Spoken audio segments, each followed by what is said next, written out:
ikinci katında sohbet yapılırken London'daki Sultan House sayemizin Rahmedan'ın bu programını yapılmakta. Bu şu fırsattan paylaşıyoruz.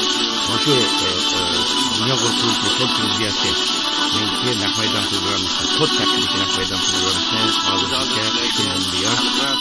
Bunu için türde izlerken tüm sorunlarımızı tekrar minnettarlığımızı sunuyoruz. Arkadaşlar müstabit konuşmalarımızı çünkü patlık, tercih, besin ve yan keşiflerine karmasın. Bu kalgra uzun kolügesinin ki ikinci katılımlık soğutu bana biz oturağımız zalda yani London'daki Sultan House sarayda 9. ayının 13 günü London vaktiyle saat 9. vakti Alkan'a gideriz arkadaşlar. Bana bugün bu soğut çünkü silge kadar koydu. Biraz dinki sot başında arkadaşlar bugünkü sotumu yani 10 kişi guvalık verdi. Kırıksallık ve çakallık tatkaçlardan bulup 10 kişi guvalık verdi. Bunlarınki 5 neferi kırıksallık arkadaşlar. Bizimki tuncu guvaçımız bugünkü sotta tuncu bulup guvaçı verdiğen guvaçımız Merkez Oslo'daki Uygur Adliye Ambarı'nınki programı kişi guvalık verdi. Kırıksallık ve çakallık tatkaçlardan bulup 10 kişi guvalık verdi. Bunlarınki 5 neferi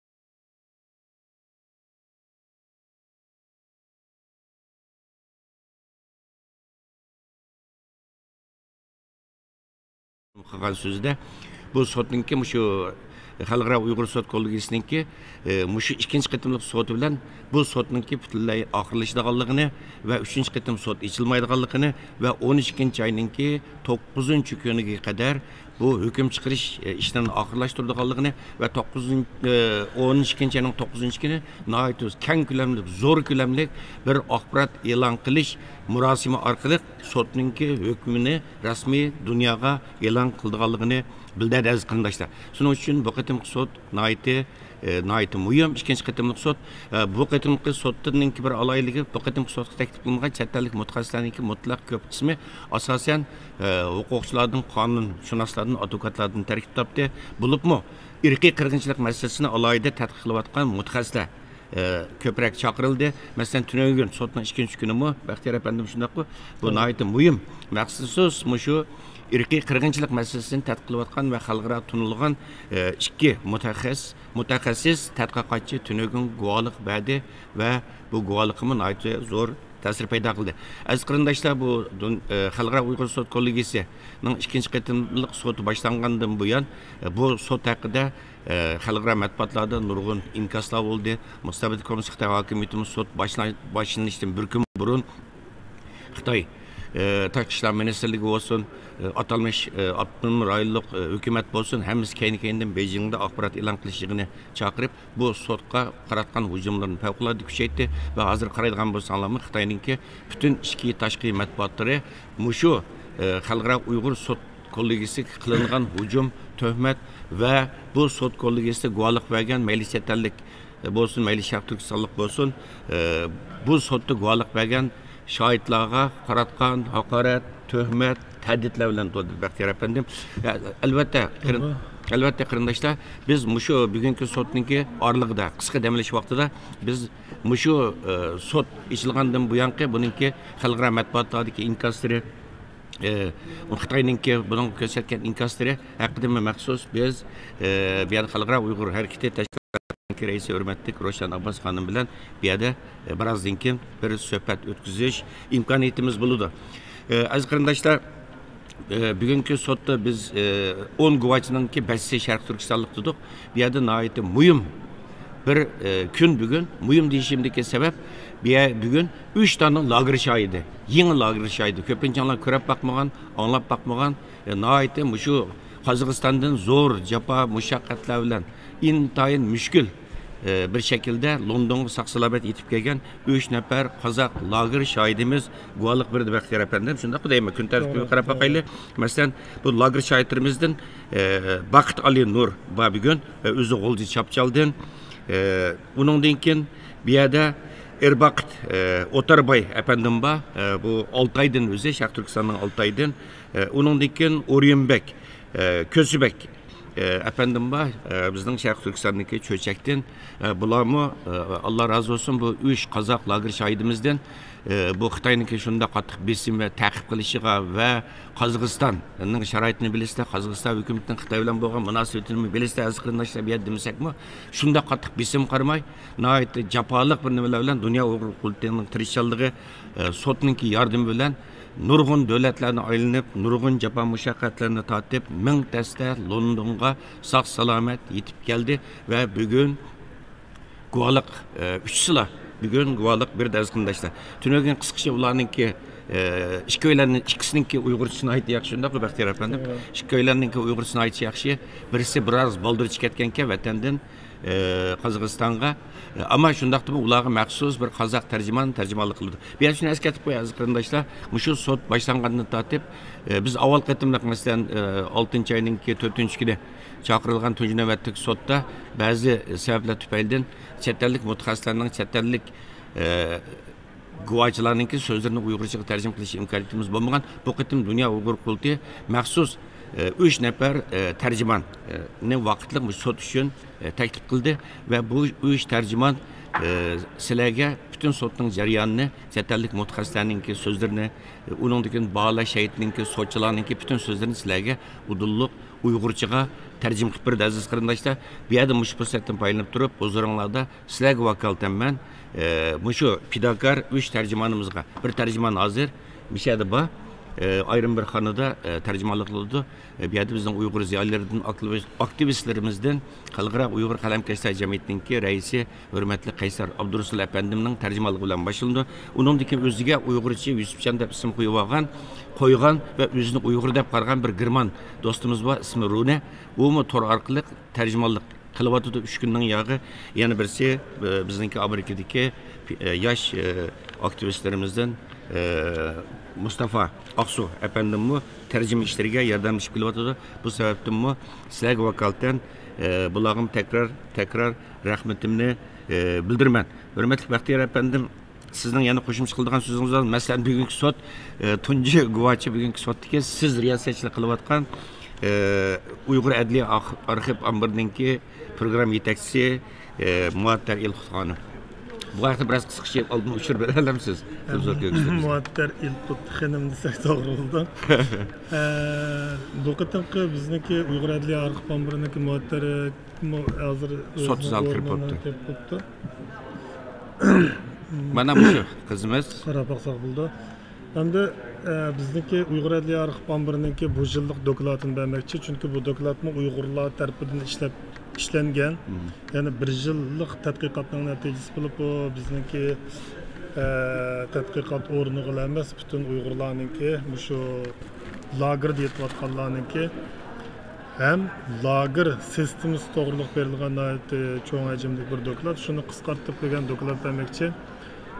Muattar o'zi kichik bo'lsa-mu nihoyatda jo'shqin, chaqqon hem iqtidori yuqori bir xizmatchi deb qarashga bo'ldi. O'tgan qatim guvohlik bergan, lekin boshqa tadqiqotchilarga o'xshashlar bir qatimliq 1 yillik tadqiqotning natijasida qisqa vaqtda tugamaganligi uchun 40 minut yani vaqtim yana qayta taklif qilindi. Bu o'tgan qatim sotga chiqqan, yani taklif qilingan mutaxassislarning ichidagi birisi. Bizningki rahmat aziz qarindoshlar, avval qatimliq sot, ya'ni bu yil 6 ayning 4 kuni chaqirilgan tunji navbat sotni izlagan qarindoshlarimiz balkim xotirlagan bo'lsanglar kerak. Bu Muattar qizimiz, o'zimizning qizimiz deydi, 23 yosh.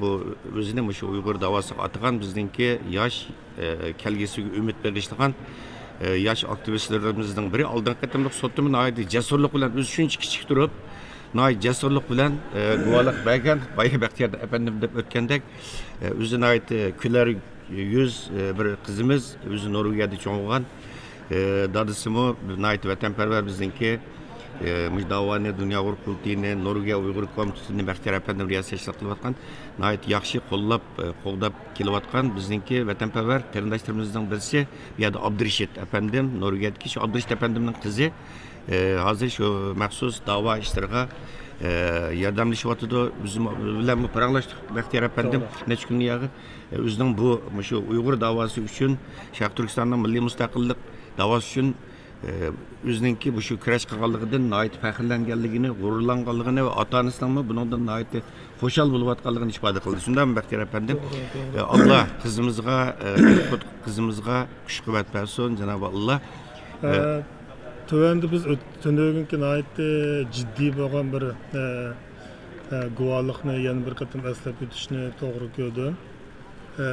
Chunki tünögün guvallıq bergan bu John Parker bilan Yona Diamond bu ikki tadqiqotchininki bir nemisi bor tadqiqoti. Yani bu yerda ko'rishga bo'ldi, yani Uyg'ur irqiy qirg'inchiligi deb bular bir tadqiqot dokladını yazgan. Dokladning asas mazmuni yani xulos shuki Xitoy Cumhuriyeti 48-yilda imzolagan irqiy qirg'inchilikning oldini olish va uni jazolash aktnomasi, irqiy qirg'inchilikqa qarshi turish aktnomasiga xilof holda Uyg'urlarga qarata elib borgan irqiy qirg'inchilikning javobgarligini ustiga olish lozim. Bu xulosa mavjud dalil isbotlarni injiqlik bilan ko'rib chiqish va isbot paketlarni xalqaro qonunga tatbiqlash asosida chiqarilgan deb yozilgan. Yani bu yerda Xitoyninki Uyg'urlarni yo'qotish niyati, nihoyatda ochiqligi, yuqori qatlamning maqsadli buyrug'i bilan elib berilganligini nihoyatda inchga tafsiliy bayon qilib o'tgan. Tünögünki bu 2 soatlik yani kechiringlar, aslida 1 soat berilgan vaqt 2 soatga so'zilib ketdi. Yani 9 sotchininki hammasi bu yerda bas savol so'rab bu sot meydanını nayetde kızdıvetdi desek oldu. Nayetde ciddi bir nem oldu. Ondan başka bir şeyden bulanınki devletinin umumiyizlik siyaset yürgüzüş şekli ve tekrarlanan buzgunçılık da irqiy qirg'inchilik yatıdığan 5 türünü o'ttirib qo'ygan. Yani Uyg'ur ailelerine o'rilish buyruqi. Bu mu? Buyruq bilan elib berilgan keng ko'lamlik tutqun qilish, keng ko'lamlik tug'utning oldini olish strategiyasi. Bundan başka Uyg'ur bolalarini davlat igiligi o'rinlariga majburiy yo'tkash, ya'ni yotoqlik maktablarga yo'tkash, majburiy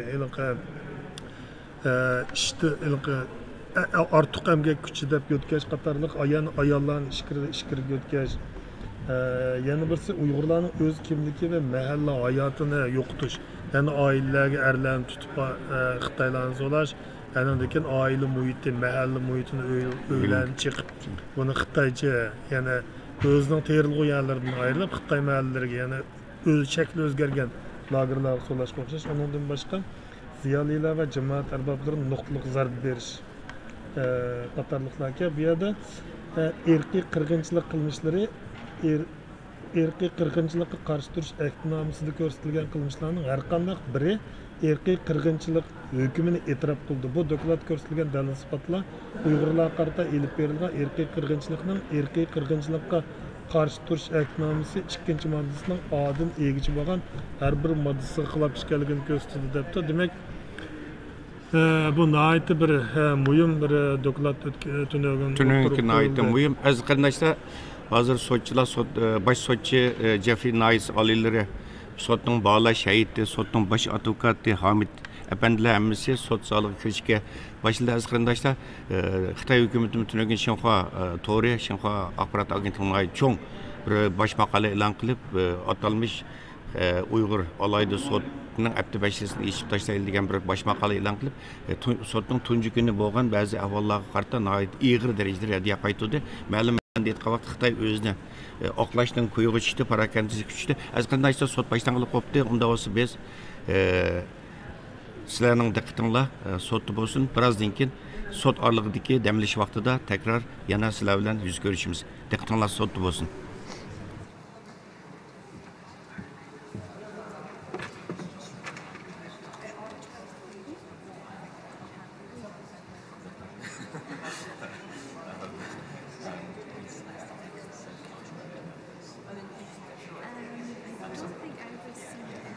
have it. Yeah. Circulating members.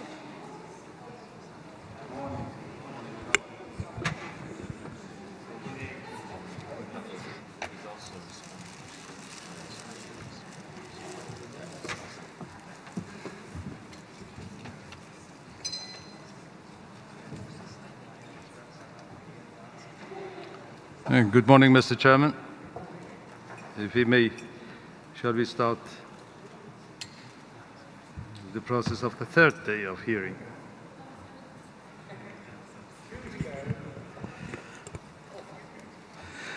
Thank you. Our next witness is Ms. Mute Ilikat. Ms. Ilikat is a project researcher at Uyghur Transitional Justice Database. Tövende bir Uyghur şahit guvallık berdi. Ms. Ilikat holds a BA in Politics, Economics and a BA in Comparative Politics from Bergen University. Bergen Ms. Ilikat has been involved in human rights advocacy for focusing on insan hakları hakkında hem Uyghur bopmu Uyghur meselesinde 2018 yıldan başlap hizmet qilib kelmekte. Hem Norvegiyanınki media sistemlerinde işleyen.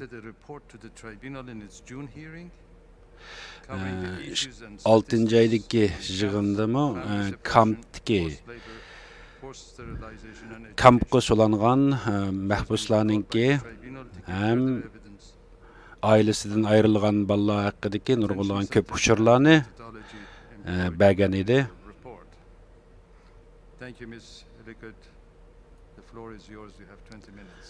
Sizin 20 minut vaktiniz var. Söz sizge össün. Meni qayta teklif qilganliginglar uchun ko'p rahmat. Atiganliginglar xayrli bo'lsin. Men bizningki ishlash metodologiyasimizni UTGD'ninki tushundirmoqchi. Men oldi bilan bizningki tadqiqotimizningki oxirinishini tushuntirib o'tayim. 1950-yillardan keyin Cumhuriyet Komünistik Partisi bu mecburi emgak qildirish siyosatini qo'llanib kelgan.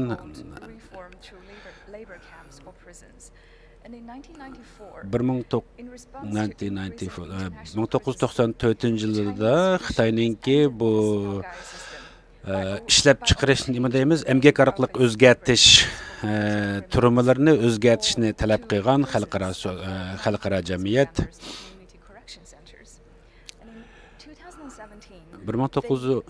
2017 yılları Xitoydagi hukumatsiz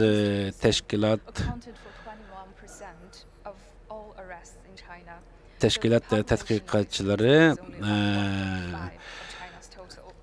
ma'lumotidan ko'ra Xinjiangda qo'lga olinganlarning soni Xitoydagi umumiy sonning 20% ga yetilganligi to'g'risida uchur bergan. Ya'ni bu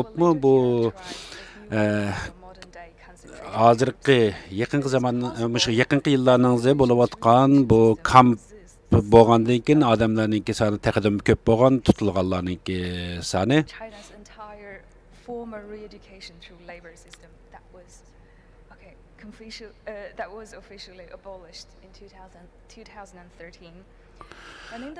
Xitoyninki boshqa yerlarda bo'lsa 1913-yildan boshlab bu majburiy emgak bilan tarbiyalash jinoiy ishlar qonunlari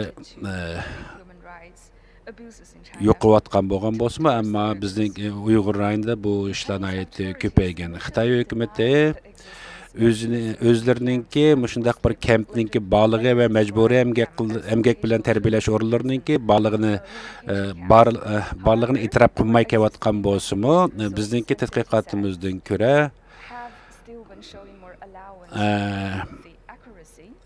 amaliyotda bugun yani ularninki mavjudligi haqida nihoyatda ko'p uchurlarga erishdik. Bizningki bu tadqiqotlarimizdan ko'ra Uyg'ur va boshqa turkiy xalqlarninki Sharq Turkistonda yo'qolib ketayotganligi yoki bo'lmasa Sharq Turkistonda noma'lum turmalarda turadiganligi temporal changes of different types of detention facilities.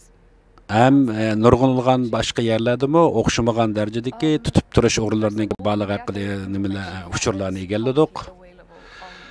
Bizningki bu nimalarni yiqqan uchurlarni yig'adigan o'rinlarimiz asosan sosyal medialarni asos qilgan ba'zi bir kamplarningki o'rnini biz aniq bilib bo'lmagan bo'lsakmi, ammo keyingi vaqtlardagi shu sosyal medialarda guvohlik berayotgan oila a'zolarininki guvohliklari orqali bilgini bo'ladi. Yana birisi bu guvohlik sosyal medialar guvohlik berayotganlar do'stlari, oila a'zolari yoki xizmatdoshlari shu taniydigan odamlar bilan bo'lgan munosabatlar haqida ham ularningki shu vaqtdagi ahvoli to'g'risida bizga ma'lumotlarni shu yerdan ola olamiz.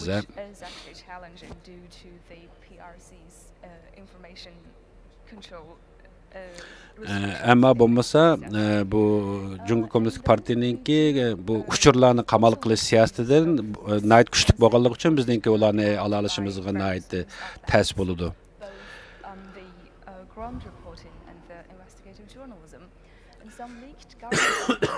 Undan boshqa Xitoyningki hukumat hujjatlardan nurg'unlagan hujjatlar teshiga chiqdi. Masalan, Qarqash tizimligi hujjati,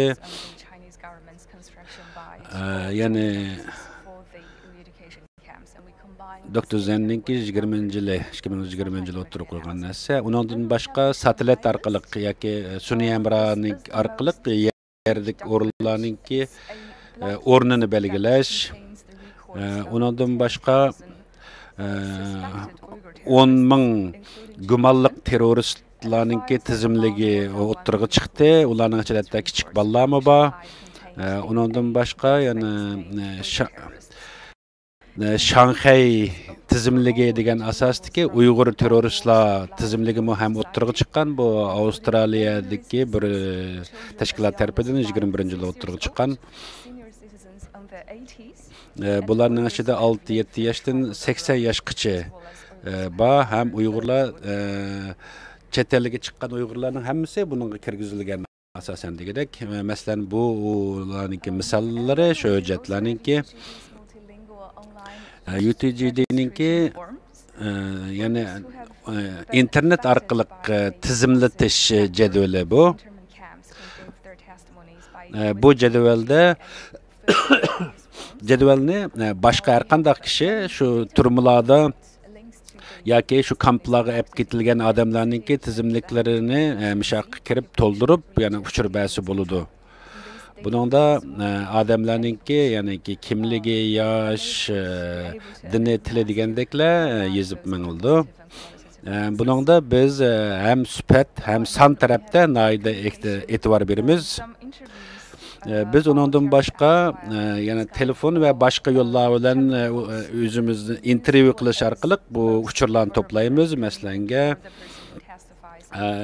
shu o'zi guvohlik berishni xohlaganlar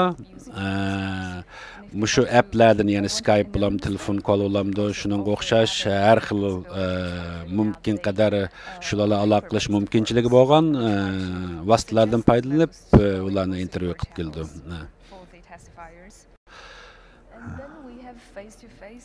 Bizden ondan başqa yana yüzme-yüz yani ziyaret qilish, hem uchur egallash, intervyu qilish nimalarimiz bor, usullarimiz. Buningda biz yerlik har qaysi o'xshamagan Yevropa davlatlari va boshqa joylardagi yerlik Uyg'urlar bilan, ya'ni shu davlatlik Uyg'urlar bilan bo'lgan suhbatlarimiz orqali ularning bergan guvohligini to'playmiz. Ondan keyin oxirida biz bütün mushu to'plagan guvohliklarningki hammani muqimlashtirgandan keyin biz mushu intervyu qiluvchilarningki roziliklari bilan ham shularningki ixtiyorliklari bilan mushu guvohliklarini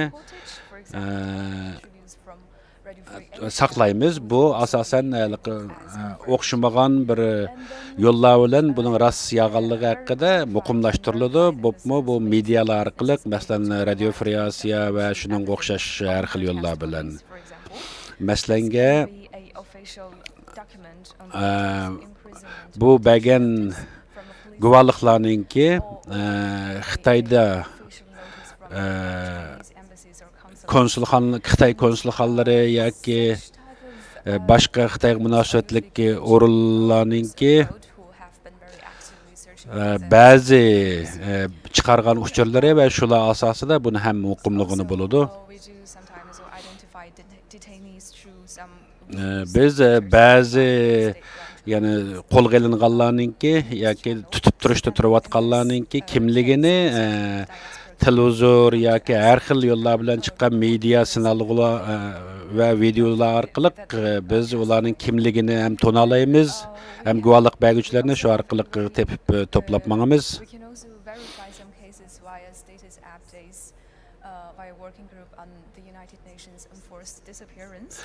Biz yana Birleşken Milletler Teşkilatı qatorliq tashkilotlardagi yo'qolib ketgan odamlarning izdirgini qilish tashkilotlari ninki birlikda xizmat qilishi bilan shu o'zi oilasidagilarning yo'qolib ketganligi guvohlik berayotganlar bilan o'tkazgan suhbatlarimiz va shularla ishbirligi qilish orqali biz uchurlarga yana erishib mangamiz.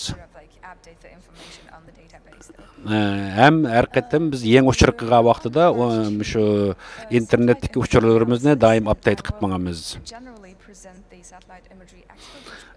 Biz masalan bu sun'iy amradan foydalanib tortilgan resimlar orqali shu o'rinninkini shu satelit resimlarininki tadqiqotini qildigan odamlarningki yordamlari orqali erisha olamiz. Yana biz bularni qanday qildiganligimiz to'g'risidagi usulimizni tushuntirib o'tay.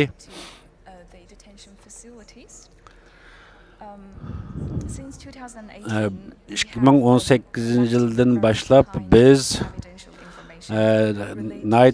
ko'p uchurlarga erishdik. Bo'libmi, shu ko'plab Uyg'ur va boshqa turkiy xalqlarning tutilganlıkları hem kamplarga yollaganlıkları hakkındaki xabarlardan topladık. Bular asasen guvohlik beruvchilar, gazet jurnallardagi Xitoyninki o'zining media, sosyal vositalardan berilgan video va resimlar asosida nurg'un isbotlarga ham erishimiz.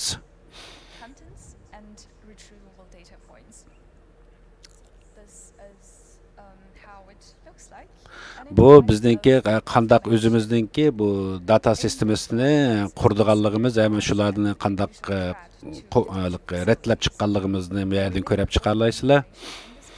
Biz shu o'xshamagan kategoriyalar bilan tayyorlagan bu databasemiz orqali, yana data uchuri bu punktimiz orqali har qanday bir odam yana munosabatli uchurlarga erisha oladi. Men birdan tushuntirib o'tay. Bizningki ba'zi do'stlarimizning guvohchilarimizninki bergan guvohliklari orqali shu kamp o'rinlarga o'rnini tepib chiqaladik. Ham buningga shu kampga kirib chiqqanlar yoki bo'lmasa shu o'rni bildiganlar, shuning mutaxassislari orqali bularningki o'rinlarini nima qilib mangdik. Ham buning ichidagi ba'zi bir resimlarda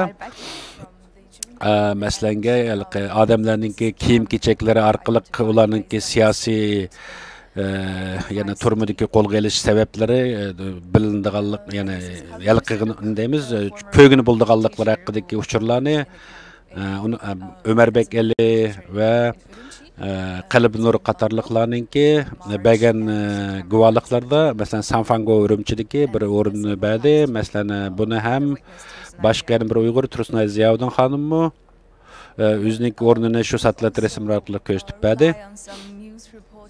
Biz uningdan boshqa yana har xil xabar uchurlariga asosan o'rinlarningki ham bo'layotgan ahvollarningki amaliyotini to'plab kelyapmiz. Bo'pmi? ASPI qatarlıq tədqiqat organlarınınki ornu, yəni Adria Zens'ninki tədqiqat ornu, Radio Free-Asiya, Erkin Asiya Radiosu, Amerika Avazı qatarlıqlardan həm alımız bu uçurlarını, bu mesela BBC, CNN'ge oxşaş çoğ medialardımı birinci qol materiallarga eriş mümkünçiliklerge erişeleyimiz. Yani resim ve videolarını hem biz toplap mağaladık. Ondan başka yana Xitay hükümetininki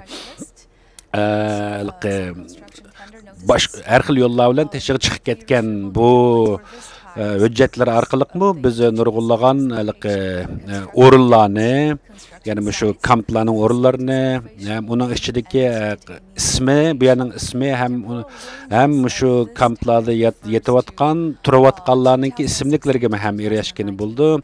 2016 yıldan 2019 yılgacha bolgan bu aralıkça biraz ters bolgan umumi hüccetlerini yoki muşundaq ma'lumotlarni hep qilish erishish. Çünkü chet elga bunday usullarni chiqarish nihoyatda tez bo'lgan. Undan keyingi vaqtlarda ba'zi resim va videolar orqali, yani bu uchurlarning hammasi har xil o'xshamagan medialardan elingan. Hem bir yerde mesela bazı şu tutup duruş orullarınınki yoki qayta tarbiyalash orullarınınki isimlerini şu resimlerdeki coğrafilik o'rni orqali biz egallaymiz. Bu ya Hongyan zavotidanki yana bir xil kampga aylantirilganligini bayqab chiqdik, ham tep chiqdik. Buning ichida qaraydigan bo'lsanglar, masalan, buning atrofidagi bundaq munolar, hem bunu gözetiş aparatları, kameraları, yani nazaret qilish kameraları qatarlıqlardan şunu köygünü oldu. Bununki üstüde Şinjan yaşanğanlar yoki çoğlar qayta tarbiyalash kursi deb yozilgan. Hem o binanınki aldıda mesela gözetiş kameraları var. Bizdeki tədqiqatımızdan görə məsələn bəzi bir xəritələr arqali tepişmə var. Məsələn 360 gradusluq həmmə tərəfin köygünü olduğan bir xil bir Beidu xəritəsi, Tencent'in xəritəsi degəndək, Google xəritəsi degəndək nurgun xəritələrdən her xil o'rinlarninki isimlerini tepish orqali va adreslar asosida shu kamplarninki o'rnini yoki qayta tarbiyalash maktablarining o'rnlarini tepib chiqqan bo'ldik. Undan boshqa masalan Google Earth yoki dunyo Google xaritasi orqali biz nurg'un o'rinlarninki o'rnini tepib chiqqan bo'ldi. Buning ichida masalan 2002 yıldan 2021 yılgacha bo'lgan aralıqda bo'layotgan o'zgarishlar nihoyatda yuqori sifatli resimlar orqali selishtirib o'rinlarni topgan bo'ldi. Biz 50 mingdan ko'p nihoyatda yuqori sifatli resimlarni tepib chiqdik. Buning ichida biz nihoyat kerakli bo'lgan 30 dan oshiq materialga erishdik.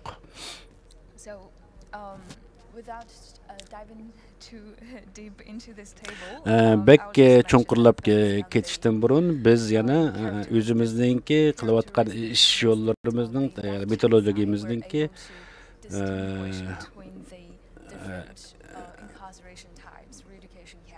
yana sizlarga qisqalab tushuntirish to'g'ri kelgan bo'lsa, bu loga yoki bo'lmasa qayta tarbiyalash o'rinlari turum degandeklarninki nimasini tushuntirib o'tib ketay.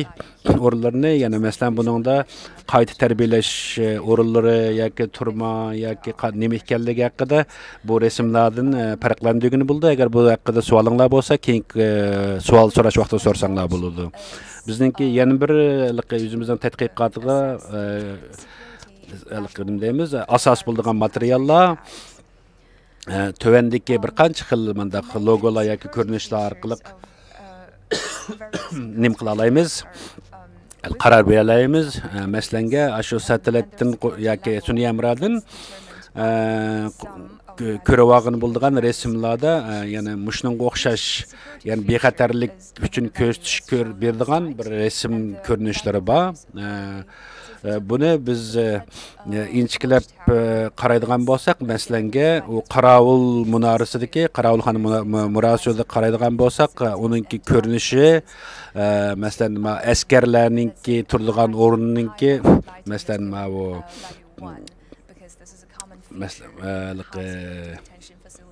tikanlik sim yoki tamlarninki bunda qurilishları hem hükümet o'rinlari degandek yoki tantarbiya maydonlarini ham shu satlat resimlar orqali biz yani muqimlashtirib chiqa olamiz.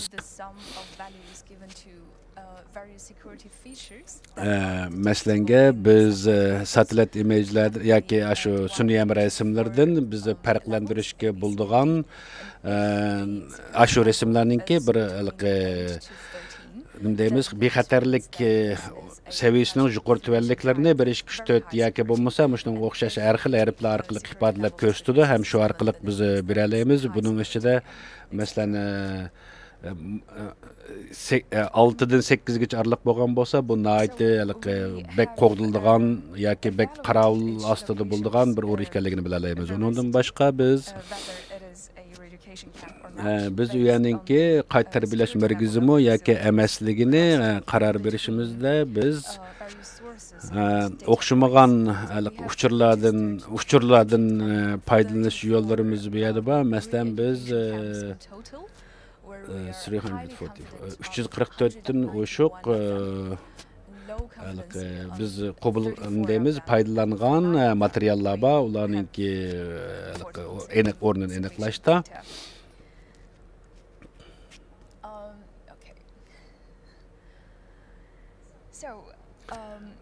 agar shuning bilan biz taxminan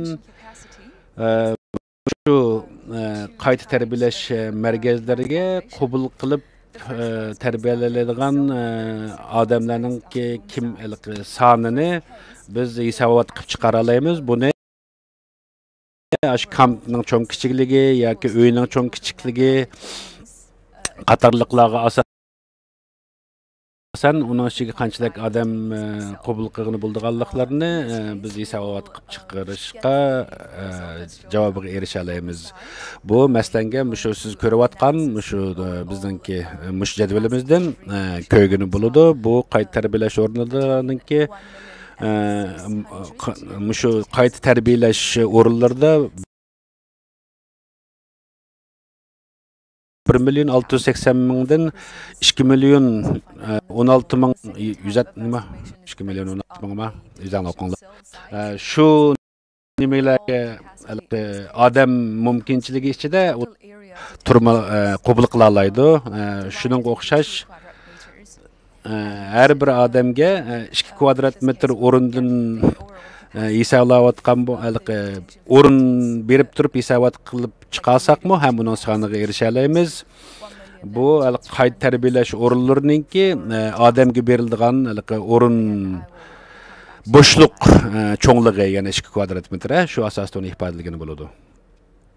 Ya'ni topqini bo'ladi.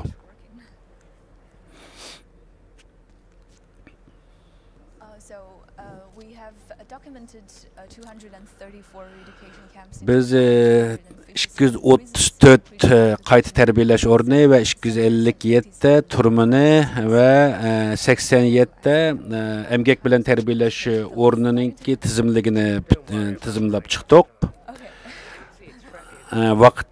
Vaqtim eshib ketmasin da'vatiman degan dedi. So'tchi apandim vaqtning o'tib ketishidan qo'rqma.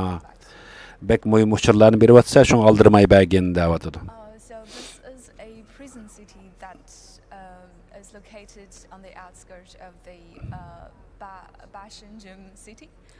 Bu Bashagim shahridagi bir Bingtuanninki boshqaruvchida bo'lgan bir o'rin deydi. Bu yana bir Aksu'ninki sirtiga joylashgan bir turma o'rnini bu yerda yana birisi Xotandagi bir o'rinninki o'rni. bu bize erişken bütün şu turma hem qayta terbiyeleş organlarınınki tizimlikleri hem ularınınki isimleri müşahede siz görəleysizler. Onunki yani adam kabul kılış sigimi ve onundan başka ularınınki qandaq derecedeki orun işgalliklerini müşü biz yerliğen böldüğün vağını buludu.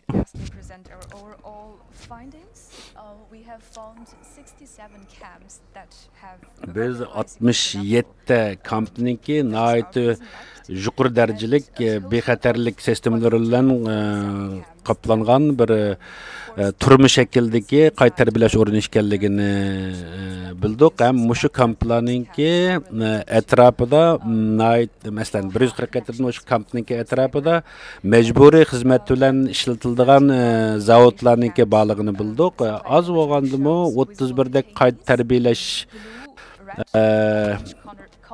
31 qayta terbiyeleş orundaki satelit yoki sun'iy amra resimler arkalı uyadaki nurgun uçurlarga erişdik. Bunu hem guvochlar bizga, şahitlar bizga isbotlab berdi.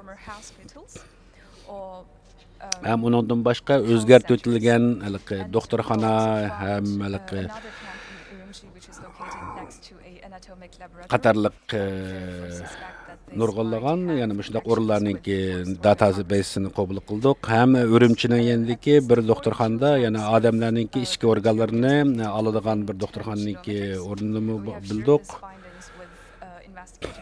Biz Radio Free Asiya, Erkin Asiyadagi masalan muxbirlarninki ziyaretleriniga agish orqali erişken 56 qayta terbiyeleş ornu bolsa ulağa nait yakın yerde halka turumu var, yani rast turumu var da hem de bu qayta terbiyeleş ornu bilen turumlar otursa da nait tiz kolaylık aldı almashtırış qilish bulduğan bir mümkünçiliklerini yaratkan.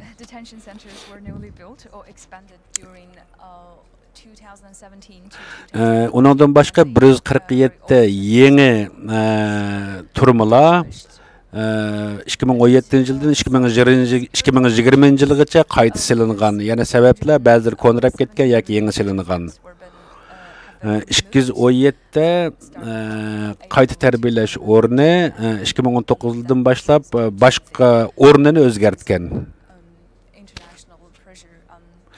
Bu özgertişlik sebep xalqaroninki naytali qattiq besimi sabablik bo'lgan.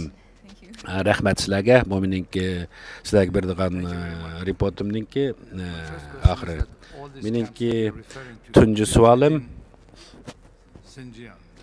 mushu sen o'ttirib qo'ygan mushu uchurlardagi hamma mush kamplar hamma Xinjiangdami degan ta'dib.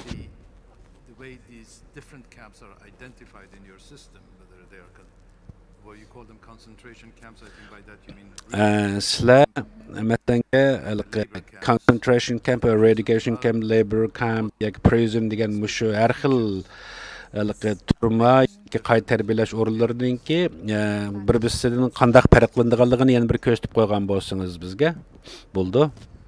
Men keyinga qaytay.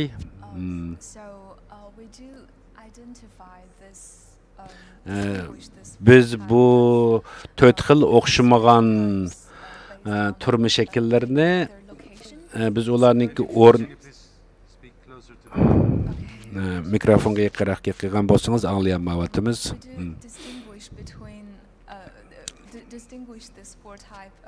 Mushu 4 xil o'xshamagan turma yoki turma shaklini ularninki selinishning o'xshamasligi, ham o'rinlari, ularning cho'ng kichikligi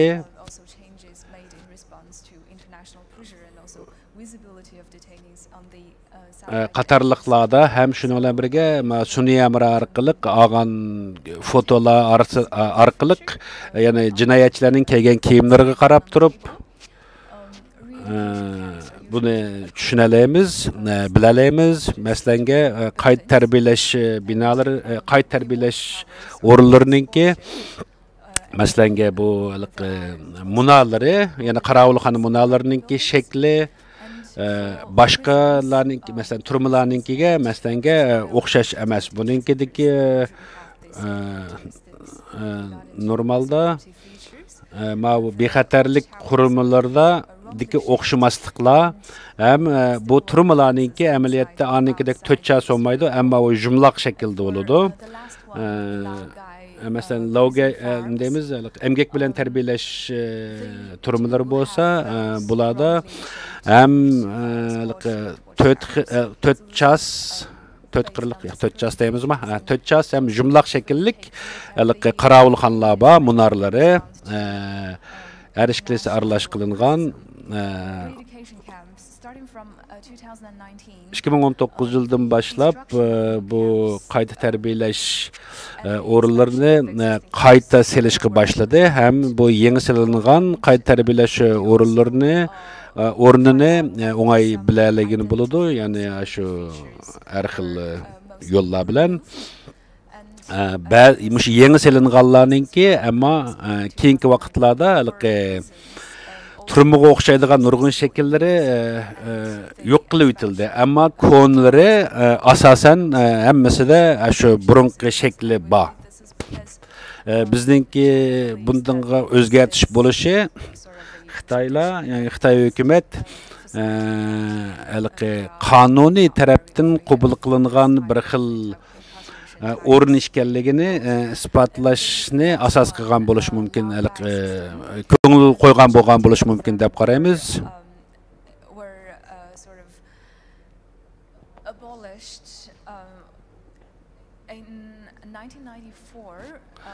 Bir 1994 yılı Xitoylarga nayte kuchlik bir besin aslida özününki aşı turma yoki boshqa o'rinlarninki, shunday odam tutib turadigan o'rinlarninki bekki nimaga uchraganligi uchun tanqidga nurg'un o'zgartishlarni qilgan ekan. Aşı turmalarninki sun'iy amra rasmlari orqali ko'rib tonib olish mumkinchilikda men yuqorida degandek alaydiliklarga asosan yana biz tonib olamiz. Yana masalan taxminan 40 tak biz ko'rgan shu tutib turish o'rinlaridagi jinoyatchilarninki sariq, yeshil deganga o'xshash kiygan kiyimlarninki rasmlar orqali his qildik. Mening bu e'tiqodlarim sizninki savolingizga javob bo'la olgan bo'lsa umid qilaman. Rahmat sizga. Men ikkinchi savolim, siz yana mush qayta tarbiyalash o'rnida yani 1 milyon 400 mingdek her xil o'xshamagan turmuş şekillerindeki adamlarni tutib turish mumkinchilikleri yoki lavgay yoki shu qayta deymiz emgak bilan tarbiyalash odam qabul qilganini buldiganliklari, qanchalik odam qabul qilganini buldiganliklari to'g'risilik nomeri shundaqmi yoki buningga hozir turayotgan odamlarning sonimi? Yo'q, to'g'ri, bu qanchalik odam turish mumkinchiligini solug'ini buldiganligining soni, ammo bizga hozircha zodi qanchalik odamninki borligini aniq emas, ammo bizningki hisobotimiz bo'yicha bo'lgan vaqtida bularninki mushu turmalarga ham qayta tarbiyalash o'rinlariga mushu bizningki statistikamizdagi taxminiy odamlar qabul qilamiz, solug'ini buldi deb qaraymiz. Rahmat sizga mening savollarimga berganingizga. Ehtimol meningki boshqa xizmatlarimizdan savol so'rash mumkin. Ko'p rahmat sizga.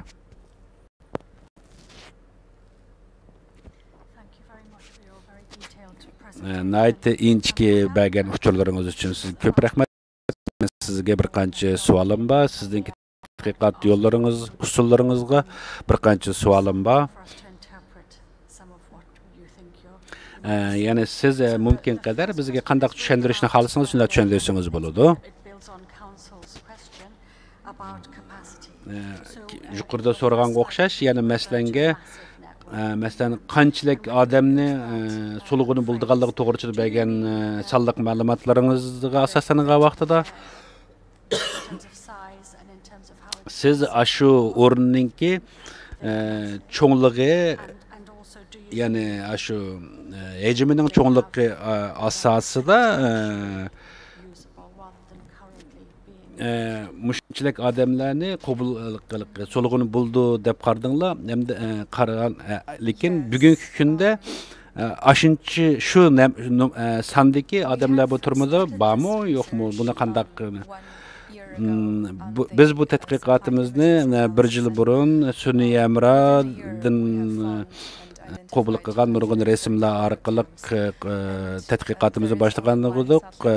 Mesela 200'den oşuq Sunni Emra resimlerden biz tədqiqatını başlagan edik, ama bizde birlam şundaq satelit yoki Sunni Emra resimlerini tədqiq qilganlik alayda xizmetçimiz bo'lganligi uchun bek jiq tədqiq qilishga yetish bilolmadik, ama shundaq bo'lsa 2017-yildan boshlab tədqiqat qilishga başlagandan boshlab bu qayta tarbiyalash o'rinlarininki nihoyatda tez ko'payayotganligi satelit resimlari orqali ko'rgan bo'ldi. Masalan, undan boshqa majburiy ishlab chiqarish yoki majburiy tarbiyalash o'rinlarininki shu qayta tarbiyalash o'rinlarininki yeniga selinayotganliklarida shularga yoki yaqin o'ringa nurg'un yoki bu qurilayotganligini ko'rdim. Undan boshqa cho'ng shaharlarninki atrofigami, cho'ng shaharlardagi zavodlarning atrofiga qildigan. Men savolingizga yaxshi javob bera olgan bo'lgan bo'lishim mumkin. Rahmat. Siz buni qandaq qaror berdigan, bu o'rinlarning qandaqligi to'g'risida berdigan qarorlaringiz haqida yana bir tushuntirish bergan bo'lsangiz.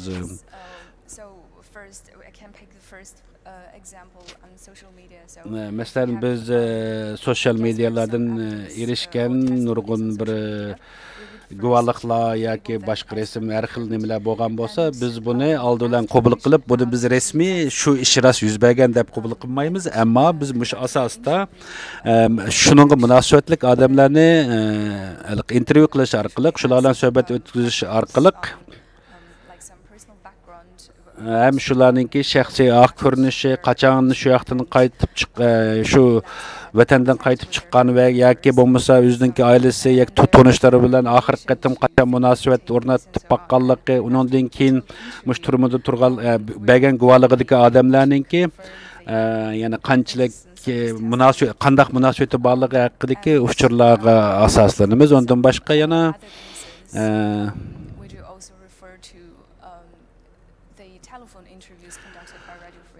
mesela Radio Free Asia'nınki yoki Erkin Asya Radiosu'nunki telefon orqali o'tkazgan nurg'un suhbatlari asosidami biz yana nurg'un isbotlarni isbotlab chiqamiz. Verified is a little bit different. It means that the victim can usually if they can provide a documentary evidence.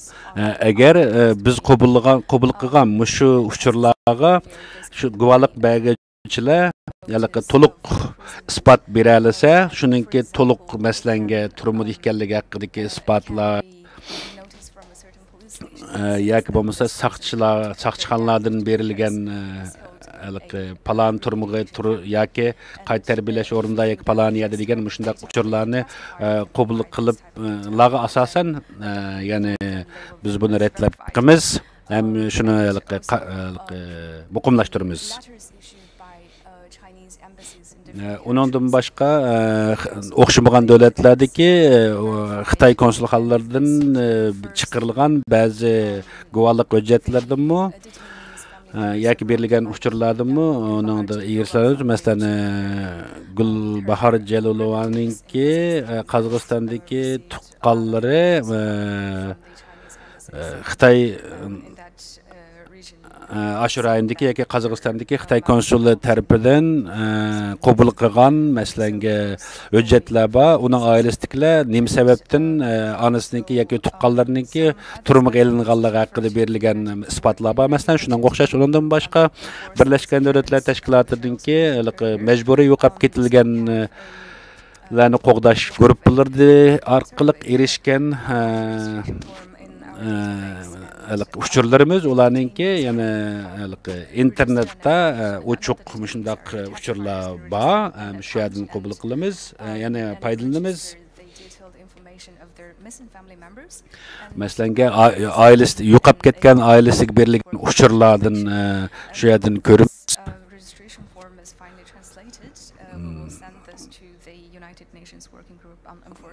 hem bizga tizimlatganlarnikini hem şu Birleşken Devletler Teşkilatı'nınki yo'qolib ketganlarni tizimlash o'rniga bizningki tizimlagan uçurlarımızdan yollab berimiz hem ularninki database üçün daim hem keyinki ahvallari ustidimi daimlik nimasini berib turib uçurni daim update yoki yangilab turimiz. Çünkü bu ahvallar nəhayət tez özgürüb turdu. Şuna siz bu nəhayət hər daim şundaq update qilib turish özara uçur almashtırıb turish bek mühim. Rəhmət sizga bu qilganinglar nəhayət to'g'ri bo'libdi. Leş o'rinlari, turmalari yoki Lada şu şəhərlərə yaxın bo'lgan şəhər sirtidagi ma'lum bir yerlarda bo'lgan bo'ladi.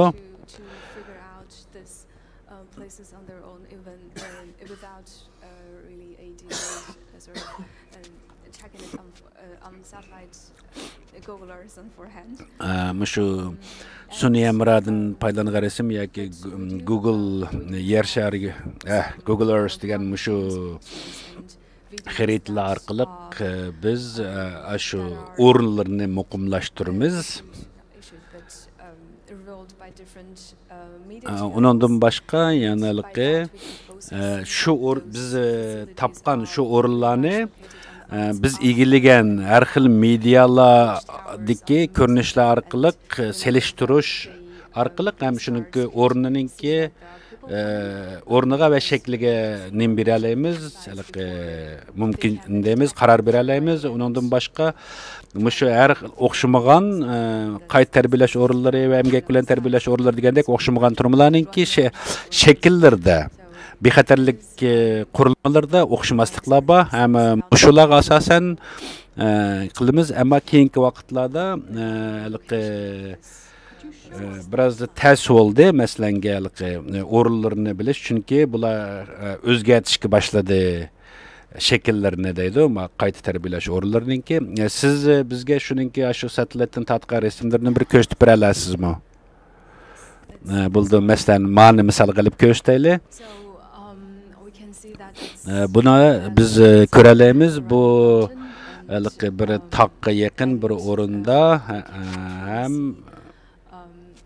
bo'lganligi uchun bundan boshqa qandaq bir shahar o'rni ekanligini aniq ko'rolmaymiz.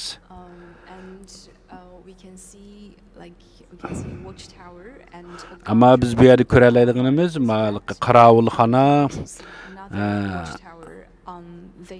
ba masalanga buni biz normal yer yuzida tortilgan resim bilan satellitdagi resimni qizil to'chasining ichiga qo'ygan yuqoridan ko'ringan shaklni selishtirish orqali o'rnininki qayerligini bilalaymiz. Masalanga bu bir Urumchi ekanligini fuqalaymiz, chunki buni yenidagi masalan masariq bilan ko'rsatgan bir binolarning o'rnini selishtirishlar orqali erishimiz. Bu shu Urumchiga joylashgan Xunyan zavodiga yaqin bir o'rinligini ham shu zavod ekanligini biz muqimlashtira olamiz.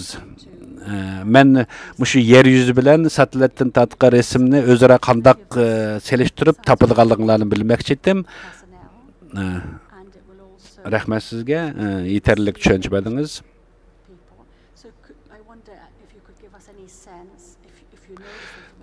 Siz yana birisi agar siz bilsangiz albatta, masalanga şu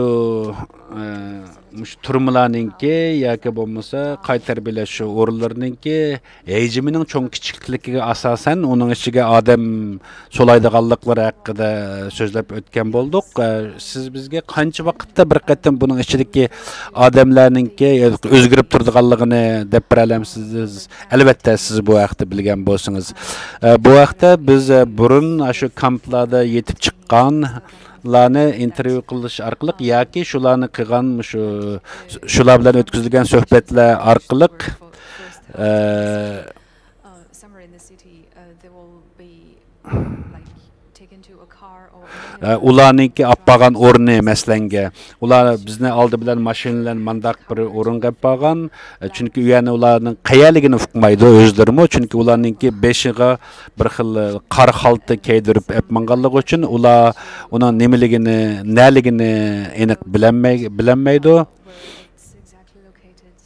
shunlashqa bizgimi ularningki bagan uchur orqali bilishimiz sal tas bo'lgan ama ular herhalde taraflarını yoki mumkin palaniyada buluş mumkin degende kuchurlarni berganligi uchun yoki bo'lmasa o'zining o'tgan yo'llariniki qandaqlik masalan dastlab tutib olib qolgan o'rni bilan qayta tarbiyalash o'rnlariga olib borish o'rnininki qisqa jiroqligi bergan uchurlarga asosan biz to'plagan materiallar bilan selishtirish bilan uning erishimiz undan boshqa bu o'rinlarningki masalanga ko'p hollarda diqqat qiladigan bo'lsak cho'ng ishlab chiqarish zavodlariga yaqin o'rinlarda bo'lgan bo'ladi bu bundaq bo'lishdagi sabab chunki bu turmi bilan zavodlar o'rtasida odamlarni yo'tkashga qulay bo'lish uchun shunday bo'lgan.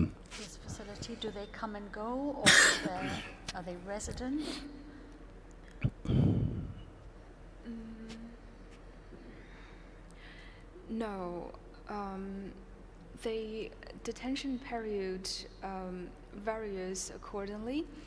So, based on what we know, some detainees are kept in these camps for at least 3 months, or in the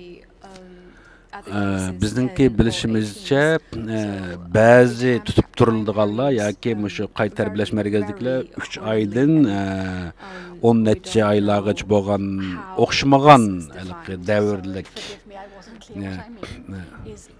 men boshqa bir narsa demoqchi edim to'xtab tursangiz men demoqchi bo'lganim masalanga meni deganim u emas men deganim shu kamplarda ishlaydigan saqchilar, oshpazlar va shuningga o'xshashlarningki ularningmi doim shu nimada kampda yetib qopamdi yoki boshqa yerdan o'ylari ketib kelib turamdi deganni so'ramoqchi edim dedi.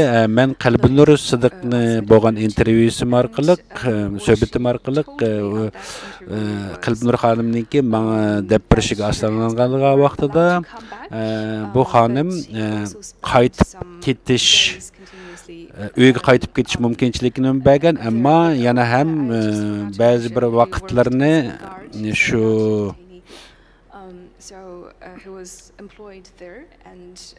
chunki u shu yerda xizmatda bo'lgan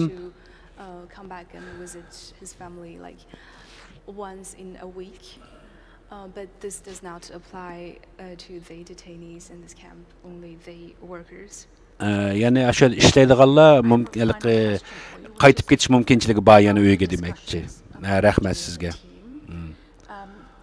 Did you have discussions about alternative explanations that might account for these facilities? So did you think what else might be going on here? What else might these buildings be?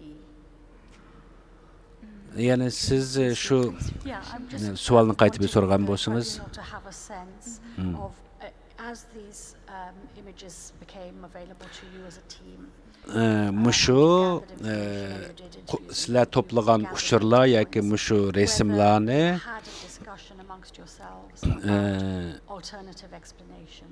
qandaq tushundirish mumkinchiligi qandaq ularni siz tushundirganligingizni yoki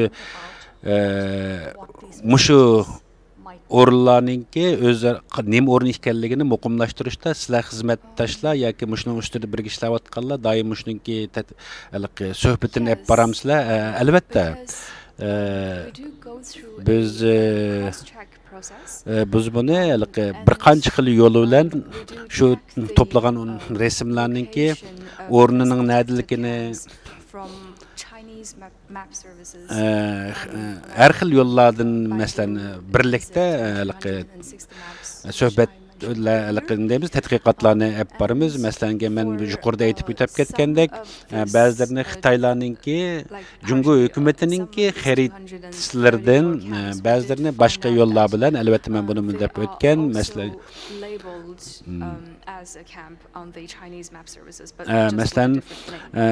Xitaylarınki, Cungo'ninki xəritlərdə bu orunlarınki isimləri gerçi turma yoki qayta tarbiyalash o'rni deb qilmagan bo'lsa-mu, bu ya'ni masalan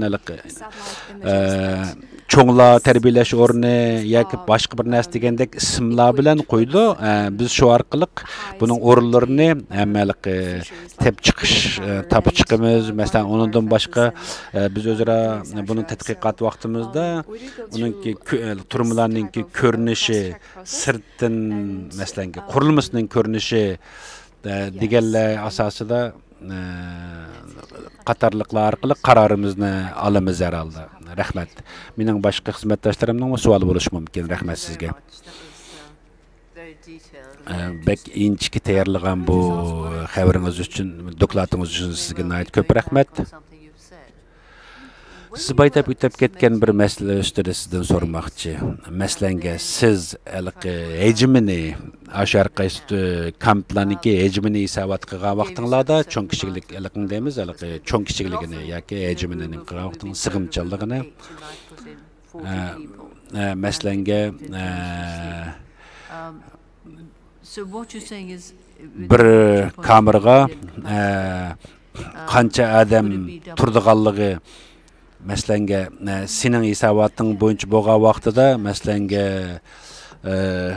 2 milyonlar atrofı degan bo'lsak, ehtimol u yerda ash biz sizlar qilgan hisobotdan jiqroq 4 million odam yetib qilish mumkinchiligi bo'lamdi. Do'st, biz shu bizningki to'plagan uchurimizni qaytib ketib bir, ya'ni qaytib ko'rib boqayli. Masalan, men bu yerni qaytib tushuntirib boqayim bizningki, ya'ni qanday hisobot qilganligimizni. Are you referring to the first one or the second method, the estimation on bizningki birinchi based on detention cell size? No, that's fine. Qaysi hisoblash metodologiyamizni demoqchisiniz degancha, ikkisidan qaysi emas, men demoqchi o'g'lim ba'zi nimalari masalanga qayta tarbiyalash o'rinlari mening bilishimcha u nihoyatda ko'p odamlar bor. Sizlarninkida sal hisobot oz bo'lib qoldimi, qandoq? Biz shundoq bo'lishi mumkin. Biz buni hisoblab chiqishda BBC'ninki videosi orqali ishlagan xabarninki videosi va shularninki bergan uchuri asosida shu uyninki cho'ng kichikligi ham bir uyga 8 dan 9 gacha karvat qo'yilganligi uchurni bergan ma'lumotini. Undan boshqa biz egallagan uchurlarimiz, ya'ni burun ash kampda yetib chiqqanlarning bergan uchuriga asoslangan vaqtida ba'zilarninki 20-30 hatto 40 tak odamlarninki turganligi haqida uchur berdi. Masalan, Gulbahor Jalolovaninki bergan sifatida 40 odam borligini degan, ammo biz bu nomerni qabul ishlatmay, masalan, taqribiy o'tturdiki taxminiy bir nomer orqali nima orqali biz hisobotni qilib chiqdik. Shunglashqa bu bir Gulbar xonimninki guvohligi asosan bo'lgan vaqtida bu nomer taxminan 5 million bo'lib ketadi.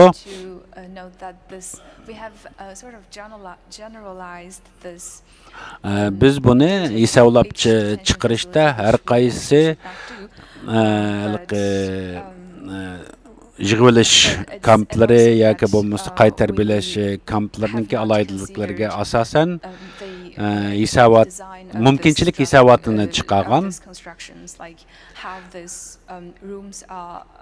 Ya'ni shu har qaysi men gapingizni to'xtatib qo'ygan bo'ldim. you said some were new camps. Siz yeni bir kampla silindi dep ma'lumot berdingiz. Siz yeni silingan kamplarninki konularla qandaq farqi borligi haqida uçurlarınız barmı? Onun içki qurilmasida qandaq o'xshamasliklar bor? Men ma resim orqali bizda buningdan az to'la bilalaymiz. Masalan, men sizlarga bir ko'rsatay. Bu satelitdan qabul qilgan bir resim. Bu resimni bizda sal cho'ngaytib qaraydigan bo'lsak, buning o'ttirisida bir kardor balig'ini ikki tarafida uy balig'i, kameralarning balig'ini hisobotini chiqara olamiz. Masalan, har bir qavatdagi nomerlari mushu men sizga berib atgan uçurlarga o'xshash. Shuning asosida biz o'zimizningki taxminimizni beralamiz. Mushunda 128 kamera bo'lishi mumkin albatta. Buning etrafida boshqa yana jazolash uylari yoki bo'lmasa boshqa sabablar uchun ishlatiladigan uylarmi bo'lish kerak albatta bu binoning ichida. You mentioned about possible hospitals and possible camps where they might be using the camps for organ harvesting. Masalan, yana bir uçur berdiniz. Bazı doktorxonalar ehtimal odam badallariniki organlarini qabul oladi degan bir uçurni qilgan bo'ldingiz. Shunga bekrak inchiklab uçur bera olamsiz? Biz gumonlangan masalanga bir qancha mushu inson organlarini aladigan bir mumkinchilikniki bo'lgan bir uçurlarga ham tadqiqotga erishdik, ammo biz bek inchiklab sizlarga qandaq yo'l bilan qandaq oldiganligini sizlarga hozir aniq deb bermayman. Biz mushni isbotlash uchun hozir tadqiqotimizni qilib ishlayapmiz. Biz qancha vaqt ichida mushunga to'liq yetarlik siz so'ragan savolga loyiq javobga erishgan vaqtimiz sizga yetkazib beramiz. Rahmat sizga. Vaqt o'tib ketyapti. Men azroq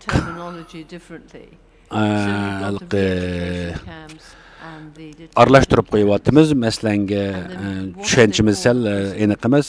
Siz bir aniqroq tushuntirib qo'ygan bo'lsangiz, masalanga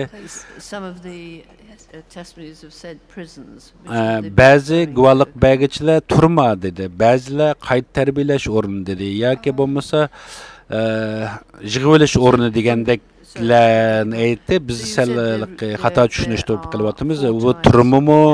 Masalan, siz degandek 4 xil turmi shaklini dedingiz. Birisi qayta tarbiyalash o'rni, yana birisi prison is a different facility and turma deganga o'xshashlar. Bularning farqlari bormi? Qandaqligini tushuntirib bergan bo'lsangiz, albatta masalan qayta tarbiyalash o'rinlarininki ichki qurilmasi ham sirtqi qurilmasida o'xshamasliklar bor. Amaliyotda oddiylik qaragan vaqtida turmalar bilan bu qayta tarbiyalash o'rinlarininki sirtqi ko'rinishidan amaliyotda bilgin bo'ladi. The other features are the same, but this does not mean that they refers to ammo sirtniki o'xshab qolishi ichki tarafining o'xshashligiga hech qanday sabab bo'lolmaydi. Sirtqi qurilmasiniki qanday ko'rinishi ichki qurilmasi bilan o'xshash emas. Siz muqimlashtirgan mushu olgan tadqiq masalan satellitdan yoki bo'lmasa fotolar orqali yoki bo'lmasa guvohchilar orqali bir o'rinninki o'rnini o'rinlashtiribsizlar. Mush to'g'risida yana bir degan aniqlanmagan bo'lsangiz bo'ldi. Unda qo'sh men shu o'ringa bir qaytib boray resimga. Yes. So we have as I said we are highly confident on 191 bizningki ishonch bilan deyalamiz 191 aniq biz biladigan kampning borlig'ini aniq bilamiz. biz bularning ichida 31 kampda satelitdan yoki Suniyamradan tortilgan resim orqali biz bularningki ichidagi odamlarni, ya'ni turmadagi odamlarni ham ko'ra olamiz. Hem bularni ba'zi medialarda jurnalistlar berib ishlagan xabarlar, uçurlarda ko'rdik. Hem undan boshqa o'zining tutqanlari yoki tanishlarni yo'qlaganlarningki eg'izlari orqali bu o'rinninki rost shundaqligini isbotlab chiqdik. Bunun ichida yana ba'zi kamplar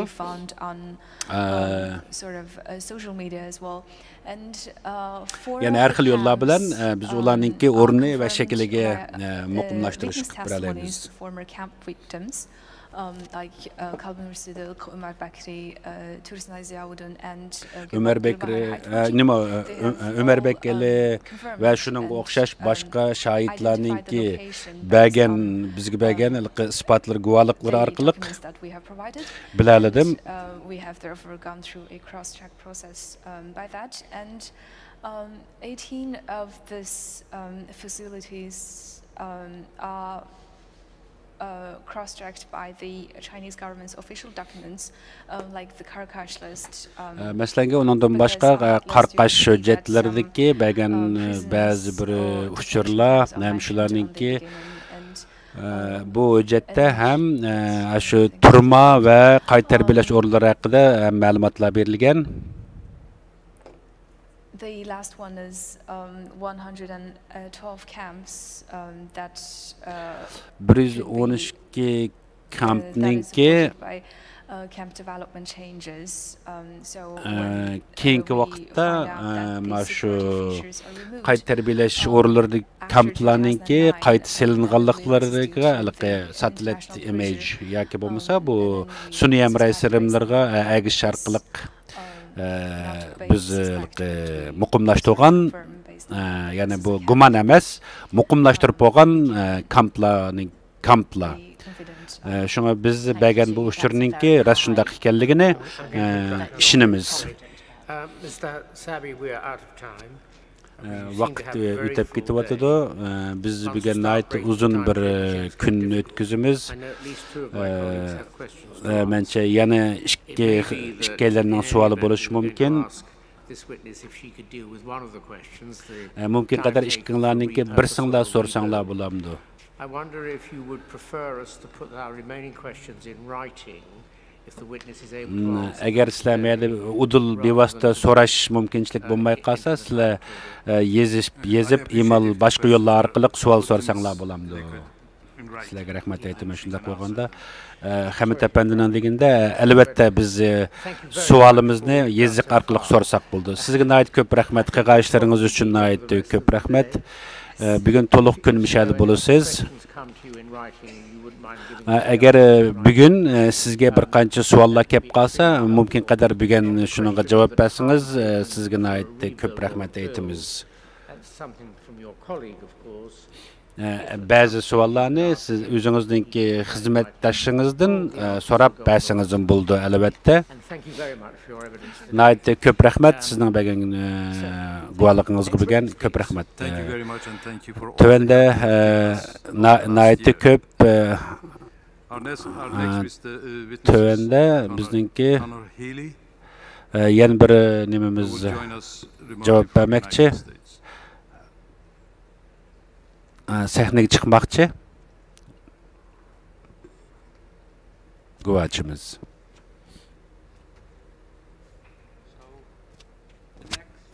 Witness is an expert witness, is a government director at IPVM, an independent US-based research and media organization focused on surveillance technologies and businesses.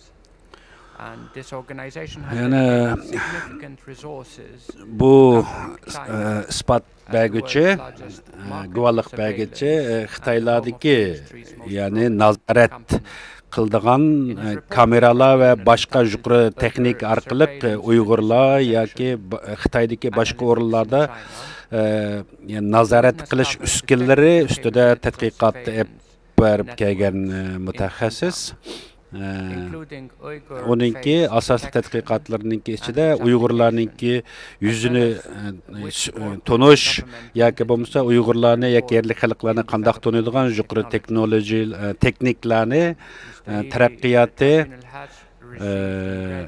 haqida sizningki bizga bergan uchurlaringizning hammani biz o'qib chiqdik. Men sizni hozir sizga mumkin qadar qisqa bir nim berishingizni nim qilatdim. Okay, I'll do my best to keep the time. And thank you for having me. Nəhayət rəhmət məni təklif qılğanlığınız üçün. Since our founding as an organization, biz məşundaq bir təşkilat buluş sübtimiz bilən and we publish stories on unethical activities in everywhere from Colombia to California. The People's Republic of China's use of Xitoydagi mushu nazorat qilish texnikalarini biz Amerikada Kaliforniyadami turib nimaga tadqiqotimizni olib bordik. Ham bu to'g'risida bir qancha reportlarni bergan edik. Ya'ni Xitoy shirkatlarininki mushu texnik qurilmalarni qandaq taraqqiy qildirayotganligi va Uyg'ur musulmonlari ustidan yurgizayotgan mushu nazoratchiligini kuchaytirayotganligiga ergishib mengyapmiz. Xinjiangdagi slowly please. I'm trying to keep to the 10 minutes. It's a bit unfair, isn't it? We ask you to be short and then we tell you to slow down, but if you wouldn't mind. Yeah, of course. Okay, I'll try to slow down. And then second, the surveillance analytics behind these mass surveillance systems to identify ethnic Uyghurs on the basis of their facial features. Is this how okay. So this is Hikvision. It's the world's largest video surveillance manufacturer. Bu Hayaki degan cho'ng bir shu nazorat qilish texniklarini taraqqiy qildiradigan bir shirkat. Bularningki Xitoy bilan ko'p Xitoydagi cho'ng bir shirkat bilan ishbirlik olib boradi. Bularninki yuqori texnologiyasi Xitoyninki askarlari ham qo'llandi buning ichida. Bularninki Xinjiangda yaqinqi vaqtlarda nurg'un o'rinlari qurildi. Bular masalanga mushu jadvaldagi o'rinlar, mushu o'rinlarda bularninki texnik qurilmalari yoki texniklari shunday ishlatildi. Masalanga Pichandagi bir misolni ko'rsatib beraymiz. Bu yerda masjidlarga, maktablarga nazorat qilish kameralarini o'rnashtirib mangdi. Ham undan boshqa Uyg'urlarni qarshi tarbiyalash o'rinlaridagi mushu kameralari o'rnashtirdi. Undan boshqa Moyi naisiga o'rnashtirgan kameralar haqida, ya'ni texnik qurilmalar haqida ularniki bizda uchurlarimiz bor. Ham undan boshqa mushu sifatga qarab odamlarningki chiroyi qarab turib kimligini tonish texnikalarini o'rnashtirdi. Bularni masalan masjidlarda yoki boshqa yerlarda bo'lsin, boshqalarningki kimligini tepish uchun ishlatdi. Ham buni undan boshqa qandaq bir maqsadlar uchun ishlatayotganligini ham biz ergishib mengyapmiz.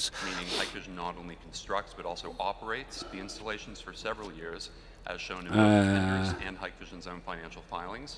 The Pishan County project. Masalanga Pichan nahisida 2040-yilgacha, Moyida 2035-yilgacha bo'lganlikda shu o'ziniki texnik qurilmalarni qanday o'rlashtirish qildi, qanday qilib bordiganligi haqida uchurlarni oldik. Yana aldirmayroq gapqaysang bek tizga qilib ketding.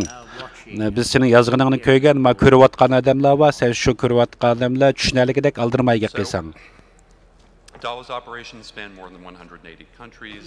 Bu Dallas Operation degan bularning texnology tadqiqot o'rnininki nayt ko'p davlatlarda ishlab chiqarish nima deymiz, bu texniklari ishlatiladi. Undan boshqa Xinjiangda hammadan ko'p, buning ichida 685 million dollar faqat Yerkan shahri Yerkan nahisida ishlatilgan pul shu yerga mushu texnik qurilmalarni o'rlashtirishda bu bir xil saqchi shaxs davlati qurishdiki yuqori bir mablag' bundaq hisobot bo'yicha qilgan vaqtida shu noyidagi nupusga sundosak har bir odamni tekshirish uchun ketgan puli 807 Amerika dollaridan to'g'ri keldi. Har bir odam beshiga ashundaq mablag' silib bularni kontrol qilib olyotdi. Yana birisi chemo qarqash bilan chachan bilamda chachanki masalanga wireless simsiz internet yo'llarini o'rlashtirish qatorliq narsalarga ishlatgan yoki telefonlarga ishlatgan texnik qurilmalarni ishlatyotdi. Ham shu yoqniki internet sistemalarga ishlatdi.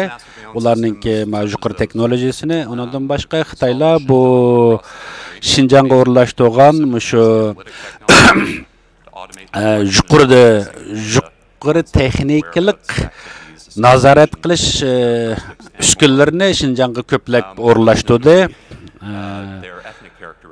Bu ko'proq vaqtlarda o'xshamagan millatlarni taniydigan yuqori texnikalik uskunlarni qo'llandi. Masalanga bu odamning bo'pmi Uyg'urmi Uyg'ur emasligini ko'rib to'nalaydigan bir xil yuqori texnika.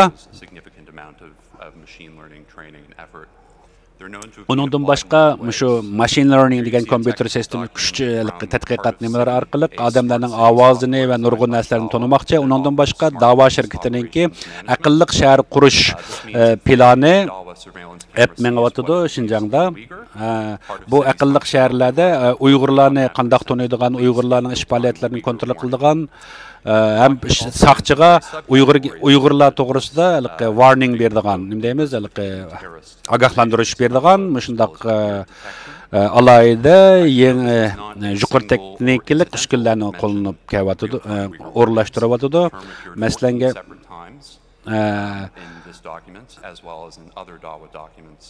bu shu da'vo, ya'ni shu da'vo degan shirkatning bergan uchurlaridan ko'ra ko'p yerlarda qandaq taniydiganligi haqida alayda nimalar bor, uchurlar bor. Ondan boshqa Alibabaninki bir uchurdiki bir nimada bir dokumentdan ko'rishcha, menda qarasak, masalan bu odamninki kimligini tonigan, masalan qarasanglar, osti qizil siziqliq bu Uyg'ur deb tonalagan bu uskuna. O avtomatik holda bu uskunani tonigandan keyin yo'llaydigan uchurda uning Uyg'ur ekanligini ko'rsatadi. Masalan, Huawei'ninki bir uchurida Uyg'urlarninki yuz ko'rinishi orqali uning kimligini taniydigan bir texnikni qo'llangan. Buningda saqchiga uchur berdi ekan. Uyg'urlarninki chiroy asosida Huawei yana buning ichida nihoyatda ko'p patent huquqini talab qilgan Huawei, uningki tadqiq patent iltimosida bu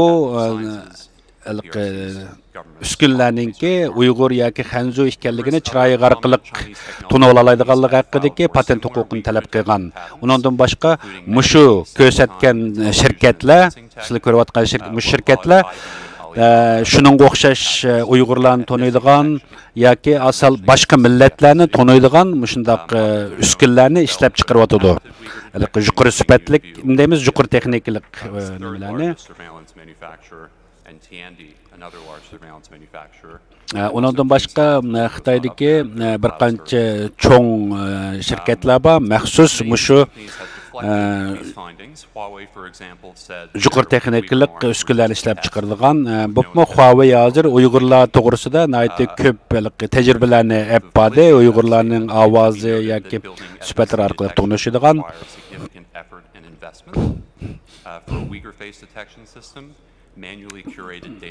Uyg'urlarninki yuz orqali ularning kimligini taniydiganligini 10 minglagan Uyg'urlarninki yuzlarini tanish orqali tajribadan o'tdi. Ham shundaq qilmalaydı. Ondan başqa Xitoydagi bütün saqchi organlari va qonun organlari mushu uskunlardan foydalanib Uyg'urlarningki kimligini doim agishib turalaydi. Masalanga bu odamlarningki yuz orqali taniydigan mushu yuqori texnika uskunlari masalanga bu Uyg'ur yoki bu Uyg'ur emas degan xat orqali signal berib turadi.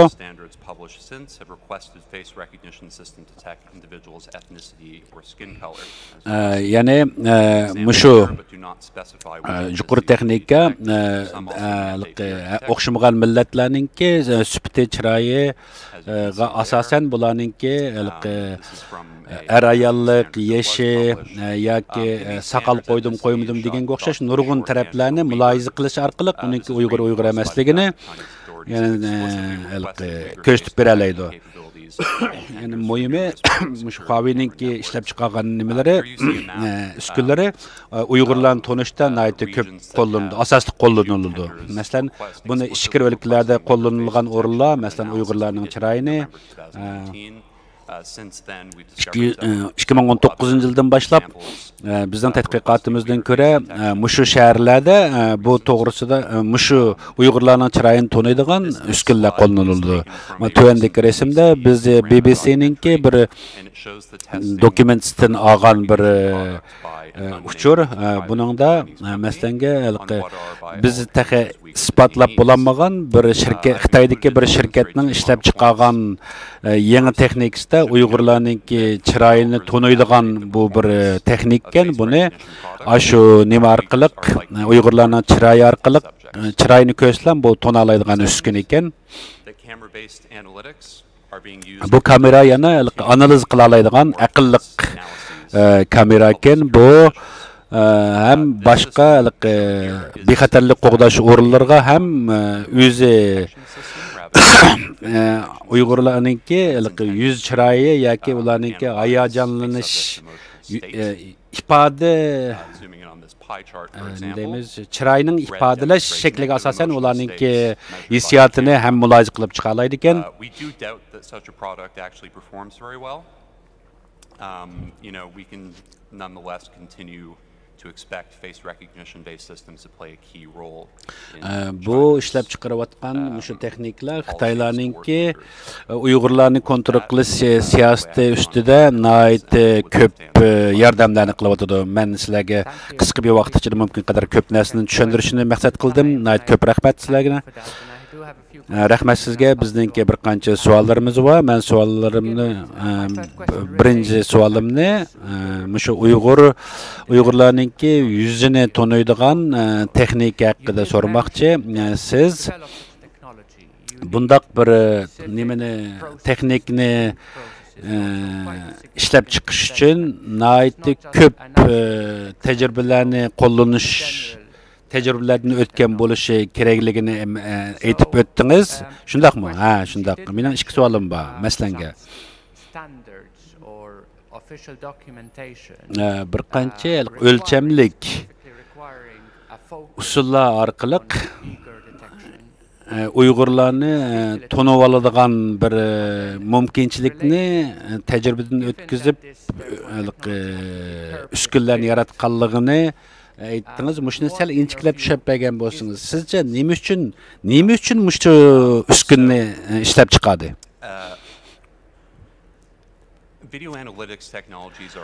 Video tadqiqoti videolar orqali taniydigan ma'lum bir narsalarningki nimaligini tanib chiqadigan bir texnik ko'p Xitoyda ishlab chiqarilayotganligini Beijing'ninki buyrug'i bo'yicha bo'lish kerak. Chunki buningda umuman bu bütün xalq uchun bütün xalqni taniydigan, o'xshamagan insonlarni taniydigan kamera mumkinchilik bo'lgan bo'ldi, ammo maxsus bir millatningki alayidiligiga asosan shu millatni tanish uchun işletildiğin bundaq kameralarni Beijing'ninki yoki Xitoyninki bosh markazininki buyruqsiz qilishga bo'lmaydi. Biz buni Xitoyninki bu shirkatlar bilan markaziy hukumat o'tirsida qandaq bir munosabat bilan buni o'rlashtirganligi bizda ularda birinchi qo'l material yo'q. Afsus, men unga birim deb bermayman. Albatta we don't know exactly of what, but that's exactly the kind of work you would expect in building this technology. You would have people sort of manually going through images, maybe drawing boxes around faces, setting up a database so that a machine learning process can then learn from that database. Yani buniki ishlab chiqarish jarayonlari nihoyatda qatlam, ya'ni ovozi, chiroyi, yana har xil realni ko'p tadqiqotlar, tajribalar orqali buni ishlab chiqarish mumkinchiligi bo'lgan bo'ldi. Xitoy hukumati nima uchun bu texnikni, ya'ni Uyg'urlarni taniydigan bu texnikni ishlab chiqarganligini Xitoy bizga uni tushunchini bizga emas, yana bu tushunchini bermadi deycha bir yerga. Shunlashqa uni men aniq bir narsa deb bermayman. Nima uchun faqatlam Uyg'urlarni taniydi bu? Deganni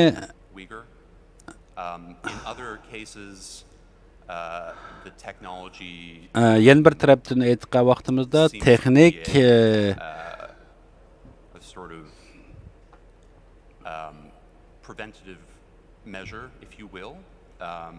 bu bir ma'lum bir maqsadlik sabablar bilan yoki nazorat qilish ehtiyoji bilan ishlab chiqarilgan bo'lishi mumkin. Masalanga ma'lum bir binoga kirish yoki ma'lum bir ish harakatlarda bo'layotganligini kontrol qilish uchun ishlab chiqqan bir qurilma bo'lgan bo'lishi kerak. Uyg'urlarni tunish uchun ishlab chiqarilgan bu texnikninki alayidligi masalan boshqa shu texniklik usullar bilan o'xshash amaliyotda, ammo bu nima uchun bu governmental departments or parts of the state would have, for instance, issued standards requesting specifically Uyghur detection or siz bizga Xitoydagi qaysi idoraninki, qaysi o'rinninki mushu Uyg'urlarni tunish uchun ishlatiladigan mushundaq texnikni taraqqiy qildirishni talab qilganligini deb bera olamsiz? Albatta bilaman buni. Jungo bexatarlik idorasi tarafidan qabul qilingan bir projekt. Bu davlatlik tarafdan elingan bir qaror. Bu qarorda yani etnik guruhlarni, o'xshamagan guruhlarni taniydigan bundaq texnikni ishlab chiqarish qarori elingan.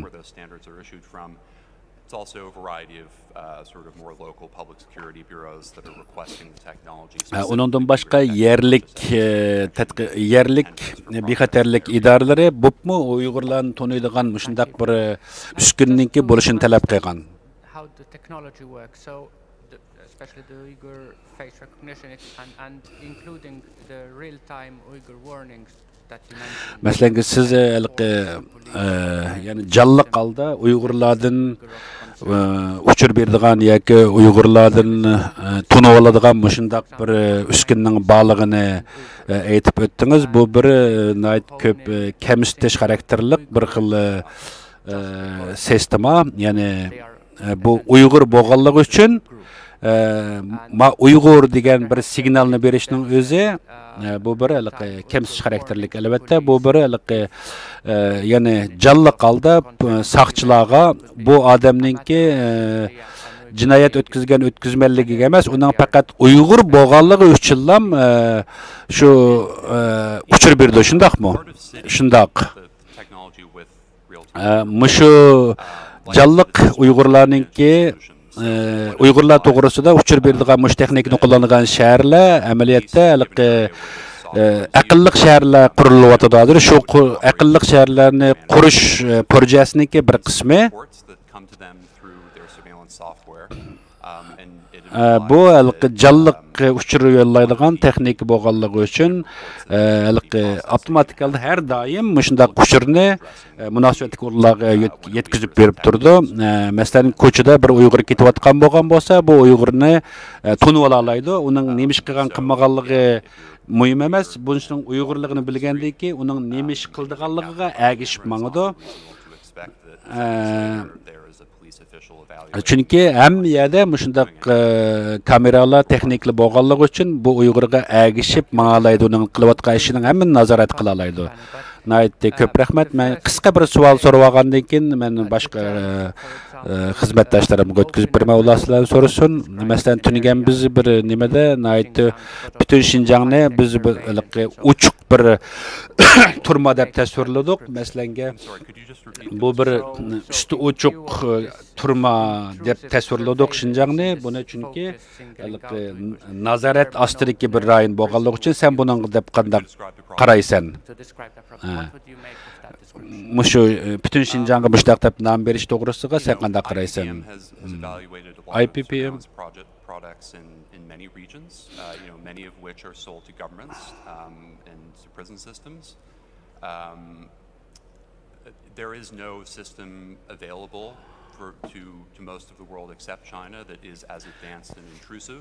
Dünyada Xitaydan başqa hech qanday bir rayonda, dövlətdə bundaq Cungu'dakidek, muşu Şinjan'da yürgüzüp atqandek bir sistema hech qanday bir yer yo'q. Meyli Amerikada bolsun, Angliyada bolsun, bularda bundaq nazaret sistemasi bor, ammo Şinjan'nikiga o'xshamaydi. Şinjan'ni biz ras shundaq uchuq turum desak bo'ladi deb qarayman albatta. Not just for surveillance or monitoring or control, but will be taken even further. In your report, you refer, for instance, to siz bergen uçurunuzda kendi yoki bir qancha bir shirkatlarningki Tiger Chair essentially. Could you speak Tiger Chair deganimiz yo'lbos o'rindiq haqida bir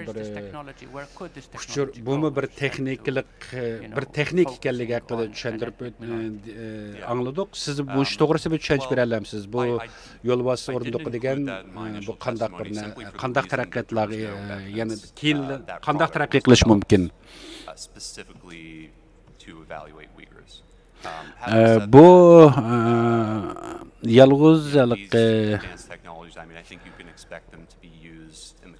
buni yalğız Uygurlar emas, başqalarımı qo'llanishi mumkin. Ammo bu Şinjan'da ko'plab ishlab chiqarilayotgan bir xil o'rindiq. Bu bir xil bu texnik, buni ko'p asosan shu Şinjan'da ko'p qo'llanyapti. O'tganki bir qancha yillarda buningki ishlab chiqarilgan nimasiga bizning analizimizga asoslangan vaqtida buningki nemish qandaq darajada odamni qiynash texnikalarininki borlig'ini biz mo'lchar qila olmaymiz. Hozirlam bu nihoyatda qo'rqinchli bir holatda.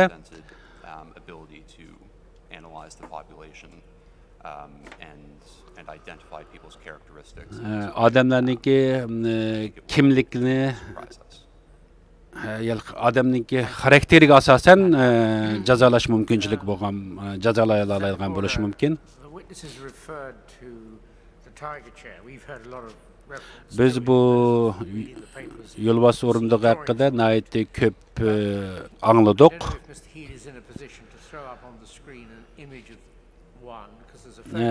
Sizningki mushu Tiger Chair yoki bo'lmasa mushu yo'lbos o'rindig'ininki resmi bormidi sizda deganda, u meningki bugun so'zlagan so'zimda bu to'g'risida demadim, ammo men sizlarga yo'llagan cho'ng hajmlik bu reportimda yo'llagan edim. Shunlashqa men bugun bu resmini ekanmabdimi? Muşu asıllık milletlerini tanıp aladigan texnikninki Şinjan'da qachondan boshlab yo'l qo'yilganligini deb bera olamsiz? Men bilishimcha 2012-yildan boshlaganligini ishonaman. 2017-2019 yillarda buningki taraqqiy qilib xeli yuqori taraqqiyot nimasiga kelganligini bilaman. Davlatlik bexatarlik idorasi idorasininki ba'zi bir uchurlarga erishibsiz. Shuni qanday erishganligingizni deb bera olamsiz? Albatta, amaliyotda bularninki mushu nimalari onlaynda bor, internetda bor deydi. Bu qiziqarli yeri onlayn qilib, shunday internet qilib mashina chiqarib qo'ygan ashningda buning Uyg'urmi, Uyg'ur emasmi deganga o'xshash mushundaq bir aniq holda ko'rsatilgan.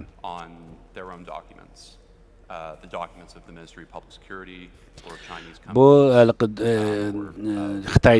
Xitoyninki davlat bexatarligi, shirkatlar yoki qaysi rayonlarninki o'xshamagan o'rinlarninki bir bexatarliklarini qo'g'dash uchun degan tushuntirishni qilibdi, ammo bu sabab bo'lmasligi kerak. Have you got any comment with regards to how accurate this technology is deemed to be? For instance, in the West, we are aware of facial recognition. Mesela bizde mi müşndaq teknikler var? Mesela G'arbda mi müşndaq adam spit asasida onunki nimani qilish işiltimiz bizmi? Mesela G'arbda onunki adamning qora adammi yoki qarimi yoki aqtallikmi, qartallikmi buni tonanmaydi, lekin uning odamligini tonuydu deb bilamiz. Ammo Xitoyda bu odamninki zodi qaysi millatligidan tortib tepib chiqa oladigan bundaq mumkinchiligini biz tushuntirib bera olamsiz. Chunki bu shu ishlab chiqaruvchi ham shu hukumatninki talablari asosida bu o'zgartish bo'ladi bu texnikni.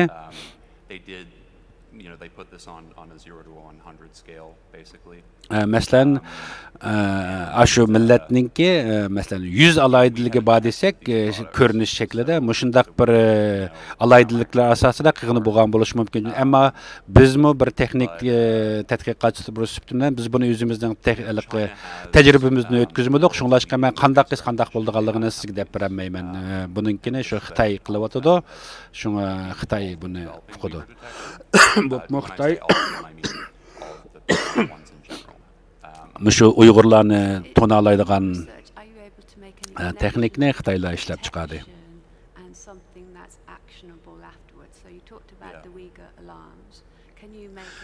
Siz mushu Uyg'urlar to'g'risida ko'proq to'xtaldingiz, chunki mush texnikni Uyg'urlarni to'naydiganligi haqida.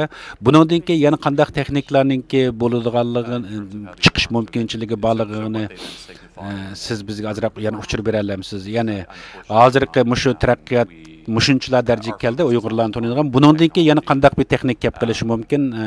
Afsus, men bu to'g'risida aniq deb bermayman, ammo bu bir buningdan keyin qanday qo'llanish kerak, nimalarga qo'llanish kerak, yana qanday taraqqiy qildirish kerak, bu taraflarda yana jiq mumkinchiliklar bor. A few different ways. So, Sualni anglamay qoldim. Again, at the standard up on the screen, what the standard refers to as ethnicity recognition is Uyghur. Har xil etniklarninki kimligini to'nalashi yoki bu Uyg'urmi, Uyg'ur emasmi deganligini ko'rsatib beradi. Xitoyda nihoyatda ko'plagan o'xshamagan millatlar bor. Bu qanday qilib faqat Uyg'urlarni to'nalash mumkinchiligi borligini qandaq bir yo'llanishlik yo'li ketayotganligini biz yoki Xitoy hukumati masalanga maxsus holda boshqa millatlarni emas, shu Uyg'urlarni to'naydigan bu texnikni taraqqiy qildigan Breezy BRESES degan bir shirkat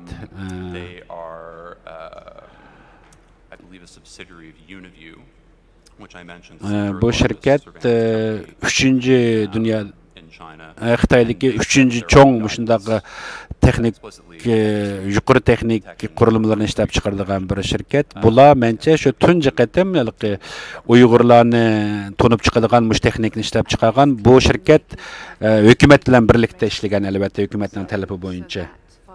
Follows on from the argument you just made and the evidence you come across. Is that correct? Sen muşu qararlarının hammasını özününki şu tədqiqatlar haqqında özünün yapğan tədqiqatların əsasında çıxarğan qararın şundaqmı əlbəttə. Mən şu yolbaşı orunda haqqında bir sual sormaqçı. Onun keyin kelimən məsələn Huawei doğru sözləsək Huawei hazır özününki aşındaq qanunsuz narsistlarcha ep berayotgan, ya'ni nationalistlarcha shu Jungo Kommunist partiyasi uchun o'zining texnikasini ishlatayotganligini doim rad qilib keldi. Sen va sizlarningki tadqiqotinglarda shu Huawei'ninki shu jinoiy ishlarga nima deymiz, ish prinsipini qanday tushuntirib berasiz? Masalan, Huawei'ninki Uyg'urlarni to'nib oladigan bu sistemasının üstüde sözlesek, Huawei'nin düşündürüşü bu fakat tecrübe. Bunu biz real hayatta işletmeyimiz deyip düşündürüş bədi. Ama bunu muşundaq bir teknikni işlep çıkarışınki özü bu bir normallik emas elbette. Meyli Huawei bunu özü qabul qilmasin, rad qilsin.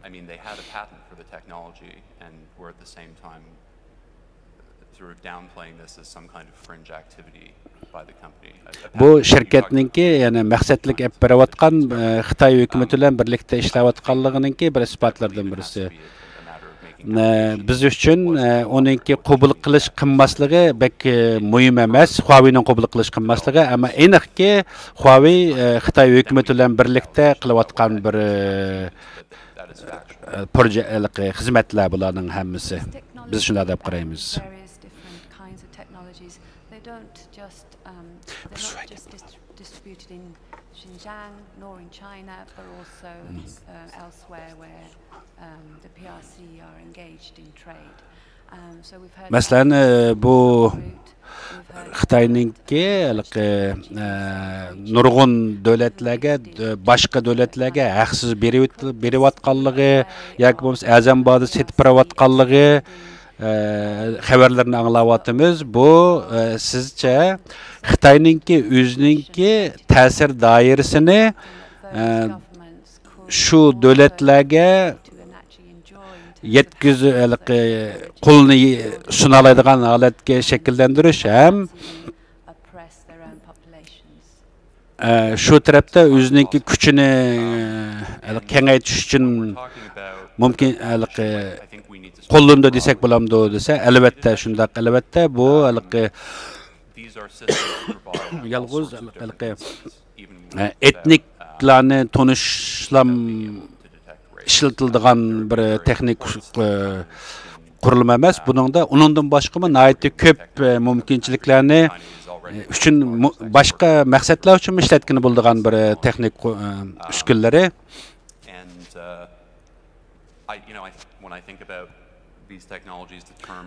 Bu texnik yani totalitarianizm yoki diktator davlatlarninki ishlatiladigan bir xil usti qurilmasi uchun ishlatiladigan texnik uskunlari deb qarasak bo'ladi.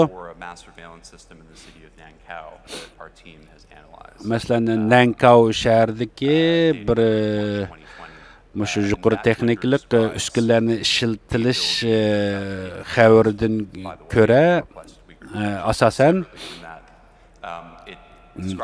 albatta bu Uyg'urlarni tekshirish uchun emas, albatta buningki boshqa maqsad bilan, masalan, sotsial turmushdagi hayotdagi ba'zi boshqa birimlarni, boshqa mumkinchiliklarni nazorat qilish uchun ishlatilishga bo'ldiganligi haqidagi bir boshqa bir uchurim bor, masalanga yolg'iz Uyg'urlar uchun emas.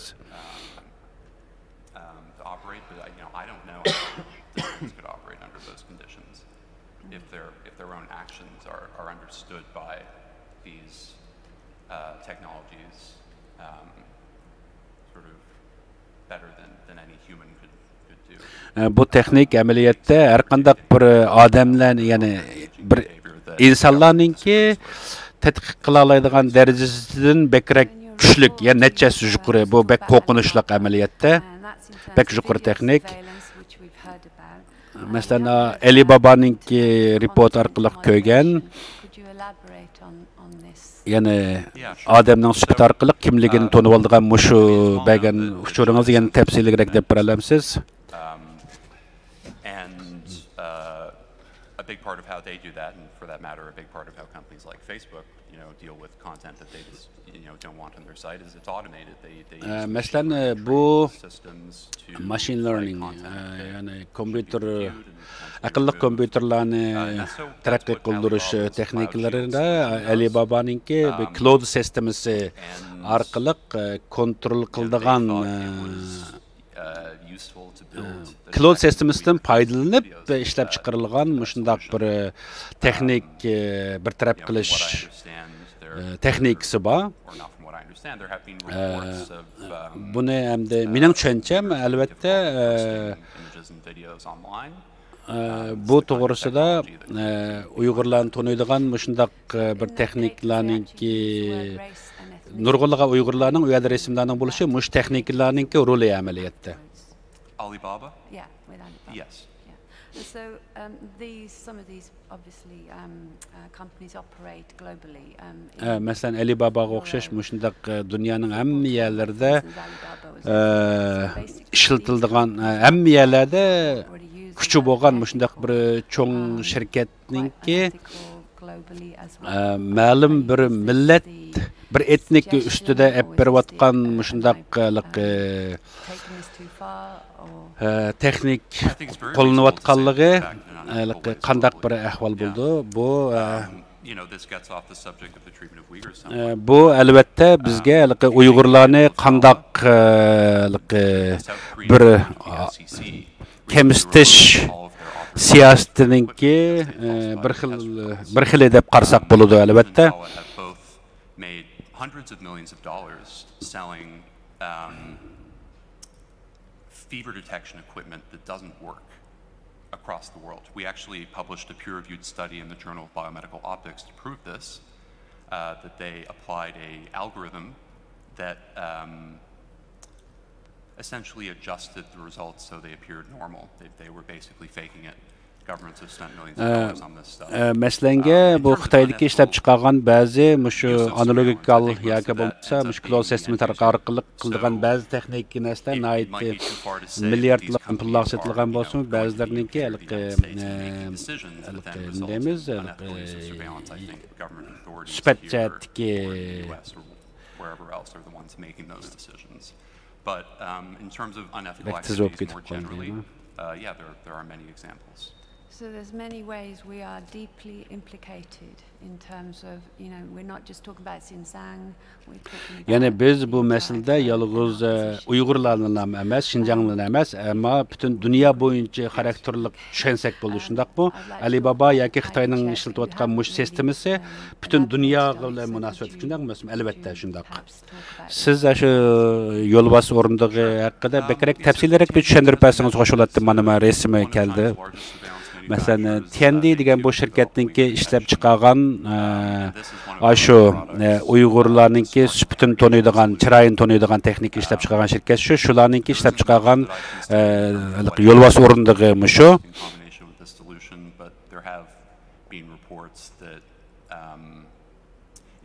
If you sort of go back and look at, sorry, I think I unintentionally took that off the screen. I forgot I didn't have my slides. But if you look at the emotion detection solution I showed you, I would consider it likely that in general technologies Xitoylarninki mushundaq harakatni tanıydigan yoki chiroyini tanıydigan texniklarni bundan keyingi vaqtda mushundaq odam nima sotxonlarninki ichida ham ishlatilishi tabiiy albatta ham boshqa o'rinlarda bu inson huquqlari komitetininki nemis tədqiqatlarda e'lon qilindi. Bu yo'lbos o'rindig'i odamlarni qiynash, jazolash uchun qo'llaniladigan bir uskuna. Bu Xitoyninki bir saqchilarga hozir qo'llanayotgan jazolash usullarininki birisi.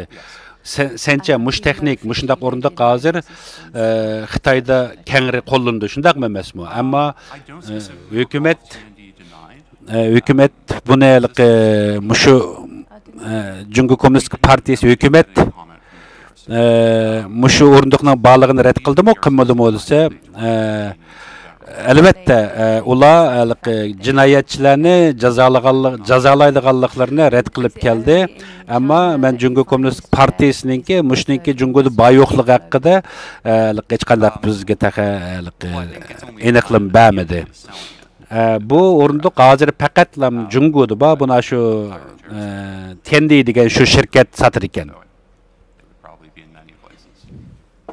Bundan keyin bu boshqa yerlardan bo'lish, afsuski Xitoyning sirtidagi boshqa yerlardan bo'lish mumkinchiligi bor.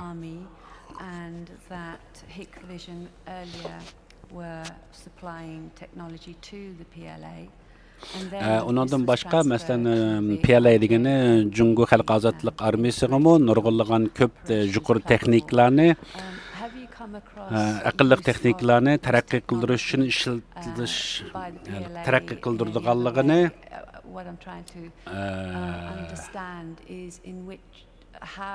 qilish mumkinchiligi bo'ldi. Biz bu yerda hamda bu mening bilmoqchi o'g'inim mushu texnologiya, yuqori texnikni taraqqiy qildirish va ishlab chiqarishda buningda askarlar, xalq ozodlik armiyasi bilan xalqlar o'tirsida farq bo'lish kerakdi. Ya'ni askarlarninkiga ishlab chiqarilgan undaq texnik bilan xalqlarninki farqli bo'lish kerak. There was a study that one of their employees collaborated with the PLA on. Maslanga bizningki tadqiqotimizda ko'ra Xitoylarninki xalq ozodlik armiyasininki roket ishlab taraqqiy qildirish diviziyalari bilan birlikda ishlayotgan mushu yuqori texnik taraqqiy qildirish xizmatlari bor. At the highest possible level of suppliers to the People's Liberation Army.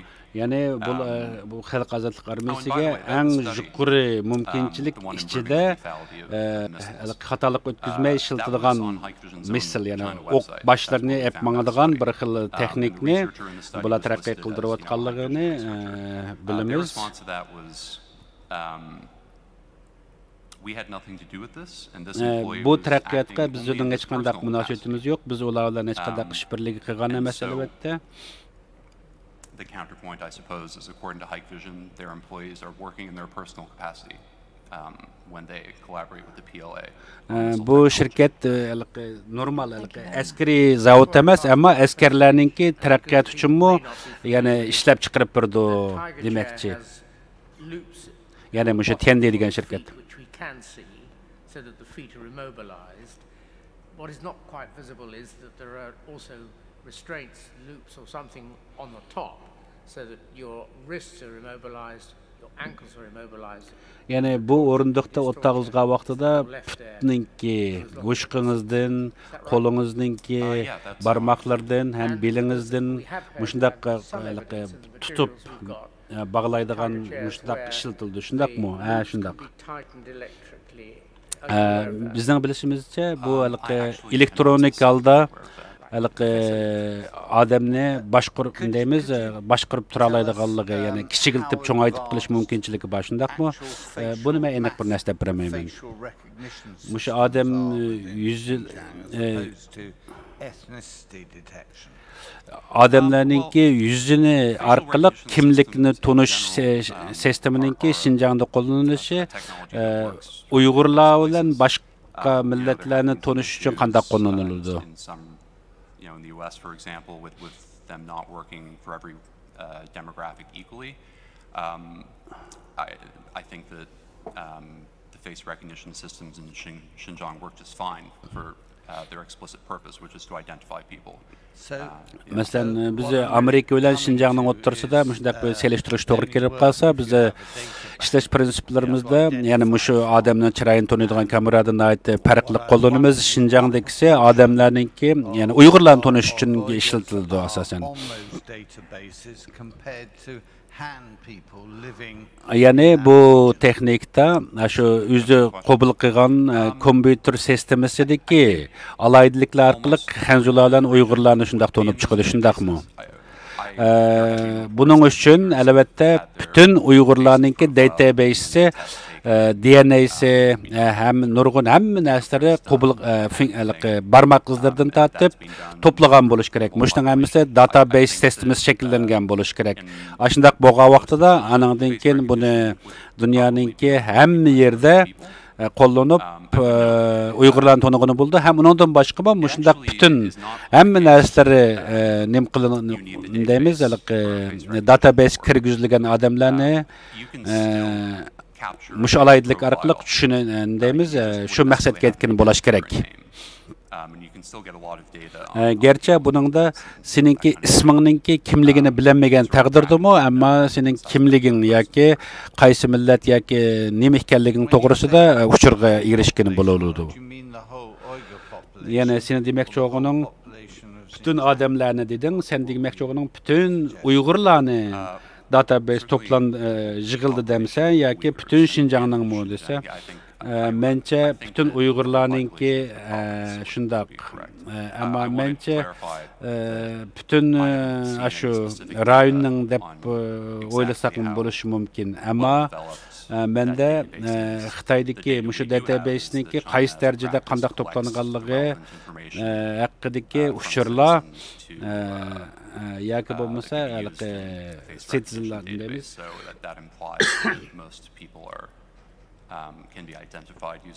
Şu davlat fuqarolarininki asasen mushu uchurlari bor, shunlashqa shularni qo'llanish orqali bu data sistemimiz orqali nim qilgani bo'ladi. IPVMninki asosliq iqtisodiy yordamchisi kim? Sort of like any other media, 90% of our revenue comes from subscriptions, and the other 10% comes from courses. Basically, we teach people courses on how to. Bizninki iqtisodimiz asosan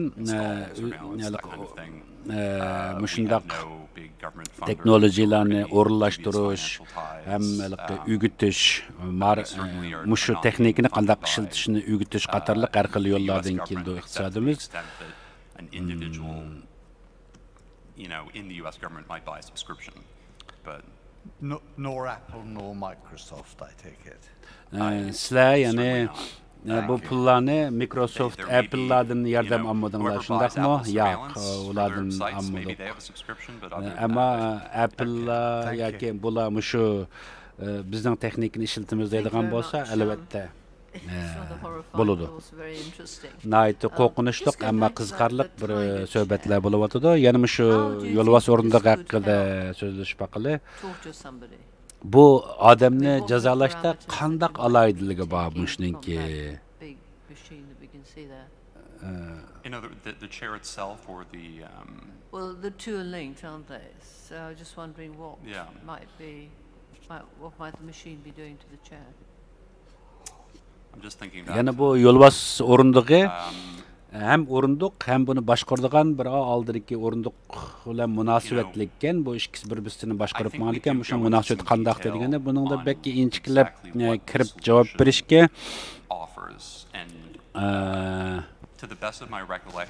meningki biladigan darajamda bir tushuntirish berib baqsam, keep track of perhaps something like how long someone's been interrogated and if they're using adamninki qancha vaqt mishaga chidalaydi, ya'ni mush jazoga yoki mishaga o'tirishga mushu yo'lbos o'rindiq qildigan jazo qancha vaqt bardashlik bera oladigan ham qanday o'zgarishlarning bo'layotganligini bilib tura olishi mumkin, kontrol qila olishi mumkin. Ammo men buningki bek tafsiloti bek esimda qolmabdi, tafsili bek chiqib bermayman. Bu texnik shunday taraqqiy qilaversa, mushu o'rindiq orqali bir DNA mush texniklar taraqqiyoti odamningki DNAsini tadqiq qilish mumkinchiligi bo'lib qilish mumkinmi yoki kamera yoki ma'lum bir narsa orqaliqmi deb so'raganda uni men bilmayman, uning bir narsa demayman. Mush texniklarni hozir taraqqiy qilayotgan mushu texniklarni yaxshi maqsad uchun ishlatgan bo'lamdi. Yaxshi ishlar uchun ishlatgan bo'lamdi mush yuqori texnologiyani. Hopefully better circumstances. I think when it comes to Uyghur face detection. Masalan, bu Uyg'urlarningki chiroyini taniydigan mushu texnikni boshqa yana bir yaxshi mumkinchiliklarga ishlatgan bo'ladigan bir pozitivlik bir mumkinchiligini men qat'iy ko'rmadim. Agar birasi mush Uyg'urlarni tunib oladigan mush texnikningki yaxshi tarafga ishlatgan bo'ladiganligi to'g'risida bildiganlar bo'lsa yoki o'ylay olganlar bo'lsa menga deb bersa men xush bo'laman. Yoki har qanday bir millat yoki xalqni tunish uchun ishlatadigan bundaq bir texnikningki men yaxshi tarafini ko'rmayman.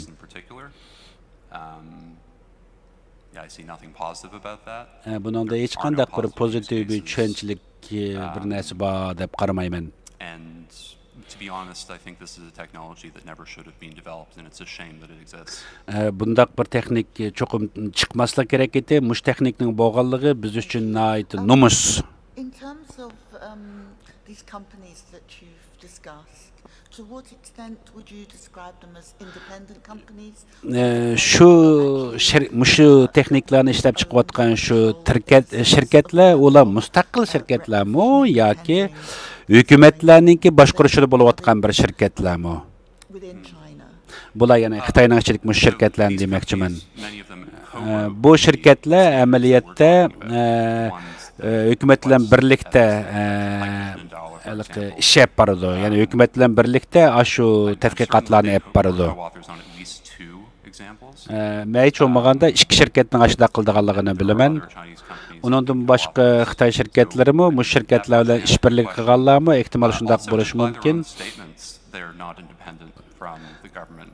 Albatta, bu shirkatlar Xitoy hukumatidan mustaqil holda bu ishlarni qilib bo'lmaydi. Shunlashqa bunisi aniq. Bularningki raisi shirkatningki Chen Zongyan ham shu butun mushu yuqori texnologiya tadqiqotini olib boradigan shirkatlar birligining raislarininki raisimish. Raislar nima deymiz? Bordining raisi.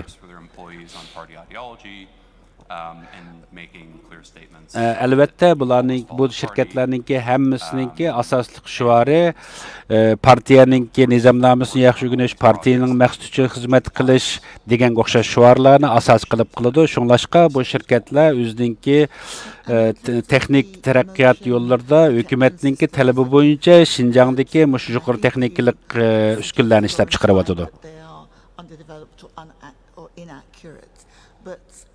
Do you foresee that they could be developed to a higher degree of accuracy? And following on from Professor Kumar's question, how might you envisage they might be used other than this example of monitoring people who are being tortured, for example? So, most people that analyze surveillance technology are doubtful that emotion recognition will ever be as accurate as sort of you and I talking right now, right? But even this interaction is a bit subjective, and that's part of the problem. You know, it's hard for me to sort of pin down the specific emotion of any particular face with, you know, greater than a certain amount of accuracy. And then to communicate that to computer and development processes adds a layer of complexity. That being said, I would caution people that the fact that they don't necessarily work to an extent actually makes this worse, because it's not whether or not they work that matters, it's whether or not they're being used. Yani bu yerda bizningki muloyiza qildiganimiz ma'lum bir texnikaga ishlab chiqarilishida, ya'ni uni ishlatmaslik emas, uni nima uchun ishlab chiqarishning o'zi. O meningki diqqatimni qo'zg'aydigan masala. Things that could factor into a decision about how someone's treated. Chunki bu uskunlarningki ishlab chiqarilishi ma'lum bir guruh yoki ma'lum bir shaxsni qandaq muomalada bo'lish yoki qandaq bir taraf qilish maqsadi uchun ishlab chiqarilgan uskunlar, ya'ni. Men bir savol so'ramoqchi edim. Yana hukumatningki shunga aralashish haqida so'ramoqchi. Xitoy hukumati mushu millatlarni yoki asonliq millatlarni kontrol qilish, nazorat qilish texnikalari uchun hukumat fond yoki pul chiqadi, iqtisod chiqadimi? Men buningga aniq bir narsa deyolmayman, ammo Xinjiangdagi mushu nazorat qilish texnikalariga pul chiqargan bo'lishi mumkin albatta, ammo men buningga aniq bir narsa demayman. Buni shundoq deb bir munozaraga chiqsang ham buni chunki Xitoydagi mushu Uyg'urlarni to'nibiydigan mushu yuqori texnikalik mushu uskunlarni ishlab chiqargan shirkatlarningki Xitoy hukumati bilan bo'lgan munosabatiga qarab turib mushtaq deb bir qaror chiqarsang bo'ladi.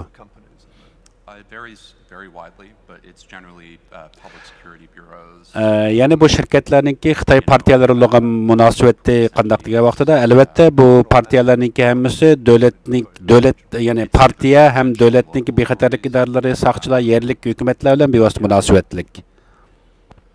And is it part of the specification for the system? Sorry, this is going to reveal my technological lack of education. That they link into the iJob system. Not specifically. Well, it is part of the specifications that they link into the government surveillance networks, and that they do so at all levels of government, national, provincial, and local. Bu texniklarninki qarorni beruvchilar yoki taraqqiyot uchun sharoit yaratadiganlar davlatdagi har xil bosqichliq hukumatlar yoki yana hukumatlarninki qo'llashi orqali taraqqiy qilib mangdi. Men oxirgi bir savollarni so'ramoqchi. Is there any recourse under Chinese law regulation that Xitoyninki qonunida stored information about them? Fuqarolarninki shaxsiy uchurlarini to'plash ustida qanday qonun bor? Xitoyda bunday bir qonun bo'lmaydi. Xitoylar o'zininki fuqarolarni hurmat qiladigan bir ahvol bor deb qaramayman. Rahmat sizga. Bizda ozroq bir vaqt bor. Ben shundan bir savol so'ray. Standard on film, massive screens and people sitting in front of them. Or is it Masalan, mushu texnikni nihoyat cho'ng bir ishxonada bo'lgan bo'lsa, bu oldin yo'g'on bir ekranda chiqib turib ko'ramdi yoki yolg'iz bir soqchi bir ishxonada o'tirib kichik ekran bilan ko'ramdi deganda bu hamma xil yo'lda ishlatishga bo'ladi. Uni nihoyat cho'ng ekranga chiqarib turib ko'rish mumkinchiligi bo'ldi, kichikda bo'ldi. Albatta buni ishlatish yo'llari har xil.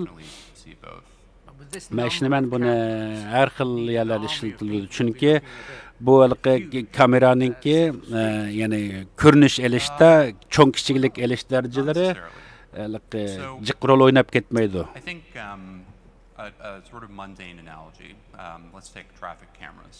Masalan, shu yo'l traffic cameras up until traffic kameralari, ko'chilik kameralar.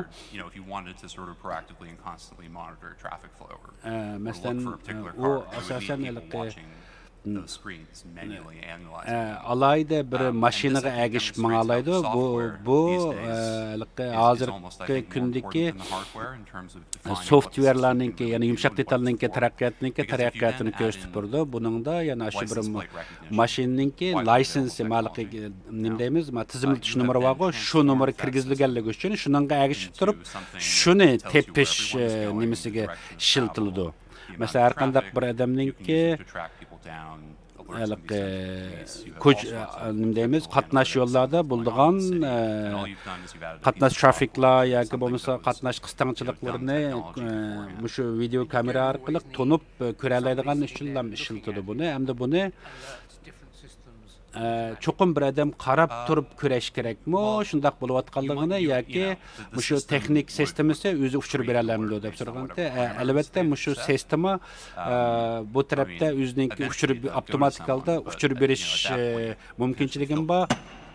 Ammo ma'lum bir ishlagan shaxs buning ustida basim bo'ldi albatta. You filter through a lot of different instances that would in the past have to be manually looked at by a person. And then just to conclude, if I was there, I could buy a tiger chair from Candy, nobody would object. Agar men Xitoyda bo'lgan bo'lsam, men ashu Candy'dan nimani setib olsam, tiger yo'lbos o'rindig'ini mumkinchilik bormi? Mencha mumkinchilik bo'lishi mumkin.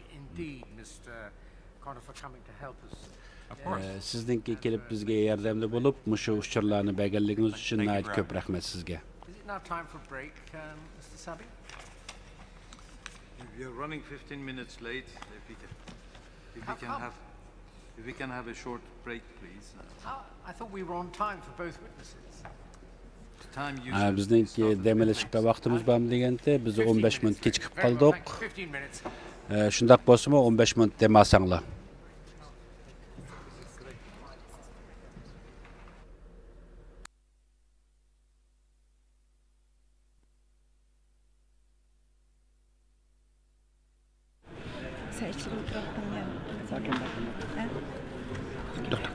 Açmaydım.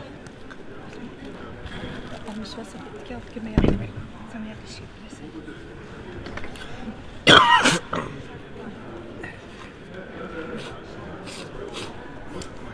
Yapmalarını sen kısacım. Sen başlamıştın. Siz bakıtlar. Demiş matbaatlar. Yok siz başlamışsınız. Qaysi başlamışsınız? Ben başladım.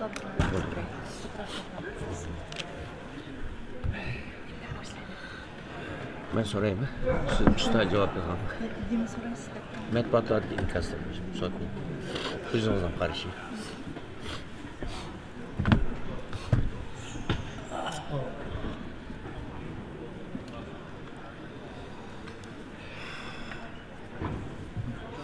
Assalomu alaykum. Ekran oldidagi Sharq Turkistonlik aziz qarindoshlar, hammalarning shu vaqtda takror xayrli bo'lsin aziz qarindoshlar. Kiravotganlar Dunyo Urqulti to'rt televiziyasi. Biz hozir sizlarga Xalqaro Uyg'ur sud kollegiyasininki ikkinchi qatimliq sud o'tkazilayotgan bu Londondagi Churchill House sarayi naq maydondan bu programma taqdim qilyapmiz aziz qarindoshlar. Bugun mana Xalqaro Uyg'ur sud kollegiyasining ikkinchi qatimliq sudi 3-kuniga qadam qo'ydi va nihoyatda muvofiq bir shaklda 3-kunning birinchi bölüm oxirlashgan bo'ldi. Hozir qisqa bir dam olish chiqdi. Mush fursatdan foydalanib turib, biz ba'zi bu qadimgi sudga ham guvohlik berish uchun kelgan, ham kuzatuvchilik bilan kelgan ba'zi aziz mehmonlarimizni bu vaqtli studioga taklif qildik aziz qarindoshlar.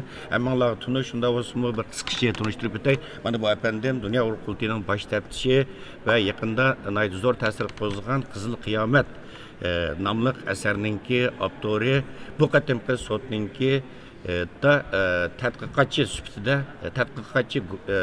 shohid sifatida taklif qilingan bizningki Amerikadagi qarindishimiz Abdukim İdris efendim, hoş geldiniz Abdukim İdris efendim. Asli Roşan Abbas Hanım tanıştırışım başta yoktu. Şunda olsun tanıştırıp koyay.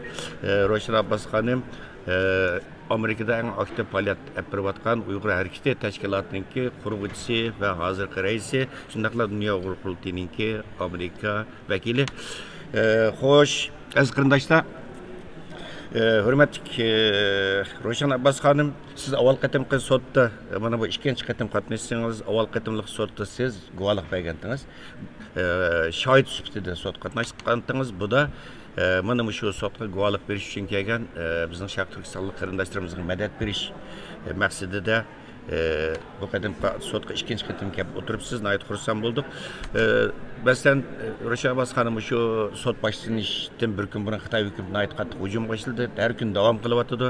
Tunog'un maxsus bosh maqola e'lon qilindi Shanxay axborot agentligi tomonidan Beijingda axborot e'lon qilish yig'inlari o'tkazilyotdi.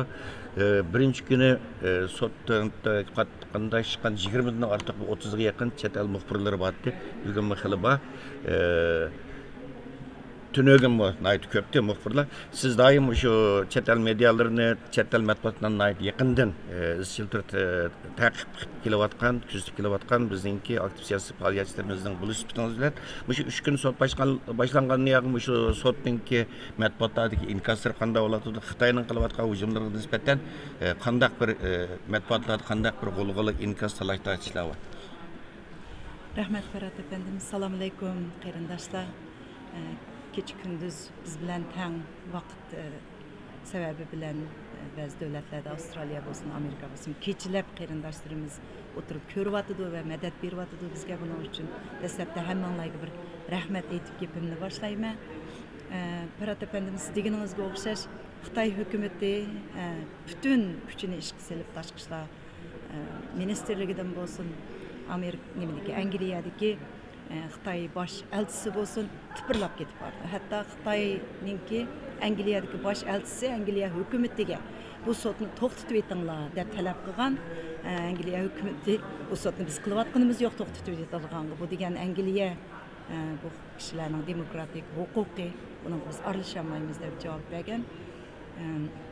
Xitoy va Xitoy tarafbozlarininki qancha ko'p hujum qilishi bu xizmatimizning shuncha unumli bo'lganligini ko'rsatadi. Biz davomli shunday deb qaraymiz, hammani bu yerdan ko'ryapmiz. Bu 9 kishi shu sotdagi sot kollegiyasiga baholag'uchi bo'lgan 9 nafar mishadi. Vaqtda o'tirib anglayotgan, savol so'rayotgan kishilarning ba'zilari bilan paranglashgan vaqtimizda dediki, garchi ular Uyg'urlarni anglagan bo'lsa-mu, qat'iy bo'layotgan ishlarning mingdan birini bilmaydi ekan. Shunda edim o'sha necha kun jarayonida va o'tgan qitimda shu 4 kunlik sot jarayonida biz yuzlagan kitob o'qigandek bo'ldik degan inkaslarni bildiryapti. Matbuotdan bo'lsa, mayli dunyoga tanliq bo'lgan ABC va Angliyadagi UTV, Amerika ovozi bo'lsin, hatto Isroiliyaning eng chong tashviqot bo'lgan Haaretz mushlarning muxbirlari mishada har kuni bo'lib va islom kanallari ular kelib mishada intervyularni, ziyoratlarni qilib nihoyatda jonliq bir holda mishada bo'lgan ahvollarni dunyoga anlatyapti. Buning ta'siri butun dunyo xalqiga Uyg'urlarning beshiga kelayotgan shu irqiy qirg'inchilikni va zulmlarni anlatishda nihoyat yaxshi rol o'ynaydi. Rahmat Ro'shan xonim, xuddalik chet el kuzatuvchilarning degandek, endi shu sot, xalqaro Uyg'ur soti bu chet ellardagi shu Uyg'urlarni tadqiq qilayotgan Xitoyningki shu Uyg'urlarni asos qilgan Tibet va boshqa millatlarga silayotgan zulmdan haqida analiz tadqiqot yapayotgan butun chet el mutaxassislarni bir munbarga to'plagan bo'ldi, shundaymi? Burun ayrim qilgan bo'lsa, hammasi shu munbarga ularning dokladlari arxivlashtirilib bu munbarga to'plangan bo'ldi va Sharq Turkistonlik butun da'vogarlar shu munbarga kelib to'plandi. Nihoyatda cho'ng bir ma'lumotni aytgan vaqtida bir arxiv, bir ambir bo'ldi bu. Sot haqiqatan, masalan, Ro'shan xonim, tunugun hammamizning diqqatini tortgan bir nuqta bo'ldi. Masalan, bu irqiy qirg'inchilik haqida maxsus tadqiqot yapayotgan tanilgan mutaxassislarga, masalan, John Parker bilan Yuna Diamond. Tunugun ikkisi doklad bergan vaqtida ular 1 soat vaqt berilgandi. Undan keyin 1,5 soat uzatilib, 2,5 soat bular irqiy qirg'inchilik masalasi haqidagi o'zining qarashini o'tirib qo'ydi va butun sotchilar bir-birlab hammasi degidek so'rab chiqdi. Siz masalan ularningki bu darajada bu ikki mutaxassisningki bu bergan doklad bu darajada qiziqib ketishining sababi nima sizcha? Chunki bu ikkilisi mayli Yona Diamond bo'lsin, mayli John Parker bo'lsin, bular Kanadadan kelib qatnashayotgan. Bular shu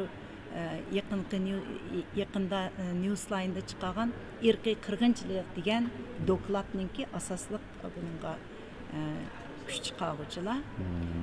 Shuning bilan tang bularningki necha vaqtning yog'i irqiy qirg'inchilikning intention, bu irqiy qirg'inchilikni irqiy qirg'inchilik bo'lyotidi emas, ish qilayotgan Birleşken Devletler Teşkilatı'nın asasidagi 5 türlük amillarning her birisinin bo'layotganligini so'zlagan vaqtimizda intention, ya'ni ashini mush amillarni appagan vaqtida irqiy qirg'inchilik qilmaydi yoki bir millatni yo'qotaman degan maqsad bormi degan nuqta muhimchi. Bularning qilayotgan tadqiqoti shu bo'lg'achqa, garchi hammasiga 50 minutdan 45 minut, 50 minutdan 1 soatgacha vaqt berilgan bo'lsa-mu, bularning vaqtini 1,5 soatga uzartdi. Akşam biz azroq paranglashib fursati bo'ldi bu ikkisi bilan. John Parker deydi, 3-4 yilning oldida menga Uyg'ur masalasiga bir diqqatingni bergan bo'lsang deb ba'zi mutaxassislarning taklif qilgan vaqtida men bek aldirash hozir, mening vaqtim yo'q deb javob berib ekanman. Şu vaqtida men diqqat bergan bo'lsam, texmi burunroq bu narsalarni o'tirib chiqarganman. Shunga azroq mening buningda pushaymonim bor. Biroq shu 2 yildan beri men nurg'un narsalarni his qildim. So'zlaganlarimning ichida buning men yanimi ko'p diqqatimni sarf qilaman deb yaxshi nim qildi. Hatto oqshom paranglashgan vaqtimizda 9 ayning 25 kuni Torontoda, Kanadada içiladigan masjidning içilish murasim balig'ini biz shunga berishni planlayotganimizni degan vaqtimizda menga buning bütün uchurini evatib beringlar, men berishni xohlayman, berib ashada Uyg'urlarni men ko'rishni xohlayman deb shunday dedi. Aprin, agar sende Kanada Sharq Turkiston jamiyatininki a'zolari Kanadada qarindoshlarimiz bu so'zlarni olgan bo'lsa, balkim suyun deb o'ylayman. Bu haqiqatan yaxshi bir xo'sh qaror bo'ldi. Chunki men buna diqqat qildim, tunadim favqulodda uzatdi va savol so'ramagan bir so'tchi yoki bir bog'lash shaytninki a'zosi qolmadi. Buningki biroz tafsilotni siz orqali o'rgangan bo'ldik. Rahmat. Xo'sh, amdikilayli hurmatli Abdukim İdris efendimga. Abdukim efendim, ham sizni bu qatim rasmiy bir Uyg'ur tadqiqotchi sifatida taklif qildi va taklif qilishning sababimi asosan siz o'tganda yaqinda nashr qilgan bu Qizil Qiyomat nomli kitobingiz sababidan bo'ldi deb o'ylayman.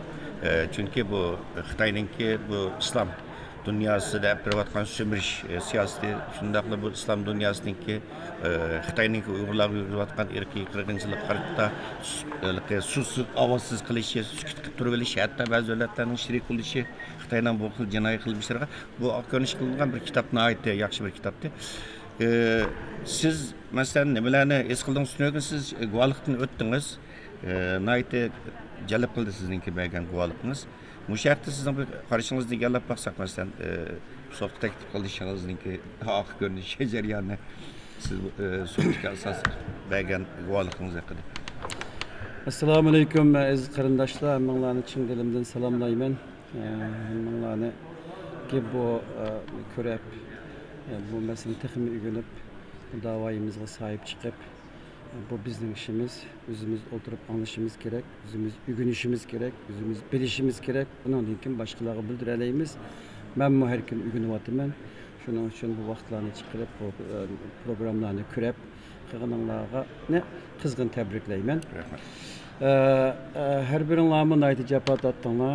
Bu Farhat efendim, Baxtiyor efendimler bo'lsa, bu haqiqiy bir xalqarалық bir studiodek ishlayotidu. Tercüman başqa yerda, o'zlari bu yerda, resimni boshqa yerda elayotidu.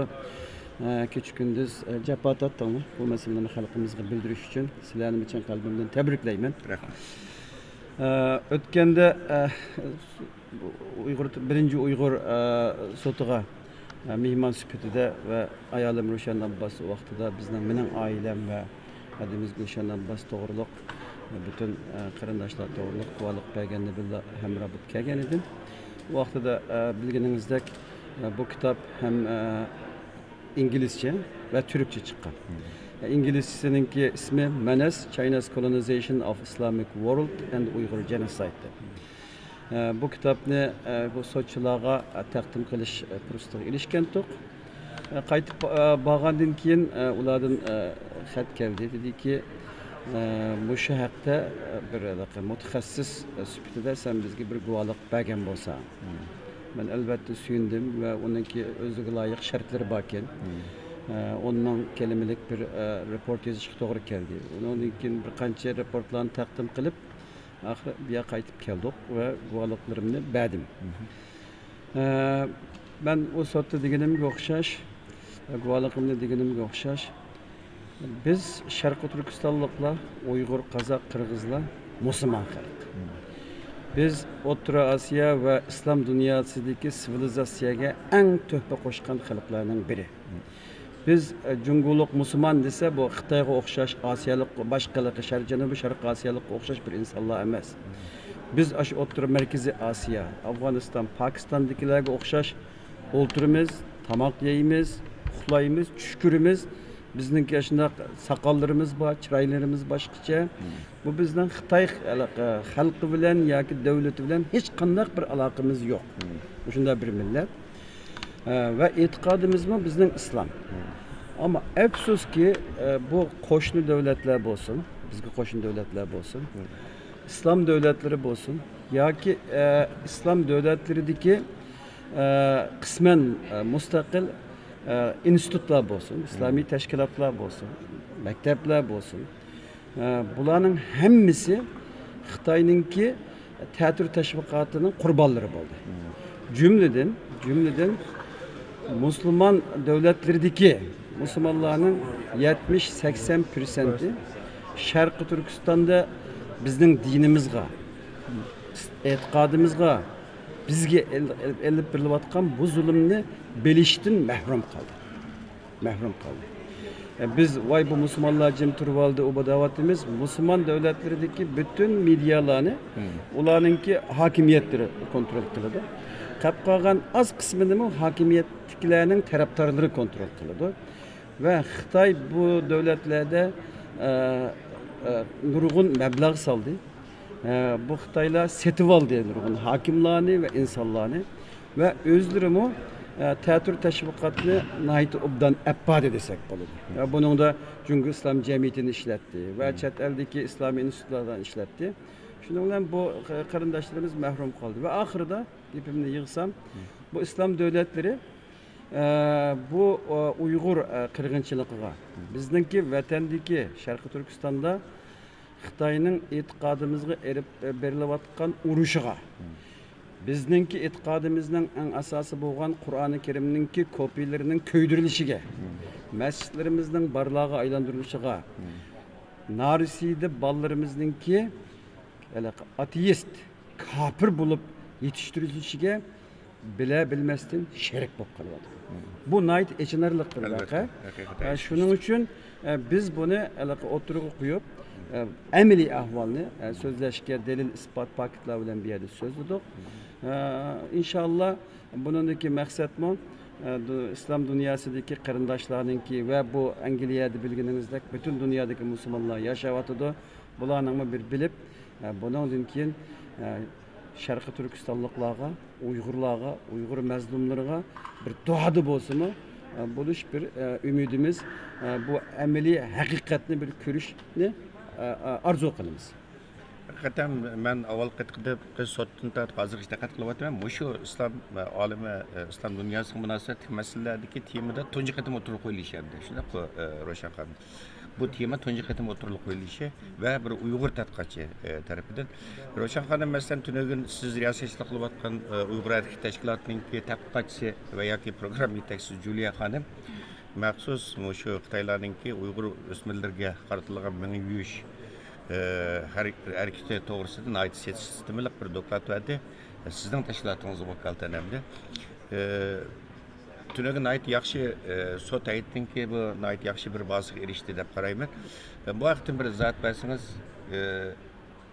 Juliya xonimningki. Juliya o'zi ishki Mongoliyada 10 yil yashadi maktabda. Yosh o'smir bolalarga maktab içip ders berib shunaqa ma'arif Xitoyning ma'arif sistemasi bilan 10 yil hablashgan. Shu jarayonda shu Mongollarga, Mongol tiliga Xitoyning yurgizayotgan shu siyosatlarining qanchalik bolalarning psixologiyasiga, ularning yetilishiga hem ularni şu Xitoyninki idealistik Xitoyning shu kommunistik ideyasi bilan tarbiyalash, kallasini juyish, yosh vaqtida, kichik vaqtida shularga berayotgan shu butun siyosiy hareketlerininki Uyg'urlarning shuni uzundan beri yuzinayotganligini va buning shu genosidening bir kuchli omil ekanligini tafsiliy tushuntirib. Rahmat Rashad xonim, hurmatli televizor ko'ruvchilar, sud hay'ati qisqa dam olishdan keyin asta-asta kirib yerini olishga boshladi. Bugun nihoyatda muhim 3 lager şahidi var. Sizler köpünçanlar körep bakmagan, anlap bakmagan, hazırgıçı bilinmegen, oturgı çıkmagan 3 Şarkı Türkistanlı Kazak lager şahidimiz bugün keyni-keyinden. Birazdan keyin birisi, onundan keyin üçlük tabaktan keyin yani 2 Kazak lager şahidimiz bu özünki lagerlarda kögen zulümleri ve başka sebdaşları tatvatkan zulümler hakkında nait tepsili malumat verdi ve bu şu Kazak kardeşimiz şundak çoğun terdit, besim, layga karamay, ming teste şu lagerlarda izlevatkan özünki Uygur olsun, Kazak başka kardeşlerininki şu derdini anlatmayız deyip Atay'tan London'a gidip geldi. Birazdan keyin bula guvalık verdi. Aziz kardeşler diqqatinglar sotman devamında olsun. Birazdan keyin görüşelim. Rahmet sizlerge.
Mr. Chairman, our next witness is Mr. Nathan Rooser.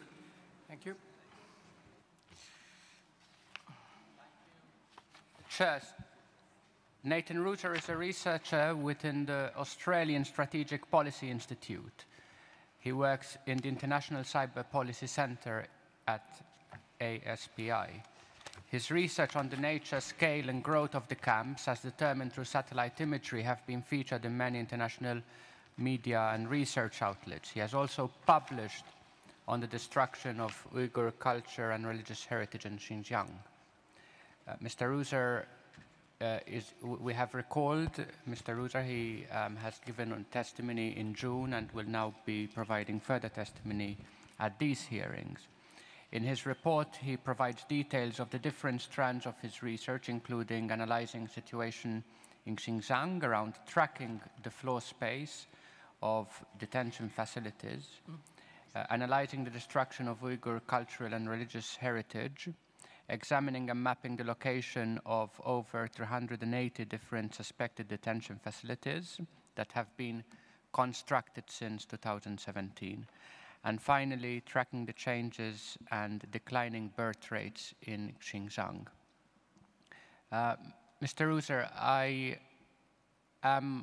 my understanding is that you haven't got a presentation, but could you let me know if you do?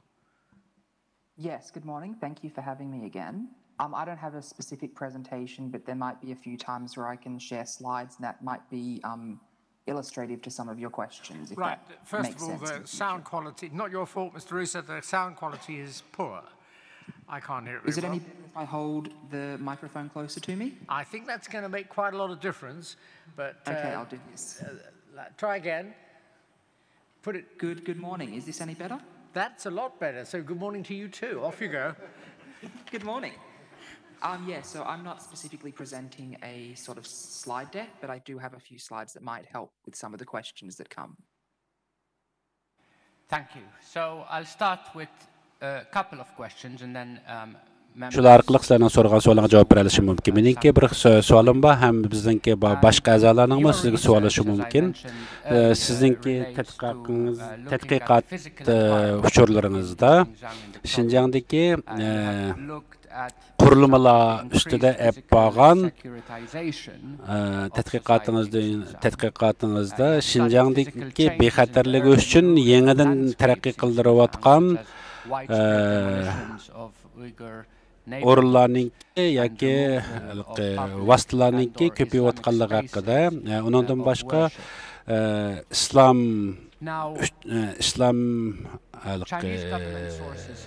dini bo'yicha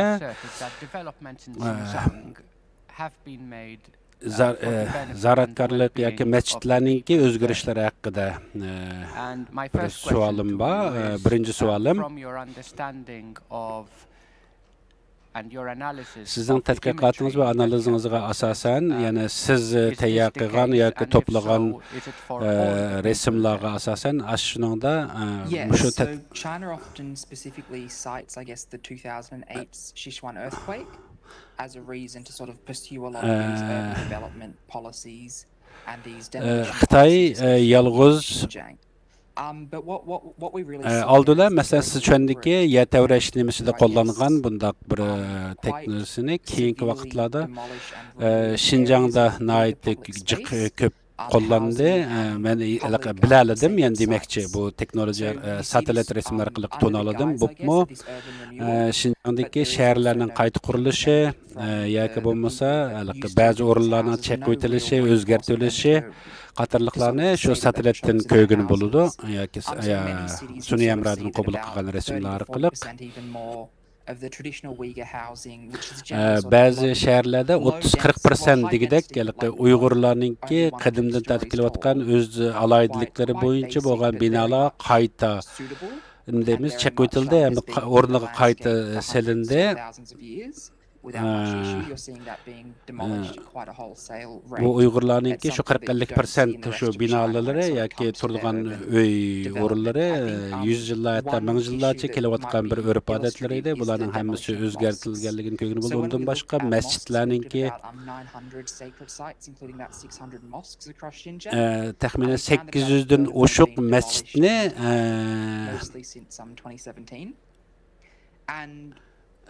tepib chiqdik. Buning ichida yerimidek degidek ular chek o'tilgan yoki o'zgartirib o'tilgan.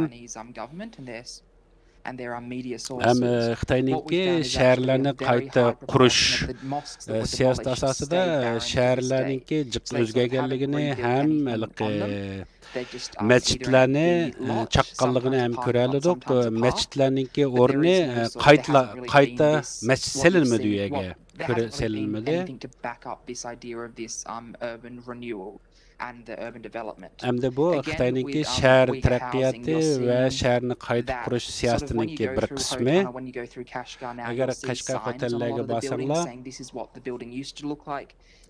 bu binanınki burun qandaq ko'rilganligi, qandaqligi, hozir qandaq holatga kelganliklari to'g'risidagi farqlarni ko'ra olasizlar ham xalqlarningki deyishcha bu o'rinlarni bir madaniy shahar shakliga aylantirib, uni sayohatchilarningki bir Disney ko'rgazmaxonasiga o'xshash bir o'ringa aylantiryapti.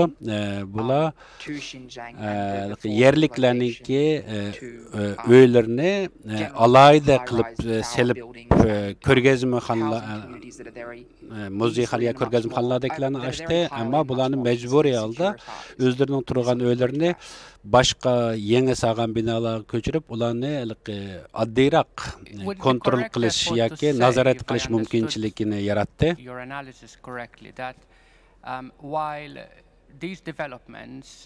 Nima uchun bu taraqqiyotlar shu yerlik xalqlarga foydasi bormi? Uyghur madaniyatini saqlab qolishga foydasi bormi, yo'qmi deganda buningda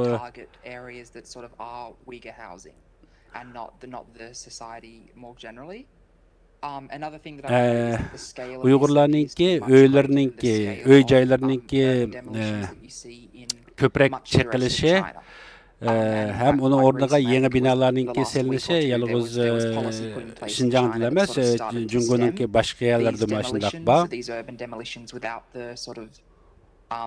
Without consulting appropriately with the people that live there. Bundaq taraqqiyot planlari, yangi shahar qurish planlari bu o'yninki yer zaminninki egalarininki ruxsatini elish olmaydi, ham bir xil qonun bilan yapmag'adi buni. Thank you for that. Ko'p rahmat sizga. Give us your views on, and I do realize that you're basing your opinion on satellite imagery and sort of imagery from the top rather than from within. Nevertheless, you have written on, for example, the increased securitization of the area. You've mentioned the blanket demolition of indigenous housing and siz mushu sun'iy emra resimlari orqali bergan uchurlaringizda sizningki masjidlar yoki Uyg'ur uylarini nemishqa qandaq o'zgartganligini chaqqonlik haqida uchirib berdingiz. Sizcha bu o'rinlarni chek o'tish yangi bir holatni yoki yangi bir nimalarni sog'anligi Uyg'urlarningki turmush hayotida qandaq o'zgarishlarni va foydalarni keldimi? Mush to'g'risida bergan bo'lgan bo'lsangiz, buni satelit orqali tushuna olishimiz sal tez, ammo buningki Uyg'urlarni nazorat qilishga foydasi ko'p bo'lgan bo'lishi kerak. So you sort of see the demolition of neighborhoods in a way that allows them to create very Uyg'ur mahallaninki chiqilib yo'q qilib o'tilishi ehtimal bu shu rayonninki bexatarligi uchun deb qilgan bo'lishi mumkin, chunki buni ratlik holatdagi soqchilarning tekshirishiga qulay bo'lgan holatga keltirish maqsad qilgan bo'lishi mumkin. Hozir Uyg'urlarni yangi binolarga ko'chirib o'tirlashtirgan vaqtida ularni nazorat qilishga qulaylik, ularningki maslanga har xil texnikalar orqali ularni nazorat qiladigan uskunlarni ishlatalaydi. Bundaq bo'lgan vaqtida Uyg'urlarningki o'zininki burunqi erkinliklarga selishtirgan vaqtida o'zining erkinligini bekrak yo'qotgan bo'ldi. Ham o'zininki madaniyatini yo'qotayotgan bo'lgan bo'ladi, ammo ehtimol toilet yoki xali joy o'birnilarda ba'zi bir taraflarda foydasi bo'lgan bo'lishi mumkin deb qarayman.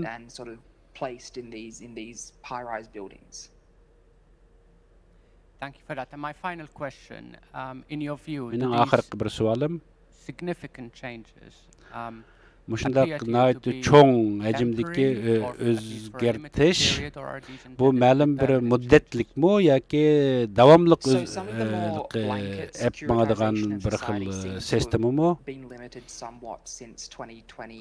Or the end of 2019, and you'll notice a lot of qualifying language there because it's no means a blanket thing, but you've seen sort of some of the convenience police stations at least scale back a little bit. Some of the camps become less securitized. 2019 ve 2020 yıllardan keyin yeni selingan qayta terbiyeleş orlarındaki özgürüşlerini hem köygünü buldu. Uygurların medeniyet örp adetleri toğrusida aytqan vaqtida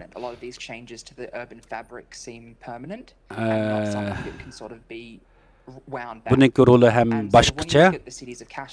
Masalan, Qashqa ve Ürümchilik şəhərlərini qaraydigan bolsaq,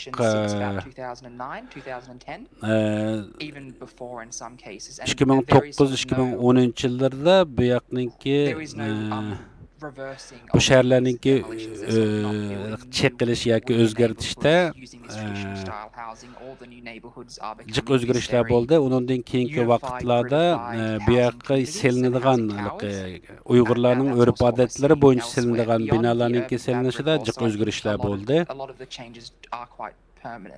When it comes to sort of the relocation of people for labor programs, mesela mecburi ishlab chiqarilgan zavodlarninki qurilishininki selinishidami jiq o'zgarishlar bo'ldi. Undan boshqa that's happened in Xinjiang, even if there was the will to reverse them, a lot of these changes are quite irreversible because Uyg'urlarninki ishlab chiqarish ishlariga qatnashish tarafdagi biz erishgan bu sun'iy amra rasmlardan ko'rami ularninki jiq farqlar bo'ldi. Albatta buni satellit rasmlari orqali ko'rish, yer yuzida turib ko'rish bilan jiq farqli. Undan boshqa Parvatlik maktabdamiz bu ota-onalardan ayirib yoki ayirib tarbiyalash maktablari ninki qurilishlardagi o'zgarishlarni ham ko'rgani bo'ladi.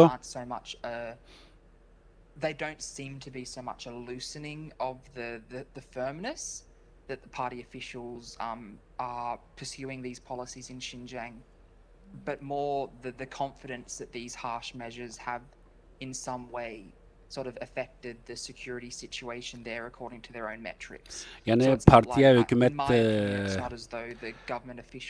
ve hükümette işleydiganlarninki talepleri boyunca yani muşu rayonunda nazaretçilikni küçeytiş yollarındaki de jiq o'zgarishlar bo'lib o'tadi.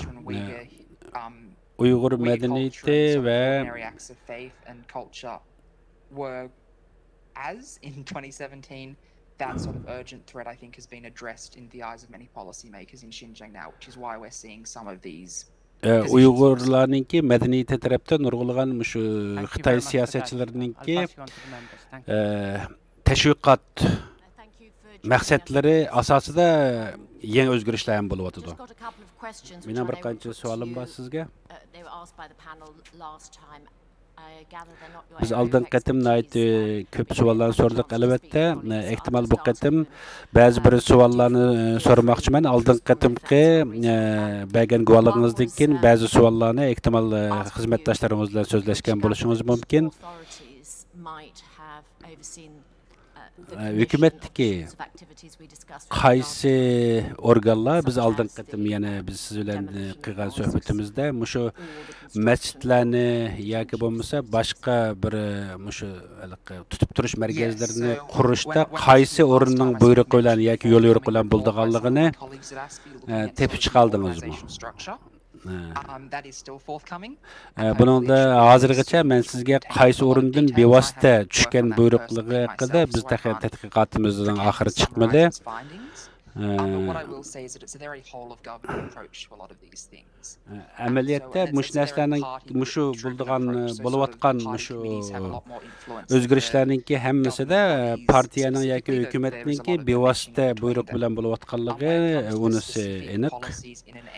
Мәлум bir райондагы алайда bir сиясәтнеңки колланылышы кәсәк буны әмәлиятте ашылык ная яки onun tövən dərəcəlik organlarınınki öz alayidligi asasida bo'lib atgan bo'lish kerak. Bu shu rayon xarakterlik bir berilgan cho'ng siyosiy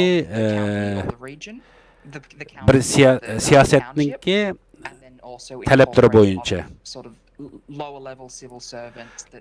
bularda yuqori darajalik rahbarlar bilan eng tövən dərəcədəki icra qilguvchilarning yani bunu qandaq əməliləştirishləri buyruq asasida bo'ladi. We also asked about details of the citation of the institute's reports in Australian parliamentary or committee hearings. Avstraliya hökuməti tərəfindən sizlərning müş tayarlagan uçurlarını berdiganligi to'g'risida deyilgan. Bu to'g'risida qandaq bo'ldi deganda bizningki tədqiqatlarımız yuqori darajalik bir qiziqish yuqori darajalik yo'lda berib albatta bizningki bu tadqiqot ishlarimizdan hammasi Avstraliya hukumati bilan munosabat yo'q. Bu bizning o'zimizningki tadqiqot yo'limiz.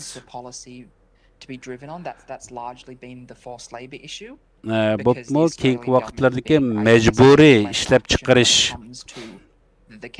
uchun ishlatayotgan shu adamlar to'g'risidagi uchurlarimizni ham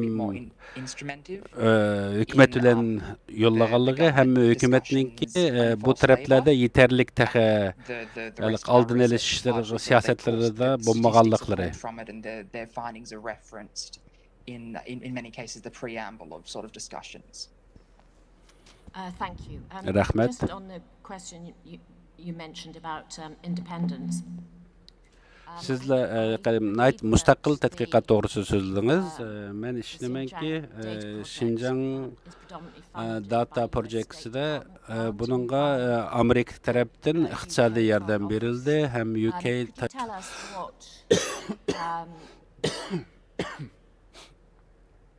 how the institute manages independence around those kind of grants. Muşundaq dövlətlər tərəfindən beriyotqan muşundaq iqtisadi yardım astida sizlər özlərinizki müstəqil tədqiqat yapayotqanlığınızlarga qandaq nim berə aləysizlər? Müstəqilliyinizləri isbatlab berə aləysizlər? Xinjiang projesida Amerika tərəfindən berilgan bu fondlar albatta bizningki bu tadqiqot projelarimizga sungan iltimoslarimiz asosida olgan iqtisodiy yordamlar, ammo bularning hammasi bizningki o'zimizningki maqsadini mustaqil oldi maqsadimizni yozamiz, tadqiqot maqsadimizni ham bizningki qilmoqchi bo'lgan maqsadimiz bu mandaq nimaga erisha olamiz deydigan uchurni yo'llasak bo'ladi.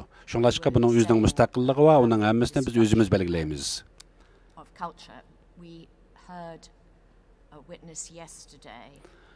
Biz madaniyat to'g'risida kelgan vaqtida biz tunuginki bir bu guvohlik berishda taxminan 25 mingdek masjid borligi, buning ichida 10-15 ming masjidningki chek o'tilganligi xabarini guvohligini angladik. Senchim shundaqmi deb so'raganda, menchim shundaq deb qarayman. Bizning tadqiqotimizdan ko'ra 2004-2005 yillari 25 mingdek masjidningki borligini bilgani bo'ladi. the upshot is there are about 24,500 mosques in Xinjiang in 2004-2005. Yani 2004-2005 yıllarda 25-20 mingga yaqin masjidniki bağlığını hükümet tarafından nimbergen ekan. Şur. Yani biz Şinjan'da Uygurlarni din tarafdan nim qilmayotimiz, tosmayotimiz. Şunlaşqa mushunchalar ko'p masjidlarning bağlığını özleri e'lon qilgan. Bu bizningki tadqiqotimizdagi nayta yordam qilgan bir sonliq ma'lumot. Biz Xitoylarningki har xil masalan Google Map China Xitoy Jungo deganga o'xshash nurg'un shu Jungoninki xarit nimalarda qildimmi? Nayta ko'p isbotlarga erishdik. We then wanted to sort of go outside these points of interest databases, and what we did is biz undan boshqami yana har xil noya, yeza, mahalla ayrim kirish orqali yana satelit rasmlardan shuning ichidan biz o'rnini belgilab chiqdik ko'plarniki. That's when we started looking at post-2017 imagery to determine what their current status is. Yani şu hükümetning 2004-yillarda 2005-yillarda bergan şu ma'lumotga asosan bugungi masjidlarning sonini selishtirish orqali qanchalik chekilganligini bilalaymiz. Mening bilishimcha 8 mingdek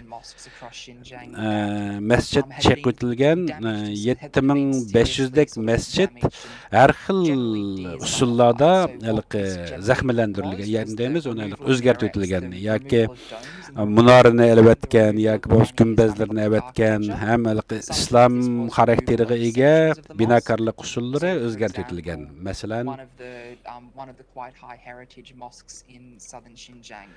Janub Xinjiangdagi nayta cho'ng bir masjidning kirish ishkininki hem namoz o'qiydigan qutbisininki chekitilganligi ham o'zgartirilganligini ko'rdik.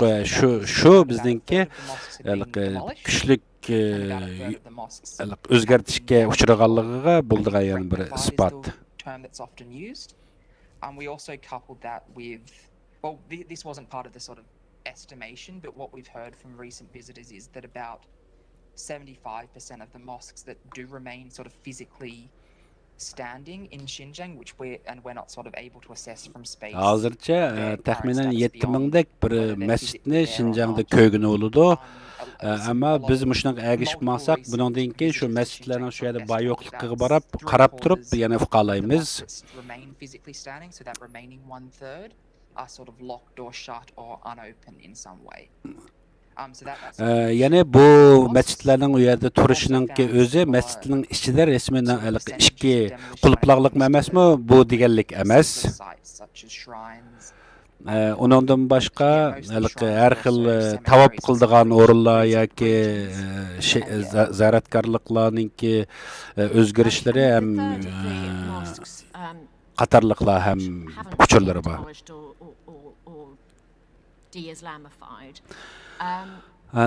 Naytda ko'p masjidlar chekitilgan hem müştortuluk uçurlar bor, islomni cheklash nimasi. Sence bu o'rinlar qaysi taraflarda ko'proq yuz berdi?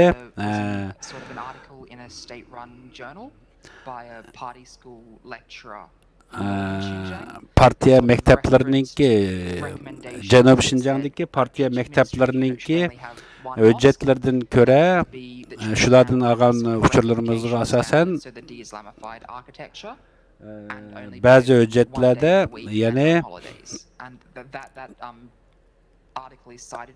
bergan buyruqlarda yoki shunday hujjatlarda asoslangan vaqtida buni ko'rgan bo'ladi. One thing I would add is that most of those sort of third that remained were quite low-key mosques to start with. They weren't ones with Islamic architecture to start with. So we don't have complete figures on this, but but by far the majority of mosques that originally had minarets and domes, they've been removed. Normalda mescitlerning hammasiniki gümbez munalları bulaş gerek, ama keyinki vaqtlarda nayet köplerinki ele ötildi. Bu hazır emdilik 4 yaş normal bir binaga aylanıp qalgan, ama o mescitler şu ornudu ba. Onu şu satelit arqılıq tepip görəlidik. Whether you're looking at the individual prefectures or whether you're looking at urban areas. Buningda maslanga biz alayda bir rayon yoki nahiya yoki qandaq o'rinlarda yuz berganliklarini ham biz ko'rish mumkinligini ko'ralaymiz, ham islomsizlashtirish harakatlarining ham shuningga bir qaror beralaymiz. And I do believe from Ürümçidagi bir qancha masjidlar taxi shu joyda bor. Ham mening bilishimcha u yoqdagi Ürümçidagi masjidlar ham namoz o'qishga echivitlik. Chunki bundaq bo'lishidagi sabab bu shaharningki butun dunyoninki ko'z oldida bo'lganligi uchun ular shundaq tug'an bo'lish mumkin. Buni Qashqa yoki Xotan bilan solishtirg'un bo'lmaydi. Ya'ni xotanlar degani, ya'ni chet bir yaqi bo'lganligi uchun bu ayrim. Qashqadagi ba'zi bir cho'ng masjidlar yoki tavabgohlar, zaratkorliklar taxi buzib o'tilmaganlarmi bor, albatta hammasi emas.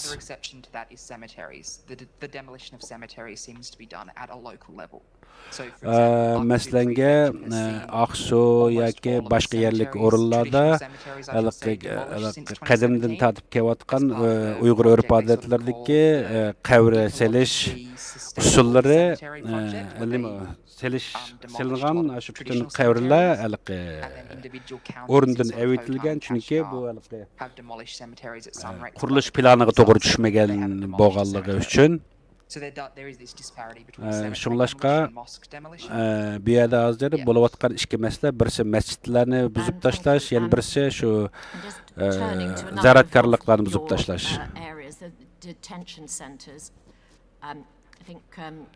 Tutilish o'rinlari haqida bir savollarim bor. Masalan,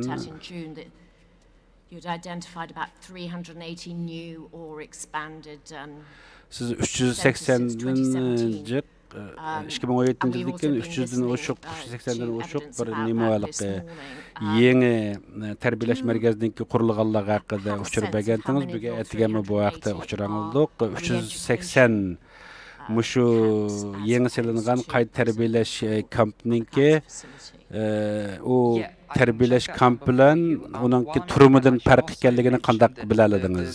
Men bu to'g'risidagi uchurlarni sizga yo'llab bera olaman. Buningdagi farqliliklarni yo'llab beray. Buningdagi farqliliklar ularningki selish uslubida jiq farqliliklar bor. Maslanga bu qurilmalardagi o'xshamasliklarga asosan buni biz bilib olish mumkinchiligimiz bor. Bu buningdagi shu minoratlar deymiz, potaylari asosan respectively in our database. Then there's the tier 3, which appear to be the sort of T1, T2, T3 degandek bir qancha kategoriyalarni tadqiqning qilibdi. Bu T3 nomerliq buningki qandaq tutib turish markazi yoki turum ekanligini tushuntirish biroz ta'sirrak. T4lik bo'lgan vaqtida biz uni aniq bila olamiz. U klassik bir turma, ya'ni there are different ways to sort of break up these facilities, and that could change those numbers. So for example, the BuzzFeed investigation has sort of looked at the same facilities and sort of split them into two or merged them into one. So those figures are a bit rough, but in our database, yeah, it's keyingi vaqtlarda Xitoylar o'xshash bir o'rinni o'xshash bo'lmagan maqsadlar uchun ishlatishlar bo'ldi. Shu turmalar yoki yig'ib turib qayta tarbiyalash kamplarini bularni o'zgarishlari shunga asosan bo'ldi. Tunush shunga asosan. Biz taxminan mushu kamplarga solindigan odamlarning taxminiy sonini ko'ralaymiz, anglayapmiz. Sencha qanchalik odam shu kamplarda bo'lishi mumkin desa, buni nihoyatda diqqat bilan ifoda bildirmasak bo'lmaydi. Chunki buningda o'xshash bo'lmagan turma yoki yig'ilish o'rinlarida yoki mush kamplarda ichidagi odamlarningki son tarafda o'xshash emas. Ba'zi rayonlarningki yuqori bos, ba'zi rayonlarningki to'varrak. The figure of 1 million does not seem at all absurd based on the size and the scale of these facilities as far as the capacity goes. Another way that I sort of like to buningki cho'ng kichikligini masalanki 1 million yoki mandaq deb berishga bo'lmaydi. Chunki buning ichiga har xil masalanki ko'p ham oz odamni bir kameraga so'lash mumkinchiligi bilan munosabatlik. Menche buni Şinjan'daki 14-15 milyon Türk xalq bor, yerlik xalq bor desek, mushu xalqlarga asosan her bir mushu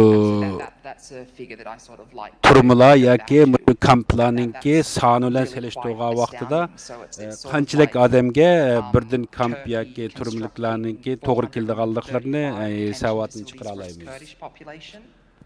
In the last 3 or 4 years, or for example, it would be New York City constructing 55 different detention facilities for Black Americans in just Amerikan deyli, Amerikanninki o'zidan 2017-yilları masalanga New York shahrining o'zidan qara afrikaliklar uchun selingan turmalarninki soni qarab turib selishtirsak, ma'lum bir scientific bir natijaga erisha olamiz. I don't think can be firmly put down at the moment, but I think, yeah, BuzzFeed's figure is what appears to be the most reliable. So you would say 1 million is not unreasonable. Would you be prepared to say what a range? Yani biz bu yerda milyonlagan odamlar bor desak, yani xatolashmagan bo'lamiz, shundaqmi? Endi bu yerda eng oz bo'lganda qanchalik, eng yuqori bo'lganda qanchalik odam sig'dirug'ini bo'ladi deb qarasak bo'lsa, bu bekka yanada murakkab bir javob beradigan savol. Buningda masalanga shu selingan binalarninki ichiga kiradigan turadigan odamlarninki soni o'xshash emas.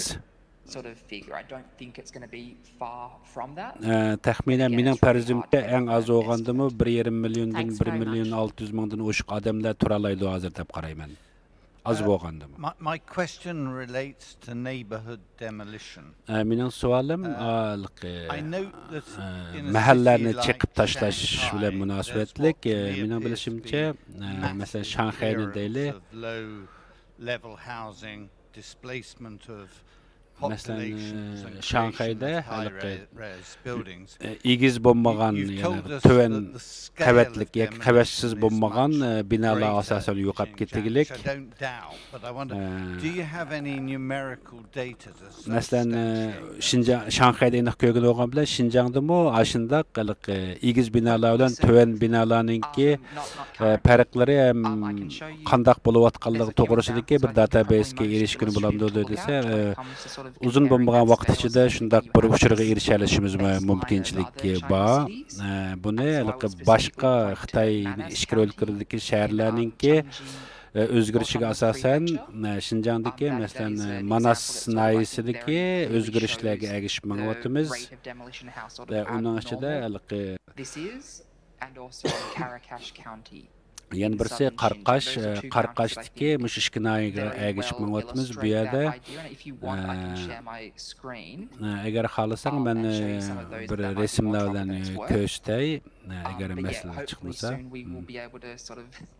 Have a more firm figure on this, but right now I would say that within most cities it's over a quarter and often more than a third to a half have been demolished. Mening bilishimcha, nayt köp şehir nailerde Şinjan'ınki yerimden köprek müşndaq binalar qadimqi konu binalarning hammasi çekilib o'zgartib salindi. Sort of pursuing of a project, sort of a road being built or something needing to occupy that space. Bunun da nurg'unlagan bir sabablar, masalan, yo'l to'g'ri kelib qoldi yoki ma'lum bir sabablar bilan chiqishim kerak degan bundaq banalar Şinjanga to'g'ri kelmasligi mumkin. In the calculation of the possible number of detainees in the wide range of penal institutions, clearly there are two estimates that need to be made. Yani mushu kamplarga, turumlarga solindigan adamlarningki soni haqida albatta bir to'g'ri bir sanık erishish sal tas. Ammo mushu silingan binalarning ichiga sig'ilish deymiz, içige sığıdığan adam sani muşu rayondaki nüfus bilan bir münasebetlik bir mümkünçilik bilan bağlanış barmı? Bu mu?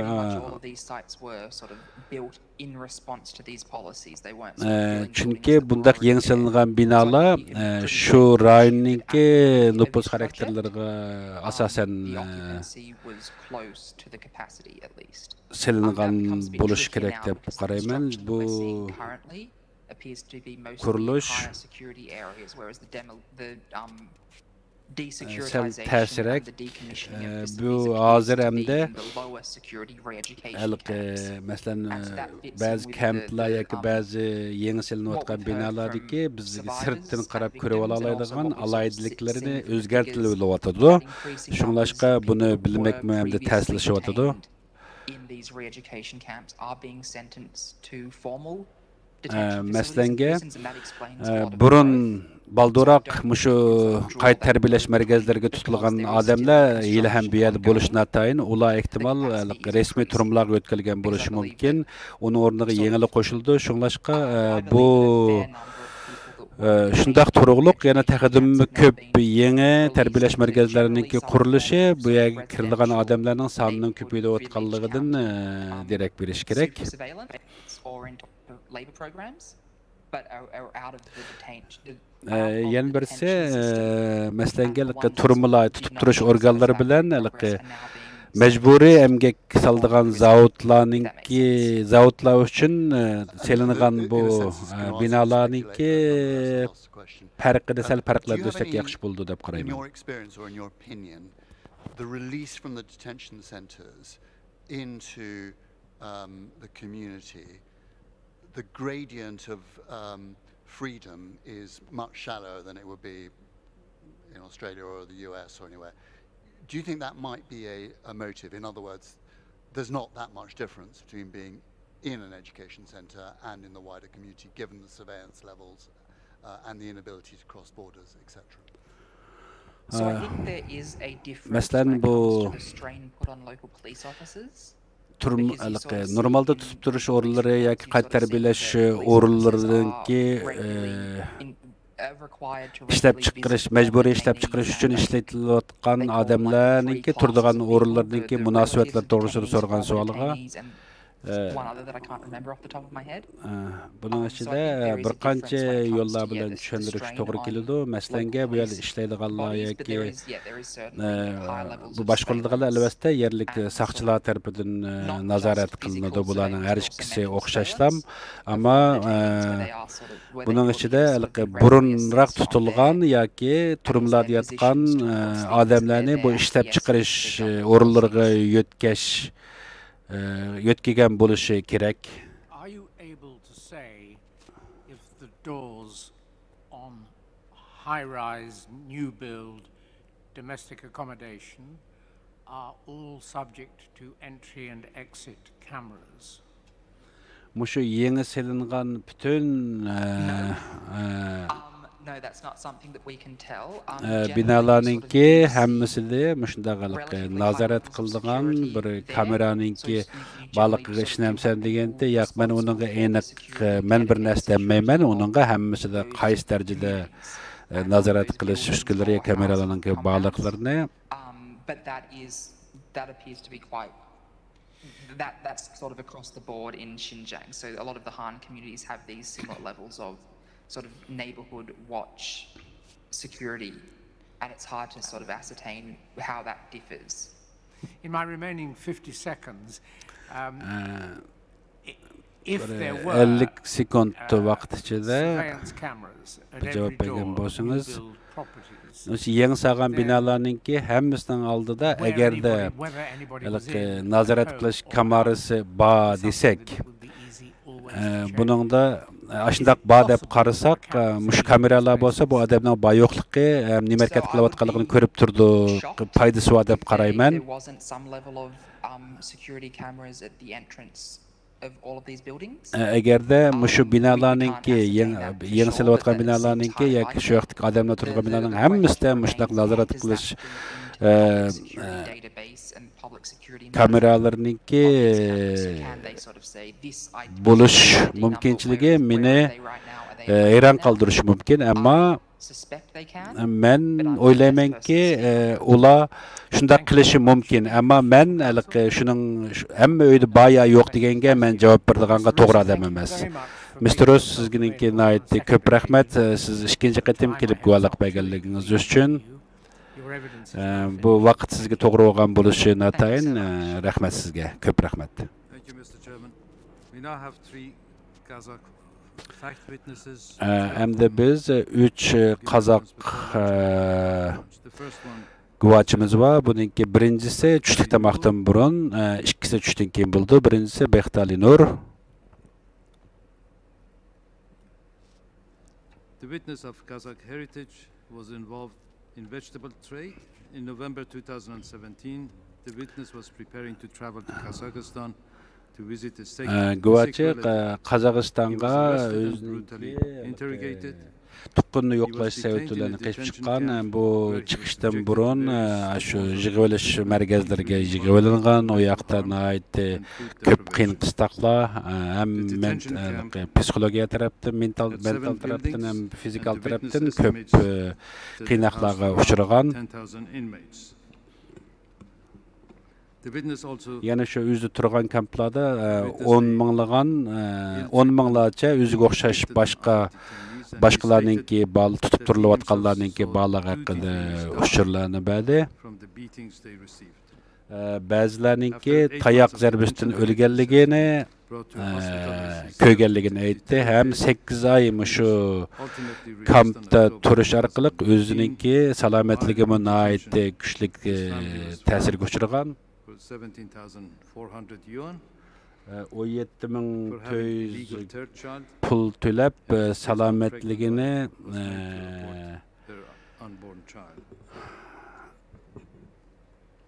Mr. Nur, thank you for davolashga hukumat bundan pul olgan ham 7 oylik ayoli balani balasi tushib ketishiga sabab bo'lgan. Men sizga 2 qisqa savolim bor. The first one is that in your statement you say that the detention camp they beat you every day and they beat you with a plastic rod by asking reveal your Sizni tutib turgan o'rinda har kuni sizni tayoq bilan urib jazolaganligi haqida so'zlagandingiz, yo'llabsiz. Shuni qanday har kuni jazolanganligingizni tushuntirib bergan bo'lsangiz. Sizning o'sha sud tingdalmına kelib o'tirganingiz uchun ko'p alqis bildiraman. Mening qisqa g'ana 2 so'rag'im bor.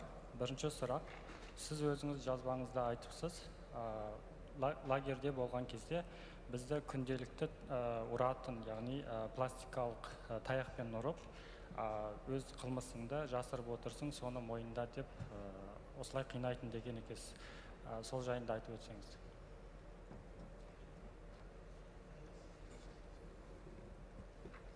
I'm sorry, I can't hear him.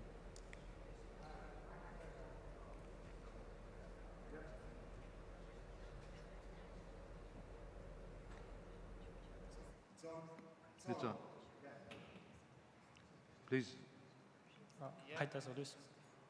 Алғашқы лагерге ұстап кірген кезде солай болған.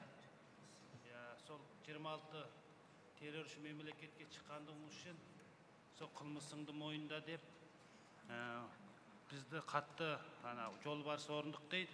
Соған отырғызып 24 сағат қинады мені. Сол болған нелер. Және ол жерде көп айтатын әңгімелер. Дайым сөйтіп бізді қатты сұрақтарды қылады. It happened in the very beginning that I detained. They accused me of visiting one of the 26 terrorist countries. That's why they questioned me and asked me to reveal my crime. I was seated on a tiger chair for 24 hours. And there were many other things happened all the time that when they questioned, it was like a severe interrogation.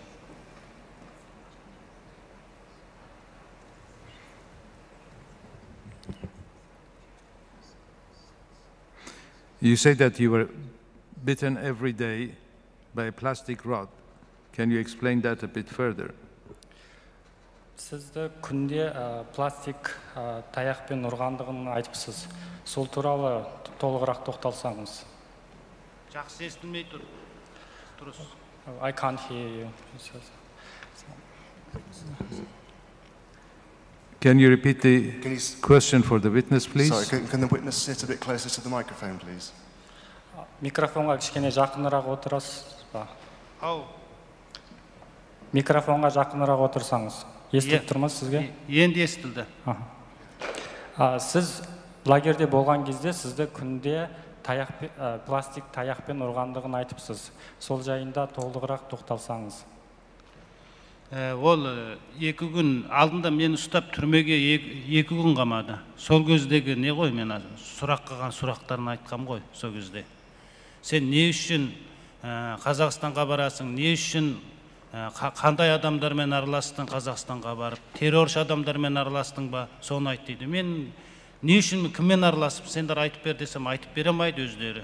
Сен айт дейді. Сол құр қинайды, сол жерде ұрады, ұрып қатты қинап, қолдарымызды апарып, бас бармақтарымыз зорлық түрде бір қағаздарға қол қойғыздырады.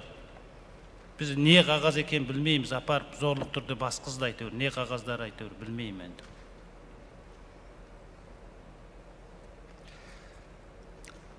I was locked up in a prison during the first 2 days. It happened when they questioned me.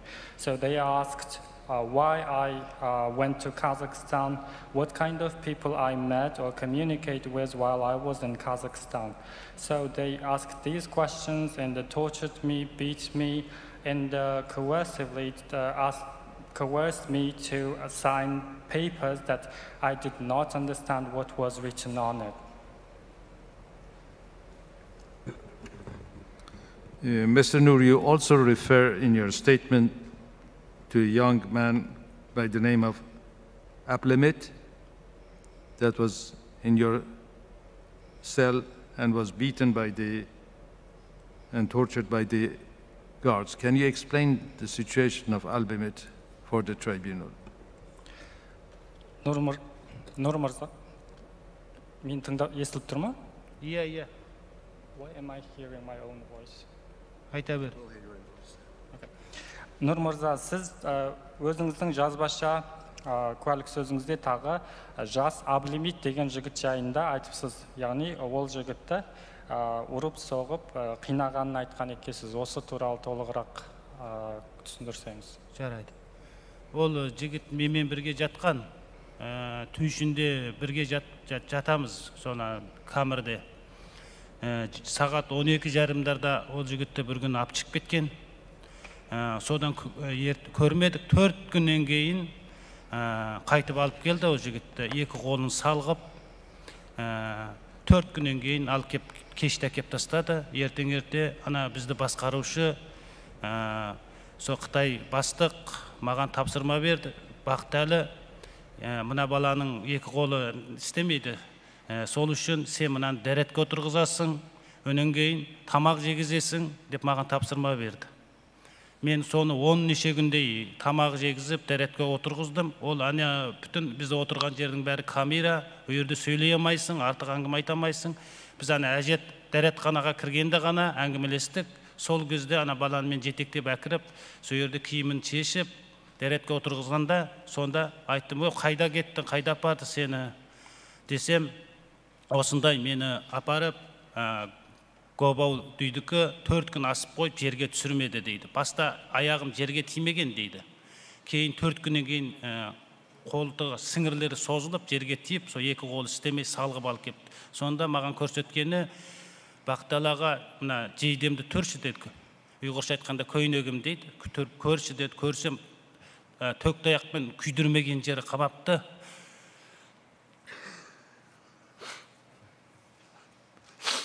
Сонда айтқан, баланың айтқан, "Ака бүйткенше өліп қалсам болмамды, мен немеш қылдым" дейді.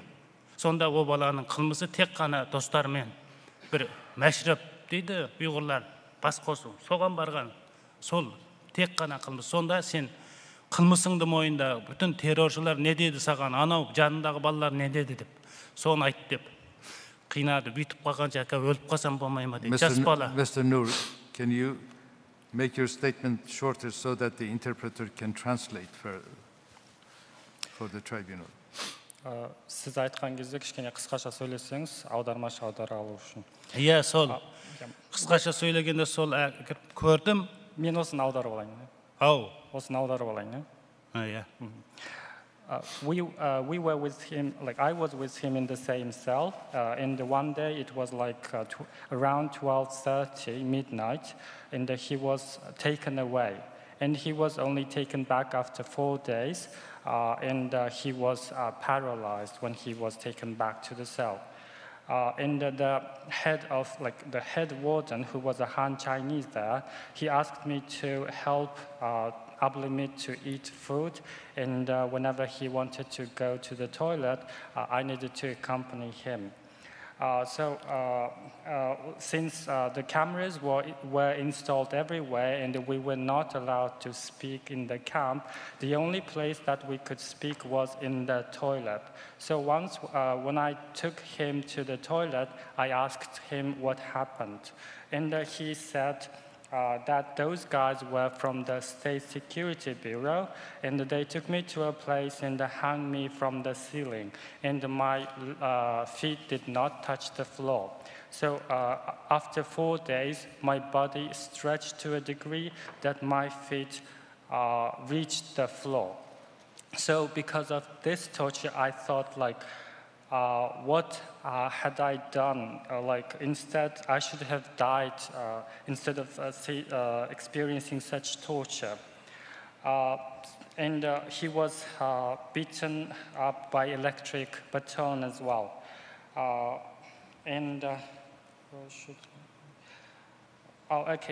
So he was tortured and ended up in the detention center because he attended a mashrab, which is kind of gathering for Uyghur people.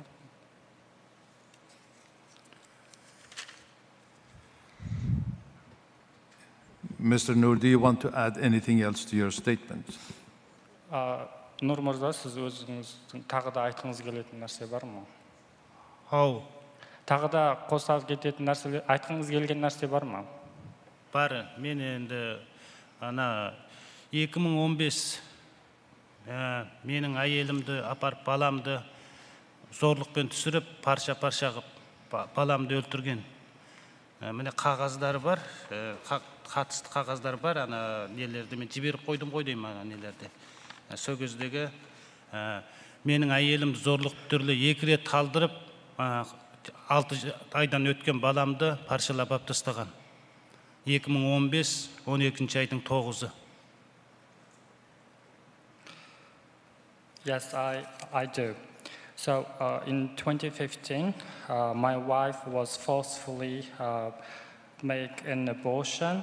By that moment, she had been already pregnant for over 6 months.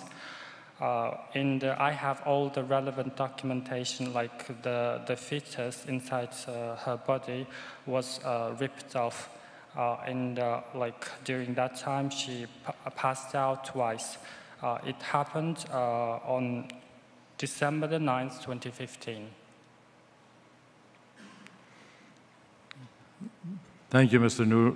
The tribunal has got some questions for you now.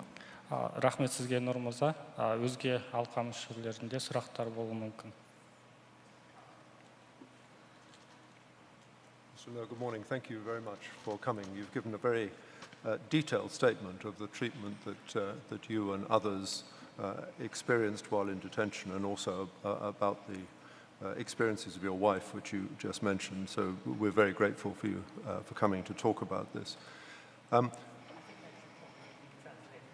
Sure. Okay. Shall I translate now?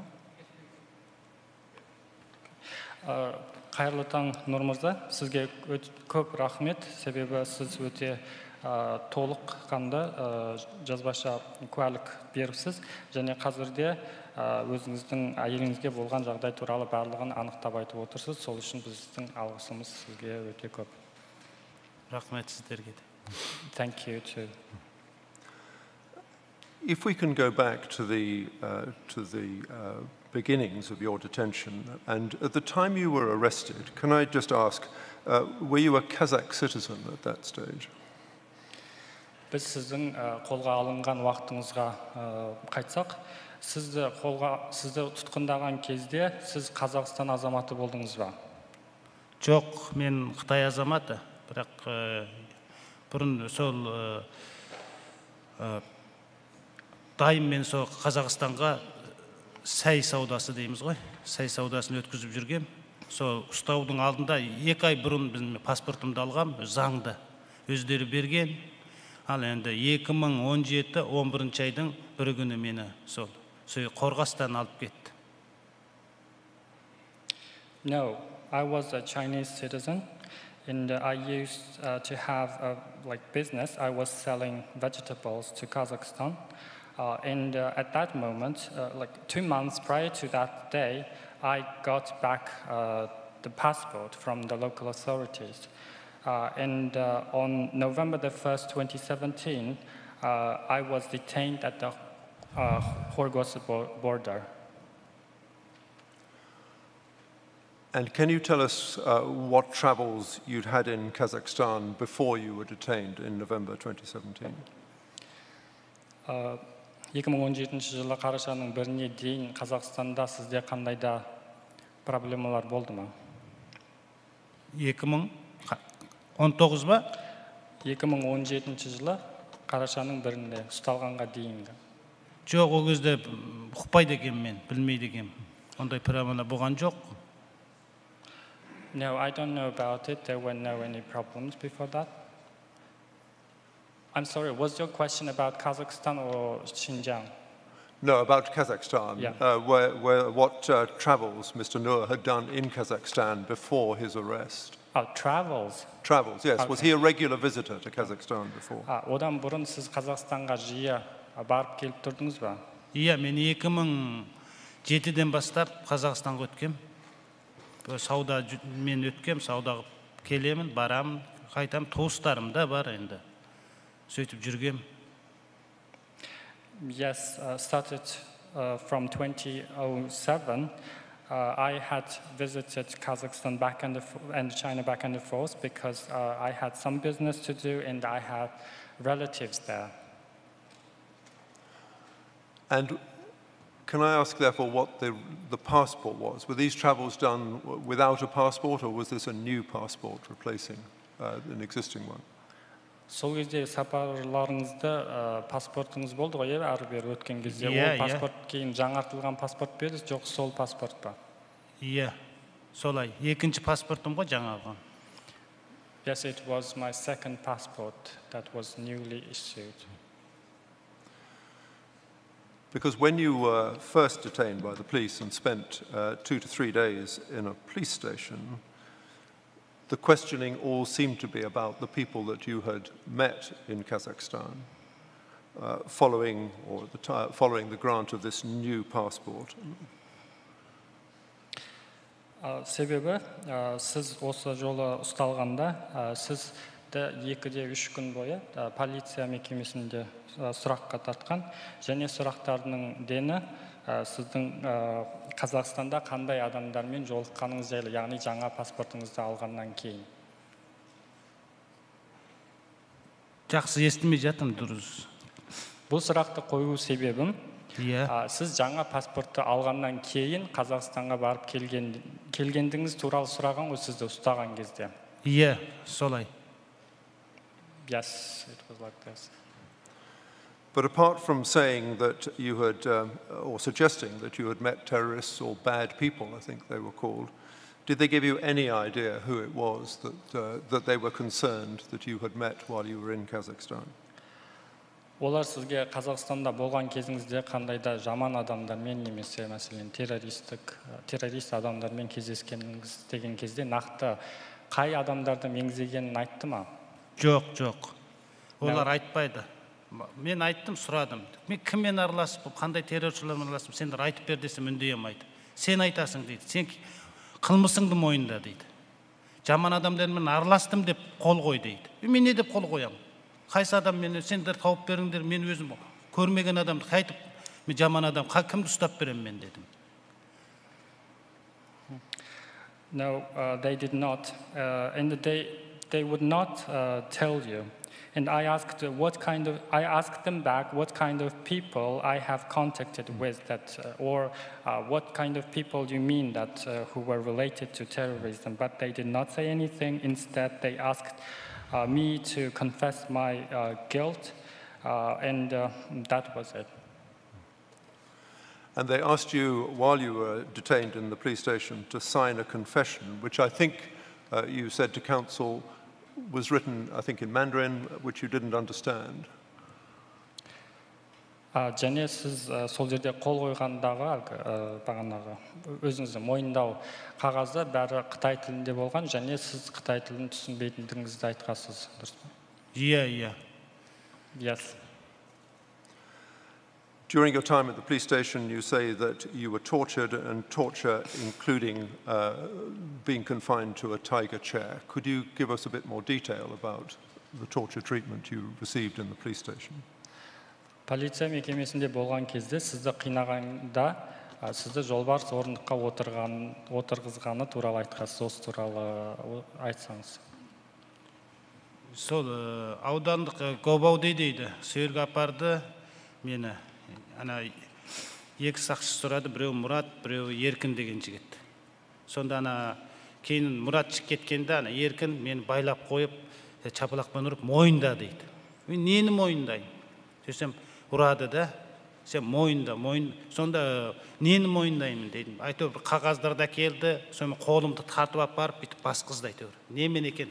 Бассаң да басасың, баспасаң да басасың деді. Қытайша жазған. Мұндай бір тамға басқан бір қағаздарда келді, 5 тамғалы.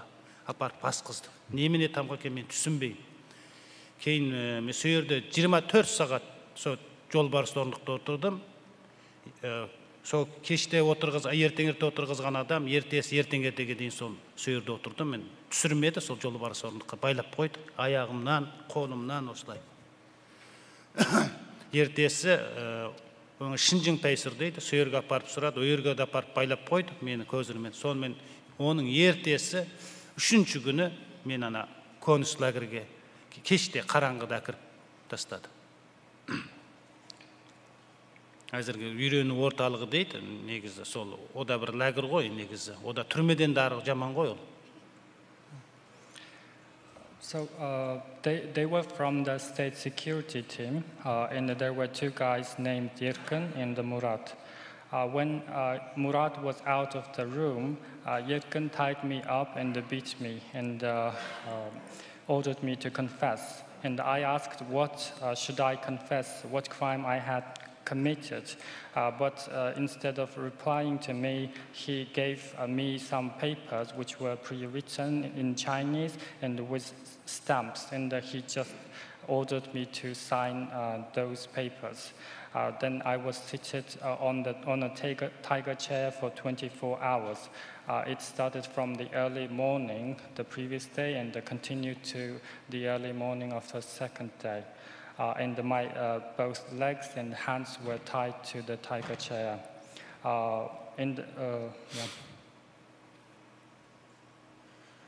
Thank you. After 3 days, you were taken to a detention center, and you said that the detention center that you were in was primarily for men but not old men, and that women and older men were kept separately. Could you say a bit more about your daily routine? You describe in your statement 10 to 15 hours of sitting without movement and daily beatings. Осы 3 күннен кейін сізді лагерге алып барған. Сіздің жазбаңыз бойынша ол лагерде тек жас ер кісілерге арналған дедіңіз. Өйткені әйелдер мен жас үлкен ер адамдар басқа бөлек лагерде болған. Және сіз сол жерде 10-15 сағат бойына еш қозғалыссыз орындықта отыратындарыңызды айтыпсыз. Осы туралы баяндасаңыз. Иә, біз мені әкірді, иқаулу дейді екен, иқаулу деген неге кірді, мен 6-шы қабатта тұрдым, иқаулу бір, не дейміз, бина дейміз ғой, бина болды, соның 6-шы қабатында тұрдым, оның бәрінде бүтін қолмен ашылатын есіктер, әрі бір бинада бірден есік осындай, сақшылардың қолын таниды, олар бас ашылады, кіргізеді, әрбір 6 қабатта 6 есік болады, бәрінде бір есікте 2-ден сақшы тұрады сол жерде. Өнен кейін біздің есігімізде 2 есік болады. Осындай шынжырмен байлайды, ашпайды, бірақ ашпайды, сол еңкейіп төмен қарап кіргізеді 2 есік, 2 шынжыр. Ішіне кіргізіп жібереді, сыртымыздан құлпын басады. Сол үйдің ішінде камера. Біздің кей кезде біздің жатаққа 12 адам, кей кезде 8 адам енді ауысып тұрады ол жерде. Бүгін бар адам, ертең жоқ. Ауысып тұрады, қаяққа кетіп жатқанын білмейміз. Кешті алып кетеді. Үлкендер бөлек жатады, әйелдер бөлек жатады. Кейін біздің ана жерге сыймады. 9,000-нан астам адам болды, кейін сыймай, әйелдерді, үлкен адамдарды жоғары жаққа жөткіп кетті. I was taken to the number 1 building number 1, and I was placed on the 6th floor. Before going to that particular room, we went through several gates, and every gate was opened only with the fingerprints of the policeman. And every gate was flanked by 2 policemen.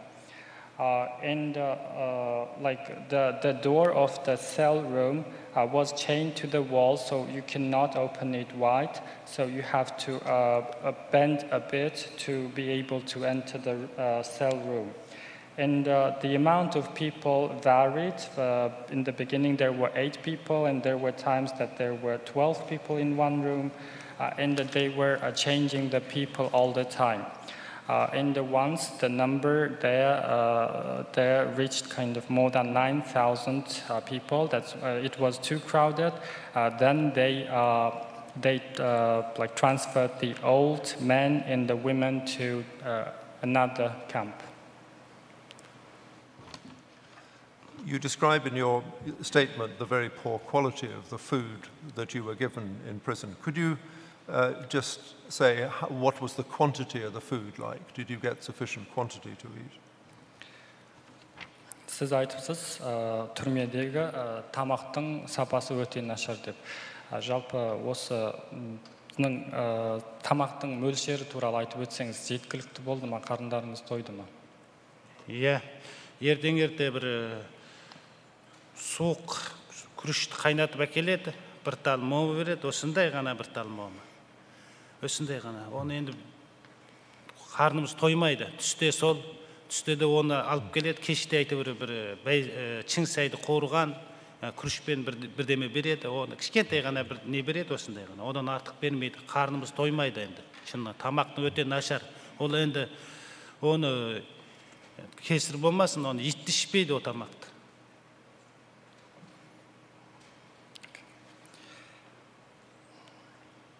for the breakfast, we would be given like congee, very cold congee, and with a steamed bun, which is only this big. And for in the evenings, we would have some fried celery and a little amount of food. So the food was really bad there. Even the dogs wouldn't have eaten it. In your statement, you said, in addition to the example which counsel referred to of the man who was severely beaten, that you witnessed many other people being paralyzed and killed, particularly young people, who were taken away at night and not returned. Can you give any idea of the numbers of people that you saw or were aware of who were paralyzed or killed in prison? Sorry, in detention center. Siz жаңа bir жас жігіттің бағанағындай салданып қалғанын айттыңыз. Осы туралы сіз басқа да жас балалардың осындай жағдайға ұшырағанын айтыпсыз. Жалпы сізде қанша осындай адамдардың саны қанша болды білесіз бе шамамен? Бағанаға қандай өліп кеткен ба? Салданған. Жетеді. Ол бізде бағанаға оқыту үйі бар, бағана 15 сағат отыратын.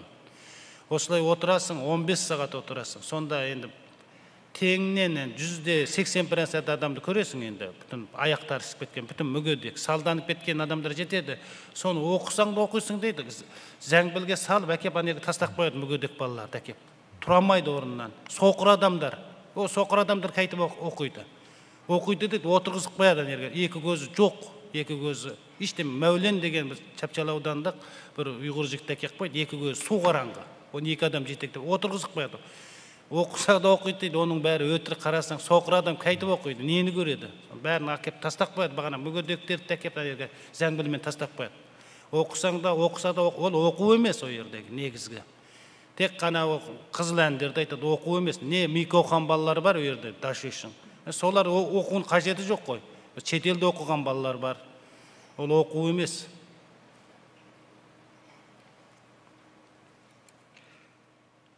Yes, there were enough people who suffered like this because we would have to sit for 15 hours, and I could say like around 80% of the internees were like their legs were swollen off because of the long time of sitting on the chairs, and eventually some of them became like disabled.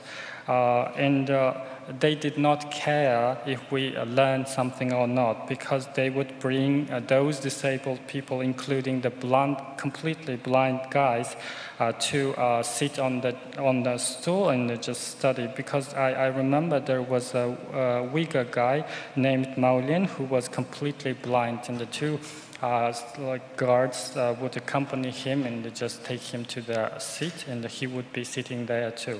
And their purpose was not to teach us anything, because among us there were people who finished school in Mandarin Chinese language, and there were people who had studied abroad, so they did not need any education. And so in most cases, we learned how to sing songs. And thank you. One last question from me. After 8 months of detention in the center, you collapsed and were taken to hospital. Could you tell us what the nature of the illnesses you were suffering from, and what was the quality of the facilities in the hospital you were taken to? 8 айдан кейін сіз ауру себебінен сізді докторханаға алып барғанын айтыпсыз. Жалпы қандай ауруға байланысты алып барды? Және ол орталықтың, яғни докторханадағы жағдай қандай болды, сол туралы айтып өтсеңіз. Мен сол 2018 6 айдың 26-сы түстен бірі менің алдымда бір және Әбілмет деп және бір Чапчалаудандық жігіт құлады. Жығылды, оны ананда жерге тастап қойды, өлмейсің дейді. Өлсе өлсін деп ана жерге тастап қойды. Басына қан құйылып болып жатты. Түстен кейін, сағат 4-тен кейін мен жығылдым. Мен жығылып, қан құсып, менде есімді ұқпаймын. Мен 15 күн сол Чапчал аудандық доғдырханада құтқызу үйінде жаттым. 15 күннен кейін мына жағында 3 қабат бұрын Паңизан дейді. Паңизан доғдырханасы болатын, соны лагердің доғдырханасы қылып жасаған, бүтін биік, бүтін сыммен қоршаған, бүтін әскерлер қоршап тұрады сыртында. Сол бәрі ұқсас, лагердің доғдырханасы, бір доғдырхана кіріп шығады, қалған кезде сол ұқсас негізі. Сол. Ода бір о жерде әйелдер де бар, негізі көп адам, лагерден шыққан адамда күніне пәлен 100 адам ауырып тұрады, шетінен дауаланған, шетінен кіргізіп тұрады сол жерде. Негізі бәрі кесел болып шықты о жерде. Сау адам шыққан жоқ, мен ойымды. Мен көргенде бір сау адам шыққан жоқ о жерде. On June 26, 2018, in the morning, first the guy named Ablimit from Chapchal County passed out. Nobody cared about him. He was lying on the floor. In the afternoon, I fainted and I vomited blood.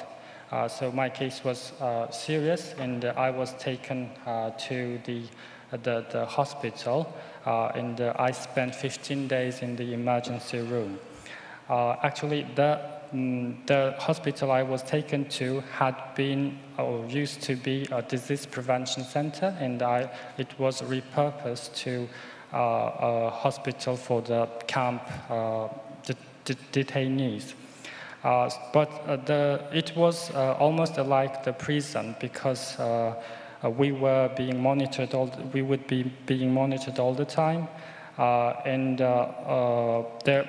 there were like more than 100 people taken to that hospital almost every day. And to be honest, everyone in those camps ended up being somehow sick.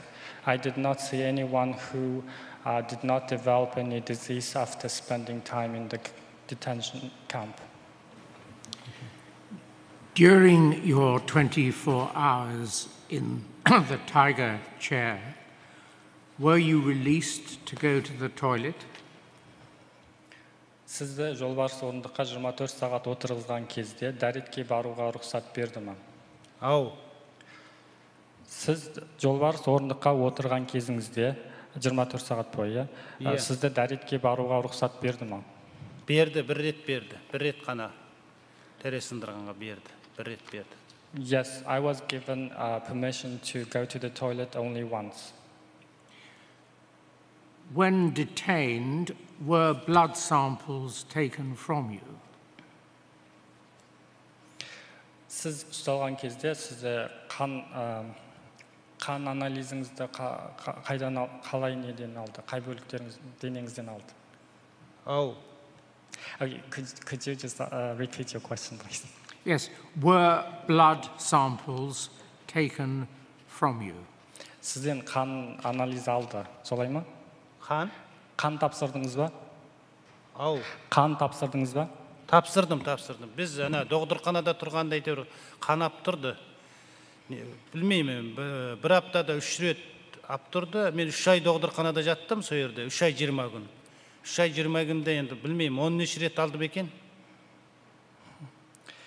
Yes, blood was drawn from me, and I spent 3 months and 20 days in the hospital, and in total maybe it was a dozen times that they drew blood.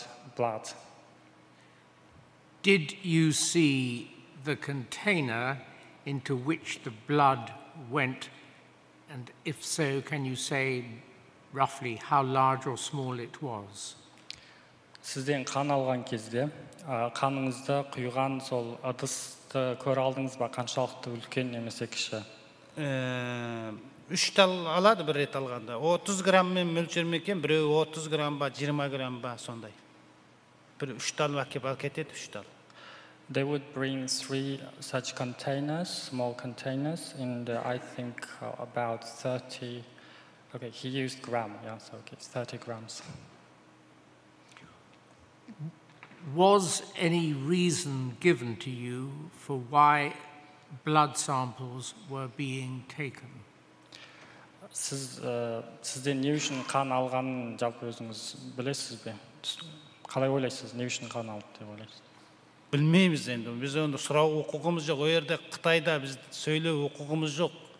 О жерде Қытайның мемлекетінде біз сұрай алмаймыз. Біз бір ауыз пікір еркіндігіміз жоқ қой, о жерде әңгіме айтуымызға болмайды. Бер десе береміз, ұрса ұра тұрып береміз, сол амалымыз жоқ о жерде. Аз ұлттардың несі со ғой. I haven't got a clue. We didn't have the right to ask or speak. So we needed to do what we were asked to do. So it is the general situation for all the ethnic minorities. Mr. Vetch. Одан кейін бізді бүйтіп мазақтайды, да? Мазақтау мен білмеймін. Сендер аз ұлттар айвансыңдар дейді. Сол милициялар бізді көзімізді бақырып, сынку дейді, да? Сендер көретін күндерің осы, бұдан кейінде, бұдан мәңгі көретін күндерің осы деп мазақтайды бізді. Күліп тұрып сөйтеді, да? And the policemen there would taunt us, saying, "You are the beasts." And this will be your life in the future. That you will spend the rest of your life like this.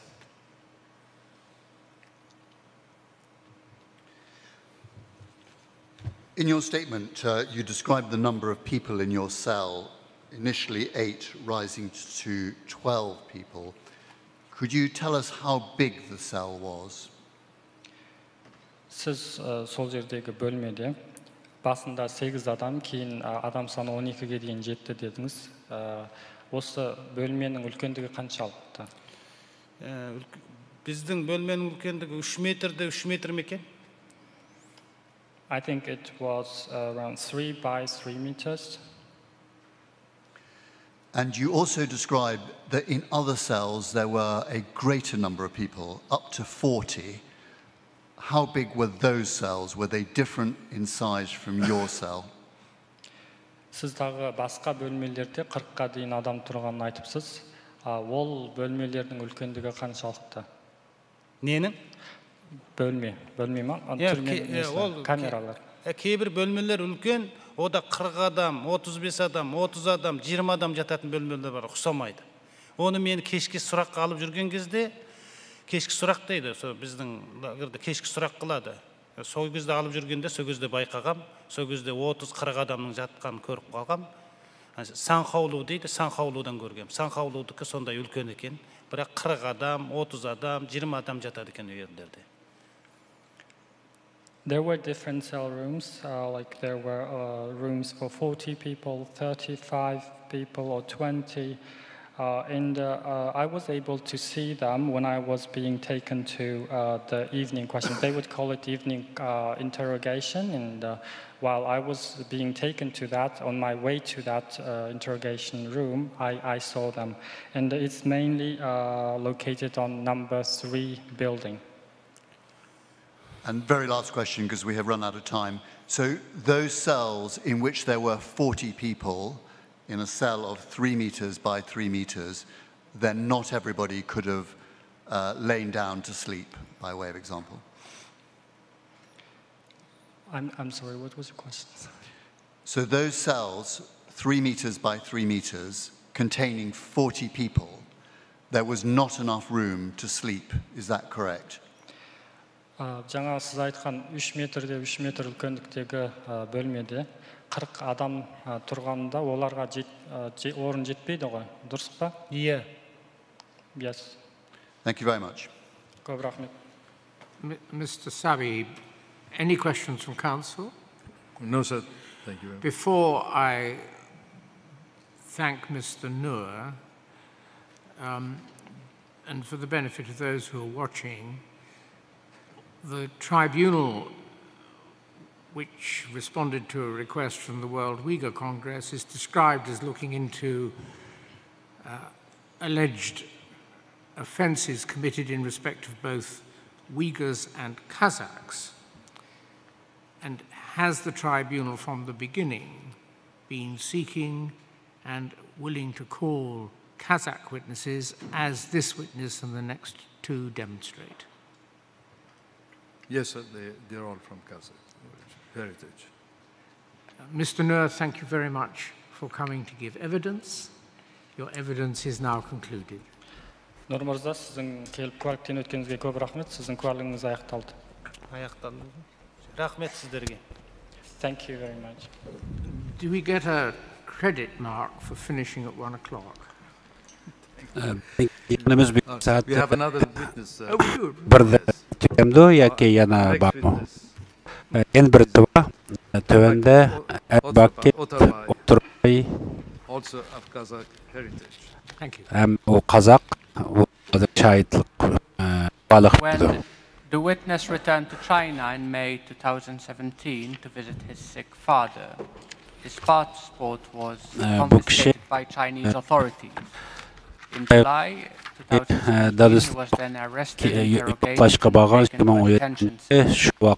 He was accused of watching illegal videos about Islam and installing on his phone an illegal application. Solangan the witness was deprived of food and beaten, transferred several times between prisons and detention camps, and he was later subjected to forced labor in a clothing factory. He was eventually released, although he remained under close monitor. I have a few questions for the witness. I'll ask the first one and I'll pause for the sualım ne? Tercüben götürüp vermen. You say that while in detention you were beaten several times, including, for example, with an electric baton. And indeed, one time you ended up unconscious in hospital following a beating. Could you tell us a little more about these beatings and the details of how you were beaten? Сіз куәлік сөзіңізде бірнеше рет сізді ұрғандығын айтыпсыз. Соның ішінде сізді электр таяқпен ұрған, және солардың бірінде сіз осы ұрғаннан кейін есіңізден танып, докторханаға алып барған екен. Осы жайлы айтып өтсеңіз. Алдымен бұл ішіндегі кісілерге үлкен бір сәлем. Ассаламу алейкум. Мен бір сәлем беріп қойып. Енді жаңағы түрмеде жаңағы өзі сұрап жатқан, ұрып талдырып жүрген жағдай, өздеріне қарсы шықтық. Енді өйткені мен өз жерде істеп отқан әрқандай бір қылмысым жоқ. Не үшін мен әкеп қамайсыңдар деген сияқты көптеген талас сөз болғаннан кейін, бұл жерде ұрып талдырды. Сол кезде Тарбағатай аймақтық халық докторханасына апарып, сол жерде Аспекүлде жатқанда есім жиған кезде бірақ білдім. First of all, I would like to greet all the panel members. It happened because I resisted, as I did not commit any crime and ended up there. Vice versa, I asked them back why I was detained. That's why they beat me up. After I passed out, they took me to the Tachung Regional People's Hospital. And when I came to myself, I was receiving infusion in the hospital room. If I may delve a little deeper, however, and please do ask the witness if he is ready to speak about it or not. Could you describe some of the details of these beatings? You do mention in your statement the use of, for example, an electric baton. Did it involve kicking? Could you describe these beatings in a little more detail? Please do ask the witness if he's prepared to speak about that. Егер сіз психологиялық жақтан дайын, осы туралы айтуға дайын болған жағдайда ғана бұл сұрақты сұрап отырмыз. Сонда сіз мысалы бағандағы электр таяқпен ұрғанын, басқа да қинаулар көрсеткен мәселен тебу сияқты. Егер қиын көрмесеңіз, осыны айта аласыз ба? Егер ол қиын болса, айтпауыңызға да болады. Жақсы естілмеді дауысың. Қайтадан дұрыстап айтып берші. Сізді жаңа қинаулар болды ғой, электр таяқпен ұрған, сосын тепкен деген жағдайлар. Егер сіз осыны айтуға қиналмасаңыз, осы туралы айтсаңыз, егер жоқ, мен бұны айтпаймын десеңіз де болады. Айтуға болады. I can talk about it. Енді сол кезде өздеріне қарсы тұрдық. Қарсы тұрғаннан кейін бұдар сол бізді анау хаузы деп айтамыз ғой енді, сол жерде түрменің ішіндегі. Содан бөлек алып шығып, жаңағы суға түсетін үй бар, ода камера жоқ, сол жерге әкеп ұратын. Жаңағы таяқпен, өздерінің дөк таяқпен, сөйтіп сол жерге әкеп, камера жоқ жерге әкеп бізді ұратын. Because we resisted, that's why since there were cameras in other places, they would take us to the separate washroom where there wasn't a camera installed. So they would beat us using electric batons. Thank you for that. And could I ask you, were such beatings something exceptional, or were they dispensed quite regularly at the camps? Осындай ұрып соғулар ол жерде жиі бәріне кездесіп тұратын жағдай ма еді, жоқ әлде бірлі екілі болып қалған жағдай ма? Қалай дейсің? Осы жағдай сізге ол лагерьде жиі болып тұратын жағдай ма, мәселен ұрып соғулар жаңағы айтқаныңыз, әлде бір-екі рет болып қана қалған жағдай ма? Бұндай жағдай жиі болып тұрады. Өздеріне қарсылық қылған кезде бұл жағдай үнемі жиі қолданып тұрады. Оған көніп кеткенбіз ғой. Such situation would happen a lot. Whenever you resist them, they would do this. Thank you. Could you give us examples of how you would resist the guards? What do you mean by resist them?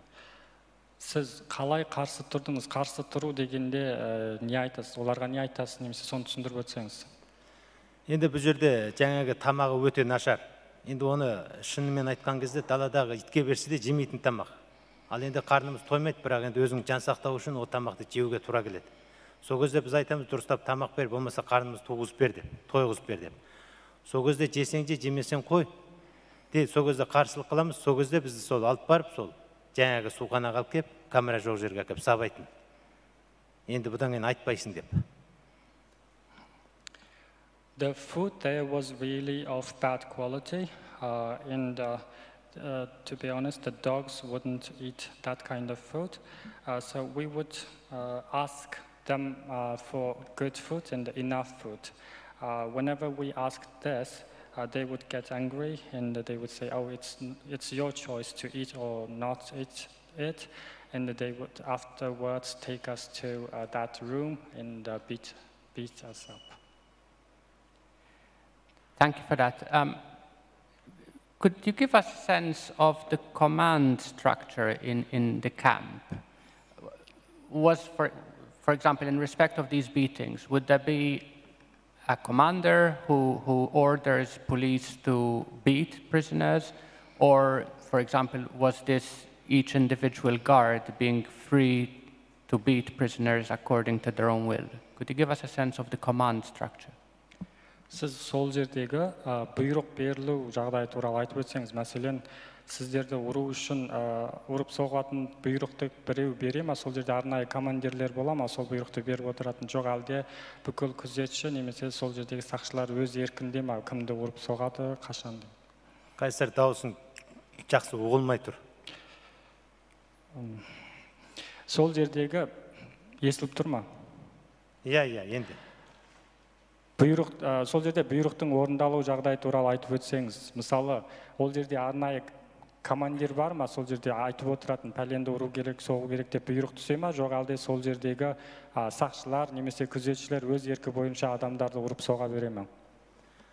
Ол жердегі ішіндегі әдеттегі сақшылар өздері қолынан келген бәрін істей береді. The ordinary policemen inside the camp could do whatever they wanted.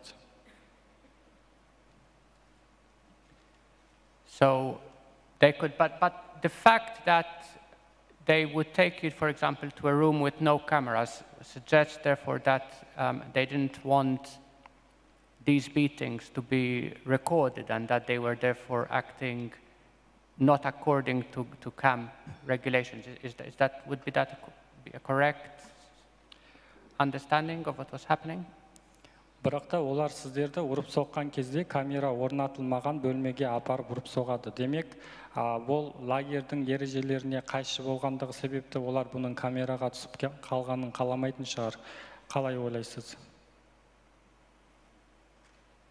Қайталаш? Сіздерді ұрған кезде камера жоқ, бөлек бөлмеге апарып ұрып соғады, иә? Иә. Демек, осы лагерде өзінің ережелеріне қайшы болған себепті солай істейтін шығар, себебі камераға түсіп қалса, мүмкін бұл лагердің ережелерінде жоқ шығар осындай ұрып соғу деген. Қалай ойлайсыз? Осы туралы не ойлайсыз? Енді өздері қолынан келгенше қарсы шыққан кезде жаңағы сол камера жоқ, суханаға апарып, жаңағы су шашып, сол төк таяқпен, я болмаса жаңағы қолындағы таяқтармен ұратын. Енді ол кезде біздің қол аяғымызда мен түрмеде 98 күн жаттым. Қол аяғымда кісен 7 килограммдық. Сол кезде де түрмеде де солай болатын. Ода да сол суханаға апарып сабайтын бізді. Қарнымыз тоймады деп қарсылық қылған кезде бізге жаңа сол ойына келгенін істейтін. They would beat us, with whatever they had in their hands, like sticks or electric batons, and they would do it only in that room. And the same thing happened while I spent 98 days in the prison. So in the prison and in detention center, they would do the same thing. That whenever they would beat us, they would take us to that room. Thank you. My final question. So from your experience, either in the prison or in the detention camp, have you ever seen or heard of a prison officer or a guard being disciplined or reprimanded for beating prisoners? Жалпы сіз түрмеде болған кезіңізде және осы лагерде болған кезіңізде осы сол жердегі қызметкерлердің ондағы адамдарды ұрғаны үшін қалайда жаза алғанын көрдіңіз ба? Иә, көрдім. Өз көзіме кеп бір рет мына тамаққа тоймай қап, екі ұйғыр жігіт бар, Әбдірашид, бірісінің аты Ділшат деп. Екеуі бір моманы таласып қалды. Артық бір мома кеп қалған екен, соған таласып, сол жерде екеуінде жаңағы төсекке жатқызып қойып, ағашпен сол жамбасынан ұрған, көз алдымызға қойып ұрған көргем. Жалпы сұрақ сол жердегі қызметкерлер жайында. Қызмет мысалы біреу сол жерде істейтін адам сізді ұрғаннан кейін оларға жаза қолданылды ма? Қайтайшы? Okay, let me first translate what he said, but I think he misunderstood the question. Once there was an incident that two guys, since they were not given enough food, they had a quarrel over one steamed bun. And then for that they were punished. But your question was about the guards, not in... That's right. If very briefly, if you could try to get him to answer that question, and then I can move to the panel. Yes. Сол жердегі сақшылар жайында. Сақшылар мысалы сізді ұрды, ұрғаннан кейін оларға қандай да жаза қолданылған кез болды ма? Бізді ма? Жоқ, сіз сақшылар, күзетшілер, сол жерде істейтін адамдар, мысалы сіздер сияқты ұсталған адамдарды ұрып соғады, содан кейін олар қандай да бір жаза алды ма жоғарыдан деген сияқты, мысалы осы басқа бастықтардан өстіп, неге мына адамдарды ұрасыңдар деген сияқты. Мен түк естіп, дұрыс естілмей тұрмын, жаңғырып ше дауыс. Одан кейін мен құлағымда сол түрмеде болғаннан көп таяқ жеп, екі құлағымның пердесі де кеткен ғой. Осыны айтып қойшы дұрыстап. I'm having difficulties hearing your voice translation because of the feedback and because I was beaten up while I was in the camp onto my ears, and I'm having hearing problems as well. That's why it's being difficult for me to hear you. All right. I think I'll pass you to the members. They will have some questions. Thank you. Before Dame Parveen asks questions, is it possible that headphones would assist him with his hearing? If so, are any available? that's a question for our technical team. We can certainly explore that possibility. As soon as possible, please, because he gives an account of reduced hearing. Dame Parveen. Сізге қазір естімей жатсаңыз мүмкін құлақ қап береді қазір. Сол бойынша солай сынап көріңіз. Жақсырақ естілетін шығар. Okay. Thank you. Thank you. Good afternoon, and thank you for coming. When you were working in the iron ore mine, you were phoned by the police to say you hadn't cancelled your household registration, or is it called huku? I'm not quite sure how to pronounce it. Why hadn't you cancelled it, as you'd left the country 3 years previously?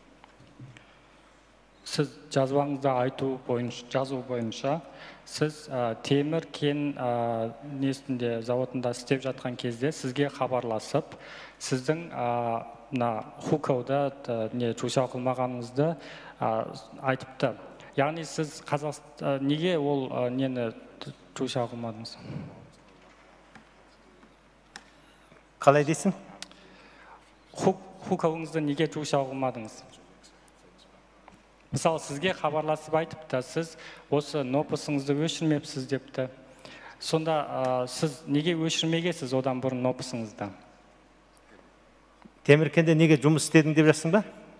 Темір кенде жұмыс істеген кезде сізге сақшылар хабарласқан. Хабарласқандағы себебі сізді бағанағы нопысыңызды өшірмепсіз депті. Сонда сіз неге нопысыңызды өшірмегесіз? Бұл жерде мен де білмеймін ғой, Қазақстанға біз көшіп кетіп, сол жердегі үйіміздің барлығын сатып, Қазақстан көшіп кеткеннен кейін, ол жерде нопыс, біз осы жақта Қазақстанның азаматын алғаннан кейін барып өшіріледі. Енді ол біз кетерде оны өшіріп кете алмаймыз. Тек сол жақтың азаматтығын алғаннан кейін өшіруге тура келеді.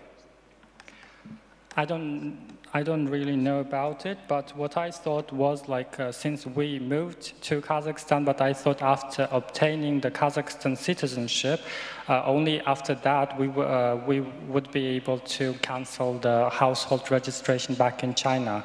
That's why, and it's impossible to cancel it first and go to another country. Before your next question, Dame Parveen, it is possible for the witness to have headphones, but only if he goes up into the gallery. We're all content for him to go to the gallery, but he may prefer to stay where he is, and his question and answers recently have been... Oh, he's gone. Well, there we are. Fait accompli.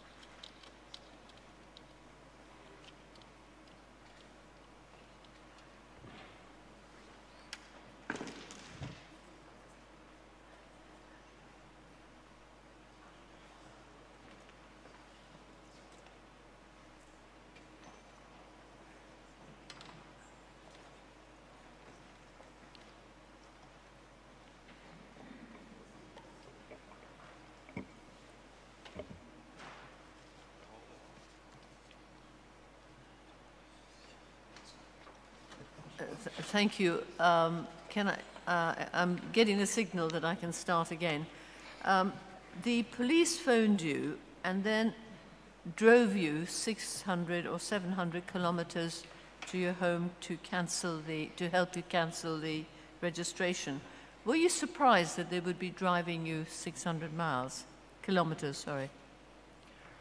Сіздің айтуыңыз бойынша, сізді осы сақшылар 600-700 километр қашықтықтағы жерге апарып, сіздің нопысыңызды өшіруге көмектесетіндігін айтты. Және сізді машинамен сол жаққа алып барды. Осы барыста сіз таң қалдыңыз ба осыған? Неге мен осы жаққа алып бара жатыр деп?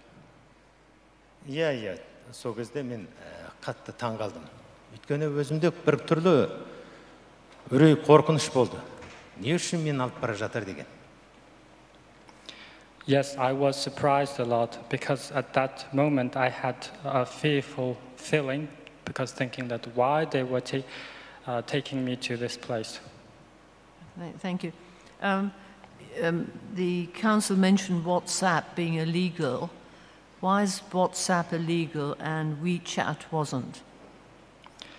Және WhatsApp-тың заңсыз болғандығы айтылды. Не үшін WeChat қолдану заңды да WhatsApp заңсыз болады?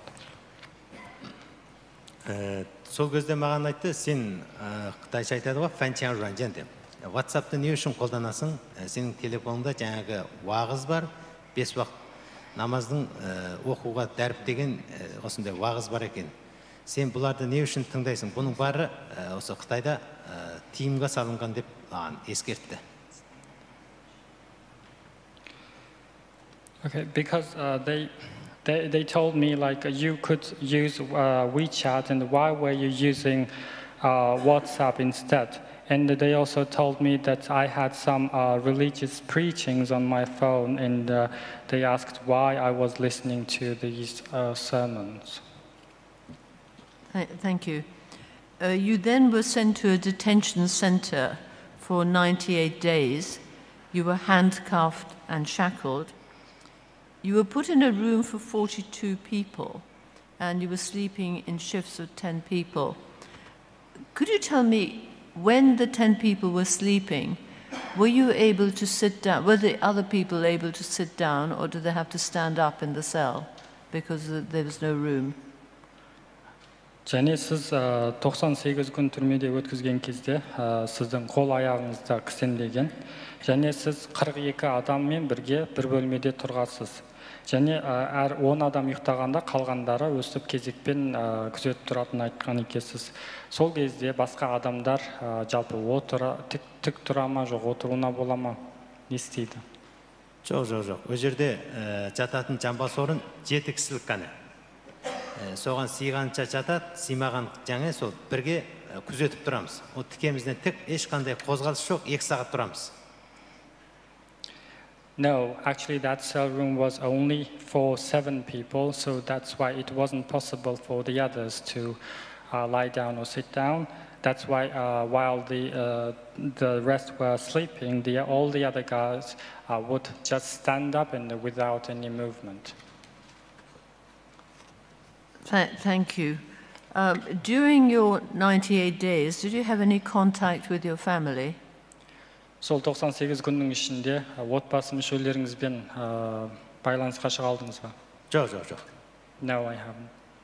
Thank you. You were then transferred all over the place, but the first time was to a camp. They removed your handcuffs and your shackles, and you were allowed your own clothes. Was this camp different from before? Сізді бірнеше лагерлерге жеткізген, соның біріне барған кезде сіздің қол аяғыңыздағы кісендерді алып тастап, және өзіңіздің киімді киюге рұқсат етілген айтқансыз. Осы лагер басқа лагерлерден қандай айырмашылығы болды? Жоқ әлде олар жалпы жақтан бірдей ме? Жалпы жақтан басқару тәсілі бірдей, бірақ тазалық жағы, жаңағы тамақ жағы ұқсамасыз болды. In general, all of them were the same, but the only difference was the food and the general condition there were much better. Thank you. Then a few weeks later, you were transferred back to prison. By the prison, do you mean to the detention center where you were handcuffed, or was it to the camp? Сосын кейін сіз қайтадан түрмеге алып барды депсіз, сол жерде түрме деп отырғаныңыз түрме ма, жоқ әлде ол да ұстап тұру орталығы ма, лагер ма? Ол Тарбағатай аймақтың сол жерде жеңіл жаза істегендердің жаңадан салған түрмесі екен. That was the prison in Tachung region for the minor criminals. That was a real prison. Right. Thank you. And then you said that this prison was newly built. Were the facilities any better? Сіз ол түрменің жаңадан салынғанын айтыпсыз, яғни ол жердегі құрылыс жақсырақ болды ма? Ол жердегі ішкі жағдай қабаттар жақсы болды ма? Ол жерде қабат емес, бір этажи, бірақ үлкен сондай әдемі қылып салған. Бірақ тазалықтың барлығын осы өзіміз жасаймыз. шын түгел жаңағы орамал береді, сонымен сүртеміз. Ол жерде бір жатақта 42-39 әртүрлі санда жатады. Қабат төсек 3 қабат. It was a one-story building, and we would clean the rooms because we were given cloths to clean them. And there were from 39 to 42 people in each room. I forgot the last one. ең соңында не айттыңыз? 3 қабат төсек қой? Oh, yeah. There were like three-level bunk beds. And what were the toilet facilities? Were they in the same room or outside? Туалет ішінде болды ма, жоқ сыртта болды ма? Туалет бар ішінде, ашық. The toilet was inside, but it was open. So was it a flushing toilet or just a bucket?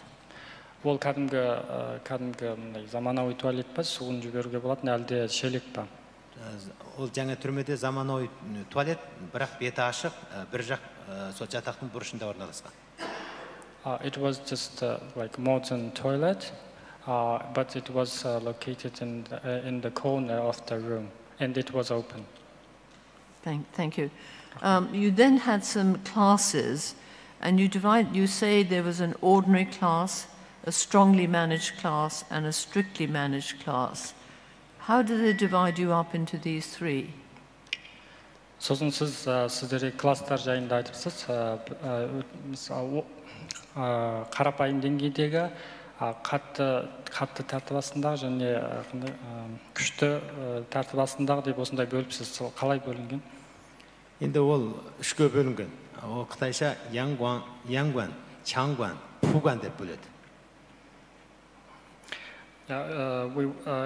It was divided into three classes. In Chinese, Yangguan, like strict, in the Puguan, the normal one, ordinary regulation one, in the Changguan, the strong one. Yeah, so I didn't quite understand. Was this in terms of your educational level, or was it related to something else, like being, more abusive? Ол сіздердің білім деңгейлеріңізге қарай бөлді ма, жоқ әлде басқаша мақсаттар болды ма? Жоқ, ол сол жерге келген адамдардың басына кигізген әртүрлі қылмыс бойынша бөлінді. According to the so-called crimes of the people, they were divided into different groups. Okay, thank you. Then barely a month later, there was a notice from a superior leadership to take you back to the camp. Who was the superior leadership? Сосын бір айдан кейін сізді жоғары деңгейдегі бағанағы басшы сізді қайтадан түрмеге баруға жіберуді айтыпты. Осы айтып отырғаныңыз кім, оның лауазымы қандай? Оның аты түрменің бастығы Пән деген, Қытай. Енді ол жерде біздің үйрену несімізде көбінде қарсы шықтық. Одан кейін енді мен сол жерде мектеп бітіргенім қытайша жарымы қазақша. Қытай тілінде несі барлығы жеткілікті білем. Өзіне біраз қарсы тұрғандықтан, кейін мен жақсы үйренбепсің, қайтадан сол түрмеге бар, сол жерде үйреніп, сен қателігін танығаннан кейін, сосын кейін осы жерге келесің деп мені түрмеге апарған сол болады. His surname was Pan, and he was the head of the prison. And the reason why he did so, because I resisted, and the reason for me to resist is because I went to both Kazakh and the Chinese language school, so my Chinese was really good. That's why I thought like I did not to learn this. And in the end, he said to me that I did not receive enough education. That's why I needed to send back. You said again you were sent back to a camp, but this time you had shackles and a hood on, whereas when you were in the camp before, they took all that off. Осы жолы сізді қайтадан лагерге алып барған кезде сізді қол аяғыңызды кісендеп және басыңызға қалта кигізіпті, бірақ оның алдында лагерге апарған кезде ондай болмаған. Солай ма? Жоқ, әр жолда сыртқа шығарып, лагерь түрменің арасына жөткөгенде, қарақалпақ аяқ қолына көз жасап апарады. No, every time you are transferred between the prison and detention, like the camp, you would be shackled and handcuffed and hooded. Okay, thank you. So it seems to me you went from the police station, the detention camp, detention center, then camp, then prison, then camp, and then back to prison. Why were they keeping on moving you? Сізді осылайша түрмеден лагерге, лагерден ұстап тұрып ортаған, одан қайта лагерге, түрмеге осылай ары бері жөткеуінің себебі не деп ойлайсыз? Енді ол өте оңай, өзіне қарсы тұрдым. Сондықтан мен ары бері жөткеді. Одан бірінші рет мен анау тағы бір жөткеген кезде менің үйімдегі бала шағама, әйеліме телефон соғып, олардың Қазақстаннан Қытайға қайтып келуін ұйғарды. Мен оны атқармадым. Бірінші рет мені 3 айдың 17-сінен сол кезде мені қайтадан түрмеге апарды. Кейін Қазақстандағы саясат өзгеріп, неметкен кезде мені қайтадан 4 айдың 17-сі күні қайтадан жаңағы лагерге келген.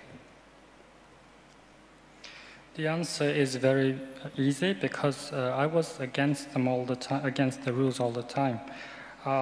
And once the reason that they sent me to the prison is like because they asked me to call my wife and children in Kazakhstan, so they and tell them to go back to China. I didn't do so, and then on March the 17th they sent me to prison, but after a month then they sent me back to the camp. Okay, so the last camp had factories.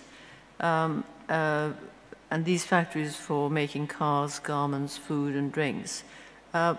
You wanted to do the garment factory. What were the conditions like in the factory? Ең соңғы лагерде зауыт бар екенін айтыпсыз. Ол жерде мәселен сіздерге талдауға рұқсат берген, тамақ жасау, тағы киім-кешек тігу деген сияқты сіз сол киім-кешек тігуге талдапсыз. Жалпы сол зауыттың жағдайы туралы айтсаңыз, жағдайы қалай еді? Ол зауыттың жағдайы сол мектептің бір бұрышында орналасқан, ішіндегі барлық киім тігу машинаның бәрі Жапондан кіргізген. Көбі ескі, жарымы жаңалау. Енді өз жерде киім тігеміз, кейін бұл киім тіккен зауыт істегендердің тұрмыш тамақ жеуі, одан кейін үстімізге берген киімі біршама жақсы болды. The factory was located on one corner of the same compound, and the sewing machines were mostly old, in the made in Japan machines, and some of them were new ones. And compared to the other facilities, the clothes the clothes we were given to wear were much better, and the quality of the food was better. Thank you. Just one last question. You're now at home. Have you any illnesses that were produced while you were under detention? Psychological or physical? Жалпы осы жағдайлардан кейін, тұтқындалғаннан кейін сізде қандай да психологиялық әлде дене жағынан, физикалық жағынан болсын ауру болды ма? Қандай да ауру? Өте үлкен маған бір андай құлағым тыңдау қабілетінен айырылды. Одан кейін денсаулық өте нашар болды. Мен кірген кезде 90 килограмм, 98 килограмм болды. Кейін шыққанда 71 килограммен шықтым. Сол кезде менің денсаулығым өте төмендеп, кішкене бір жұмыс істесем қара терге түсетін жағдайға түскен. Yes, I've lost my health because I lost my hearing ability. And in the very before being taken into the camp, I weighed 98 kilograms, and when I was released, I weighed only 71 kilos. And now I've become so weak that even doing some really simple things makes me get sweat a lot. Okay. Thank you very much indeed. You've been very helpful, and thank you for coming. Көп рахмет келгеніңіз үшін. Рахмет.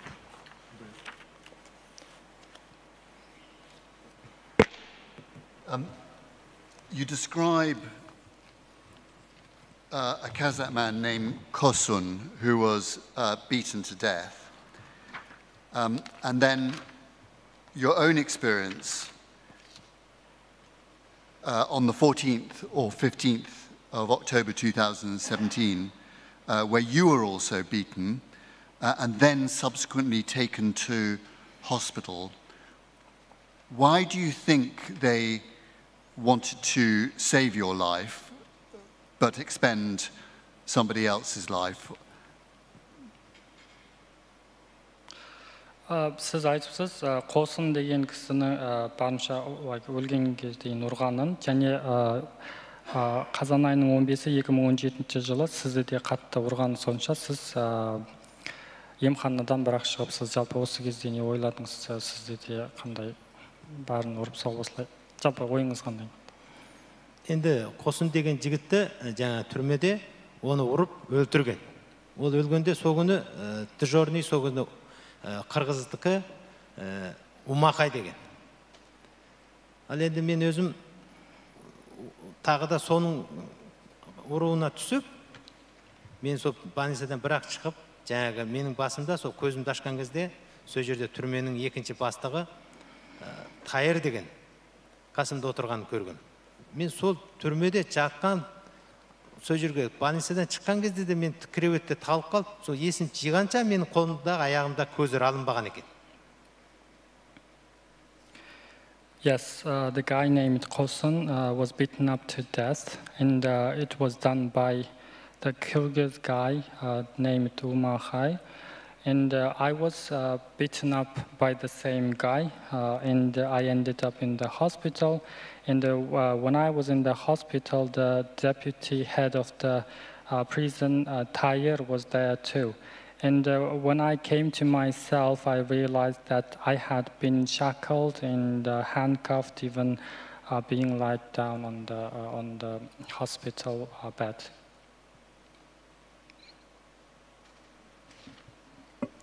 So when you were working in the factory, were you given a salary? And if so, was it enough to live on? Сіз зауытта істеген кезде сізге ақша төледі ма, және ол сіздің күнделікті тұрмысыңызға жеткілікті ақша болды ма? No, жоқ. And where was this factory? In which city or village or town? Бұл зауыт қай жерде, қалада ма, ауылда ма, қай жерде орналасқан? Қаланың сыртына орналасқан. It was outside the city. Which city? Қайсы қала? Тарбағатай. Тарбағатай. And you say that all the items that you sewed had no label on them except on one occasion, and then you were told to take it off. Since you left that factory, have you seen any of those clothes being sold online or in shops, anything similar to the things that you were making? Сіздер зауытта киім тіккен кезде, негізінен ол киімнің маркаларын сізге көрсетпегенін айттыңыз, бірақ тек бір жағдайда сіздер көргенсіздер, одан басқа көрсетпеген. Жалпы сіз сол жерден шыққаннан кейін, осы сіздер тіккен киімдердің қандайда сатылымда екенін көрдіңіз бе?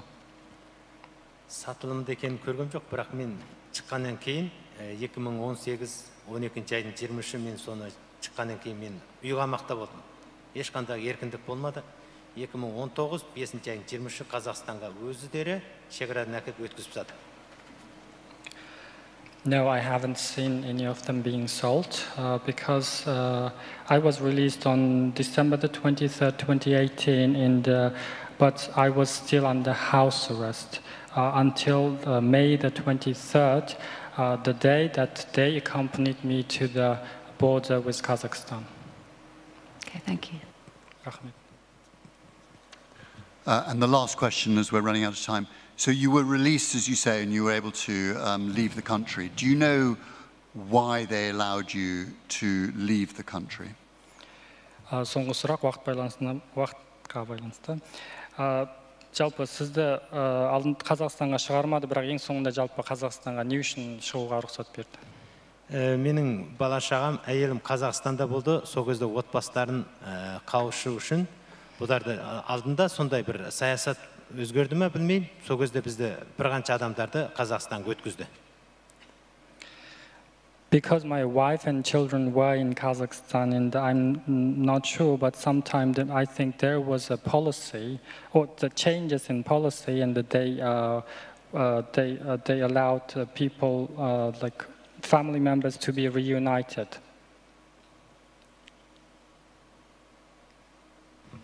Thank you very much. Any questions from Council?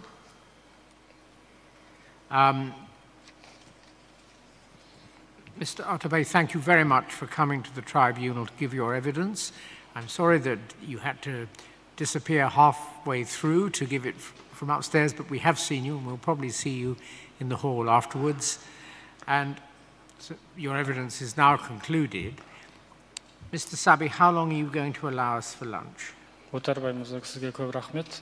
Дегенмен орта жолда сіз жоғарыға шығып кетуге мәжбүр болдыңыз. Осындай келеңсіздіктер болғанына да қарамастан, жалпы сізді аздан соң осы залда көреміз деп ойлаймыз. Мен бір ең соңғы сөйлесіп бола ма? Can I speak something? Yes, but it's better if it's short. Болады, бірақ өте қысқа айтсаңыз. Мен енді біз осы Дүние ұйғыр құрылтайына кеп қатынасып отырмыз. Жалпы сол жақтағы түркі тілдестердің үнін жеткізу үшін. Енді менің тек артқа қайту жол жоқ. Тек осы алға. Енді осы жердегі Англияның осы маған осы жердің саяси бостандық беруін тілеймін. Yes, I came to give evidence on the tribunal which was organized by World Uyghur Congress, and I came here to be the voice of the Turkic Muslims who are suffering there. And another thing I would like to say or ask is that I asked the asylum status here, if it's possible. Thank you, Mr. Chairman. Thank you, Mr. Atabey. We were supposed to have a shortened lunch break of 40 minutes, but we are now 40 minutes over the time. So I suggest 40 minutes lunch break. Until when? That will bring us to 2:20. 2:20, everybody. Thank you very much.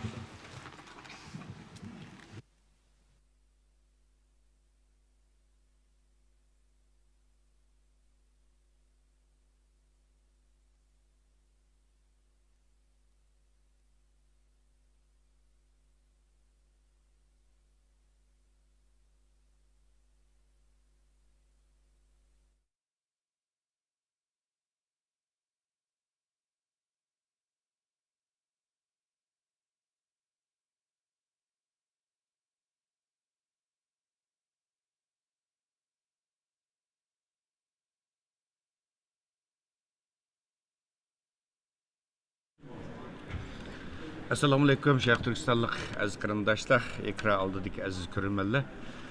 Kıravatmanlar Dünya Avrupa Ülke Televiziyasının Naqmaydan programısı. Bu 9. ayının 10. günü başlanğan bu Xalqara Uyğur Sot Kollegiyasındaki ikinci qatımlıq sotu mana bugün 3. günü qadam qoydu ve 3. günü yerim günlük qismi tugidi. Hazır bir tushlik dam olish chiqdi. Bu şu fırsattan paylanıp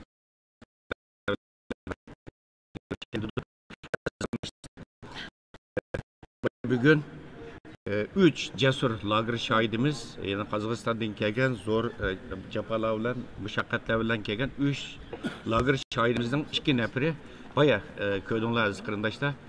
Merdanlık bilen, cesurluk bilen ekranga çıkıp, guvalık, bədi. Ben bu qarindaşlarımızı sizlerge yana bir qayta tanıştırıp ötey. Tuncu olup bugün guvalık bergen lager şahidimiz Baktali Nur Efendim tuncu olup guvalık berdi.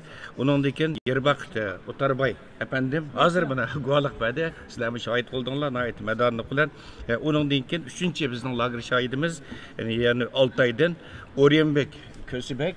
Bana bu inimiz bu birazdan keyin tushdan keyingi qismda guvohlik berdi. Yani bu qatam Londonga bevosita kelib guvohlik bergan 3 lager şahidimiz. Mana bu 3 nafar bizningki jasur Qozaq lager şahidlarimiz.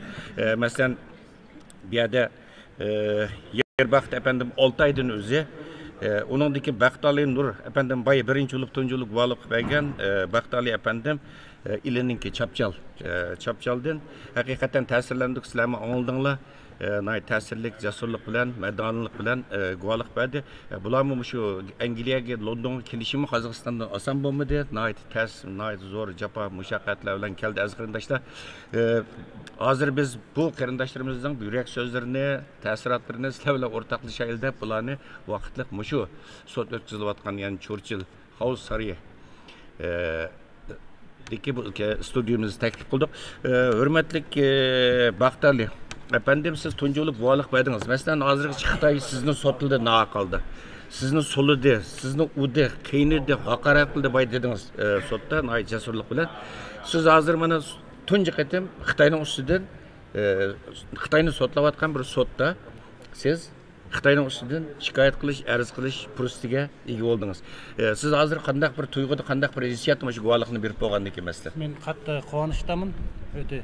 Осы жерге келip, осы халықаралық ұйғыр сотына қатынасқандығым үшін қазақ атынан өте қуаныштамын. Сіздерге рахмет. Мен осы сотқа қатынасам деп кеше түні ұйықтаймын деп таң атқанша ұйықтай алмадым. Неге? Осы сөздер шыққалы бері түсіме осы Шығыс Түркістандағы бауырлас ұйғыр қазақ бауырларын таң атқанша түсіме кіріп ұйықтай алмай шықтым.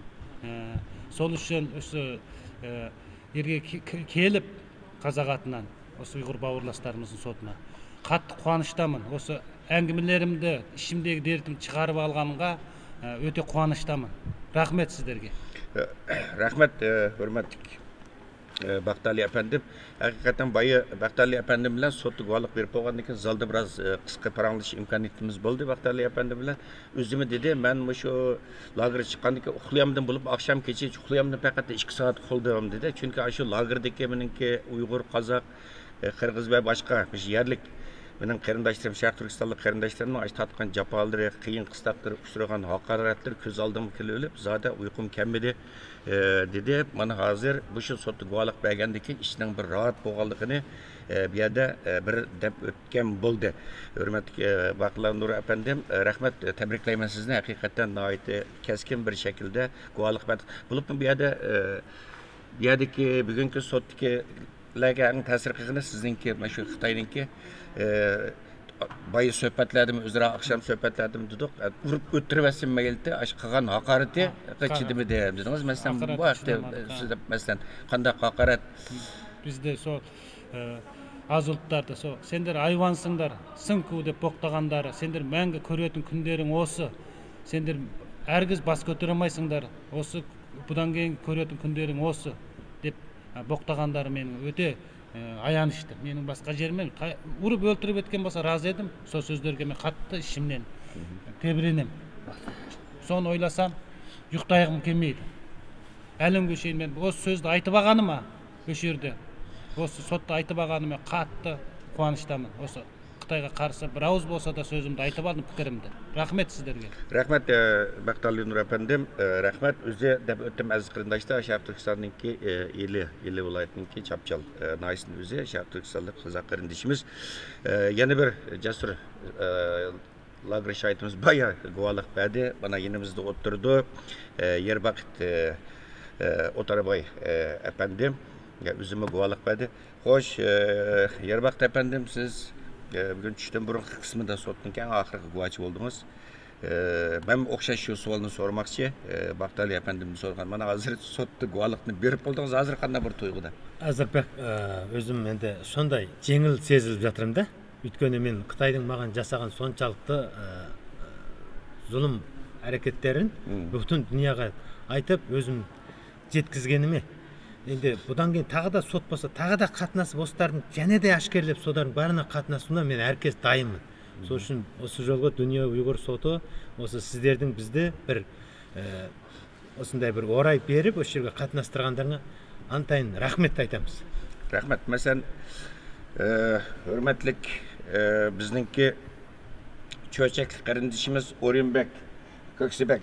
Bu da hazır İşköylen, İşkı lagır şahit, İşkı dostumuz, takdirdeşiniz hazır guvalık berip oldu. Biraz rahat tilde qonimizning ish qonimizni bir bo'shatib oldik, ashar qarindoshlarımızdan dardini bir anlatib oldik dedi. Siz hozir guvohlik berasiz masalan 3dan keyingi sotda birozdan keyin tunji bo'lib. Siz qanday bir hissiyat, biroz jiddiylik bormi sizda? Jiddiylik bor. O'zimning osida kelganimga rahmat aytaman. Birinchi Allohga, ikkinchi osindagi Uyg'ur xalqima, xalqaro huquqni o'sha sotashib o'tgan ağalarımızga Allah razı olsun deb aytaman. Uning mening osida keldiğim maqsadim mujiqda bo'lgan o'qig'ani, basman o'tgan o'qig'ani tugul aytuga, suhbat beruga keldim. Chinliqni aytuga, jasirmay.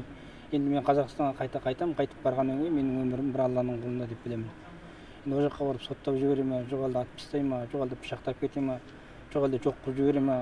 Buning bari bir Allohning qo'lida. Biroq da o'zim basman o'tgan o'qig'imda tek qana chinligimni aytaman. Sottasin, men barine dayımın. Endi men o'lsimde артында Qozog'im o'lmasin. Mening armandagi maqsadim o'sha. Sizlarga ko'p rahmat. Rahmat, hürmetli Oryanbek efendim. Üstünlük Kamisi Oryanbek, Kösbek bayımda öttüm. Bizdenki çöçek kardeşimiz ama küçük biraz. Bula qaraganda biraz küçük atanız bilen birle 80 yıllarda Kazakistan'a çıkıp yerleşken bayımda iki kardeşimdenki guvalıqını alınanlar birazdan keyin Oryanbek efendimninki mi guvalıqıga şahit polisler aziz qarindoshlar. Endi biz hozirgina bu qarindoshlarimiz Qozog'istonda xalqdagi butun qozoq, Uyg'ur va boshqa sharq turkistonlik qarindoshlarimiz bularning muvaffaqiyati uchun duo qilyotdi. Bularga go'zal tilaklarni bilayotgan qarindoshlarimiz bor. Biz hozir Qozog'istonga ulinib boqaylik. Masalan, Qozog'iston Mesela aziz qarindoshlar bilasizlar, bu Olmaotadagi Xitoy konsulxonasining oldida bizningki shu lager tutqunlari yiqildi. Lager qurbonlari yiqildi. 100 necha kundan yog'i to'xtamay Xitoy konsulxonasi oldida asosiy qozoq qarindoshlarimiz namoyish qilyotdi. Har kundagidek to'sqinliqlarga, turli nimalarga qaramay saqchilarning qattiq qo'pollik bilan oralashiga qaramasdan davomlashtirib hozirgi jasurlik bilan kelyotdi. Mening ota-onam nerede, guruh tuqqanlarim nerede, yo'ldoshim nerede va yoki dadam nerede, onam nerede degan namoyishni qilib kelyotdi va bu namoyishga boshlamchilik qilayotgan bizningki qozoq qarindoshimiz bu yerda Baybulat efendim bor, Qozog'iston Olmaotada. Biz Baybulat efendimga bir qini ulinib boqaylik, hurmatli Baxtiyor efendim, yurak so'zlarini bir anglab boqaylik. Xo'sh, masalan, avval qatammi bu efendim Xitoy maaşı aldığın qatam maaşı guvohlik berishdan burun shohidlar shunday qattiq hujum qilganda psixologiya jihatdan ta'dis silib seni qilamiz, bunda qilamiz. Sayragul Saidbay bizning qozoq qarindoshimiz guvohlik berishdan burun Xitoy bexatarlik tarmoqlari telefon qilib, rahatsız qilib qilgan. Ama hech qanday parvo qilmay, qo'rqmay kelib jasorat bilan bir xonim kelib sotda guvohlik bergan. Masalan, sizlarga mana shunday bir besim bo'ldimi? Masalan, sizlarda bir aşında endişe ya teşviş bir narsa oldu mu? İşkinlarda. Oldu. Oldu mu? Aşında terdit besimler oldu danlar. Oldu. Aylıklıklıklıklı uğrap ayalımga. Sana yol düşün bir yakı ketip bir chet devletlerge barıp suhbat vermesin, sotlarga katnaşpasın. Xitoyning tafsilotlari nimasi ekan? Bunday bo'lgan ishlarni hech kimga aytpasin, senlarga aqsha beramiz, qaytib kelinglar degandey angimalarda aytdi. Masalan, sizgami Yorbaqt efendim sizga mana shunaqa besim bo'ldimi? O'xshash. Ishingizdan o'xshash. Shu nimaga nima deymiz-ku? Ovozni nima qilamiz ba? Ya ilovoq ovozni ilovoqan nasha qilgan. Bizning Qozog'istonning Xitoyning avetgan odamlari yerda. Endi u Qozog'iston bizga chiqmaydi, uning chetagi yo'q. Lekin shu Qozog'istonga kelgan shu Xitoyning odamlari shu xizmat ishlayotdi. Xitoyning kelgan odamlari Alloh bevosita ashyoda turib, bevosita oilalarga besim shiltib, bormisin, sotqa chiqmisin, deb ularning sotqa chiqmisin deb Alloh razı olsun. Mana ko'rdinglar aziz qarindoshlar. Mana hozir chet ellarda biz minglagan, necha minglagan lager shohidlar bor deymiz. Bu vaqtda xabarimiz bor. O'tganda Baxtiyor efendimni Turkiyaga borgan vaqtida shu sotqa guvohchilarni taklif qilish, qizib chiqish uchun borgan vaqtida Baxtiyor efendimni bilib kelgan nurg'un necha yuzlagan lager faqat Turkiyada bor, Qozog'istonda bor, ammo necha Qozog'iston. Hozir masalan sizlar bilgan sizlarga tunilgan lager shohidlar faqat 9 nafarda. Burunqi hozir mana hozir bular yana 3 oydan qo'shildi buningga. Misal bir alayidlik bormi shu Uyg'ur lager şahit bilen şu Kazak qarindoshlarımızın arasında. Çünkü bulağı boğan besim bizi Uyghur lager şahitleri qaragан chaqda netçesi yuqori. Çünkü bularninki abay deb o'tdi. Bir davlat emas, ikki davlat ham bir necha o'rindan bularga har xil besimlar shakllanyapti.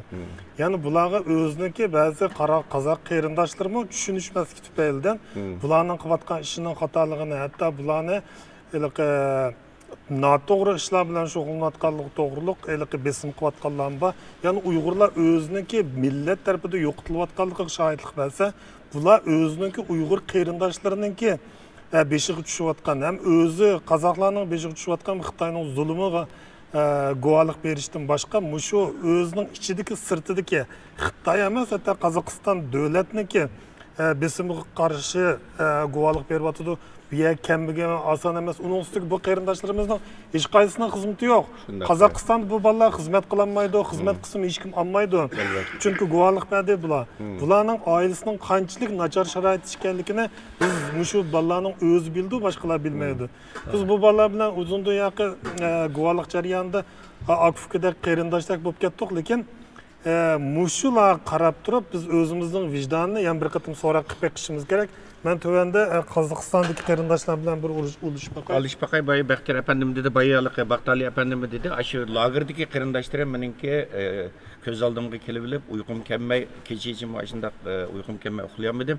Mana aşı lagerdeki menimki taqdirdoshlarımniki çekivatkan azaptır, dert elemlerini bir dünya xalqaro jamoatchilikka oldida fosh qilaligim uchun nayte xursand bo'ldim, rahatladim, ishim nayte rahatlandi dedi. Şunu bir yerde Muşundaq munbarlarni keçip kelgan guvohchilik bo'lishni, shohid bo'lish uchun o'zini qochirib kelgan qarindoshlarimiz biraz izzat atishni bilish kerak, biraz jasorat qilish kerak. Assalomu alaykum. O'lmaymiz bu yerda bir Allohdan qo'rqaylik. Biz Allohdan boshqa hech kimdan qo'rqmaymiz. Qanday qilay? Bu nayt o'rinliq bir gap. Va alaykum assalom. Baybulat efendim. Kamerani? Qanday qilay? Yaxshi, nimani chiqarsınız? Kamerani.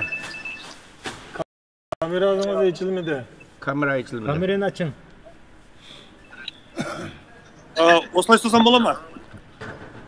Assalamu alaikum. Ha çıktı.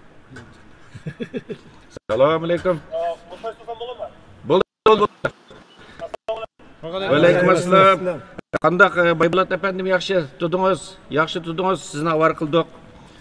Rahmat aziz qarindoshlar. Bu 100 kundan buyon konsulxonasining oldida norozilik namoyishi o'tkazayotgan lager yaqildir mana endi bor. Bugun men namoyish ekan Xitoy konsuli hurmatli Baybulat efendim. Biz hozir konsulxonasining oldidan berayotgan konsulxonasining oldida Almatadagi. Mene bu Almatadagi Xitoyning konsulxonasi. Siz hozir Xitoy konsulxonasida hozir sizlar? Biz hozir Xitoy konsulxonasining oldida Almatadagi. Allah kuch quvvat bersin qarindoshlarımızga, hammanglarga shu fidokor shu Xitoy konsulxonasining oldida 100 kunning yog'i namoyish qilayotgan bütün qarindoshlarımizdan Allah razı olsun. Yani bir narsa bu qarindoshimiz Qozog'istondagi bexatarlik o'rinlari tarafidan 4-5 qatim tutib solangan bo'lsa-mu, hozirgacha bu qarindoshlar o'z urug' tuqqanlarining davosini qilishni to'xtatib boqmadi. Mana hozir ko'rdinglar 217-kuni ekan, bugun mana Xitoyninki Olmatadagi konsulxonasining oldida namoyish o'tkazilibdi va namoyish o'tkazayotgan maydonga bog'landik. Bular ya'ni menimki bayim deb o'tgandek lager qurbonlari, yiqildir bular. Otalari tutqun qilingan, urug' tuqqanlari tutqun qilingan, oilasidan ayrilgan. Mana shuning uchun shu oilamni qo'yib tuqqanlarini qo'yib degan nimada norozilik namoyish o'tkazdi. Xo'sh, Baybulat efendim bugun bu Londondagi xalqaro Uyg'ur sud kollegiysida bugun buni efendim uningdan Yarbaqat qayta aytasizmi? Dosningiz eslamay жатыр. Haqida guvohlik berdi, balkim ko'rish imkoniyatimiz bo'lmadi. Uningdagi efendim birozdan keyin guvohlik berdi. Bularninki bu guvohlik so'qib kelib guvohlik berganligiga qanday qaraysiz?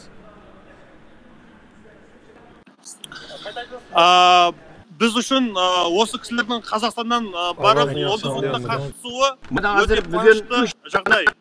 осы Лондонға келіп сотты ұйымдастырған гуалық берді сотта. Ерекше үлкен алғысымызды айтамыз. Бұл біздің Қытайдағы жазықсыз қамауда отырған туысқандарымыздың қамаудан, түрмеден, концлагерьден және үй қамаудан босап, Қазақстанға келуінде өте үлкен ықпал етеді деп сенеміз.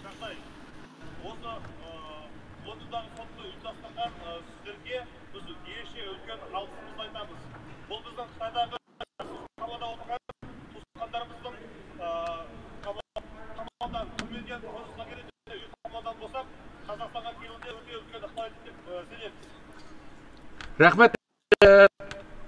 Baybolat efendim, hazır mesela bu namayışınlar 217 Өкінішке орай, бүгінге дейін әлі бір Қытайдың нақтылы бір дипломаты шығып bu hazırgıçı bu Xitay konsolisi sizlerin bu telefonlarga bir cevap verdi mi? Bu namayış 217 günün yağı sizler qandaq bir qiyinchiliklarga qandaq bir to'sqinliklarga uchradinglar Xitay bir cevap berdi sizlerin telefonlarga. Біздің ішіміздегі ең үлкен кісі мінекей Халид апамыз, бұл кісінің 3 баласы бірдей Қытайда қамауда отыр. Ең жасы осында мінекей жас келіншек әйел кісілер бар. Әрине бастапта осы Қытай консулының алдына шыққан кезде 100 күннен кейін Алматы қалалық полиция департаментінің полицейлері бұл кісілерді бірнеше мәрте ұстап айыппұлдар салған кезі болды. Және осы кісілердің қасында жүрген, тікелей эфирге түсіп жүрген мені де бірнеше рет полиция бөліміне ұстап апарған кездерде болды. Айыппұл салған кезде болды және түрмеге қамаған кездерде болды. Енді түрмеде болғанда уақытша қамау орталықтарында. Бірақ осы соңғы кезде біз осы Қытай консулының алдында қонып жатырмыз. Әзірге тыныш.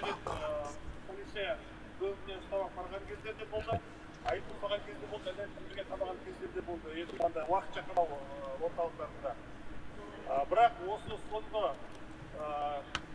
кезде біз осы Қытай консулының алдында қонып жатырмыз. Әзірге тыныш. Allah razı olsun. Qarindoshlarimiz bizning duoyimiz har zaman sizlar bilan birga, Sharq Turkiston xalqining duosi har zaman birga. Allah ishimizni qulay qilsin. Mana bu uch qarindoshimiz bu shu lagerlardan qutulib, ming bir tasda jafo mushaqqatlarni tatib, ming o'lib, ming tirilib, mana sog' salomat bugun Londonga kelib, bu yerda sotda xalqaro Uyg'ur sud kollegisida guvohlik berdi. Inshaalloh ashadagi biz tilaymiz, duo qilamiz. Shu namoyish qilayotgan qarindoshlarimizningki, urug' tuqqanlarninki patroq shu Xitoyning zindondan Біздің бұл наразылығымыз ешқашан тоқтамайды. Біздің тұтқандарымыз келмейінше. Біздің тұтқандарымыз қашан Қытайдың түрмесінен, концлагерьден және үй қамауынан шығып, Қазақстанға келеді. Сол кезде ғана бұл қарсылығымыз, бұл наразылығымыз тоқтайды. Оған дейін қасықтай қанымыз, шыбындай жанымыз қалғанша бар күшімізді салып күресеміз. Біздің тұтқандарымыз қашан Қытайдың түрмесінен, концлагерьден және үй қамауынан шығып, Қазақстанға келеді, сол кезде ғана бұл қарсылығымыз, бұл наразылығымыз тоқтайды. Оған дейін қасықтай қанымыз, шыбындай жанымыз қалғанша бар күшімізді салып күресеміз. Allah hammamiz kuch quvvat bersin. Hurmatli Baqtali Yarbaqt efendim bu Qozog'istondagi bu qarindoshlarimizningki masalan pidokor, jasur qarindoshlarimiz deymiz. Mana qo'rqmay Qozog'iston bilan Xitoyning munosabatini bilamiz hozir. Shunday bir sharoitda mana shu jasur onalarimiz, singillarimiz, adillarimiz chiqib bu namoyishni qilib o'tibdi. Bu yerda Baybolat efendim boshliq bütün qarindoshlarımizga yurakdan salom. Duoyimiz har zaman sizlar bilan birga. Alloh sizlarni texnik kuch quvvatga yetsin. Yarbaqt efendim bu qarindoshlarımizga sizningki deydigan yurak so'zingiz bormi Londondan? Bor. Сіздердің сол Лондон сотына барғандарыңызға біз өте қуаныштамыз. Біз бұл жерде бәріміз бірге барғандай болдық. Бұл әрбір сотқа барып қатынасамыз. Сіздердің осы соттан қатысуларыңыздан үлкен нәтиже болады деп күтеміз. Көңілдерің көншіп, үйлерің отбасы оралғанша біз осы жерде қайтпаймыз. Жақсы, рахмет. Біз де сіздермен біргеміз. Лондон сотына барғандарыңызға өте қуаныштамыз. Біз бәріміз бірге барғандай болдық. Rahmat sizin yurak so'zingiz. Amin. Rahmat. Baybolat bavrum birgemiz biz. Birgemiz. Hemen birgemiz. Analarımız bilen Bərimiz birgemiz. Hörmət Baybolat efendim sizin avar qildim. Siz üç balamız deymiz. Rahmega satıb aldı, rahmet oradan rahmet. Siz köp rahmet. Ahir balam elektrikçi satarım ketdi.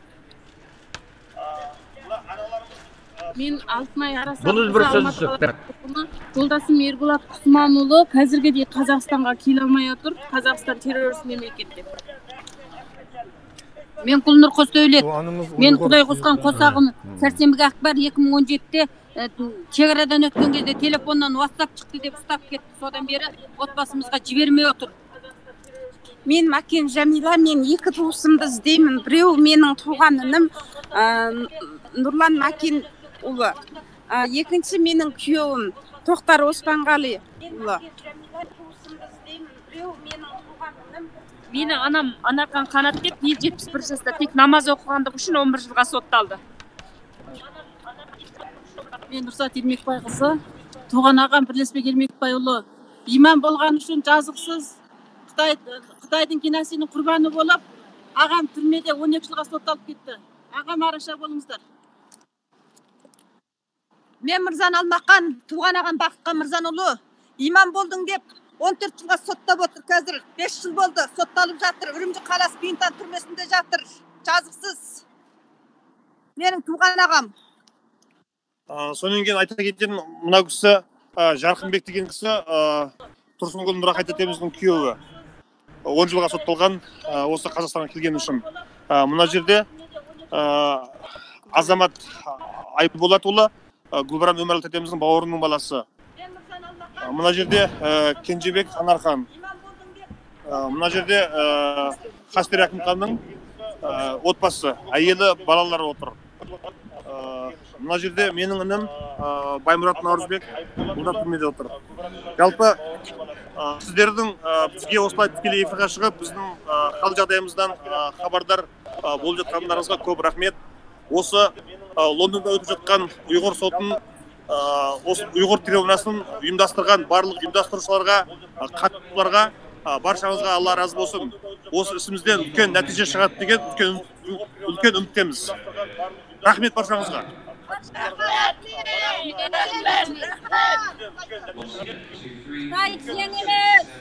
Sizlerge Allah'tan şükür tileyimiz. Rahmet.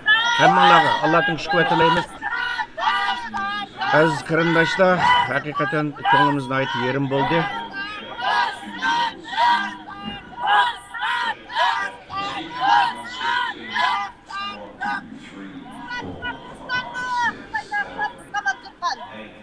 Рахмет баршаңызға. Сіздердің уақыттарыңызды алмайық. Біз осы іс-шарамызды жалғастыра береміз. Рахмет баршаңызға. Рахмет. Aziz qarindoshlar, ko'rdinglar, haqiqatan ko'zimiz yoshardi, hayajonlandik, yuragimiz qattiq azoblandi. Mushu ko'rinishlarni ko'rib, mustabid kommunist Xitoy hokimiyatining naqadar razil, naqadar fashist, naqadar bir ishplos hokimiyat bo'lganligini ko'rib olg'ili bo'ladi. Ashuna aziz qarindoshlarimiz 217 kunning yog'ini ortiq so'zlashning hojati yo'q. Yo'ldoshidan ayrilganlar va dadasidan ayrilganlar va balasidan ayrilganlar va mana hozirgacha ular vatanda xuddi shu qarindishimiz burun azob uqubat chekkandek hozir azob uqubat chekiglik Alloh shu Qozog'istondagi qarindoshlarimizning ishlarini oson qilsin. Sizlarga ko'p rahmat. Birozdan keyin hurmatli bizning 3-lager shoidimiz O'ryanbek Kösbek efendimgimi birazdan keyingi boshlanadigan sudda muvaffaqiyat tilaymiz. Aziz qarindoshlar, hozir suhbatimiz hurmatli Baxtiyor Ömer efendimning riyosatchiligidan davom qiladi. Biz ba'zi davlatlarga ulinamiz va muhim suhbatlarimiz bo'ladi. Boshlang'ich oraliqda men bu qarindoshlarimizni uzib riyosatchilikni Baxtiyor Ömer efendimga o'tkazmoqchiman. Aziz qarindoshlar, birazdan keyin ko'rishamiz. Tamam, rahmat. Rahmat.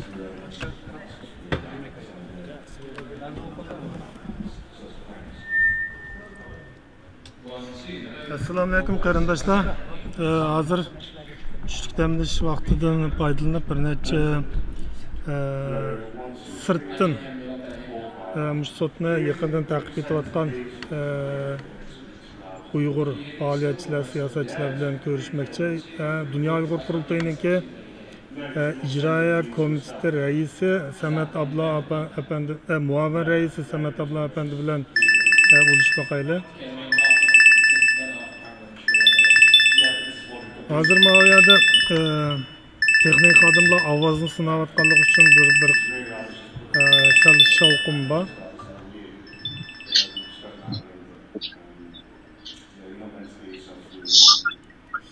Assalamu alaikum. Wa alaikum assalam.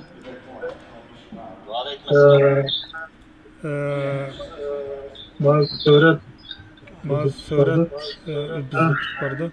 Rahmedan tartış programımıza hoş geldiniz. Rahmet, Baxtiyar. Belkim neçe gündür müşü Rahmedan'ı yakından görüp kelyapsız. Avaz. Sizniki müşü ikinci kıdemga qadam qo'ydi, ikinchi sizniki o'zingizniki guvohlik bo'lgan taassurotingizni so'zlab bersangiz. Ovoz balkim yaxshi chiqmayotidi, chunki tuvanda ovoz silayotidi. G'ij ovoz bor. Marhamat, Samatulloh. Ne burada Esselamu Aleyküm Baxtiyar efendim, Esselamu Aleyküm ikram oldudaki qarindoshlar. Ovozim kelyaptimi Baxtiyar? Kelyapti.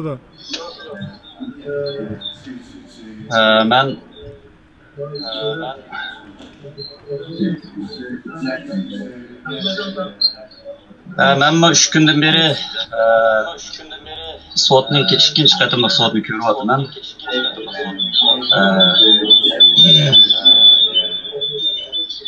Bu qatimki soat o'xshashsa again just received so many threatening phone calls. And were your family also receiving threatening phone calls? Siz бағанағы сіздің отбасы мүшелеріңізде сондай қоқаң-лоққы жасайтын телефон қоңырауларын алды ма? Соларға келді ма сондай? Түсінбедім. Оларға да телефон соғып өстіп қорқытты ма? Оларға да телефон соғыпты, бірақ та оны өздері айтты. Бірақ та мен не үшін қорқытты деп едім. Сені шекарадан шығарып саламыз деп айтты. Кім деп едім? Жеңіс деген жігіт деп айтты. Yes, they also received phone calls, but they did not give me the details. But what they told me was that there was a guy named Cengiz, and who told them that he would take me back to see me off to the Kazakh-China border. Okay, thank you. So instead of taking you to the border, they made you have some more tests. Can you describe? You say it's a hospital-like place. Was it like a laboratory, or I mean, can you describe it a little bit better? Жалпы сізді шекараға апарудың орнына сізді басқа бір жерге алып барған. Ол жер докторханаға ұқсайды, немесе ол әлде бір лаборатория ма? Жалпы ол қандай жер болды, сол туралы айтып өтсеңіз. Мен 2017 жыл 12 айдың 17-сі күні Жеңіс деген жігіт жанымда Қытаймен келіп, мен шекарадан өткізіп тастадым деп туыс-туғанмен қоштасып кеткен болатын. Содан ол мені шекараға емес, басқа жаққа барды. Қайда барамыз деп докторханаға барып сені тексерту керек деді. Соны докторханаға барып тексертті, ол докторхананың ішін енді ауызбен айтып жеткізе алмаймын, ерекше күшті, бірақ оның барлығы түгел доктор киіммен киінген. Олар менің бүкіл денсаулығымды тексеріп, анализімді тапсырдым, түгел қан тапсырдым. Қолымнан да, саусағымнан да бәр жерімнен қан тапсырдым. Біраз көптеген қандарды тапсырып, көптеген денсаулық нәтижелерін тапсырдым. Оның өзіне Жеңіс сөзі барлық қағаздарын бәрін жинап алып, Жеңіс сөзі алды. Соны алғаннан кейін Жеңіске қайда барамыз, шекараға апарасың ба дегенде, Жеңіс жанында Қытайға нұсқау берді. Мен Қытай тілін білмедім, қытайша сөйледі.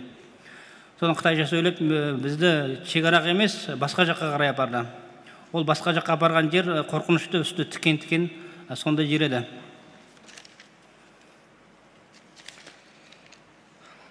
It was December 17, 2017. The guy named Cengiz first told me that he would bring me to the border, and he was with other 3 Han Chinese guys. And I said goodbye to my relatives, but instead of taking me to the border, they brought me to another place. And when we reached there, they told me that I needed to have a medical checkup first. And that facility was really good. It looked really nice.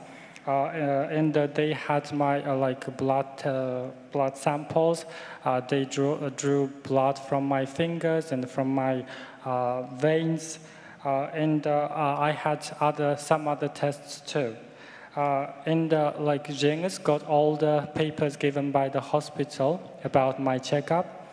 And I asked him what was going on, but he did not answer. Instead, he talked to those Chinese guys, like Han Chinese guys in Chinese, which I did not understand.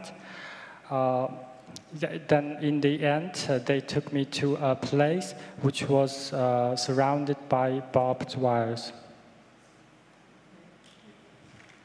Thank you. You were then, from the place where you had the barbed wires, you were then taken on to a re-education camp, where you say there were 7 people in a cell. But then you say there was no water. Was there no water to drink? Siz osunu айтыпсыз, сізді осы қайта тәрбиелеу лагеріне алып барды, одан соң ол жерде 7 адаммен бірге тұрдым. Және осы мәліметтермен қоса, сіз ол жерде су жоқ деп айтыпсыз. Бұны қалай түсінуге болады? Мені сол апарған кезде тікен сол ненің ішіне кіргізді, дарбыздардың ішіне. Есігін ашып, содан кірген кезде менің бүткіл киімімді бәрін шешіп, көйлегіме дейін телефон соғайын деп ойлағам, телефонымды жұлып алды Жеңіс деген жігіт. Бүткіл киімімді шешті, тұрсымен тұрдым ол жерде. Содан енді мен сұрап едім, маған киім бермесінен осы тұрсымен жүрем ба дегенде, бір костюм шалбар киген, бір сауатты, бір үлкендеу кісі маған бір ішке киетін бір қалың киім әкеп берді. Сол киімді киіп, содан 7 адам жатқан бір бөлмеге кіргізді. Оның ішінде 7 адам бар екен. Ол кезде кірген кезде мен қол аяғыма кісен салды. Ол кісемен мен 7 күн сол жерде жаттым. Мен тамақ ішкен кезде олар бөлек ішеді. Олар өздері қорқады. Олар көбі ұйғырлар ішінде бір Қытайы бар екен. Бірақ та енді Қытай ма ол дүнген бе білмедім, бірақ қытайша сөйледі. Олар маған сөйлегеннен қорқады. Олар ылғи күндіз кетіп қалады. Қайда кететінін білмеймін. 1 сағат, 2 сағат ішінде қайтып келеді. Кей кезде 3 сағат ішінде қайтып келеді. Оны қайда барып, қайда не істеп жүргенін оны білмедім. Содан мені сол жерде жатқан кезде 7 күннен кейін аударып жібересіз ба? Okay. After I was being taken to that compound which was surrounded by barbed wires, I want after entering into that building, I wanted to make phone call first, but the guy like that Cengiz took my phone away. And instead he ordered me to take off my clothes, and I left only with my underwear. And there was another older guy who provided me with some casual clothes to wear. And then I was handcuffed, and I was taken to that room where other 7 people were staying. I'm not quite sure if one of them was Han or Hui, but what I remember is he spoke Chinese, Han, like Chinese, like Mandarin Chinese. The other guys were Uyghurs, but all of them were afraid of talking to me or just even having meals with me. And during the daytime, they were absent from the cell for hours, sometimes for up to 3 hours, and they were taken back. So when they came back, do you know where they'd been? Were they being interrogated? Олар сол біраз сағаттар жоғалып кетіп қайта келген кезде жалпы біле алдыңыз ба? Олар сұраққа тартуға алып барған ба, жоқ қайда алып барып келген? Қайта айтасыз ба, ренжімесеңіз? Олар бірнеше сағат жоғалып кетеді дедіңіз ғой жаңағы адамдар. Солар қайтып келген кезде біле алдыңыз ба? Олар не үшін жоғалып кеткен? Енді сұраған кезде оларды мен қазақша сұрадым, бірақ та олар маған жауап бермеді. Қытайша сөйледі, не сөйлегенін білмеймін. Ойғырша сөйледі, ойғырша сөйлеген, ойғырша не айтып отқанын мен де түсінбеймін, шын айтсам. Сондықтан мен қазақ тілін білгендіктен, басқа тіл білмегендіктен, маған қазақша аударып беретін ешкім болмады. Содан мені 7 күн сол жерде жатқаннан 7 күннен кейін мені Йоңпамелалы бір Қытаймен бір тақырбас Қытай екеуі алып кетіп, содан тергеу бөлімі дейді. Ол кезде бізде Тянхуа деп қоямыз. Сол Тянхуа бөліміне бар, сол жерге барғанда бір 4 адам болды. 4 адам менен сұрақ жауап алды. Сұрақ жауап алғанда сен мұнда неге келгенді білесің бе деді. Білмеймін дедім. Содан маған олар сен сатқансың деді. Қарызың бар. 2 мемлекет азаматын пайдаланғансың, оның үстінде сен қағазға қол қойдың. Ол қағазға қол қойғанда Қытай азаматтығына кіру қағазы деп айтты. Мен оны түсінбедім дегенде мен саған түсіндіремін деп содан бір құдыққа апарып мені салып басымнан су құйып талдырды, талып қалып есімді бір жисем өзімнің жатқан жерімде жатыр екен. Мен ол шұңқырда қанша күн болдым, қанша сағат болдым, ол менің есімде жоқ. Әзір мен еске сақтауға білетін арылым. Олар жүресіз бе? I wanted to know the reason, and then I asked, but I had to ask in Kazakh, and nobody replied me in Kazakh because they spoke Chinese and the Uyghur. I did not understand any of those languages. And there was Han Chinese name, like the god, whose surname was Yang. And there was another guy, Han guy, who was a bold guy, and they two of them came to my cell and took me to to interrogate me. They would call it Tanghua in Chinese, to have conversation or something like that. And after people then they told me that. Then 4 people took me to another place to question me, and they asked if I knew why I came to that place. And they also explained me that I was a traitor, I was using dual citizenship, and I was in debt. And then they also told me that I had signed a paper to renounce my Kazakh citizenship. I told them I did not understand anything, and they said, "Okay, we will explain you." And they took me to the hole. Could you tell me about, or tell us about what happened when they tried to put you down the well? Олар сізді құдыққа салған кезде не болғанын айтып өтесіз ба? Айта түсіндірші ренжімесең. Сізді құдыққа салғанда не болғанын айтып өтесіз ба? Құдыққа салған кезде құдықтың ішінде темір бар екен. Темір саты 2 жігіт алып шықты. Содан 2 жігіт қосылып 4-еу апарып мені құдыққа салды. Салған кезде ана темір сатымен түсесің деді, түстім. Содан қолымды жоғары қарай көтер деді, былай көтердім. Көтеріп жоғары қара деді. Жоғары қарағанда су құйдық. Қанша су құйғанын мен есімде жоқ. Содан есімде бір жесем өзімнің жатқан жерімде жатыр екенмін. Өзімнің бұрынғы жатағымда 7 адам жатқан. Содан бір қазақ жігіт тұрып айтты, сенің жаның темір емес шығар, барлық шындықты мойында деді. Мен нені мойындаймын дедім. Yeah, it was a well, and there was a metal stairs, and the 4 guys ordered me to take the stairs to get into the well. And after that, they ordered me to raise my hands and look upwards. And when I did so, they poured water from the above. And then what I remember is like I fainted, because when I came to myself, I was staying in the cell with these 7 other guys. And when I came to myself, one of the guys told me that I should confess my crime. Sorry, were there 7 other people in the well with him, or were you alone? Құдықта сіз жалғыз болдыңыз ба, жоқ 7 адаммен бірге болдыңыз ба? Түсінбедім. Құдықта сіз жалғыз болдыңыз ба, жоқ 7 адаммен бірге болдыңыз ба? Құдықта жалғыз өзім болдым. 7 адам өзімнің жатқан жерімде болды.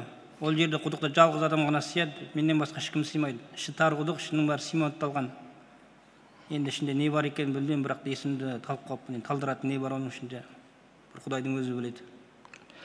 I was alone in the well. The 7 people are the people who were with me in that cell room, not in the well, because the well was so tiny that only 1 person can be there. You write that you were in the well for 7 days. Did they feed you? Siz құдықта 7 күн болғаныңызды айтыпсыз. Сол кезде олар сізге тамақ берді ме? Маған ол кезде ешқандай тамақ бермеді. Талып жатқан есімді ғана білдім. Құдықта мен неше күн болдым, неше сағат болдым, ол менің есімде жоқ. Еске сақтау қабілетінен айырылдым, өтірік айтарым жоқ. They did not feed me because I fainted, and to be honest, I don't even remember how, if I were there for hours or for days. So I'm suffering from memory loss, so I don't remember. Okay. Thank you very much. You then later on asked to memorize 3 songs in Chinese, and it took you 1.5 months to sing them. But what I want to know is that if you couldn't do it, was that when they made you sit on a small plastic chair, where if you leant backwards you were beaten and then possibly put in the tiger chair? Did this ever happen to you? Siz дағы айтыпсыз, siz ол жерде 3 Қытайша ән үйренуге міндетті болыпсыз, және оны үйрену үшін сіз 1,5 ай уақыт жұмсапсыз. Сол кезде үйрене алмаған кезіңізде сізді мысалы кейде орындыққа отырғызып қояды. Ал енді жалпы одан кейін мәселен жолбарыс орындыққа отырғызу немесе басқа да жазалар қолданылды ма сізге, және осылар осыған байланысты ма, яғни ән үйрене алмағаныңыз үшін? Мен сол құдықтан шығып өзімнің неме жатқанда есімді жидым, маған айтты, содан тағы да сұрақ болды. Содан мен Қытайдың азаматысың деп олар кінәлады, сатқансың деді. Содан маған үш өлең жазып берді. Біреу мейі күңшандаң, біреу тұмбақың деген, біреу шылай деген өлең. Сол бір өлеңнің өзімен 1,5 ай ішінде әрең үйрендім. Ол кезде маған үйреткен өзімнің қасымдағы Ербақыт, Еркін деген жігіт, Сұңқар деген жігіт болды. Мектепқа кірген кезде Анар Мұхтар қызы болды, Айнұр деген қыздар болды. Сол Нұрсұлу деген тәтеміз болды. Әзір Нұрсұлу деген тәтеміз шығып келді үйінде, денсаулығы нашарлау. After the well incident, they told me that I needed to learn 3 Chinese songs, which included the East is Red.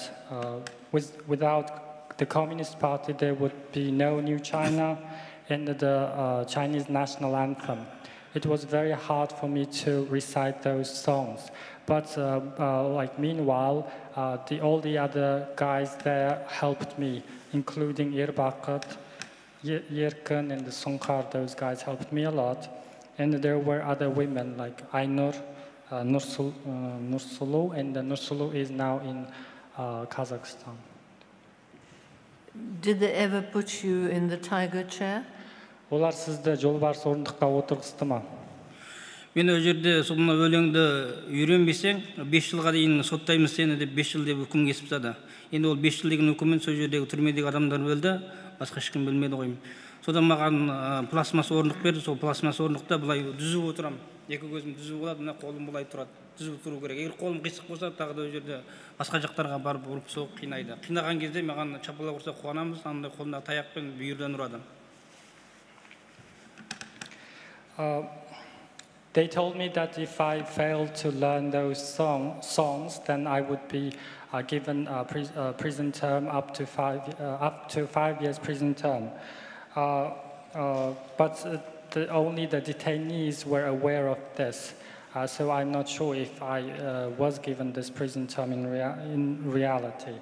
And all the other times that I was forced to sit on a plastic stool without any movement. If I moved my hand or legs, then I would be punished. Thank you. So just moving on a bit, you could hear people being beaten and screaming. Did you ever see them doing this to your fellow mates? Жалпы сіз тағы ол жерде адамдардың ұрғаннан шыңғырып, айғайлағандарын естігеніңізді айтыпсыз. Жалпы өзіңіздің бірге тұрған адамдардың ішінде сондайлар болды ма? Сөйтіп ұрып соққан адамдар. Я көрдім. Мені сол жерде жолбарыс орындыққа отырғызамын деп қорқытты, бірақ отырғызған жоқ. Содан Йоңпамелі жаңағы Қытай мен өзі түрмеге құдыққа салған. Сол Қытай маған 7 күн тамақ бермеймін деп қорқытқаны болды. Одан кейін Асқар деген сол жерде ойғыр жігіт түрме бастығының орынбасарымын деді. Қазақстан азаматы деген сөзді екінші айтушы болма деді. Содан ол жерде ылғи мен туыстарыммен сөйлесем, туыстарым сол бір аптада бір айда бір келеді. Сол кезде мені қолымды кісендеп апарады. Кісенде болғай, сол кезде мен кісенде апарған кезде мен бір екіқабат болған ойғыр әйелді көрдім. Одан бір қазақ әйелдің баласын емізіп қайта-қайта апаратындығын көрдім. Ол қазақ әйелді мен бірнеше мәрте көрдім. Баласы өте сәби, кішкентай екен. Соны еміздеді екен, баланы қайталып кетеді, ана әйелді қайтадан лагерге кіргізеді екен. Егер ол саясы үйрену болса, ондай қинамас еді ғой адамдарда.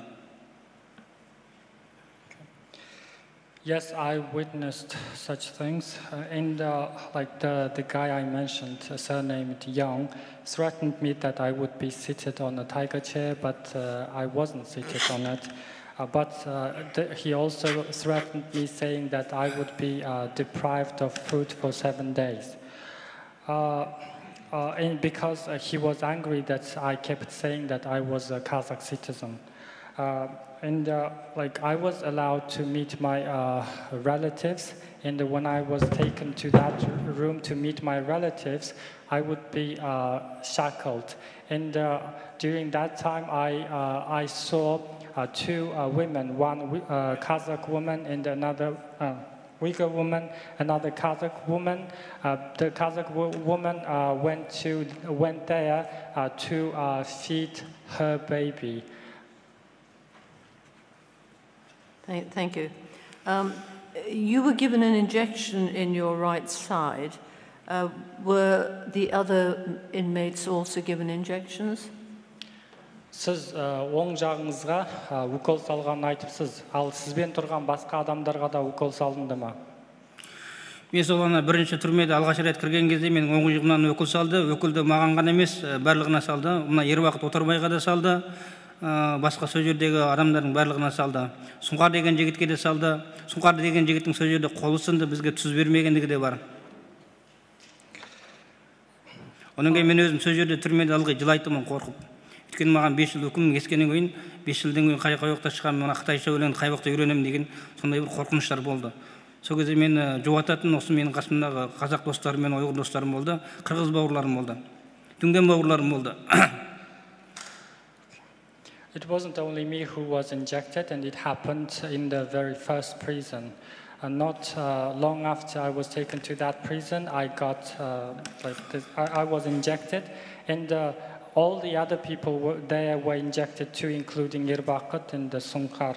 And I remember the guy named Sunkar broke his hand because he asked for salt. We were not given salt while we were there. And I would cry a lot there because I was so worried that I wouldn't be released because I could not learn any Chinese, and it was very hard for me to recite songs. Thank you. It sounds a hard time for you, very hard time. You wanted to commit suicide. Was this because you were so depressed and low, or were you just wanting to get out? I'm sorry, it's a difficult question. Сізге кішкене қиындау сұрақ қойып отырмын. Сіз сол кезде қатты қиналғаныңызды біліп отырмыз. Жалпы сіз бірде өзіңізге қол жұмсамақшы болыпсыз. Бұл ол жерде сіз қатты күйзеліске түскендіктен болды ма, жоқ әлде осы жол арқылы мені шығарып жібереді деген сияқты ой болды ма?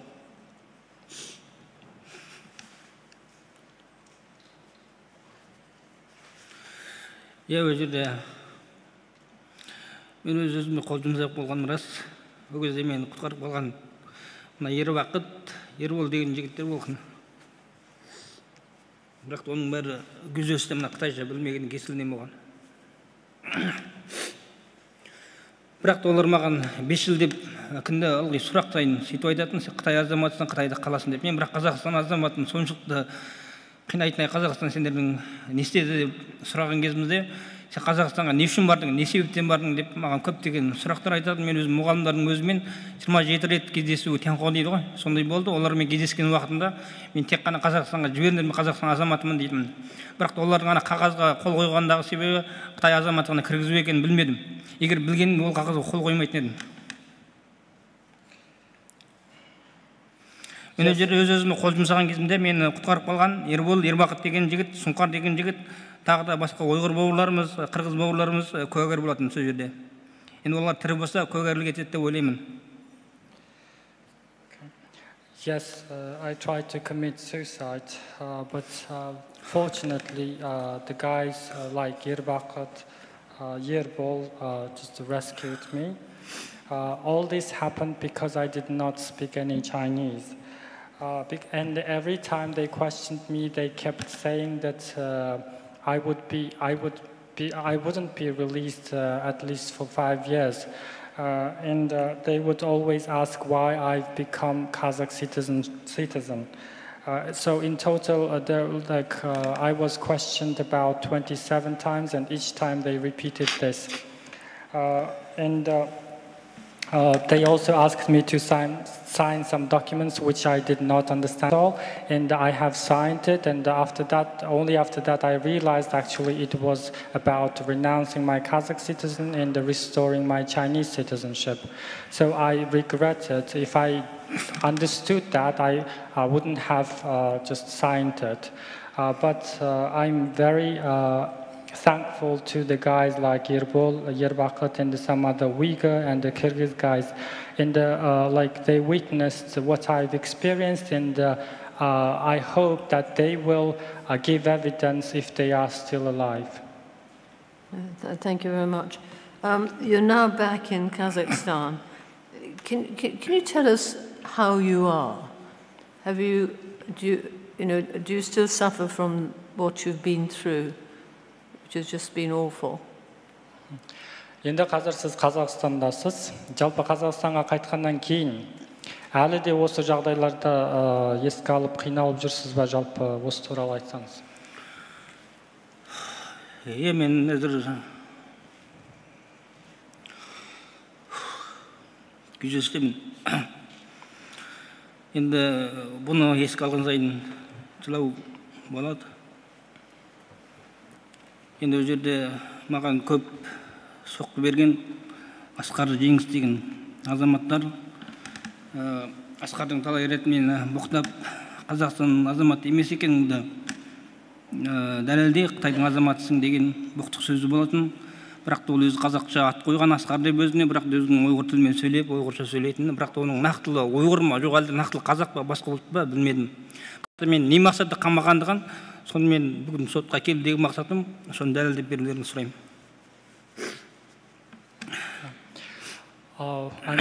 I'm still in depression, and every time I recall this, my experiences, I just cry. Those guys like Asqar, Cengiz, scolded me a lot. They tortured me mentally, and especially Asqar. But also, although his name sounds like Kazakh, but he wasn't Kazakh. I think he was Uyghur or some other like ethnicity. I'm not sure about that, but he scolded me a lot. He asked me to prove that, prove that I hadn't renounced my Kazakh citizenship. Today I came here to give evidence and just to find an answer, finally, why I was detained at the first place. Thank you very much indeed. I'll pass you over to the chairman. Rahmat.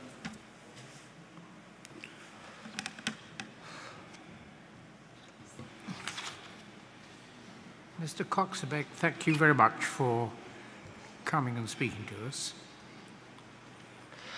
Koksabek Mirza, сіздің осында келіп бізбен сөйлескеніңіз үшін көп рахмет. You may have a view, an opinion, on why the PRC, the People's Republic of China, has been doing the things it's done to you and to others. If you have a view or opinion and would like to tell us what it is, please do. Енді Көксебек мырза, осы Қытай Халық Республикасы сізді осылай қамады, яғни сізге жасаған осындай әрекеттері, сізге ғана емес, сіз сияқты басқа да адамдарға осындай әрекеттерді не үшін жасап жатқаны жайлы өзіңіздің қандай да бір көзқарасыңыз болса, сонымен бөліссеңіз. Бұлардың маған жасап жатқан зұлымдығы бүткіл мұсылмандардың көзін құрту.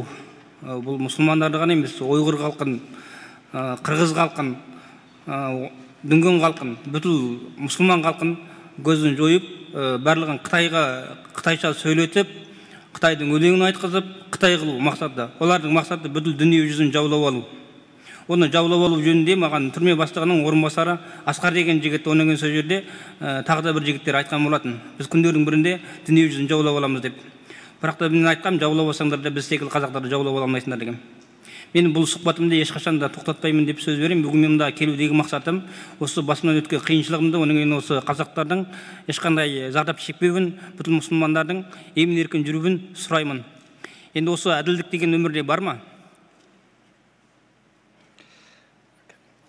Yes, the atrocities the Chinese government perpetrated to me, not only to me, but to the whole Muslim population, including the Uyghurs, Hui, Kyrgyz, and others. And what they want to do is just they want all these people spoke one language, which is Mandarin Chinese. And they also want to conquer the entire world. It's not just the thing that I made up. It's the guy named Asghar told me that one day China will conquer the world. And I told him that no, you would never be able to conquer the people like us.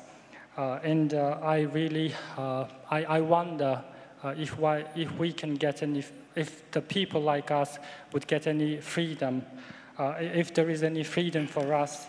Was it like fair? What is the definition of fairness?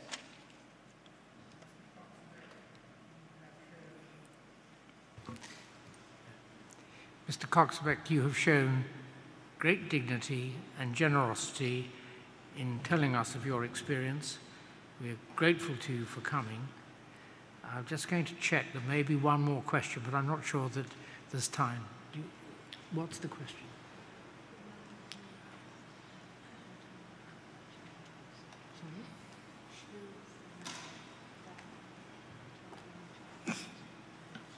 I'll ask the question. Who was the man who told you China wants to rule the world? Sizge Xitoy әлемді басқарғысы келеді деген сөзді кім айтты? Ренжімесеңіз қайта аударасыз ба? Түсінбей қалдым. Қытай бүкіл әлемді басқарады деген сөзді кім айтты дедіңіз? Сол жерде Жеңіс деген жігіт тағы да бір жігіттер айтты. Жеңіс деген жігіттен сен кім болып істейсің деп түрме бастығының орынбасарымын деді.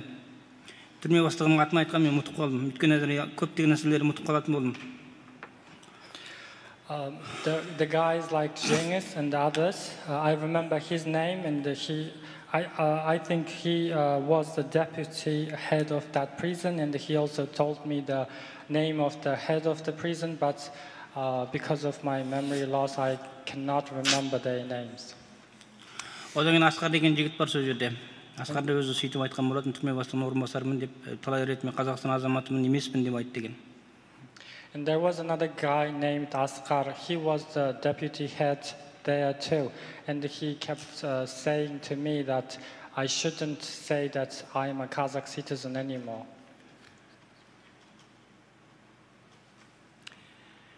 I repeat my thanks. Your evidence is concluded.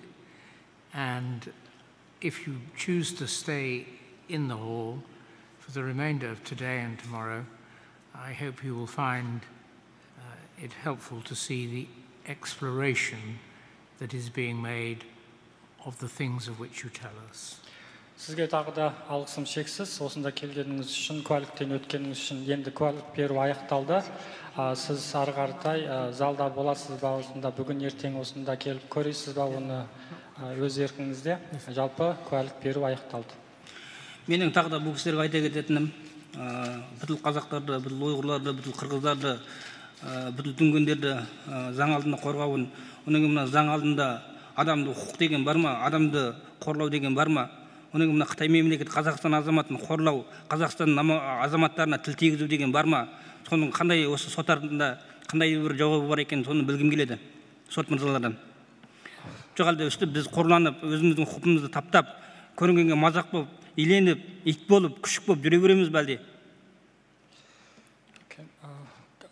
If it's allowed, just I would ask the panel members that what do you think what the Chinese government is doing is right to, because I was a Kazakh national and they just detained me for no reason.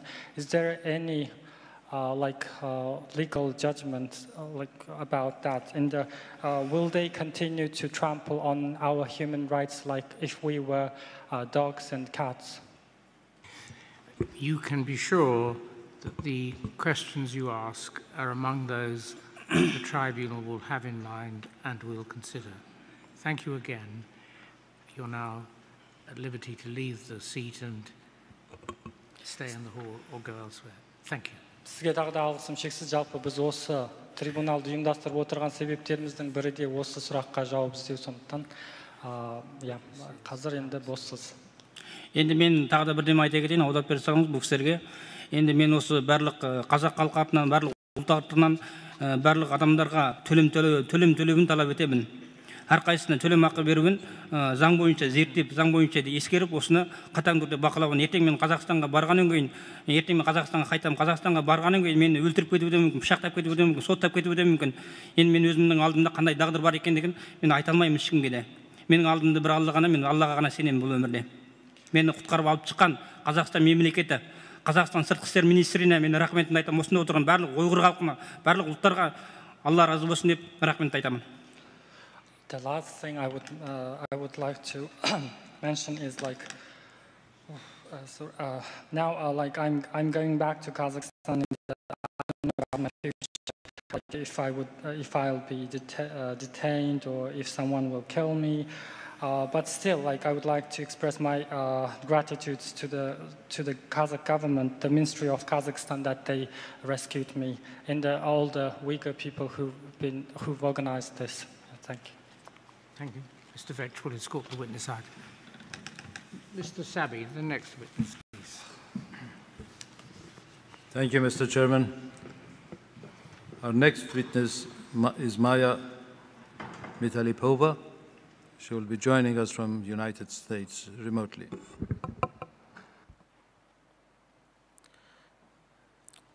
Dr. Maya Mitalipova is the director of the Human Stem Cell Laboratory at the Whitehead Institute for Biomedical Research at the Massachusetts Institute of Technology. Dr. Mitalipova attended Moscow Timiryazev Agricultural Academy, and in 1988 she received her master's degree in genetics. She then returned to Almaty, Kazakhstan, where she worked as a research assistant at the Institute of Experimental Biology. After earning her PhD from the Moscow Medical Genetics Institute in 1995, she worked there as a senior researcher for a number of years. Dr. Mitalipova played a leading role in developing cloning technology at the University of Wisconsin-Madison with Professor Neil First.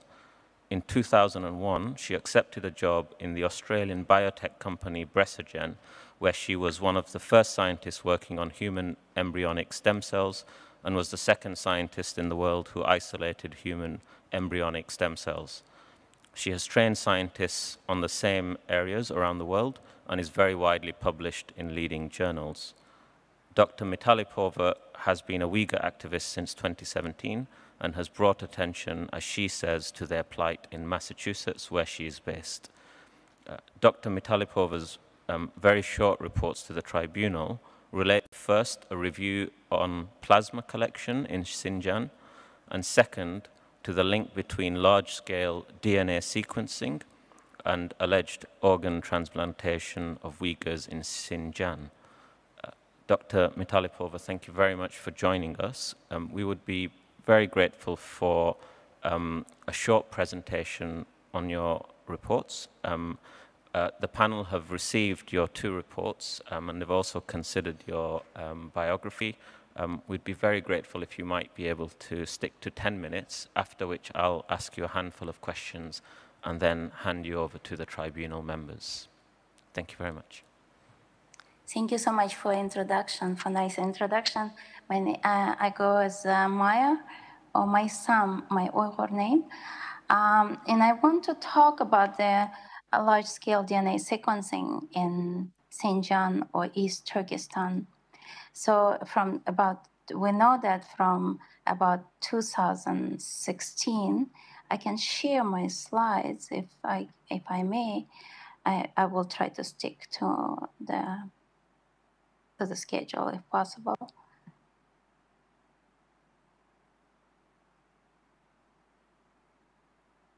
Slides on the screen, unless you're very quickly able to email them, but perhaps you might continue without them. Okay, I'll just, so we know that from credible sources that the entire population of Uyghur, Kazakhs, and other Turkic ethnicities in occupied East Turkestan, named as the Xinjiang Autonomous Region of China, had been forcefully health checked, and the blood samples were withdrawn since about gen tekshirish to'g'riliq These procedures do not perform guvohlik in biri. Chinese population of East Turkestan or Xinjiang, but only O'sha yerda bir necha tushuntirib beradigan PPT rasmlarim bor. was used for DNA sequencing. Buni sep qaysam bo'ldi. What is a DNA sequencing? A DNA sequencing is the process of determining the nucleic acid sequence, the order of nucleotides in DNA. It includes any method or technology that is used to determine the order of the 4 bases in which are the adenine, guanine, cytosine, biz and bilamiz ki Şarkı Türkistan'daki Uygurlar, Kazaklar, Kırgızlar ve başka milletlerninki bedene mecburi tekşürgen idi. Tekşürüp bolğan. Xenzulara başınaq tekşürüş bolmadı. Pekatla Türk milletlerninki bedenleri tekşürüş bolğan, tekşürüp bolğan. Ular DNA yani gen materyallarını tekşürgen. Several new methods for DNA sequencing were developed in the mid to late 90s.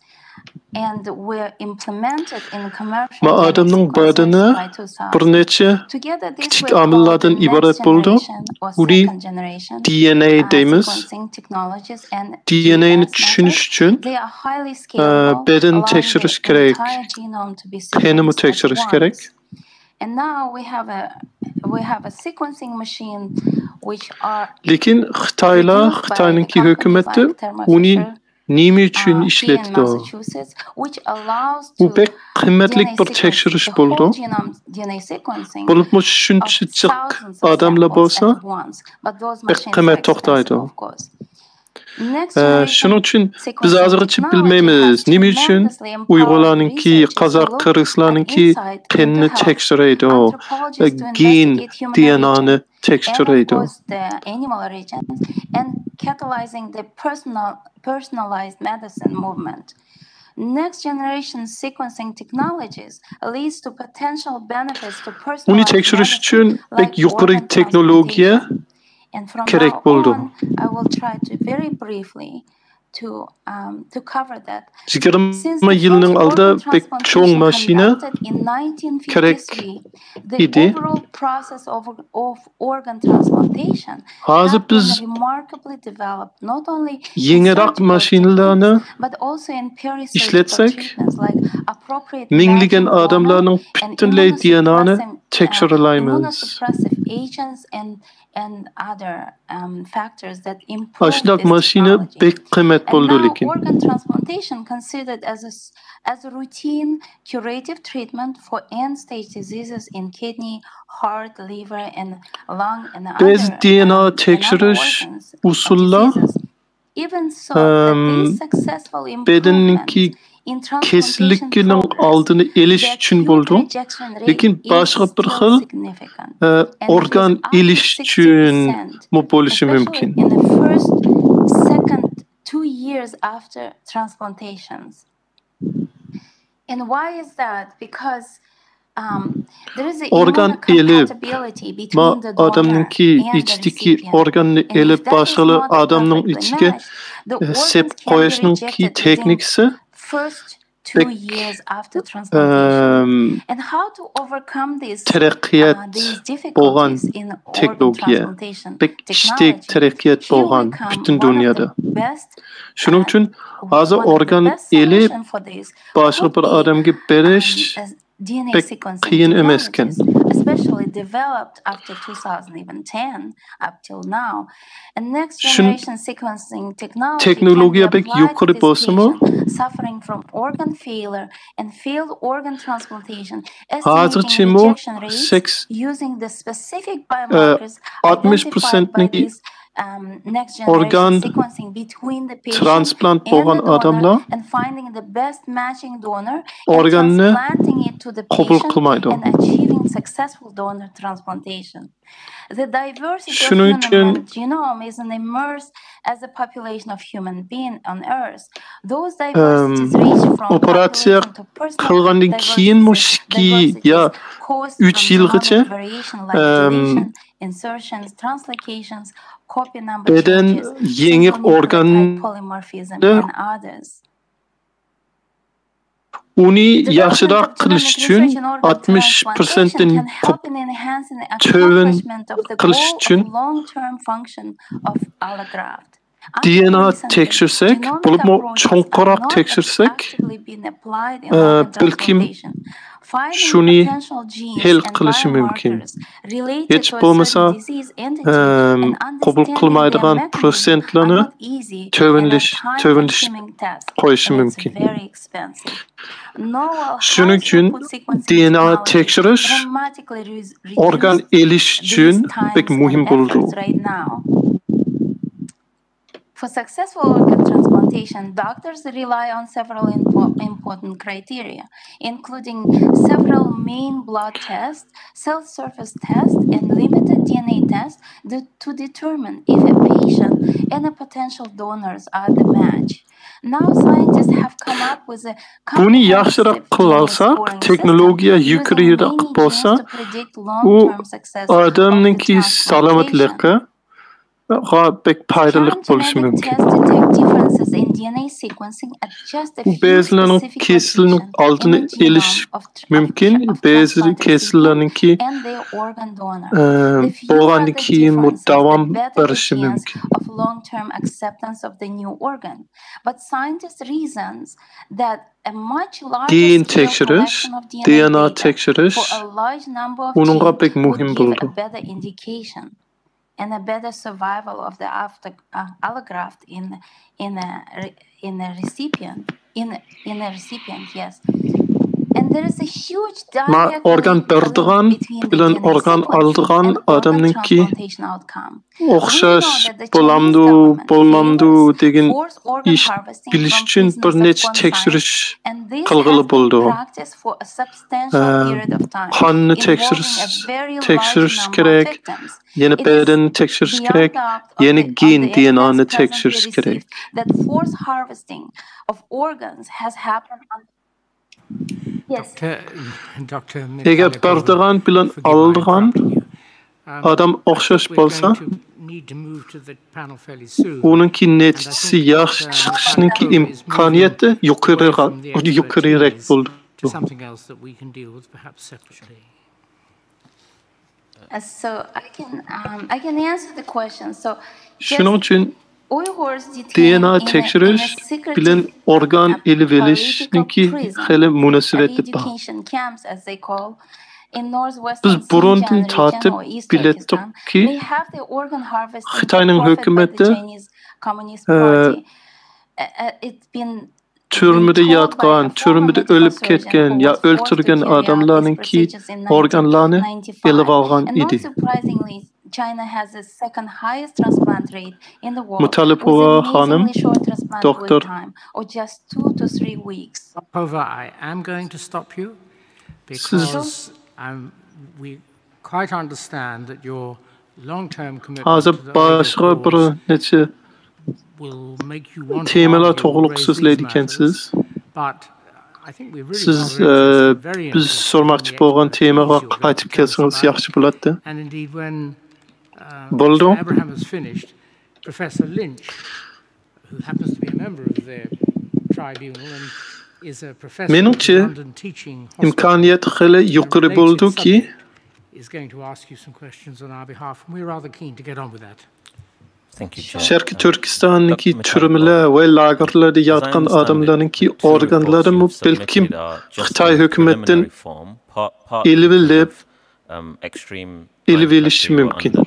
To get these to the tribunal, might I ask whether you are able or willing to provide a fully sourced report identifying the exact sources of some of the claims that appear in the two reports? Biz sizninki So the Köngülüňizni sources düşünimiz. is the review on what is the link between the DNA sequencing and organ Lekin transplantation. How it biz can be sizninki related. And as I said, if the Chinese mutaxassislikka government can bağlanğan afford, bir neçe suallarni sormakçıydık. Siz hem işlerini düşündürmesiniz mi buldu? Biz şu işlerini bilimiz, anlayan. Biz mehsusrayek bir neçe suallarni sormakçıydık. Rahmet, Doktor Hanım. Actually apply to Uyghur people or Kazakh people, but if they are Siz bizge evet boğan selectively makalla hazırçın pek enek bolmagan bezi menbelamı yok. U çokum sizinki vaktiniz az boğanı keyin siz yeni toluqraq bir makalını çapşırıp berilemsiz. Men hem menbesi boğan bir makalını. First, the second, that there are statewide health checks and blood samples that only focus on Muslims. And the third claim was that there is extensive blood plasma collection within detention Buldu. Meninki menbelere in the report unsourced at the pek moment. köp emes. If you happen Lekin to have those sources, men kögen azı hükümet kılıvatkan işlerini geçirin. Hükümetten başka hiç kim kılalmaydı. And this is a source from the Chinese Ula gen tekşirse thank you. We might follow up with you. uni organ ilişkin işletişinin imkaniyeti pek yukarı buldu. Xinjiang population. You've provided a few more Lekin details in your biyuastı presentation. Can you tell us ispadım exactly yok. what kind of numerical cost are we talking about? Yes, Meninki sualım sizinki 3 noktanızga dair buldu. one person can cost from $1,000 to $5,000 per person. And we're talking Sizin about the population. toxladığınızda boğan bir neçe aşı 3 noktalara And this is it depends. Türmede The cost of the DNA sequence will depend how widely this will be sequenced. Is it a whole genome sequencing kan or this alırken short DNA sequencing? And for yeni DNA tekşürtken yeni başka bir nimsipatuni men azı unutup kaldım geçiyorum. Şu noktaların ki yazığı için menbesi yokturdu sizin tokladığınızda. Uni bizge öğretip derseniz pek yaxşı buladı menbesi. Aslında DNA tekşürüş için pek kıymet buldu deysiz. Neçilik dolar buldu iken. Bu adamınki bütünle DNA'nı tekşirse Thank you. You've çokum suggested that such large-scale testing $1,000 buluşu mümkün. was for either more Ma successful Uyghur organ bilen Kazaklarınki or reducing the incidences of sanağa organ karsak rejection. 10 milyondan Are there köp buldu. Şunun için plausible reasons for such u large-scale testing? köp So, for instance, for pul identification of politike. problematic illnesses or other forms of treatment that might benefit the Ma population. bazı DNA tekşürüş sil kıymetrek, bazı sil azanaq buldu. Biz azı ular kaysını kılvatkanlıqını pek enik bilmeydiken biz. I just concentrated on organ transplantation because we know that like next to concentration camps, we have seen crematoriums. Biz azı bilimiz ki the crematoriums. And there are some evidence bazı çeteldeki Radio Free Asia. şirketler And we know that aşındak people DNA maşini come out and evet sometimes no one dıran returns. And there are lots of missing ispadımız people, var. especially young people. And those Nimim people şarkı can Türkistan'a satıdıran ispadımız var. Aşındak tekşürüş maşiniler. those all Bu evidences New York Times'ın çıkan idi. Benimki çizimlikte mi var? do lead to the conclusion that people who are going through such DNA tekshirish bir necha o'xshamaydigan organ harvesting as well. niyat uchun ya maqsad bilan ishlatgan bo'lishi mumkin. Shundaqmi? Ha, shundaq. Bir nechasi o'xshamaydigan maqsad bo'lishi mumkin. From Uyghur detainees Lekin around every 2 weeks, and that frequent blood collection may not allow Çoxum Xitoy hökumət organlar alğan. Şunun üçün hazım o elishi mümkün. Yeni ikincisi, lagerning yenida krematoriya, yani ölgün adamlarını kuydigan öyləni sep qoyğan.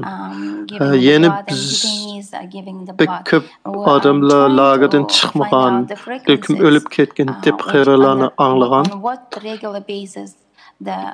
Şunun üçün ular belkim ularınki içi organlarını elingan bo'lishi mumkin. In 2020, in mid of June Nah. of 2020, Meniki yeni bir so'lim bor. Chinese company was given contract to give Sizningcha up to 900 Skeptire bir qatim Uyg'urlardan qon oldi. in Xinjiang alone. Deysiz, shu pek jiq bo'ldi, qani bir kim qaytib kelmasligi mumkin. Qandaq Plasma supply. manbadan And this is bilasiz. especially the giving the fact Uni that qandaq manbadan already oldingiz. there's another Bir necha company who was guvochi already in contract shuni with manga Xinjiang degan. or East Turkestan. So Ko'p qon olgan deydi. Men hozir you need a minimum 2 months between the tekshiryapman. Men hozir blood withdrawal in order to regenerate as well as red blood ko'ryapman. cells and Ular white blood cells.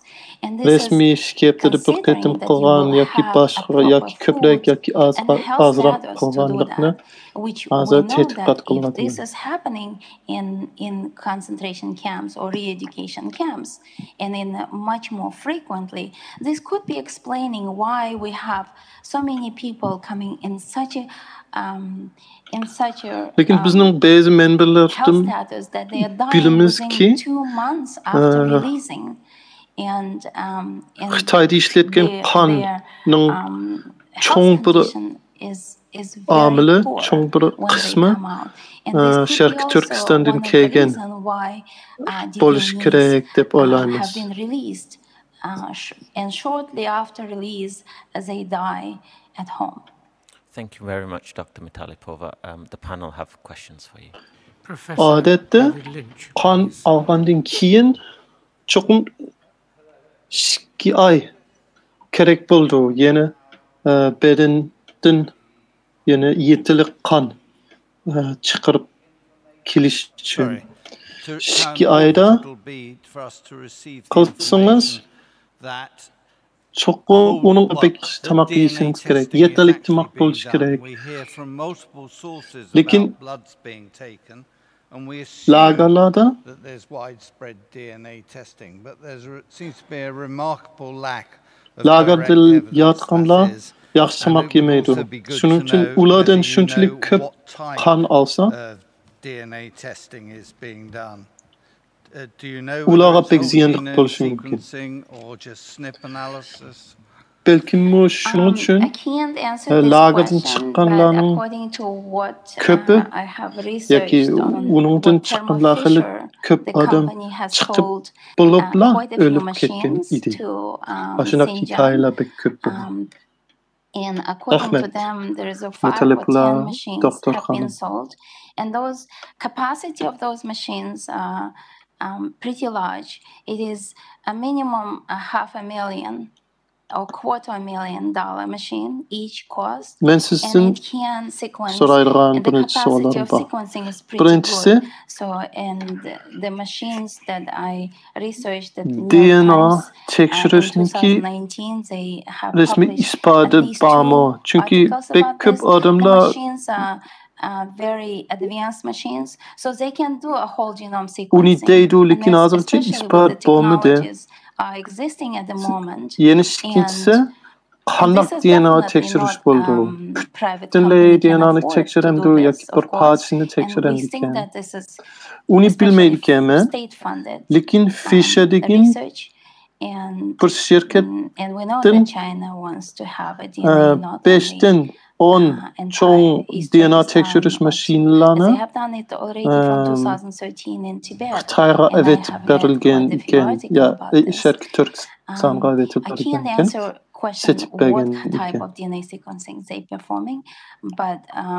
Shundoq mashinalar bek ko'p DNA tekshiriladi ekan.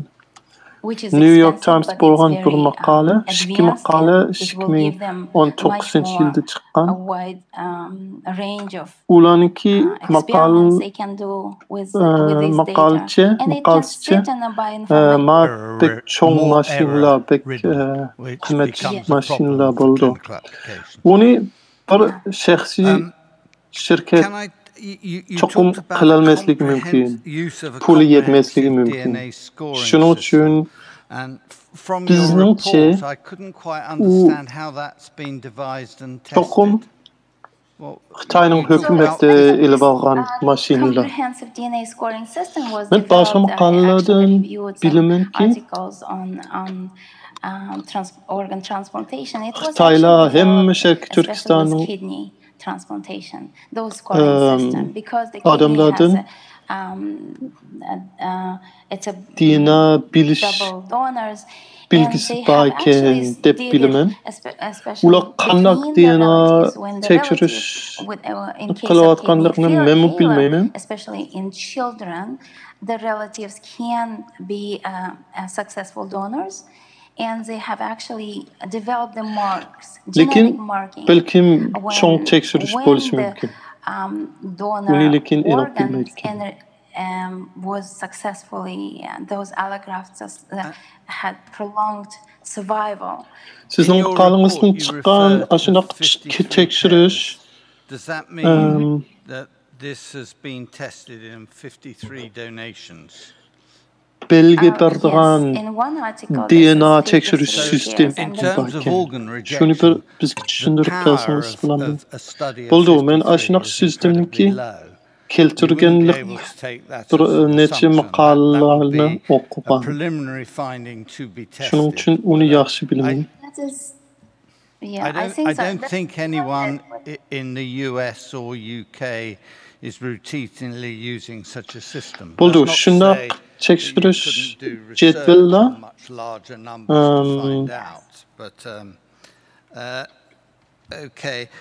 ishtikrak bir organ birlaydigan odam tepish uchun keltirgan. Masalan, bir oilaning ichida bir bola og'rib qolsa, böreki ishlamay qolsa, shundoq jadvalni, shundoq sistemni ishlatib, uning chiqqanlarining orasida bek kichik topqili bo'ldi. The other thing that all of the people that we've had the chance to talk about frequent having blood taken, but it's nearly always been talking about relatively small volumes of blood going into small bottles, whereas if people are doing plasma collection by ventilation, it's going to be bags of blood taken off. Shuning uchun u hozircha aniq isbot bo'lmadi, shundaqmi? And that's not the reports we've been hearing. Siz organ ilib olish to'g'ri qarang'ishdingiz. That these large volumes of blood are being yengiroq bo'lgan isbot bormi shunga? Siz hozir bergan isbot 26 yilning oldida bo'lgan isbot bo'ldi. Shuning uchun yengiroq bo'lgan August, which is the last month. And with one company in Xinjiang, and a pretty significant amount of plasma that they promised to collect. And of course, I don't have evidences, tekshirib bo'lgan odamlarningki deyishicha ulardan qon ilib olgan vaqtda ozroq qon olgan, tekshirish uchun olgan, plazma qilish yoki ko'p qon olganliginiki hozircha guvohligi yo isboti ancha yo'q. All I can do, I can follow the news and business news on this subject.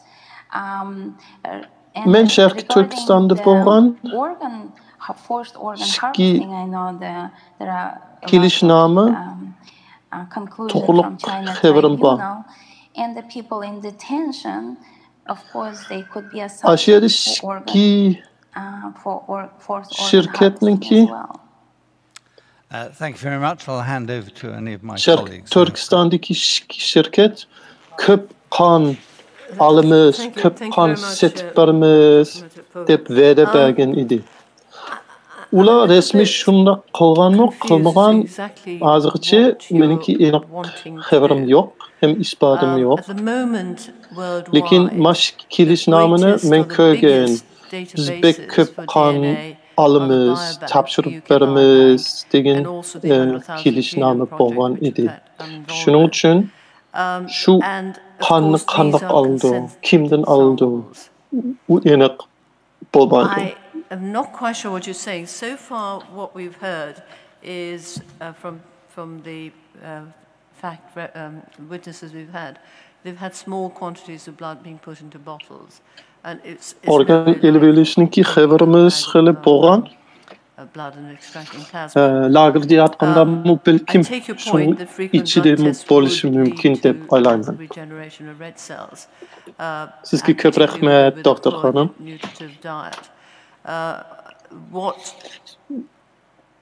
Men bunnecha ishlarni pek aniq tushunmaydi ekanman. Professor Lynch just said whether that small amount would actually cause them to have anemia, and I think what you're leading hozircha dunyoda DNA tekshirgan eng chong proyektlar although exciting, I would just like you to tell me in one or two sentences what are the reasons for raising this.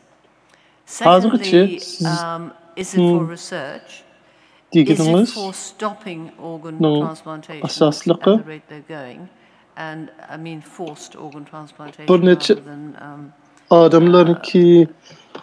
consented ones. And I think you do raise a very interesting point that they're sitting on, if the blood's been collected correctly and stored correctly, they're sitting on a most enormously incredible database of DNA. And I suspect they're not doing whole sequencing DNA. Balkim ashunaq az qon olsamu ziyanlik bo'lishi mumkin yo bo'lmasligi mumkin. Uni men aniq bilmaydi ekanman. Highly unethical. It's not being consented. Ko'p qon olsa albatta ziyanlik bo'ladi. Very difficult to, if you were thinking of doing research, you have some problems with that. So if you just tell me, just for my benefit, I don't really understand what you're doing. Sizning tadqiqot qilayotganligingiz nima uchun qilyapsiz? U organ setish to'xtatish uchun yo tadqiqotlar uchun bo'lamdi? Biometric data like DNA sequencing. Of course, this is not only for the organ transplantation. This can be used for multiple reasons, but all the reasons that I mentioned really don't apply to people in detention, to the nation, the entire Turkic nation that they are literally genociding at the moment about ancestry data. Yes, to get some knowledge as a research yes, but you don't have to actually do and such an extent. Umu cho'ng bir ish bo'ldi chunki ular Uyg'ur qozaqlardan sormagan DNAni elib tekshirgan edi. Lekin siz nimani demoqchi bo'lganligingizni men pek aniq uqmaydi ekanman. Ma'qul bo'ldi. Bu meningki kundalik tekshirish temam emas. you know why we cannot develop Men sormakçı bolgan sualım, men bilmekçi bolgan işlerim. we have the tools to do that Hazır because Xitay the hökümeti person who nime dies üçün at the moment do not have a time Uyg'urlarniki qenla tekshirib, Uyg'urlarniki DNA'nila tekshirib turvatamdı. be a perfect match Ular hazır ularni who in need for the organs. That's in a Uyg'urlarga normal, not authoritarian irqi government. qirg'inchilik qilyapti. Shuning uchun nima uchun qanni oldim, nima uchun DNA'ni tekshiraydi. Survival U bir qimmat ish bo'lgandan keyin ular uni qilmasam bo'ladi. Ularniki maqsad nima ekan deb bilmoqchidim. And sit on it, which is extremely expensive to do that. This is, if not a couple of $1 million, I would say this is nearly $1 billion project. So it has to be some sort of purpose to have this done. Of course, this is not, they don't just do it on our people. They have done this on Tibetan people as well. Birsidin elib başqa birisinin bedeniga selish uchun, organ transplant qilish uchun bizniki xeyli jiq ma'lumotlarimiz kam bo'ldi. Chunki bir odam o'lsa, uniki qanni burun tekshirmagan bo'lsa, DNA'ni burun tekshirmagan bo'lsa, boshqalarniki DNA'ni bilmasak,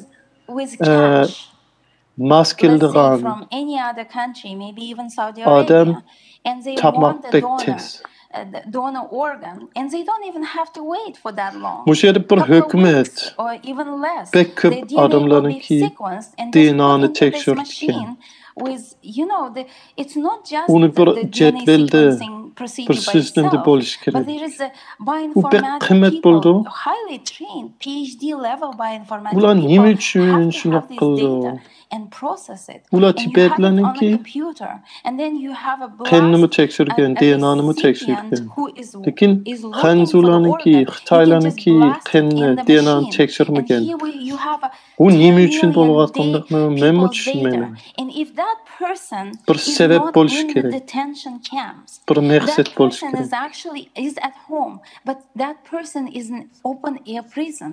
It means that at no time that person can be in the Onun camp bilan and pul can topqili be bo'ldim.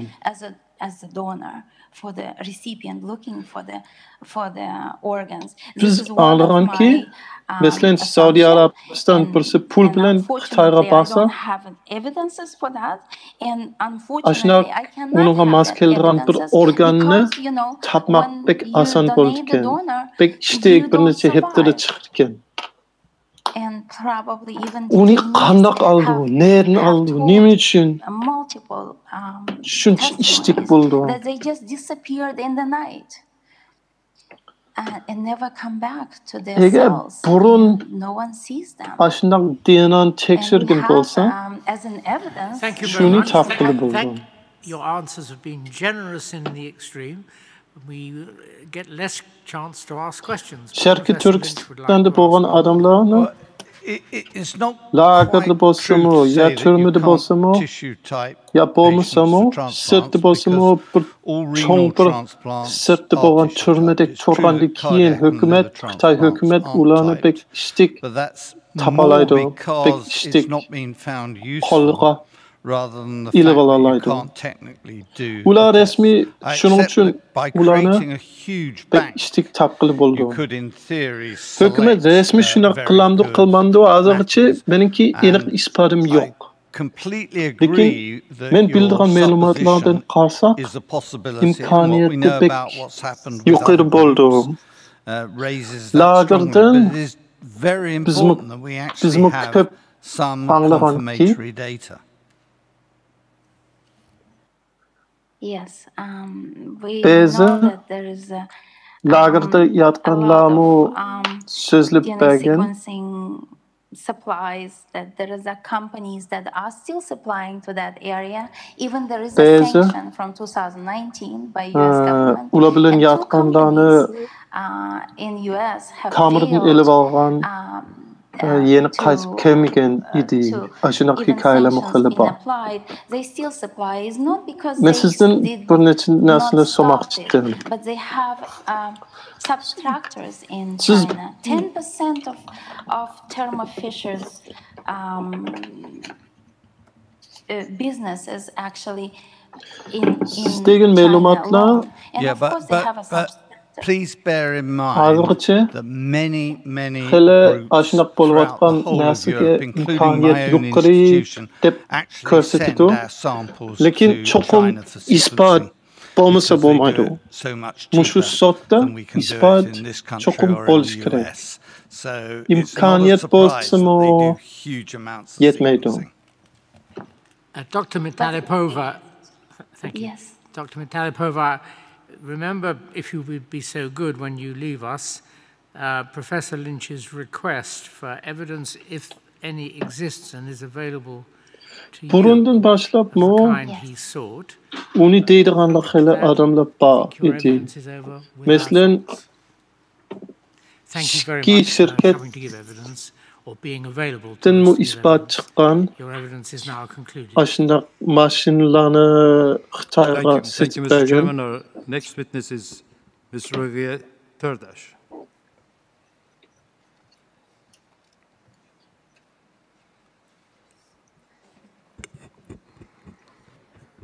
Nime üçün şundaq maşinlarını aldım? Ms. Turdash is the former Ula elbette president pek of the köp Uyghur Canadian DNA Society. tekşiriş She kıldı was recalled by Xitayda. the Çünkü tribunal to address specific questions meniki about the özümninki report. Her original üniversitede report that was submitted to you in June hearing appears as page 602 of menin the üniversitetim o biz tekşirmakçı bolgan DNA ya gen işlerini Xitayga evet çünkü ular uni pek iştik evet She has produced a supplementary kılıp report turvatdı.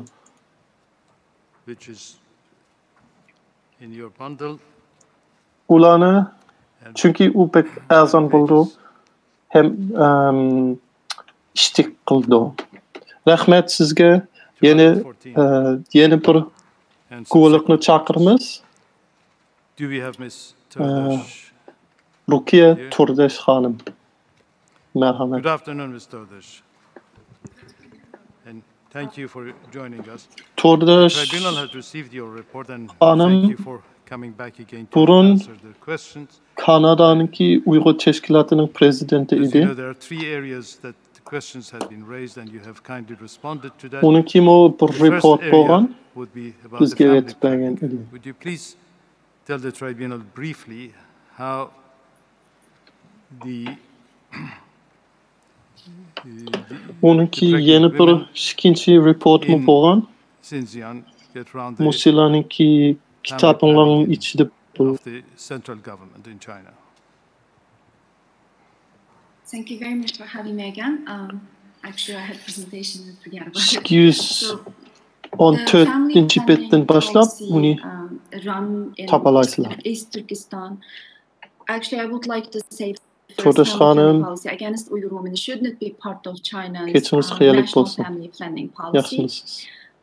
Because Sizge it's köp not rahmet part of China, it was qaytıp colonized kelgeningizge. country. And the Uyghur population are very small, no need to population control. And also they relaxed the family planning policy to Han Chinese. Üç yerlerde They strictly implementing to sual çıkıp I kalgan have sizninki interviewed 8 women guvalıqınız çoxluq. about these family planning policies, Birincisi, but I did not directly interview the family plan planning workers. toğruluq. So my findings based on I interviewed only 2 family Maşarki planning workers. Türkistan'da bolatqan plan toğruluq azıraq Directly interact with those family planning düşündürüp workers. And beremsiz. based on their conversation, Buldu. I find out that how these family planning workers Plan work toğut there Şarkı and Türkistan'daki how plan their power toğut is siyasette implemented over there. So actually the family planning policy were strictly implemented because that Ben policy aldı bilen demekçi bolganım. the Communist Party Politburo and Şarkı Türkistan'da Şarkı Türkistan resmi Jongonun bir partisi, Xitayning bir partisi bolmagandan keyin aşırı planlık tuğut bolsa bolmaydı. And maybe it's getting late in the day, so if you could just treat us a bit. Men 8 aylarını ziyaret kılgan planlık tuğuluk. Yine planlık tuğut idarede işleyatkan işligen dinşki aylarını ziyaret kılgan idi. They might end up prison and get heavy punishment. It was listed in their policy. Uladın planlık tuğutniki resmi bolgan işle tuğuluk anlagan idi. And every village level there is a planlık tuğut siyaseti en yukarı taraftan kilidi. Şunun için bunu pek kat praktika kılgan boş gerek. Keçiran siz astarak sözlüsünüz, siz ağzınızını siz yukarı kılsanız için makul buldu. Village family planning workers has the responsible, so that's why they cannot hide those women's pregnancy or illegal pregnancy. I interviewed İdarede işleydiğen adamlarınki özününki küçük yok. Ula yukarıdan boğan buyrukna adak kılmasa ulağımı caza bolşun when they become pregnant, they escape from abortion. And only one of them hid her own basement and didn't show up, didn't go outside. Hem yezde, hem naide, hem şehirde to the village family planning worker. And she managed to deliver this baby. So idare hem işle aşı idarede işlevatkan adamlar var. Ula tuğutunu tekşireydi o. Hamildarlarını tepip tekşireydi ki. Şunun için hamildarlar that place when they migrated, family planning workers check them based on the residential paper called hukou. So based on that hukou, they check when they find a woman. Ben Uyghur ayarlardan sorsam, and she doesn't have hukou. 8'ten 7 they're gonna contact with her hometown and force her to go back. Planlık tuğutun sırtı maybe that family planning want to help her. She doesn't notify her to her boss because anyway her boss doesn't know because she doesn't have hukou. That's how they hide. But it's a very difficult too, because those family planning workers, most of them are very loyal to Chinese Communist Party. Many of them, they know the genocidal outcome of this family planning policy and impact on the Uyghurs' life. Yardım taklı bulmaydı, yol mağrılı bulmaydı hatta. It is harmful for the baby and the woman, but they don't know the genocidal effect. And some of them just afraid of their losing their job. This conclusion, I got it not directly interview from the family planning workers. I only interviewed 2 family planning workers. And those 8 women that I have interviewed constantly interact with these family planning workers. And Ulamı sizin tekşirişi mümkün. Ancak sizinki hukukunuz köçken şehirde bulmasa ula sizinki şehirye yezimizga kelgen yezimizga xeber berişi mümkün. Keyin sizni yeni qaytırıp ele verişi mümkün. Lekin aşında idarede işleydiganlarga pul bersa, yol mangsa, belkim aşıyada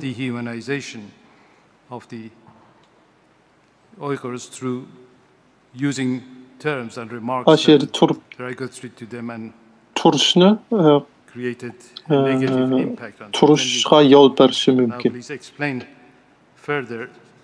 The remarks that you have mentioned in your report. What kind of remarks? Excuse me, sorry. Ma planlık toğut idaredekiler ayala bilen pek köp alakalı diken. Kill the weeds. The Chinese Aşiya işleydiğanlar spray the chemicals to kill the weeds. That was said by one of the Han Chinese official, and Radio Free Asia find out when they interviewed chief of the Chasa town, I think, in Kashgar. Pek anlaydı o. Partiyanın geplerini pek anlaydı. O ırk kırgınçılıkka ayrılıp kalsa mı? When the population, when the people were dehumanized, it's easy to kill them, right? We all know that. So it is directly related to their special intent, even though this person might be not high-level official, but he is the official person. So we don't know his name, but the other chief, the Uyghur official told the RFA.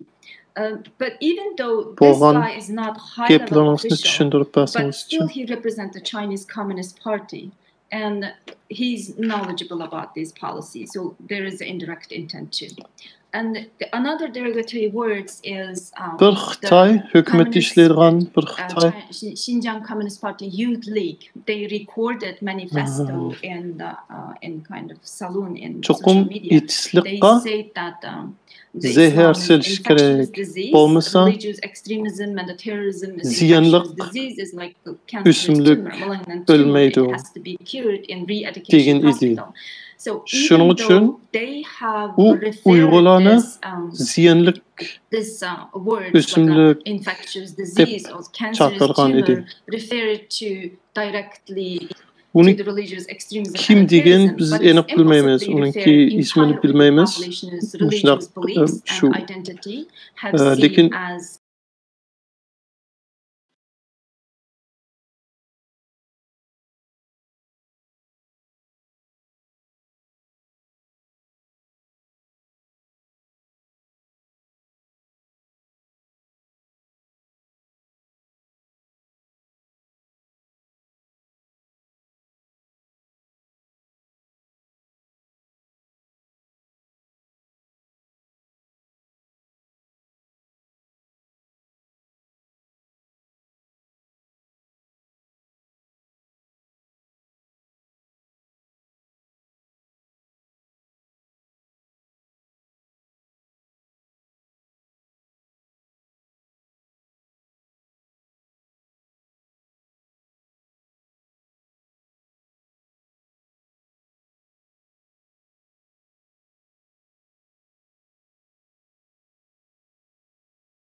too. So Rwanda pushed. Thank you, Mr. Ardashir. Yeah, I'm sorry to cut you off. We are running short of time. I have one more question, and then my colleague, Dr. Zamit Bordo, has one more question.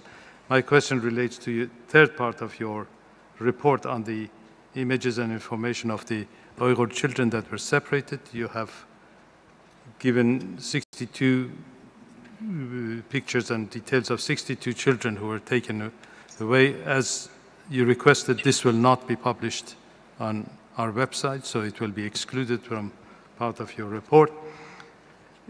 Can you please tell me that whether there had been a study as to the psychological effect that these children had suffered as a result of this separation? Has there been any such studies that empirically approach these children or their members of family to find out what happens to these children after this separation? I am currently doing research about that. It was the mental and the physical harm caused to these children are severe. I interviewed in the report Nurbia. She is in East Turkestan. I got her consent so we can talk about her story. Her children was released recently, 2021.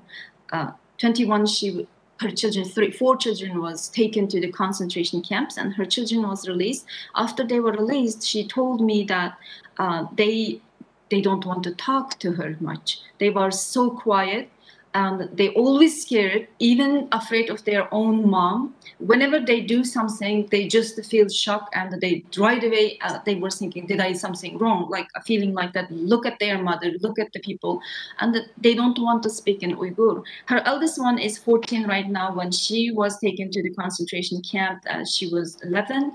She fully speaks Uyghur, and 3 years, how could she totally forgot Uyghur?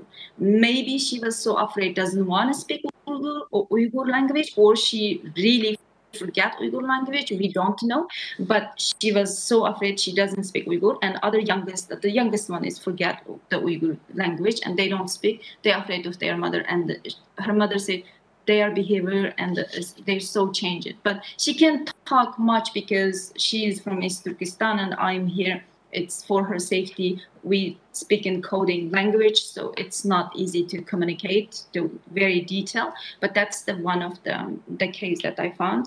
And there is another cases that those kids were. We have another cases that I didn't directly interview this, but the secondary information, the kid was bring it to the Turkey because he has a Turkish passport, I think. But he doesn't, he was afraid to, he was the same thing. He refused, 3 months he didn't speak Uyghur, doesn't want to answer to anybody, didn't want to talk to anybody. The kids become like that. And I have some video, the documents that I have collected. The girl on the video, I think I have submitted to you the link, it's in the Twitter I posted. The girl said, if I speak Uyghur, what if the Chinese teacher asks her, what is your name? Can you tell me Uyghur? No, I don't want to say my name on Uyghur. It's weird. I don't want to say that. Just to say it, even it's weird. And she said, "What if you beat me? You hit me? If teacher hit me if I say it?" And she doesn't want to talk about that.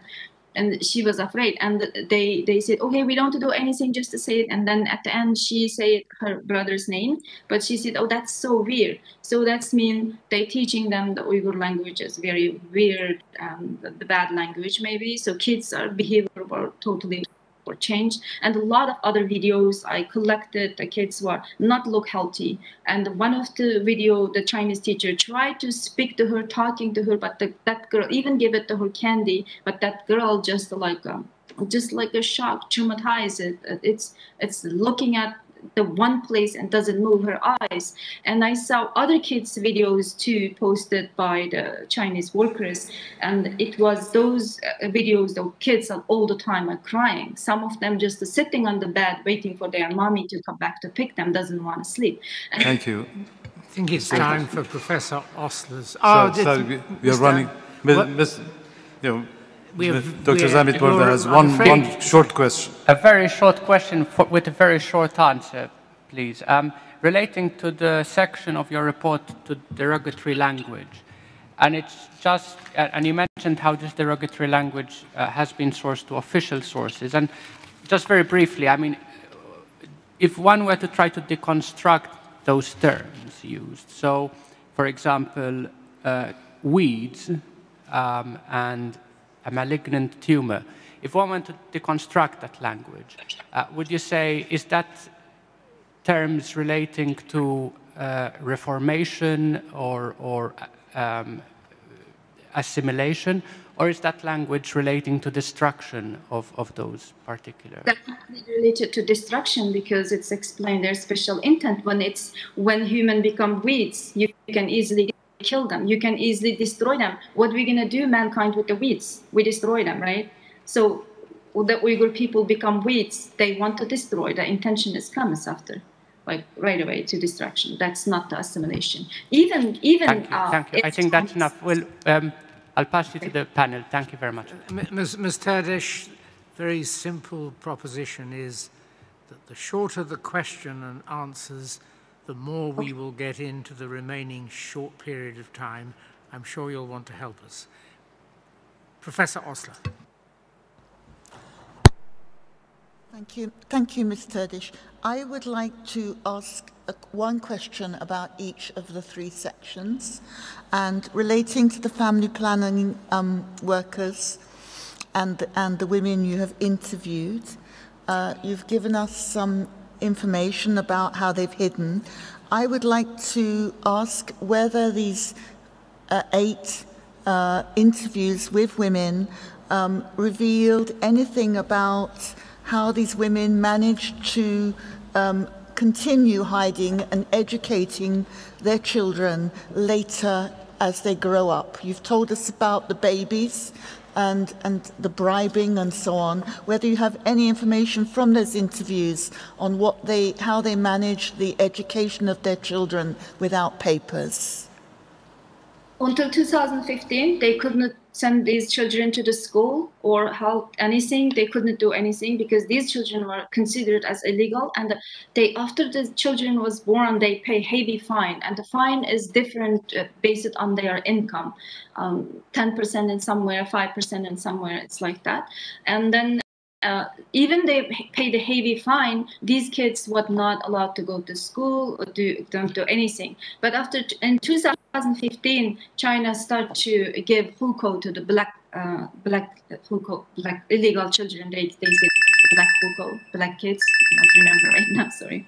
So they started to give hukou, and the people were happy. Even before they cannot register them, they cannot get hukou. Right? It's impossible. Even they paid fine. Then in 2015, in everywhere in China, Chinese government started to give hukou, allow them to register, and after they register, they can go to school. But people start to register their kids, and the Chinese government got a lot of data, who's illegal, who's not, so they have the data, right? Then in 2017, they start to arrest all of the kids, including, for example, in one family, the 4 kids, one of them is illegal, they took 4 of them. Even it's 3 is illegal, and one of them is illegal. Okay, thank you. My second question relates to the derogatory language. I think am I right in thinking that you are arguing that this dehumanizing language is both symbolic and that it has an actual direct impact on the people who are experiencing it, and also on the wider population who are using it? Yes. Okay. And so this kind of language is a kind of weaponizing of language. Yes, because the absolute no mercy is green light for these languages, and whenever they do. And so, for example, I would like to give just one example quickly, if we have time. When I interviewed Zumrat Dawood, when she came to the camp, that 2 of the workers come to the camp, spray the chemicals, kind of chemical liquid to the women, the bunch of women from over the uniform, prison uniform, and these women were jumping with immense pain and screaming. And Zumrat was shocked on what's happening, and somebody told her that they are disinfecting these women because they have they have a skin disease because of the hygienic problems. So that's why, and I was thinking, how it's very coincidence with these words, what they say, or how come they're doing this, and it's very interesting, and that they're taking really these people as in weeds or what, you know. Right, so they're echoing the language and then acting on the language. Okay, my third question relates to the children who are permanently separated from their parents, and I have two parts. So you're actually dealing with 62 missing children, and we're talking about, therefore, 62 family tragedies. But we're also arguing here that we're talking about a community breakdown with so many lost children. What word would you describe? How would you describe the impact? If you had to summarize it in 2 or 3 words, what words would you choose to describe the impact of the group? Deliberate infliction of that's what I can say, because those family members were ripped apart when children were taken away, parents were arrested, family was destroyed. When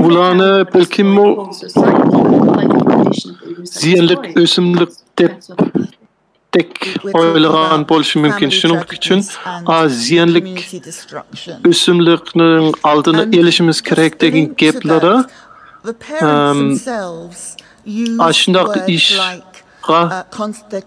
ашындақ іш үшін тесір болған. Шундақ кеплер білін адамлар шундақ кеплер үшін адамлар қиынған a precise understanding of the difference between the formal terms that the state is using. We have boarding schools. We have evidence already of the increase in numbers of boarding schools, and we have references to orphanages. So I would like to ask you, from your understanding of the language, Uyg'urlarning jamiyatini buzildigan maqsadda bo'ldi deb o'ylayman. The language of the state, the Mandarin language, whether these words are clear cut, whether people are using them interchangeably, whether sometimes a family might refer to an orphanage and then the next time to a boarding school. Are families and communities differentiating between orphanages and boarding schools? And if the state is differentiating, what do you understand the differences to be in reality? Ma ballar yetim ballarning uyda yatgan degan. Kids were taken when their parents were arrested and when they were not in school. Siz qaysi lager, qaysi yetimlarning uyi, yetimlarningki turib atgan joyi bo'lib atganligini bilamsiz. Uni qanday ayrilsiz? Xitoylar shu o'xshamaydigan yerlarga qanday gap ishlatdi? Uni boarding schools, it's mandatory. Every Uyghur kids in school each has to go. For example, the girl was released from the orphanage camp, Nurbiya's daughter, eldest daughter. She was in, I think, grade 4 in the orphanage camp, and she didn't have access to the school. They didn't send her school. When she was released, she was 14 and they sent her to grade 7 in the boarding school. So her mom said she had extremely difficulty to catch up because she missed 3 years of orphanage camps. That's how they work. And I don't think that Uyghur parents are mixed up with orphanage camps, because orphanage camps, both of them are there is no voluntary. I didn't see any voluntarily. Because the boarding school, even maybe some parents want to send their kids, but they don't want to separate their kids from that such a long time. These kids can only visit their parents 2 weeks a month, only Sunday, and they have no time to communicate with their parents. And especially especially in the villages, the old parents were sent to the farm, to the village field to work, and all day they don't come back. Bazı balalar aşağıda mektepke baralaydı, lekin bazı balalar mektepke baralamaydı iken. From the forced labor camp, she got a chance to see her children to once go back to her home. But when she come, the kids were not allowed to come because it Mesela bir kız 3 yıl lagerda bolgandan keyin 3 yıllık mektepke barmady. Keyin yeni mektepke barsa pek kıyın algan idi. 14 yaşga kelgen wagtda. But I just want to clarify for everyone when a child is in an orphanage camp, bir yaşdan 14 yaşgacha mektepke barmady. Trained teachers or organized lessons at all, in your understanding? Ondan başqa mektepler bar. Balalar mektepde turýatdy. Ata-analarny hepdir bir qatim ýaşaşyp hepdir bir qatimla körleýdi, ular bilen körüşleýdi. Bu çoxum mecburi boldy. Hiç qanday balalar ya ata-ana uny unumaydy. Maybe they are not accessing the school. Unda Right now qılgysy çoxum ýok boldy. Still they can't access. I already gave you one example. She is 11 years old. She's grade 4, but she didn't access the school. And when she was released, then she was sent to this boarding school so she can access. Okay, so some children are in the orphanage without lessons, and some children are going from the orphanage to the boarding school and then back to the orphanage. I have to do more. I have to do more research about that because I'm just doing this research, and then because yetimlerin öýde ýetip atgan balalaryň hemmisi mektepke baramamdy. I am heavily suspect because their parents in Italy. That's why they undaq emes. But now these kids are bazı balalar mektepke baralaydyken looking for from their contacts from the boarding school, but they still could not access. So that's mean they're not in the school too. Before they were in an orphanage camp. So it's very complicated, and this is needed more research. Lekin bazı balalar mektepke pekitla baralmaydy iken. Thank you very much. Thank you. That was very interesting. Can I just ask two things really? One is I'm still incredibly worried about lagerda ýatgan 3 ýylgacha mektepke baralmady. Because clearly they have been separated from their parents. And the second one is because they've been now going for a few years, there must be some that are leaving at the bazı balalar kündüzde mektepke bardy, bazı balalar bütünley lagerda ýatdy, mektepke baralmaydy iken. Yes, these kids, even though they speak Mandarin, Chinese language, this is not only speaking Mandarin. They do brainwashing in these mektepke barlaydygan balalar and teaching from the baby that I love Xi Jinping, this is my country, I am a Chinese. Dada anasy sırtda bolgan, çet dilde bolgan sebepden mektepke barelyşy mümkin. Lekin uny ýazgyrça pek enik bilmeýmen. Uny gene tekşiriş gerek, tetkikat kılış gerek. Brainwash the transformation into Han Chinese, but we can't see right now how many the children was not grow up, and I don't have any data that any children were released and over 18 released from the orphanage. Men ýene balalarynki bolgan, balalara bolgan psikologiýa tesiri togluk sormak istem. Because we already know that those girls was released, even they were very young, released to her mother, that 11 and 14 years old. They just doesn't have any connection with their mother. They couldn't close to their mother. They don't want to talk to their mother. So that's mean even the children was released, they can't contribute to their own community. Xenzuçy sözlese, Xitayçy sözlesemi ýene Uygur boldy şundaqmy? Become Han Chinese, not only Mandarin speaking Uyghurs, they become Han Chinese. Uygur bolsamy? Destroy the Uyghur nation. Just to follow up, I mean, Xenzuçylar sözlemeydi. Yine mingsini ýüp bolgan idi. Ulany Xitay boluşga aylandyrmakçy idi. mengisini yuyup, közü kara bolmasam közüm kara deyken. Even though they were brainwashed and they forced to say Biz that they are Chinese. They turduk. are Chinese, not Bularınki mengisi and yügen. because we know that it's brainwashing and a lot of propaganda there. But Mesela still these koyup kids bergen balların bir neçisini we don't know.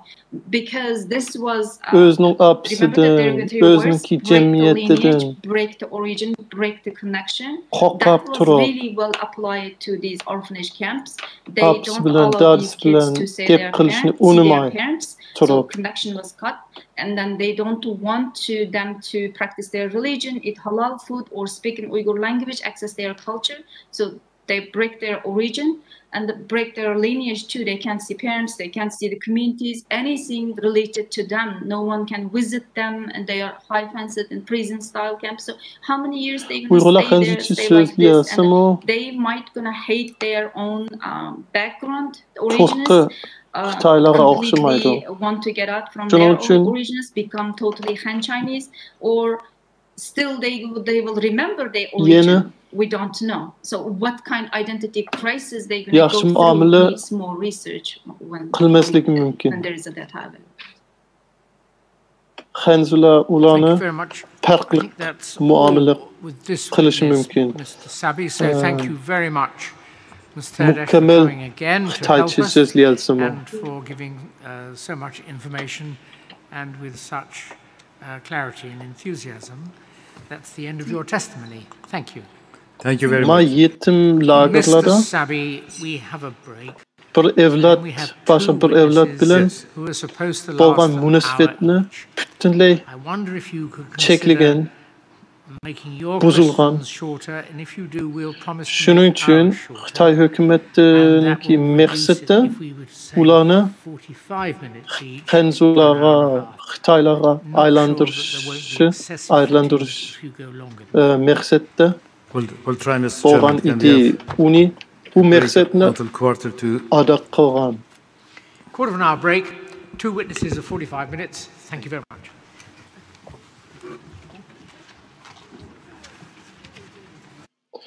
Lekin onundan keyin bolgan qanaq ta'sir, kimlikka bolgan ziyanligi, psixologiya jihatdan bolgan ziyanligi, resmiy qandaq bolganligi biz hozirgacha deyolmaymiz.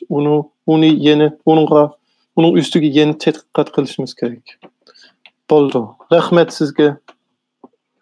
Yaxshi bo'ldi. Sizga ko'p rahmat. Biz hozir birdam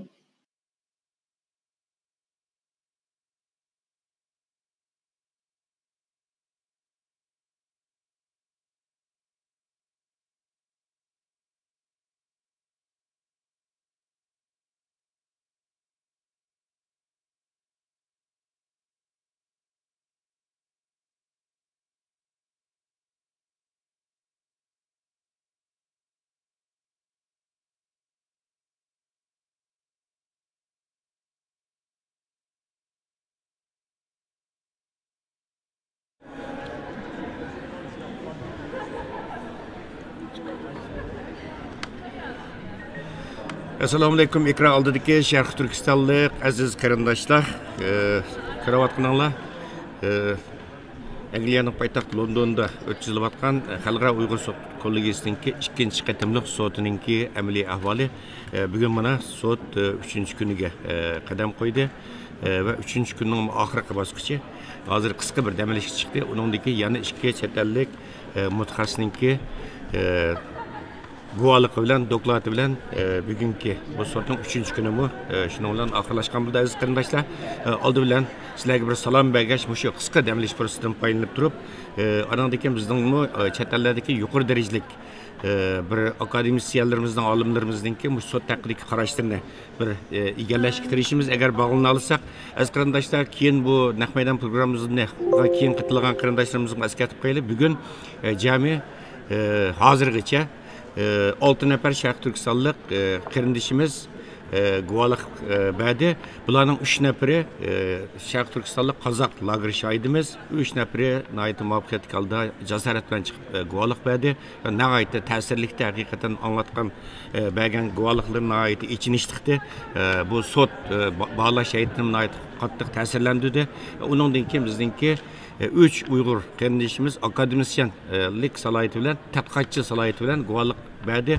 Bulardan birisi Muattar Uyghur Adliya Arxiv Ambirininki program yetakchisi Muattar Eliqut xonim bugun tunji bo'lib guvohlik berdi. Uningdan keyin bu yerda Maysam professor doktor Maysam xonim Amerikadagi umi tadqiqotchi sifatida guvohlik berdi va hozir mana sizlar ko'rdinglar Kanadadagi bizning aktivistlarimizdan Ruqiya Turdosh xonimmi guvohlik berdi aziz qarindoshlar. Xo'sh, unda bo'lsa biz hozir bazı olimlarimizning va Uyg'ur akademisyenlerimizninki fikrini elish uchun hozir bu Amerika Olam qatnash idorasining oliy darajalik injeneri, Dunyo Uyg'ur qultining oliy maslahatchisi doktor Erkin Sidiq efendimga bir bağlanıp bakaylı.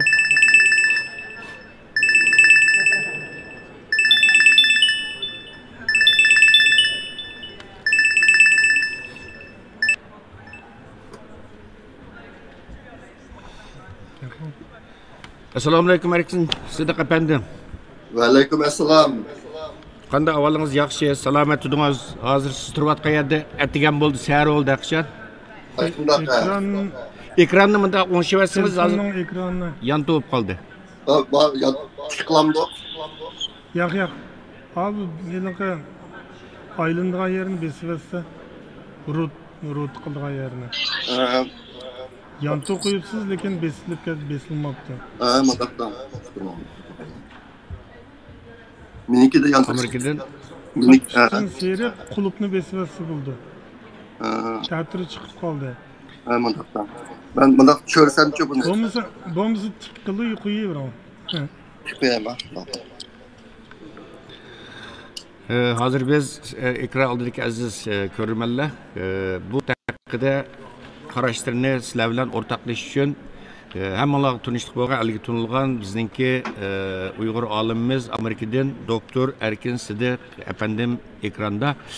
Xo'sh, hurmatlik Erkin Sidiq efendim, mana hozir sot bugun 3-kuni va oxirlashib qolibdi. Ya'ni ikki chet ellik mutaxassisniki dokladniki oxirlashidir. Sizning xabaringiz bor.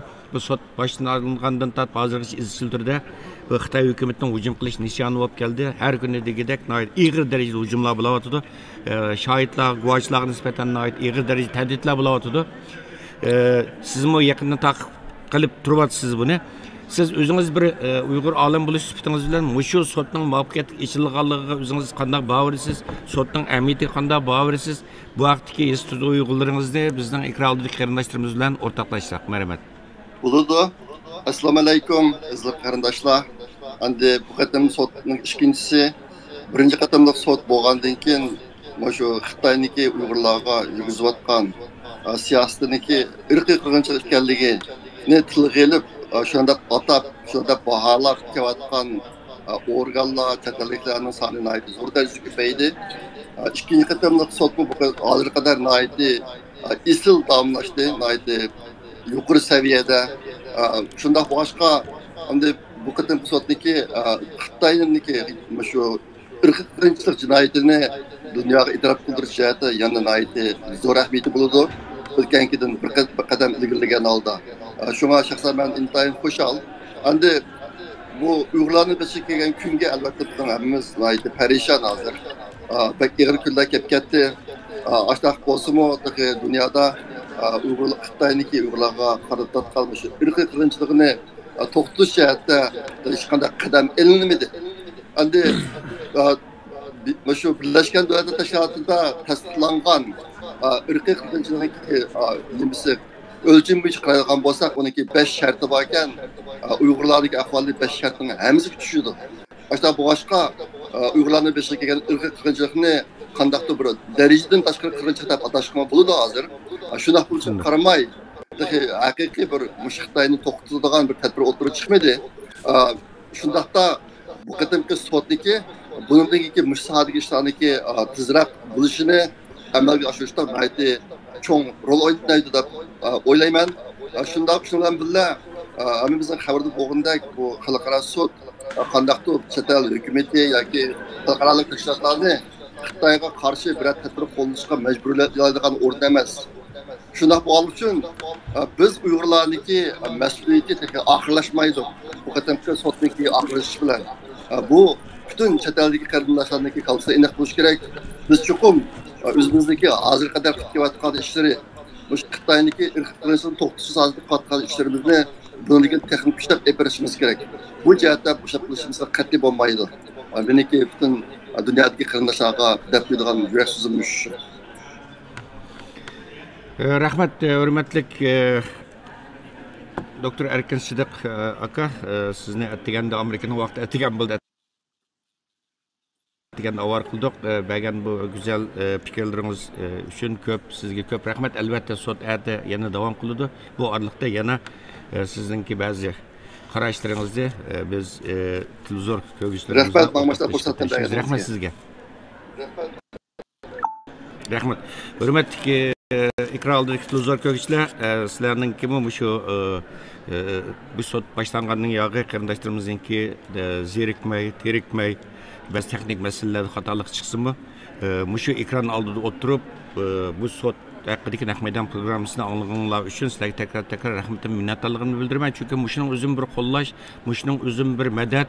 Biz xalqimizdan kuch olamiz, xalqimizning duosi biz uchun bir kuch va bir madad. Mana shu ekran oldidagi qarindoshlarimizninki shu ekran oldida o'tirib shu programmani ko'rishning o'zi biz uchun nihoyat cho'ng bir kuch qaynig'i, kuch manbai bo'lib hisoblanadi. Shunga takrar rahmatimni bildiraman aziz qarindoshlar. Endi yana bir yuqori darajadagi bizningki Uyg'ur akademiyalarimizdan Turkiyadan Uyg'ur akademiyasining sobiq raisi professor doktor Olimjon Inoyatga bir bog'lanib boqaylik. Allolamda qolamandik.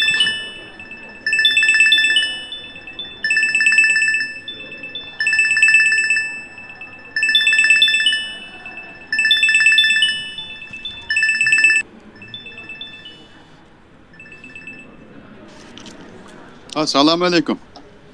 Assalomu alaykum. Qanday ahvolingiz? Assalomu alaykum, hurmatli professor. Rahmat, professor doktor Olimjon Inoyat sizga. Va alaykum salom. Kamerani ichmasangiz nima ichilmadi? Suratingiz chiqmadi kamerani. Kamera bir tekrar arar mısınız? Kameranın surati bor. Az qarindoshlar tekrar sanaylik ovoz chiqdi, ko'rinish ekran ekanmidi. Turkiyadan professor doktor Olimjon Inoyat.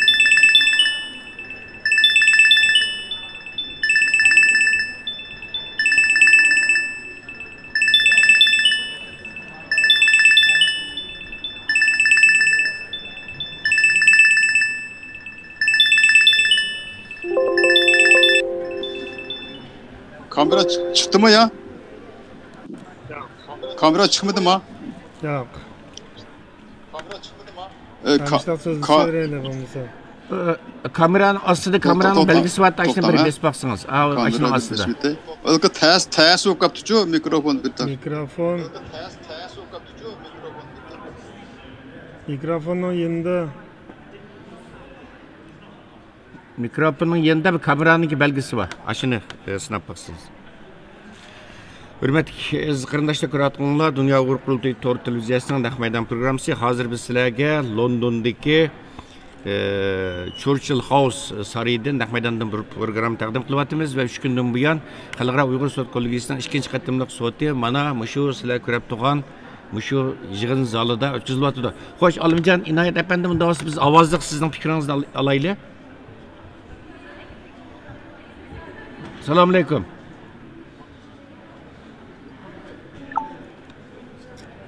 Xo'sh, aziz qarindoshlar, bu Xalqaro Uyg'ur sud kollegiyasininki oldin qatimliq sudimi shu zalda o'tkazilgan. Bu zalninki yeni Angliya parlamenti, Angliya parlament binosi shunga oid qo'shna.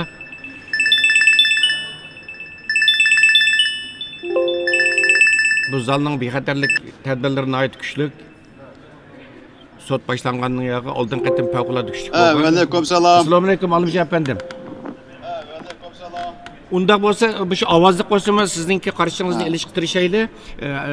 Ekrandagi aziz qarindoshlar, biz hozir Turkiyadagi professor doktor Alimjon Inoyat efendim bilan telefon orqali so'zlashyapmiz. Alimjon efendim, sizin bilasiz endi, mana bu sot 3-kuni bu oxirlashay deb qoldi. Siz o'zingiz herhalde bunu izlab kelgan bo'lsangiz kerak. Siz o'zingiz bir yuqori darajalik bir akademisyen bo'lish sifatingiz bilan bu Uyg'ur sotining ahamiyatiga qanday qaraysiz? Bu Uyg'ur sotininki bu hozirgi yuzlanishi, taraqqiyot yuzlanishi qanday bo'ladi? Londonda başlagan bu Uyg'ur sot kollegiyasining bu ikkinchi qatimliq guvohlik anglash yig'ini bu Uyg'ur xalqi uchun tarixiy ahamiyatga ega cho'ng bir voqea. Ben bu münasebet bilen aldı bilen Uygur Sot Kollegiyasining şu ikinci qatimliq guvohlik anglash yig'inining muvaffaqiyatli bo'lishini tilayman. Ben bu yig'inda ajr singdirgan Dunyo Uyg'ur qurultayiga ve guvohlik berguvchi jasur ve qahramon qarindoshlarimizga alohida rahmat aytaman. Xitoy hokimiyatining 70 yildan beri Uyg'ur ve Qozaq qatorliq şu Türkiy xalqlariga qarata yurgizgan irqiy qirg'inchiligi ve insanlıkka karşı cinayetlerinin müstakil, tarafsız bir sot kollegiyasida sotlanışı Uygur siyasi tarihinde bakmagan bir hadise. Eğer bu sot kollegiyasida şu Xitayning jinoiy qilmishlari ustida halkımız için ijobiy bir karar çıkarsa, yani şu Xitay irqiy qirg'inchilik qilgan davlat deb hukm chiqarsa, bu Xitay hokimiyatining jinoyatchi Uygur halkının biguna ekanligi bu xalqarada e'tirof qilingan bo'ladi. Xitoy xalqaro jamoatning vijdonida mahkum bo'lgan bo'ladi. Xalqarалық jamoat shu tadbir elishga, jinoyatchini jazolantirishga, biguna xalqimizni qo'llashga majbur bo'ladi. Shu davlatlar va tashkilotlar Uygur meselesini siyasi munosabatlarning shu markaziga qo'yishga boshlaydi. Xitoyning dünyadaki obrazı konuşuluşudu ve inovati tüvenleydi. Bu ahval elbette Xitayning siyasi, iqtisadi taraqqiyotini egir salbiy ta'sir ko'rsatdi deb o'ylayman. Bundan keyin Sharq Turkiston xalqi ustida xohlagancha siyosat yurgizishga jur'at qila olmaydi deb o'ylayman. Sot kollegiyasining o'sha sot kollegiyasining qarori bilan bundan keyingi faoliyatlarimiz texmo kuchli qonuniy asosga ega bo'ladi. Teşkilatlarımız bu sot kollegiyasidan çıkan neticeye asasen derhal Birleşken Devletler Teşkilatı'na Uygur, Kazak qatorliq Şarkı Türkistanlık Türkiye xalqlarının mevcutluğunu kapalatga ega qiladigan ve kodaydigan xalqarалық qonunlarni chiqarishini talab qilishi ve devlet ve hükümetlerini bu qo'llashga ve desteklashga chaqirish kerak. Çünkü bu tarih xalqimizga bergan tarixiy bir fursat. Uygur sot kollegiyasi shunday cho'ng bir ahamiyatga ega bo'lganligi uchun Xitoy hokimiyati doiralari qattiq bearam bo'lyapti demanlar ko'rgan ma'lum bo'lgandek. Ta'tir tashviqot bilan bu haqiqatni burmlashga tirishmaydi, lekin haqiqatni tuyushirg'ili ve to'sqil bo'lmaydi. Menimcha Xitoy hokimiyati shu jinoiy qilmishlarining hisobini bergan kunlar yaqin deb qarayman. Ben bunga ishonman. Oxirida bu yig'inda shu ter to'kkan qarindoshlarimni qizg'in tabriklayman. Yig'inning o'ngishli, önümlü ve neticalik bo'lishini umid qilaman. Rahmet hürmetli Profesör Doktor Alimjon Inoyat, bergan bu güzel teklifleriniz, güzel tavsiyeleriniz, güzel tilekleriniz için sizge tekrar rahmetimni bildiraman. Aziz qarindoshlar, hakikaten bu üç bugünkü Baxtiyor efendim şunda oldu, bu üç jazo lageri şahidininki, yani Kazakistan'da nəhayət təsdiqlənən 3 nəfər Qazaq lageri şahidinin bergan guvohliklari nəhayət yuragimizni qattiq laxt qildi, içimiz qanıdı, nəhayət azaplandık. Hakikaten hem de bu qarindoshlarımızdan degan so'zlarimi baya biz mushu tushlik damlash fursatidan foydalanib bu 3 Qozaq jazo lageri qarindoshimiz bilan anadagi Qozog'istondagi Olmaotadagi Xitoy konsulxonasi oldida bu norozilik namoyishi o'tkazayotgan 217 kundan buyon bu lager qurbonlarining oila to'g'anotlarining aşağıdaki namoyish maydoniga bog'lanib ular bilan suhbat qilish nimasiga erishdik. Bu qarindoshlarimizning hammasi degani, hamda biz shu Qozog'iston bilan Xitoyning munosabati intayin yaqin. uyamı xatarlik, hatta Xitoyninki bexatarlik xodimlari Qozog'istonga chiqib, shu yerda bizning oilalarimizga ta'dis qilib besim qilyapti, shundaqmi Baxtiyor apandi? Shu Londonga kelgan lager shaytiri. Ammo biz shu lagerda birga jafo tortgan, azob chekkan, qiyin qisqa uchirgan shu qarindoshlarimizning Uyg'ur, Qozoq va boshqa qarindoshlarimizning chekkan azobini o'ylasak, uyqumiz kelmaydi kun kechasi qat'iy. Shunga ashlarninki ko'rgan azobini shu bir xalqaro munbarda, xalqaro Uyg'ur sotida ashini bir pash qilganligimiz uchun ishimiz rahatildi, rahat bir es qildik o'zimizni dedi sotdan keyin qilgan so'zida. Az qarindoshlar, bugun sot oxirgi bosqichga kirdi. Yana 2 nafar chet ellik guvohchininki, chet ellik tadqiqotchininki guvohligidan keyin bu sot oxirlashgan bo'ldi. Az qarindoshlar, endi bu yerda boya bizningki haqiqatan farqlanish tegishli bir ish.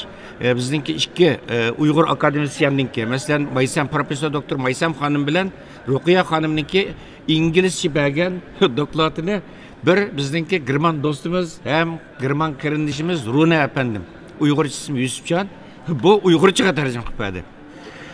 Bu maxsuslar biz bu qatimki sotda guvohlik bergan butun chet ellik ingliz tilida guvohlik bergan butun chet elliklarninki guvohliklarini dokladlarini Uyg'urchaga o'sha ekran oldidagi qarindoshlarimizga tarjima qilish uchun 3 nafar tarjimani taklif qilgandik. Bugun boya 2 Uyg'urninki dokladini, inglizcha bergan dokladini bir Girman Uyg'urchaga tarjima qildi. Bu Runa apandim, ya'ni Uyg'urcha ismi Yusufjon, o'zi burun Qashqarga berib, Qashqarda Uyg'urcha o'rgangan, uzluksiz o'zininki Uyg'urchasini yaxshilagan va buni ko'rdinglar. Bugun xalqaroda mushunda cho'ng munbarlarda, xalqaroliq so'rinlarda tarjimonlik qildik. Bir saviyaga keldi. Bu haqiqatan hammamizni g'ururlantiradigan, iftixorlantiradigan bir ish. Aziz qarindoshlar.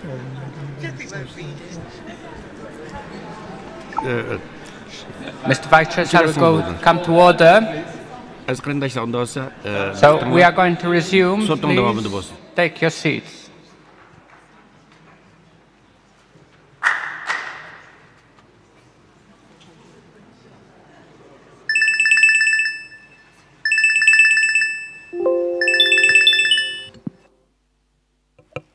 The next witness is Dr. James Millwood. I believe he's joining us online. Hazır kildiğan kuvvetçi James Millwood efendi buldu. Toraklık. Dr. Millwood is a full professor of history employed by Georgetown University since 1996, where he teaches Chinese, Central Asian and world history. While doing research for his doctoral dissertation about 18th and 19th century Qing imperial administration of the Xinjiang region, he spent 1990 in Beijing and Xinjiang, gathering archival and public materials and interviewing many scholars. Besides speaking Mandarin, reading modern and classical Chinese, he reads and speaks Japanese and has a limited degree of research ability in Uyghur, sufficient to consult and cite Uyghur language articles in his published work. He has traveled extensively through the Uyghur region during trips in the 1990s. He has not been to the Uyghur region since 2004, however, because in early 2000s the PRC authorities put him on a grey list which restricts his travel to China. Dr. Millwood's testimony is in 2 parts. Part A concerns PRC ethnic policies from 1949, the historic changes to that policy, and the recent turn to assimilation, which he says is to ensure Xinjiang ceases to be Uyghur. Part B consists of a chapter from the revised edition of his book, Eurasian Crossroads, A History of Xinjiang, which he completed in the summer of 2020.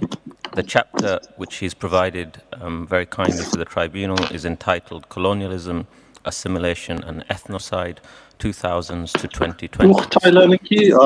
Dr. Millwood, thank you very much for joining us today. My understanding is you don't have a specific presentation. If you did want to make a few remarks, then you're very welcome to do so. We'd just like to mention that, of course, both the panel and council have read your report and your book chapter in great detail. So we'd be very grateful if you might keep your remarks short, so we have plenty of time for questions. Can you hear me all right? Very clearly, thank you. Yes, so I was planning to read the oral testimony that I had written out there, as I think it stresses some things that I think are particularly of interest, perhaps, to the tribunal. I don't have a PowerPoint presentation. I understand that, you're short for time. So maybe, since you do have the version, maybe I'll just skip to the very last part of that, talking about what I'm calling Zhonghua, or the this Zhonghua identity and how it's related to assimilationism and racialization of this Zhonghua identity in China. So this is part 3 of part A of my oral part of my testimony. It should just take a few minutes. So the PRC's assimilationist turn and racialization of Zhonghua identity. With the collapse of the USSR in 1991, PRC scholars and party ideologues debated whether Soviet nationalist policies themselves had contributed to the disintegration of the USSR. Some called for a second-generation Chinese ethnicity policy that would promote melding and fusion of ethnic groups, reduce state and party support for the 55 non-Han identities and their nominally autonomous territories, and eliminate territorial set-asides, which were, of course, nominally territorial set-asides in the first place. When Xi Jinping came to power in 2013, he embarked on a radical revision of the PRC university system. He moved the bureaucracies dealing with ethnicity and religion out of the government and under direct party control. She announced in 2014 that problems in Xinjiang would require attention not just to material measures, that is, to economic development, but also to psychological or spiritual issues. He launched a campaign to sinicize religion in China by destroying domes and minarets and removing crosses, moons, and stars from architecture. These sinicization measures included hanging the national flag and party slogans in houses of worship, and even erasing the word halal from windows of restaurants. Since 2017, this so-called sinicization program has completely razed some 30% mosques and shrines in the Uyghur region, and removed major architectural elements such as domes and minarets from another 25% of religious structures. Moreover, General Secretary Xi has promoted the ideal of a unitary, homogeneous Chinese identity labeled Zhonghua as an ideological centerpiece closely related to his China dream. As one current Chinese political catchphrase puts it, take firmly the forging of the Zhonghua collective consciousness as the main political line. The Zhonghua concept is meant as a kind of super-ethnicity, a national category above and encompassing all of the other ethnic categories. But this super-ethnicity is much more cultural in character than, say, the concept of passport citizenship would be. The word Zhonghua itself is composed of 2 Chinese characters that each individually mean China or Chinese. And the officially promoted characteristics of Zhonghua identity are virtually indistinguishable from the customs of Han. This muscular state promotion of Zhonghua identity is in effect, then, a top-down effort to Han-ize or Sinicize the non-Han ethnic groups in China. Another prominent slogan, appearing at least since 2018, makes Zhonghua a racial concept and suggests that Uyghur and other Xinjiang non-Han groups are, in fact, biologically part of the Zhonghua lineage. The official press readout from a recent Xinjiang World Forum in 2020 quotes Xi Jinping saying, "Every ethnic group, that is Minzu, of Xinjiang, is a family member linked to Zhonghua bloodlines. milletler emas, bir rasist aylanıp qalgan. Xi Jinping'nin deyişçi hem Şinjan'da turvatkan milletler çokum Jonghua milletler kan bilen bağlangan boldu. U degen gepleri toğra emas. Biz bilimiz ki Uygurlar, Orta Aziyanın milletlerine bekrek yakın boldu. Xitaylardan jirakra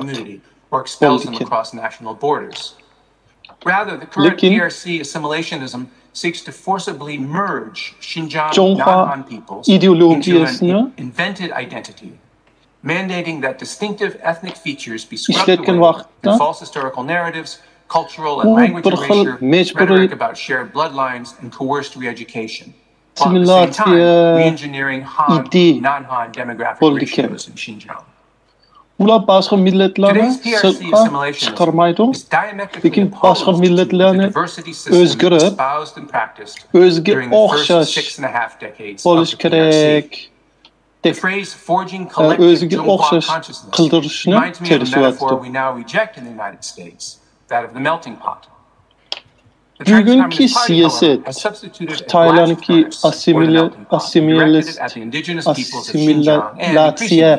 asimilasya siyaseti, burunki siyaseti bilen pek okşamaydı. Burun hem milletlerninki özününki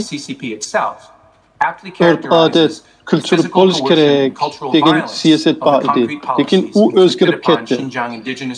Burun bu Amerikada şundaq iş bolgan. Amerikada melting pot theory degeni yo'q. Onun demek bolganimiz hemmeyle okşaş Amerikalık bolup ketish kerak, kültürni okşaş bolup ketish kerak. Lekin uningdan keyin vaz kechdik.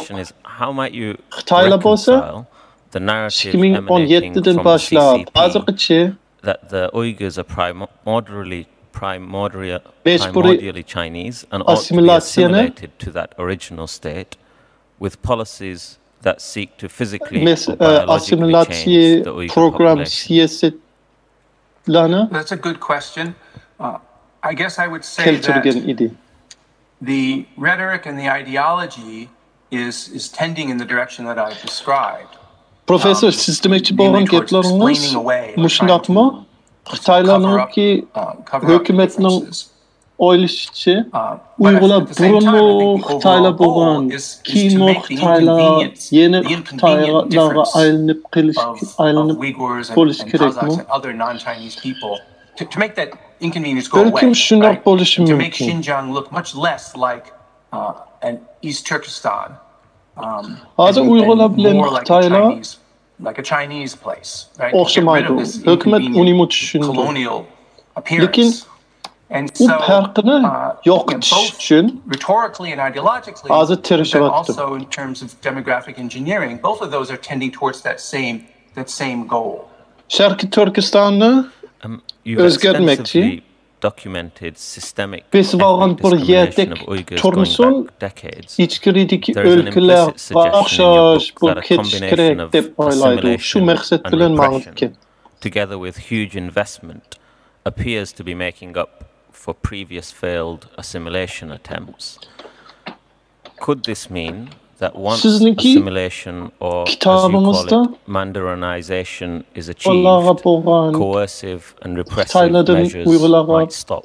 Ko'rsatgan kemsitchilik hem farqli muomala hali uzun vaqtlik bo'lgan deb yozasiz. Lekin hozir assimilyatsiya siyaset chiqargandan keyin hamma Uyg'urlar assimilyatsiya bo'lgandan keyin balkim ashunday kemsitchilik farq muomala yo'qolib ketishi mumkin demsiz? Uni men deyolmayman. U kelgusining ishlari. Kelgusining ishlari biz deyolmaymiz. and that it will, if it reaches whatever Lekin Uyg'urlarniki tilli yoqib ketsimi, Uyg'urlarniki madaniyatni o'zgartsimi, ular yana Uyg'ur turdi. Hukumatmi ularni yana o'xshamaydigan farqli muomala qilishi mumkin. A corollary to that question, and you alluded to it, is what, in your view, would it mean to be assimilated to an acceptable level? Is there any precedent? Siyasi programlar, siyasetlar qilmoqchi bo'lganligi is acceptable as a policy at all. So I wouldn't say there's any bo'lmasligi mumkin. Milliyatga chiqmasligi mumkin. Maybe I may be misunderstanding the question. I meant in the sense of what might the PRC consider an acceptable level of assimilation of the Uyghur people? Yaxshi assimilatsiya degan yo'q. Integratsiya bo'lsa bo'ldi. Well, certainly the assimilatsiya bo'lsa bo'lmaydi. If we take the measures that have been taken, I mean, if we look at the measures that have been taken, kompartiyaniki ko'z qarashidan qarsak, nechilik assimilatsiya bo'lish kerak deb o'ylaysiz? Ular qachon rozi bo'ldi? Severe pressure on language, and even some of the incentives and pressure for mixed marriage, things like that. I think Uyg'urlarniki urf odatlarni buzildi. As I said before, I think the goal is to Uyg'urlarning dinni what are perceived as uncomfortable aspects of ethnicity or of Uyg'ur culture. madaniyat, Uyg'urlarning tuqqandochilikni o'zgartdi, Uyg'urlarni obviously I didn't single out religion, but obviously xanzlar bilan to'y qildirishga tirishyapti. And that's really been the main target of PRC. Not the only target, but the main target of these PRC's policies has been against Islamic belief. So simply for them not to be salient, and I think this is what xanzlar bilan Uyg'urlarniki and for the optics of Xinjiang, as I said before, to no longer to no longer displace its difference. Yo'q qilolmasligi mumkin, lekin mesli chiqaradigan, mesli bo'layotgan farqlarni demographic genocide. And at page 400 of your book, you explain the basis for that assessment. Can you explain why demographic decline of the Uyghur population is not just incidental to a general assimilation policy, but that it's actually something that's intended or intentional? Well, I'm sure you've heard from other witnesses the details, and you've had a chance to read yourselves the studies of birth suppression policies that we've seen going on in the Uyghur region. I have been convinced myself on close reading of those studies, and even looking through at some of the underlying documents. Bizga bir tushuntirib bersangiz bo'ladimi? Sizlar o'zinglar boshqalarning kitoblarini o'qigan, not so much. Well, in addition to the qualitative data that particular Adrian Zenz has put forward, but I found most compelling and most frightening some of the qualitative data. In other words, the wording that he has discovered in many government documents talking about population optimization and the human problem, and even documents talking about problems of demographic. That the demographic proportion is the greatest danger to Xinjiang and to security. But these statements being made in, I believe, 2018 or 2019, very, very recently, after all of the camps and the other measures meant to be addressing the so-called terrorism, after they were well in place and after, in fact, state media had proclaimed that the terrorism threat was over. yaxshi bir yerga keltirishimiz kerak degan gaplar mana bek qo'rqinchliq deb ko'rinyapti. Saying that this human problem, this problem of demographic proportion still exists. So again, the evidence that I have for wording it that way in my chapter is the same information, the same evidence, the same studies that the tribunal has seen. Lekin shundoq bo'lsa-mu, lagalarni taqib etmadi, Uyg'urlarga aram bermadi. And to change the demographic balance. My final question before I hand you over to the panel. The literature and reports we have received, you've cited Dr. Zenz yourself, seem to suggest discrepancies in terms of policies, both promulgated and implemented in northern and southern Xinjiang. How might you account for this discrepancy? These policies specifically o'zgarishimiz kerak deyotgan. Are you referring or much more generally? A mix of alleged measures to intend to restrict births and as well as the imposition of camps. I see. Yeah. Well, I think it depends on particular policies, perhaps. As I'm sure the tribunal knows, there are significant geographical and demographic differences between the north and south of Xinjiang. There are the southern part of Xinjiang, particularly Khotan, Kashgar, that area, are still majority Uyghur, and the densest populations of Uyghurs are in those places. Janubiy bilan shimolniki cho'ng farqlar bor. Specifically, the policies that I think you're alluding to, the difference is explained by that existing difference of who was living where, what ethnic groups are most concentrated where. Thank you very much, Professor Millwood. I hand you over to the panel. Thank you. Hello. Thank you for your excellent report. Shimali bilan janubiniki o'xshamaydigan siyosat programlar shuning bilan bog'langan bo'ldi. Uyg'urlar ko'proq bo'lgan yerda the Uyghurs is with the occupation of that area in 1949.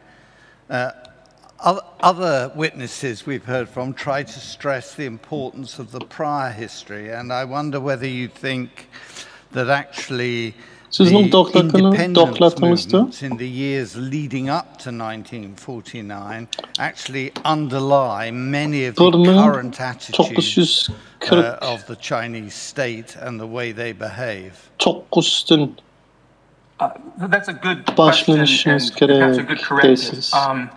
I would say they underlie some of the PRC concerns, some of the Chinese Communist Party's concerns. Qarashimiz kerak deydikan. Sizningcha shundoq bo'ladimi? Independent Turkic state or Uyghur state. Masalan, Sharqiy Turkiston Republikasi bo'lgan vaqtlarni tushunishimiz kerakmi? Hozirgi ishlar tushunish uchun. Yaxshi bir nuqta bo'ldi, yaxshi bir maybe trying to draw more attention to 1949, I guess. U cho'qim muhim bo'ldi. Again, as a historian, we work with interpretations and we work with emphases and how we kind of tell the story. And I actually don't, and I've changed a little. If anyone who has read all 400 some pages of that book, you'll notice a change in tone between the last chapter, which I sent you as part of my testimony, and before that. And that is, of course, occasioned by my own disappointment and horror at what's happened in recent years. I wasn't quite sure which way it would go. Chunki shu chaqda kompaniya hukmga kelgan. Much worse. But I'm drawing attention to 1949 because I think that the effects of, first of all, that most of the Han moved into the region. They've not been there since the Han Empire 2,000 years ago. They haven't even been there since the Qing Empire. Most of them have come in since 1949. The main institutional means by which this colonialization or development or whatever you want to call it is going on there. That too is established in the early 1949 the Xinjiang Production Construction Corps. Assimilasiya mo boluşqa başlanğan. Onundan burun assimilasiya degen programlar ancha yok idi. Even under the nationalist governments, Sun Yat-sen, in one of his books, has a chapter on the colonization of Xinjiang and Mongolia, because colonization is not a bad word in the early 20th century when he was writing. Those dreams were largely aspirational; they were never realized. But in 1949 and since then, the PRC has really started putting them into practice. So that's why I brought more attention to that dividing line. Okay. With regard to separatism and independence, one of the ways forward towards achieving such a thing in a Western democracy would be through a plebiscite. And such a thing, of course, is not possible in a totalitarian state or a communist state. And do you think that means by definition such states are guilty of contravention of international human rights? Simply because plebiscites or other kinds of are not possible? Yeah.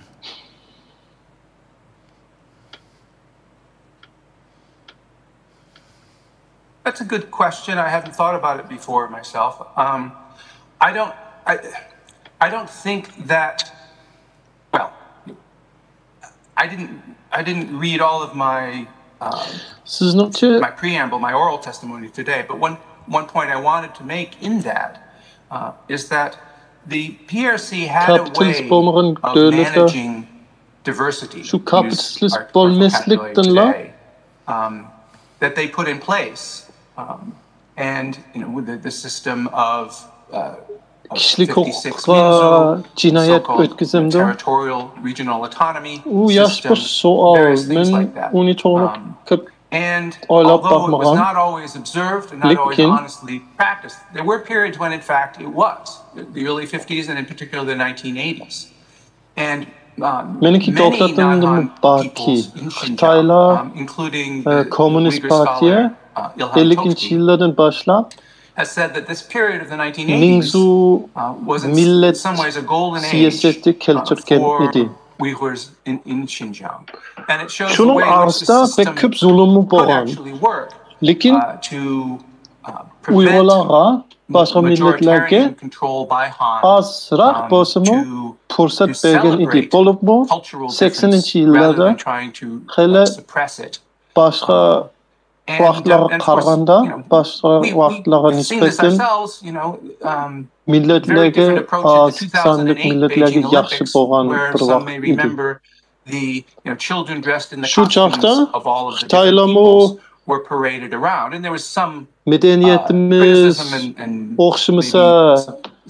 Örbatlarımız oxumuza yaxşı bir iş buldu deb oylagan idi. Right. So, that's the kind of problem that, in a way, we wish we had now, though, right? And so rather than trying to erase those differences, the state publicized them and celebrated them. So I'm not saying that it's hard to compare a top-down system for managing diversity with the ideals of diversity management in a liberal democracy. But you can certainly compare it with the reality of what can happen even in liberal democracies. And pointing to the United States, and I make a point that in the 1950s, Jim Crow America was arguably, and I think quite clearly, a worse place to be non-white than Xinjiang was to be non-Han in the 50s at that point, right? And so, ipso facto, being in a party state such as the PRC does not necessarily mean that ethnic suppression, cultural erasure, and so on and so forth has to happen. And that's why I draw attention to these systems, these approaches of the early PRC. And in a way, the Soviet Union had a similar kind of system in some ways. nacha bolgan idi. Çünkü şu çağda Jim Crow degen bir neçe kanunlar bolgan idi. Karaterlik adamlarını kemsiz için, park muamele kılış için, hem zulüm seliş için. Was that a really significant move? Well, it's a common perception Şunun için that komünist sistem hem kapitalist sistemin içinde aşırı işler gelişi mümkün. And it's a common perception that it's highly centralized. Ondan başka sizinimçi Xitayda özgürlük kaçan bolgan. It's a place with provincial differences and local differences and many, a very large and complicated bureaucracy. So the move of religious affairs and ethnic affairs into the party is clearly part of Xi Jinping's broader efforts to assert direct control over key aspects of governance in China. And the very fact that he does this shows that he feels he wants closer control over that. And Partiye hemmisini kontrol I guess the quick answer is it was not as centralized as you might have thought before that having things out in the government bureaucracy kept them out of direct control of the supreme leader. Thank you. And my final quick question, if I may quote the final part of your chapter you kindly gave us, you say the ruler may use an arsenal of technologies to terrorize a vast territory, but when he confuses harmony with uniformity, he will be weak, and his country will be small in the eyes of the world. Is that intended as a rather pessimistic statement, or is it full of optimism that the inherent weakness in the system is soon going to lead to a change of government or change of regime? I suppose my feelings when I wrote that a year ago were an uncomfortable mixture of both. Perhaps meant as a warning, not that Xi Jinping is reading my book, but should he or others read it, I would hope they would see that. And also, of course, trying to, evoke the notion of harmony, which was much more central, perhaps, to previous, 10 years ago or so in China. And I think is more intrinsically a Chinese value than homogenization or uniformity. Yaxşı netçe çıkmaydı dep yazgan idiniz. Onun menisi belki yaxşı bol ketiş mümkün, Xi Jinping düşüp ketiş mümkün mü ya texim o yaman bol ketiş mümkün demekçi bolganыңыз. Ben onu bir yılın aldıda yazgan, belki o yamanaq bolup ketken ketiş mümkün, yaşlaq mı bolup ketiş mümkün, onu men diyelmeydikim. Yes. Hazır sizden irqi qırğınçılıq toğuluq bir neçe suallarını sormak istedim. Siz tarixşünas şundaq mı? İrqi qırğınçılıq toğuluq ançı köp nəsi bilmesliginiz mümkün. İrqi qırğınçılıq, şünazlıq Not by virtue of having colleagues down the hall who do that. Not to be dismissive of your question, but I have, not being a jurist myself or an international jurist, I have been reading and learning about definitions and the meaning of genocide myself through this whole process. It wasn't something that I had paid sufficient attention to earlier on. And as I mentioned before, I have been convinced by studies that I mentioned by Vivian Zenz and by others of intent to do things which fit definitions as I read them of genocide. And so I do on occasion use that term. I'm not running away from that term myself, but I don't see myself as in any position to comment on whether there is not a genocide in a technical sense. Definition of genocide or analysis of genocide maybe a Venn diagram circle larger than the legal circle. Men bazı makalelerine okuyan bulunduğumuz zens efendim makalelerine Uni kögendeki memo bezde irqi kırgınçlar boluvattu deb might qualify within that larger Venn diagram circle as genocide, the sociological concept.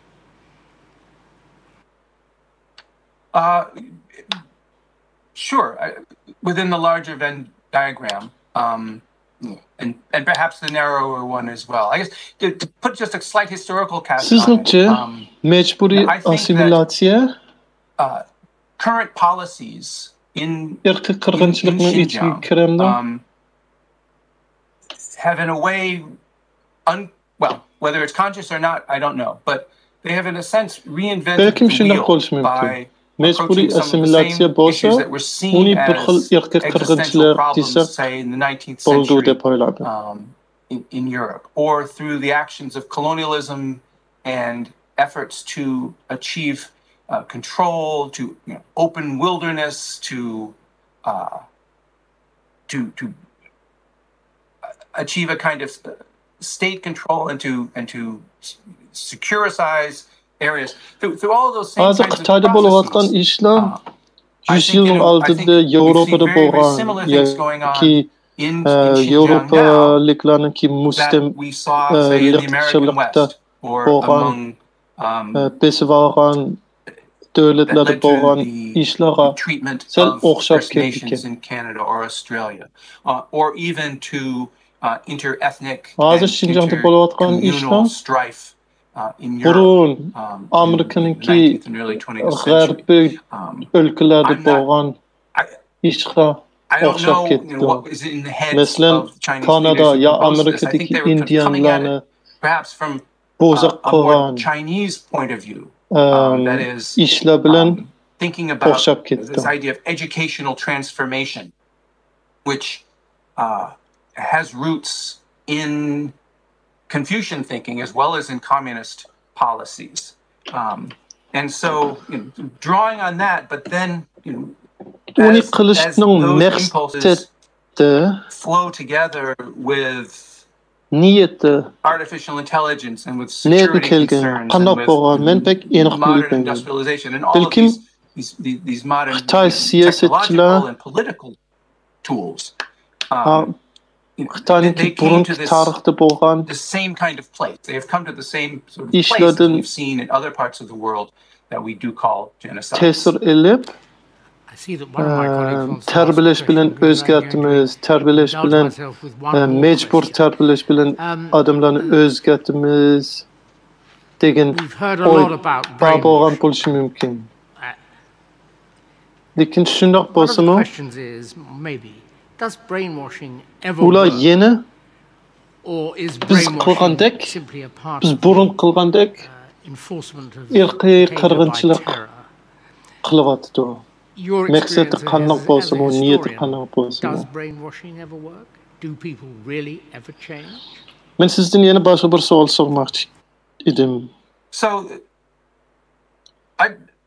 I prefer to look at use the term that the Chinese themselves have been using, educational transformation, and I don't mean that as a euphemism. To say that these places are vocational camps or vocational schools, that's a lie. That's untrue. But that part of their goal is this kind of transformation, I think, is true. It's right there in black and white. Now, we can translate that as brainwashing or as re-education. These are slightly different connoted terms for the same sort of thing. Terbiyeleş özgürlük deydi. Yeah, coercive efforts to change people's mentalities. I think they work the way you just said they work. They work because of the coercive nature, or they can work because of that, because of the threat of force and the continued threat of force, and because of deracination and psychological torture and all of those things. They don't work as a benign process, but I think they can, unfortunately, have an effect of beating down ularniki kuch bo'lgandan keyin whether it will reach the goals which the Chinese Communist Party says it wants to reach in Xinjiang is another question. Mecburi bo'lmasa herkes ishlatmaydi. Lekin odamlarni qo'rqitgandan keyin adamlarni bo'zoq qilgandan keyin bir xil natijasi chiqdi. U balkim Professor Manji, please. ular o'ylayotgan natijasi bo'lmasligi mumkin yoki umid qilgan natijasi bo'lmasligi mumkin. Lekin muscular blast furnace assimilation quite differently, are they not? Meniki bir savolim laba. Certainly, I would say it's definitely true. And can you elaborate for us? Assimilasiya Because I wonder about whether it's too simplistic to characterize what is going on as a policy of assimilate if you can, but attack if you must.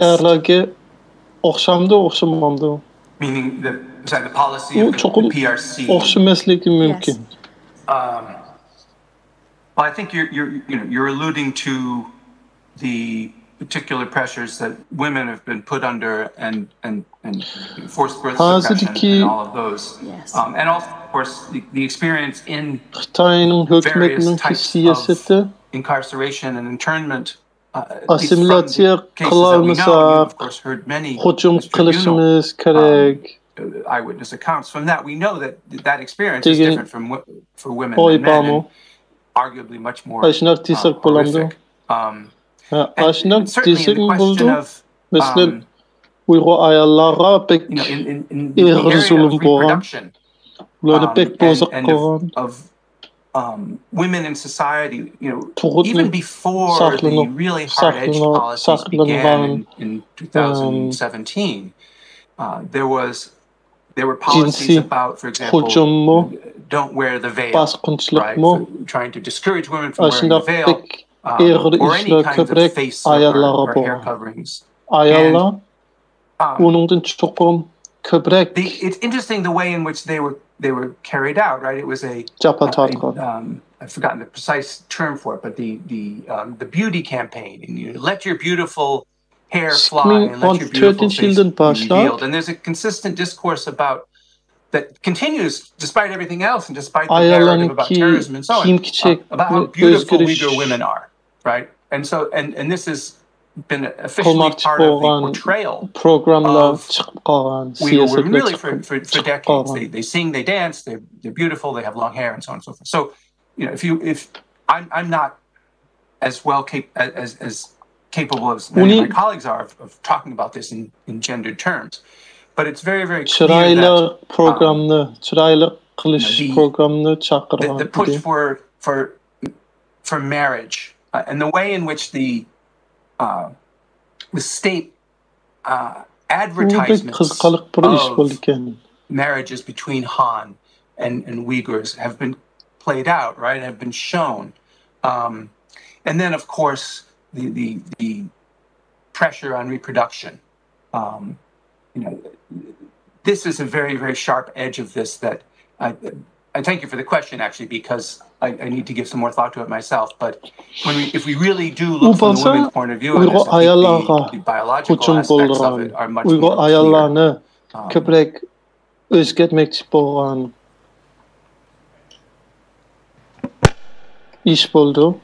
You made some comparison in regard to the treatment the PRC is meting out to its indigenous population with that meted out to the indigenous population in the US, perhaps most notably under President Jackson's presidency and of course others.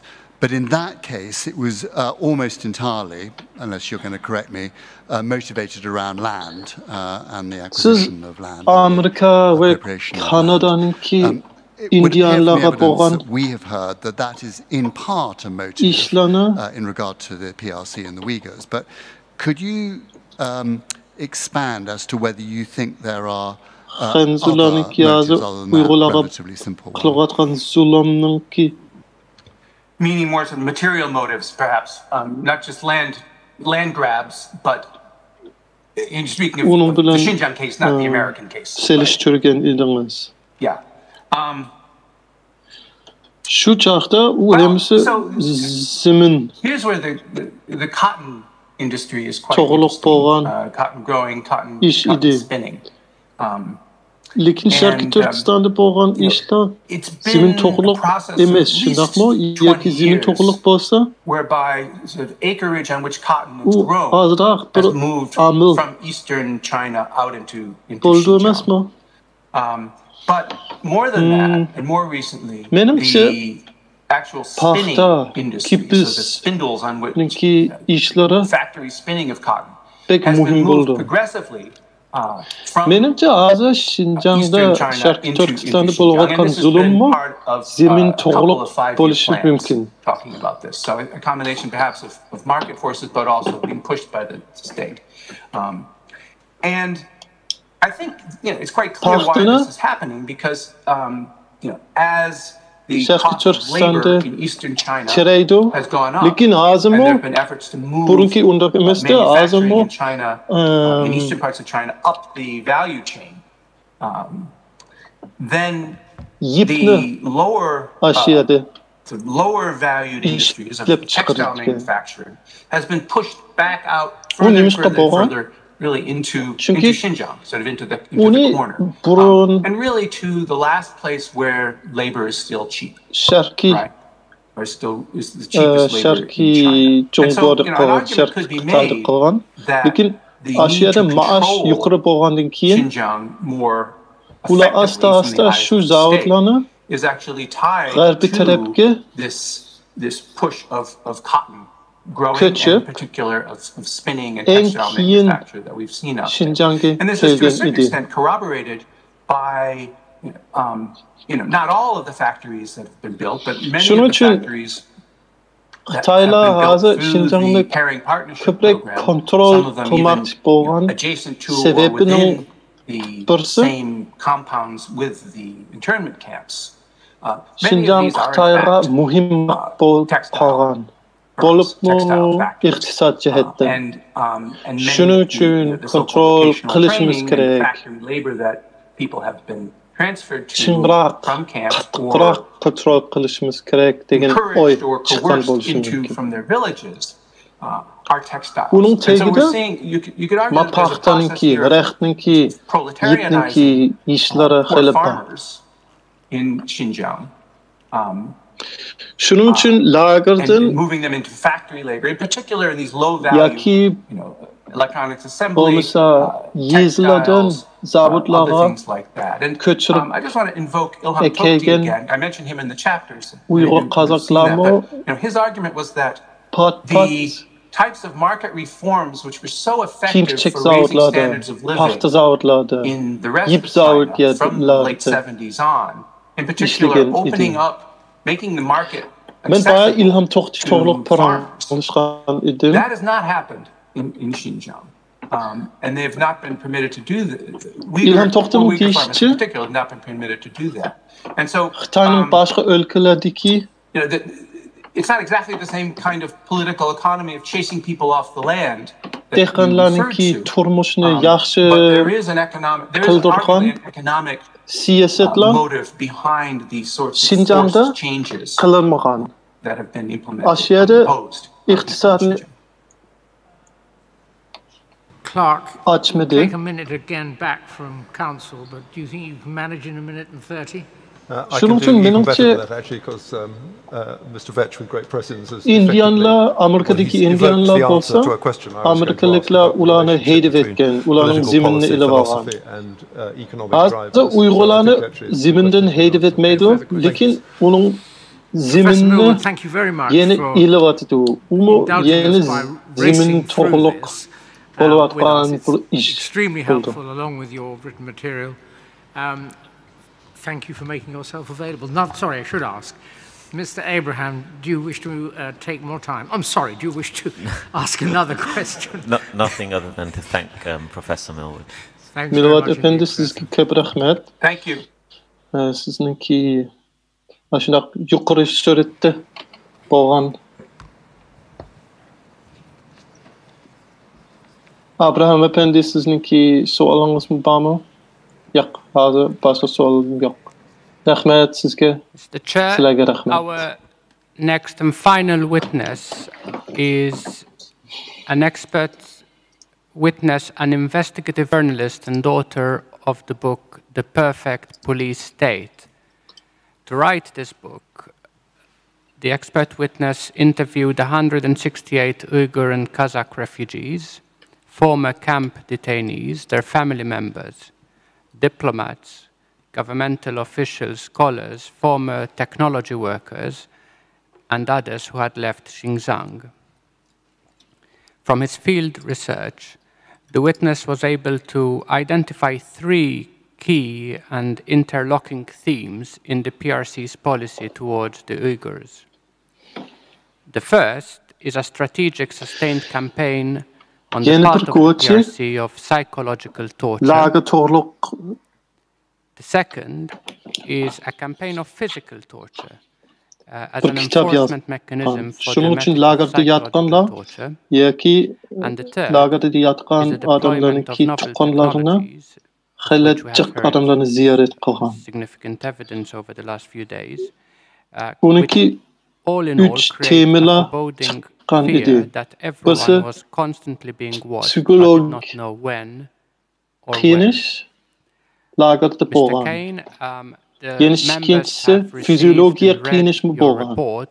Uchinchisi texnologiya nazorat texnologiya taraqqiyot qilgandan keyin hozir Sharqiy Turkistonda hammalar bir qo'rqaydi. Having me. So I do not have a formal PowerPoint presentation, but I would like to summarize my work and my report briefly, understanding that time is of the essence.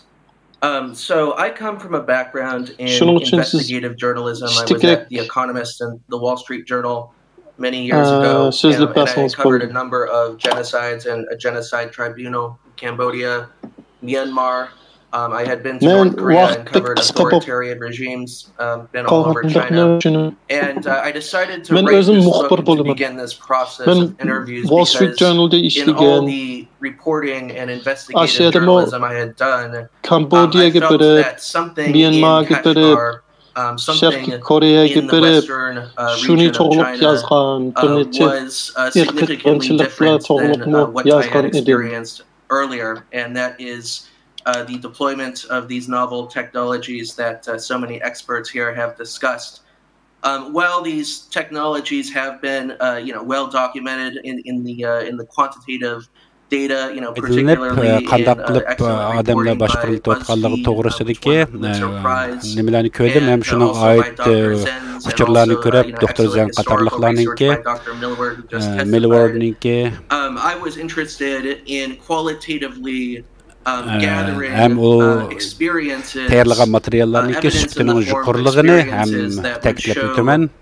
What it is like to both be the developer of these technologies and to be its victim in many cases my interviewers were so from August 2017 just about 6-7 months ago, I had interviewed a number of people who were as close to the inside, I think, that I could get of this system. And I had uncovered a number of key things, but in particular, I had explored the long-term development of a number of technologies in surveillance and espionage. Rayondagi hukumatning Xitoy hukumati, Jungo hukumatininki kuzatish, ya'ni nazorat qilish texnikalarining hammasini bir ko'rib keldim, ko'rib chiqdim ham bu Xitoyninki bir saqchi davlati that the state claimed was one of counterterrorism, anti-terrorism, Xitoy hukumati yani nimaga qarshi turish, terrorizmga qarshi turish nomida olib berayotgan shu harakatlarninki hammasi to'g'risida uchurlar to'plandi. The propaganda and the statements and the policies of the Communist Party of mushu China. texniklarni taraqqiy qildirishda hukumatninki propaganda siyosatlari asosida taraqqiy qildirib ham bir texnik ham bir qism Uyg'ur texniklarni yetishtirib mushu xizmatlarga solgan yangidan ishlab chiqarilgan bu kuzatish kameralari 5-10 yillarniki qaraganda bu o'zgarib hozir aqlli texniklar qo'llanishga boshlanibdi. 2014-2015 yillarda Uyg'urlardagi mushu texniklarniki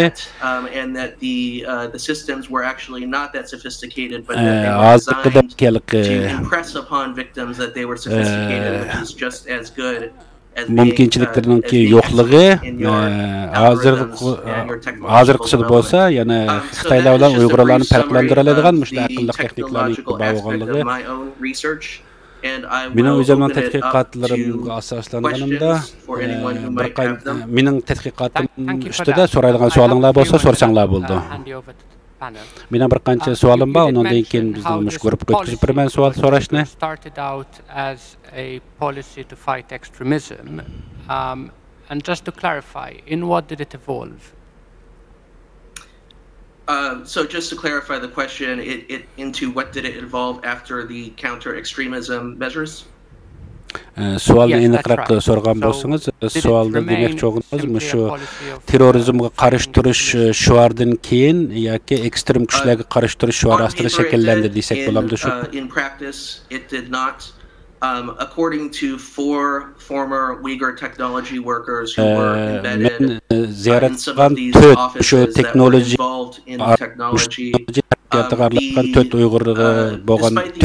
policy of counter-extremism, they say that within the offices they worked in, there was terrorizmga qarshi turish siyosati ostidagi bir xil texnik taraqqiy qildirish ekanligi the goal would be to essentially target everyone in a massive branded campaign. Ham mushu taraqqiy qildirayotgan texnikda butun mushu rayondagi odamlar shuningki victim hisoblanganligi. This is in the years around 2011 to 2013. Text message data in particular, SMS messages, and also messages yillarda masalan telefonda WeChat'da bo'lsin, telefondagi uchurlarda bo'lsin, Xitoylarniki chat app'lari bo'lsin, shulardagi o'zaro yo'llangan shu nimalarni sensor qilib boshqarilgan deymiz, alohida texniklar bilan tekshirib turganliklari. Of text messages, the artificial intelligence systems. Mushu aqlli sistema orqali mushu o'zaro yozishgan tekstlarni bir tekshirishdan o'tkazadiganligi, mushu o'zaro yozishayotgan uchurlar ichida sensitiv yoki odamlar yana hukumat qabul qilmaydigan so'zlarni ishlatilganligini aqlli usul bilan tepib chiqa oldik. Thank you for that. And in your field research, amongst others, you also interviewed government officials and diplomats. Siz intervyu vaqtingizda hukumatdagilar ham diplomatlarni ziyorat qilibsiz. Mushu what level of governance this policy was set? Intervyularingiz, ziyoratlaringizda qaysi darajadagi rahbarlarni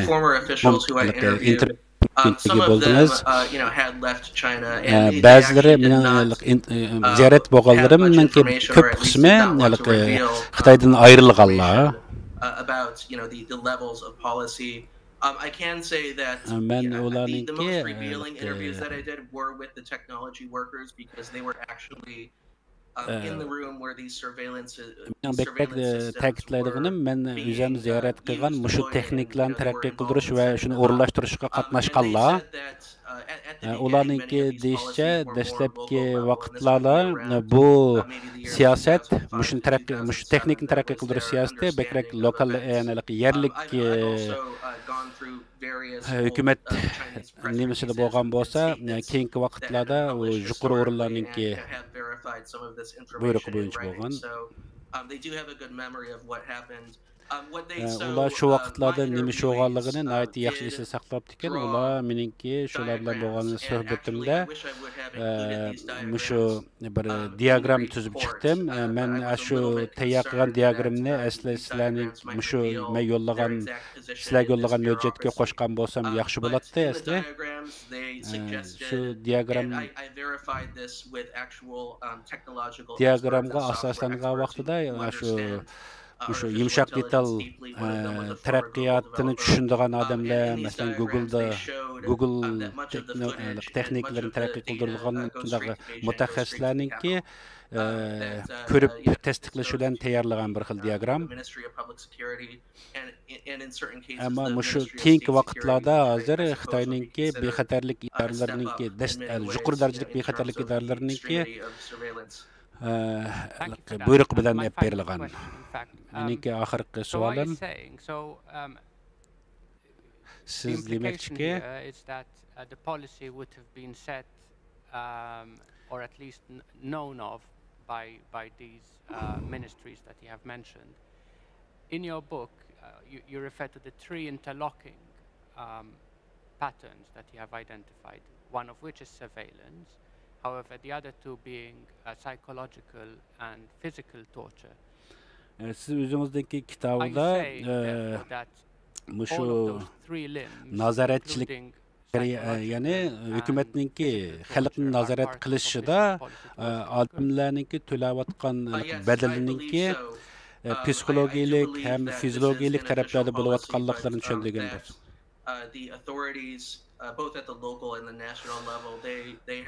Hükümet o yuqoridan tövengacha hammasi o'ziniki doim nima qilayotganligini amaliyotda bo'la biladi. Professor Möller'ninki tadqiqotiga asoslangan vaqtida bular shu texnikni o'ziniki qayta tarbiyalash o'rinlarida ishlatilganligi ham shu qayta tarbiyalash o'rinlaridagi siyosatlarniki shu yuqori bilan bevosita bog'liqligi. Especially, and I could trace specific interviews to specific camps, specific vocational training centers. Many of these people had come out of the same camps, suhbatlarim jarayonida aniq bo'lgan tarbiyalash kamplari va har qaysi shu kamplarda turgan odamlar bilan o'tkazgan suhbatlarim asosida shu qarorlarni chiqardim. Shu qarorlardan meningki shu chiqargan muqimlashtirgan shu kitobimdagi men yozgan tekstlarda amaliyotda shu odamlarniki fiziologik va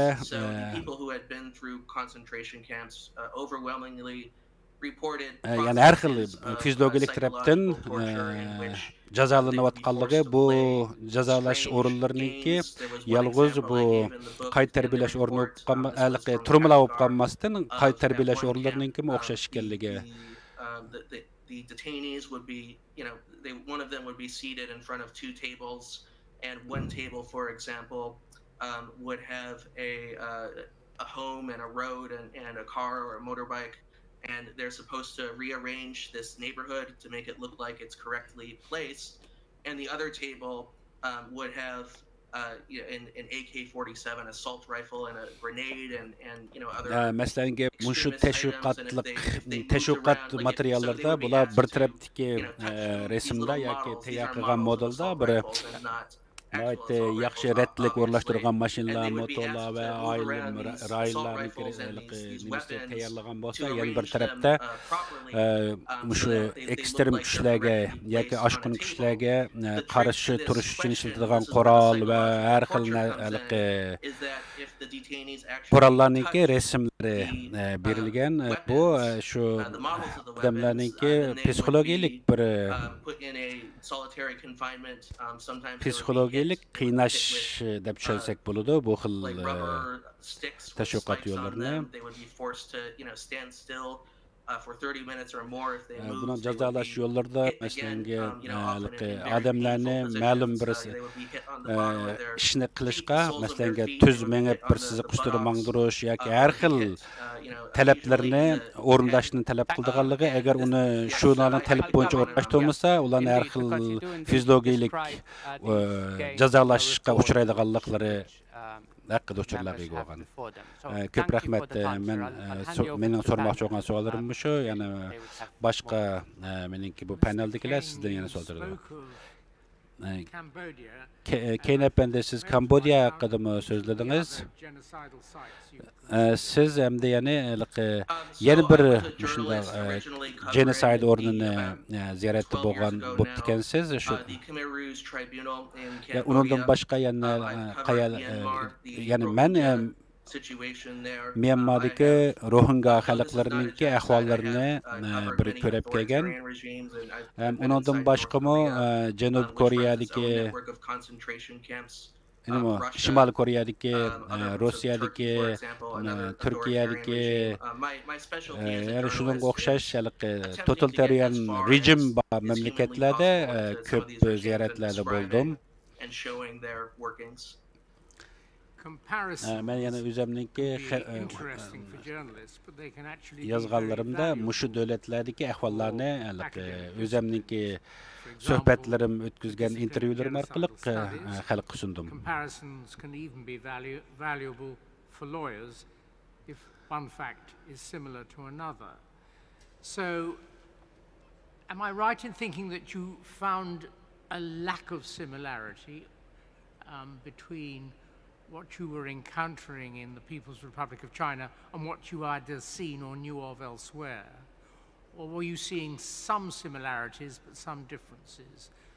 Sen ko'rgan boshqa mushundaq genocide bo'lgan davlatlar bilan Xitoylar o'tirishidagi Xitoyda bo'layotgan bu genocideningki farqlari haqida mezursa mush haqida so'zlab bergan bo'lsang, masalan, Shimoliy Koreya, Choshandagi yoki Koreyadagi bilan Xitoydagilarni selishtirsak,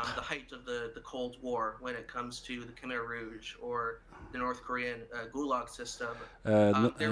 Shimoliy Koreyaningki Gulag sistemasi bilan outright massacre, outright Nang ahiri cho'ng o'ltirishga berib oyoqlashadi.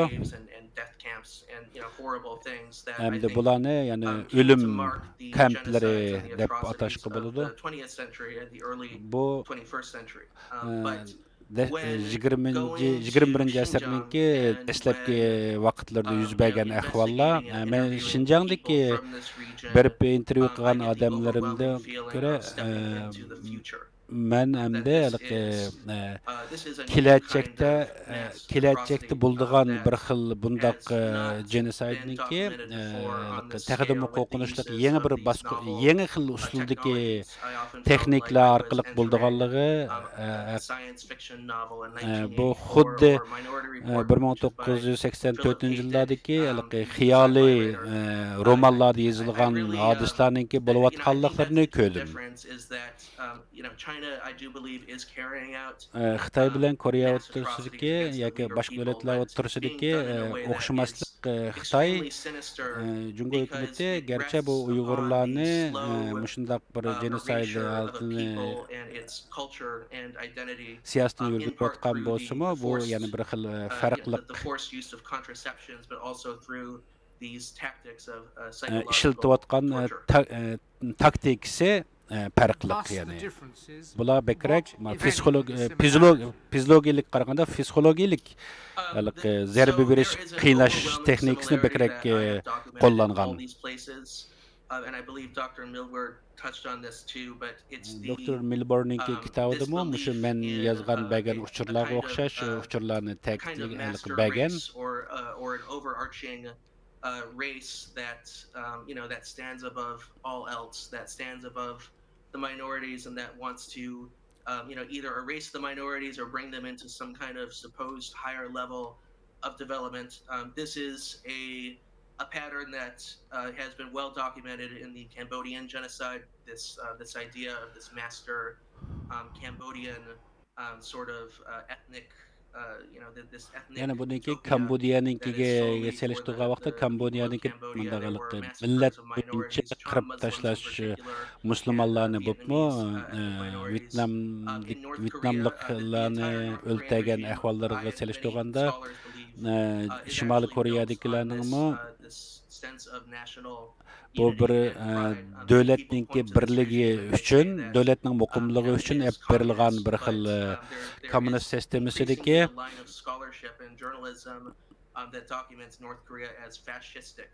yani bir xil faşistik, bir xil ya kommunistik stalinistik rejim deb babasak bo'ladi. Jungo'ga qaytib kelsak,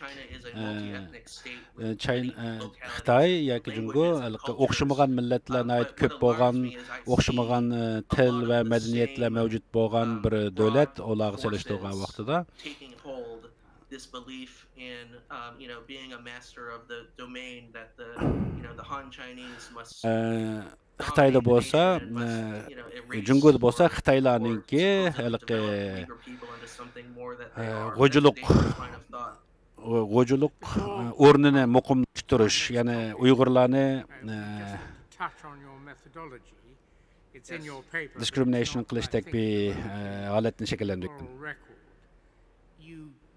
Tell your narrative through 3 particular witnesses, 2 anonymized, 1 not, but you have checked the account through them with a great deal of other material, and you then had a double check through somebody speaking local languages.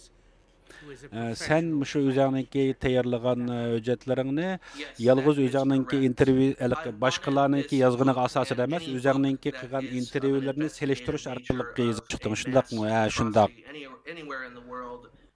Men şu yazgan xabarlarimni, uçurlarimning hammasini dunyoninki her qaysi memleketlarda bo'lib, dunyoning boshqa yerlarida bo'layotgan shu o'xshash hodislarni o'zaro selishtirish, masalan 180 ga yaqin shu intervyulerim orqali yani qarorlashtirib chiqardim. The closest to the inside of the system who could best shine a light on what was going on. I did not, me and my fact checker, we did check for, we checked carefully the recording interviews for any kind of discrepancy or stories. Forgive my interrupting you, I want my colleagues to have a chance.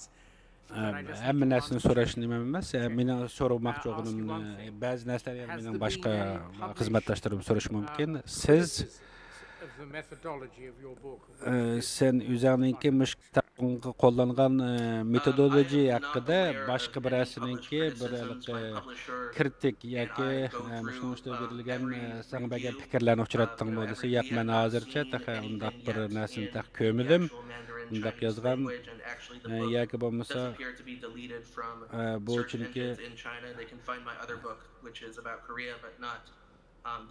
Koreya haqidagi yozgan kitobimni Xitoyda ko'rdi, u to'g'richa aytganda uchramadim, ammo men Uyg'urlar haqida yozgan bu kitobim Xitoyning qo'liga yetgan bo'lishi natayin, shunglashqa bu vaqtda men hech qanday u ishlarga uchramadim. Concerned with 2 issues at least. One, the intention of the decision makers in doing what they're doing. Biz ikki masalani ehtimol bayqashimiz mumkin. Birisi mushu siyosat yurgizuvchilarningki oxirgi maqsadi. Ikkinchisi Uyg'urlarningki nupusi har xil yo'llar bilan, ya'ni buzuytilyotdi. Ya'ni tabiiy taraqqiyoti buzilyotdi yoki ko'payishi. Masalan aytilar, masalan kalla yuyish, ya'ni insonlarningki kallasini butunlay yuyib chiqish deganni desak, professor Milborningki kitobida yozganliklariga bo'pmi shu Xitoyda odamlarningki mingisini yuyish orqali odamlarni o'zgartib o'tishga qanday qaraysan shunga? Meningki intervyularimga asoslangan vaqtida bu ta'siri rost bo'ldi, nihoyat kuchli bo'ldi. hem şu özünki sistemasını yoki maqsadiga yetish yo'llarida masalanga şu qayta tarbiyalash kurushlari asosan odamlarningki kallasini qayta yuvib chiqish başqa bir xil başqa bir xil odamni baqilish maqsad qilingan. In only a period of 1 week, just the overwhelming force with which she was psychologically. Masalan, oddiy qisqagina bir hafta ichida bir ayolningki shu fiziologik ham psixologik jazolashlarga bardashlik berolmaganligi bungling on the part of the state and also with the help of her family. She recounted for 1 year after that not being able to do anything. Mushu bir haftalik qiyin qistaqlardan keyin bu ayol 1 yildan uzroq vaqt hech qanday bir ish qilish mumkinchiligini qilolmagan, shunda qo'rqib ketganligi uchun doim qo'rqinch tushlarni ko'rdigan, hatto kiyim-kechakni to'g'ri kiyib qilaligidek holatmi bo'lmagan. And that was the point at which she decided to go seek counseling and speak to a psychologist. Şunlaşqa bu özü bunu qabul qılanmay axırı psikologistlarga bilan sözləb, paranlı sözləşib özünki altını yaxşı tərəfə saxlab qalışqa tirişqan. It was as if she had a kind of memory wipe. She had internalized the demands of the Communist Party to the point. Yani mushu bir hafta jarayonidagi qo'rqib ketgan yoki ta'siri nihoyat kuchli bo'lgan mushu ishlar shu soqchilarning qo'rqitilishi ham yana shuning o'xshash nihoyat shu bir hafta ichida yuz bergan narsa bu odamningki yillargacha kallasidan chiqarib o'tolmagan. Mushu kalla yuyishqa, yani jismoniy tarafdagi jazolashni qo'shgan vaqtida bak g'alabiliq bo'ladi. Shundaq bo'lgan vaqtida u yoki u, ya'ni er yoki ayol bo'lsin, u cho'qim mushundaq bir usulni qo'llangan vaqtida bu, ya'ni shu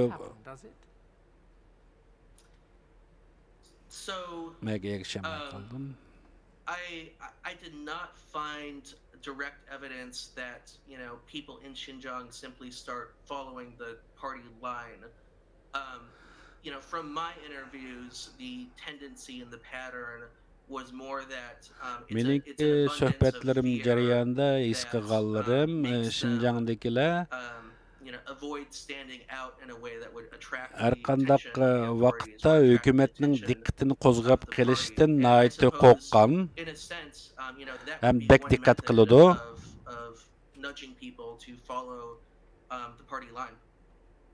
ham shu hukumatning yoki partiyaninki talablari bo'yicha harakat kundalik harakatlarning hammasi shu asosda bo'ldi.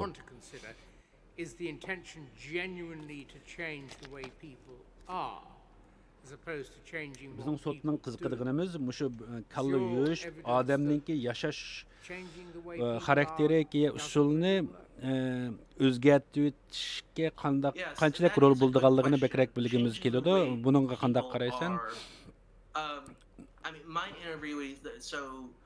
Meniki qilgan intervyulerimdan yoki suhbatlarimdan keyin asosida men so'zlashganlarim odamlarningki aytishicha bu odamlar ichki tarafdan ichki tarafda ko'p bir o'zgarishlar bo'lgan ularda shunday hodisalarga uchragandan keyin bular mumkin qadar davlatdan qochib chiqayotgan bo'lsa-mu, Turkiya bo'lsin, Misr bo'lsin, ularmi u yerdami hamma bexatar emas, ham shu yerdami shu qo'rqinchni doim o'zi bilan birga olib yuradi.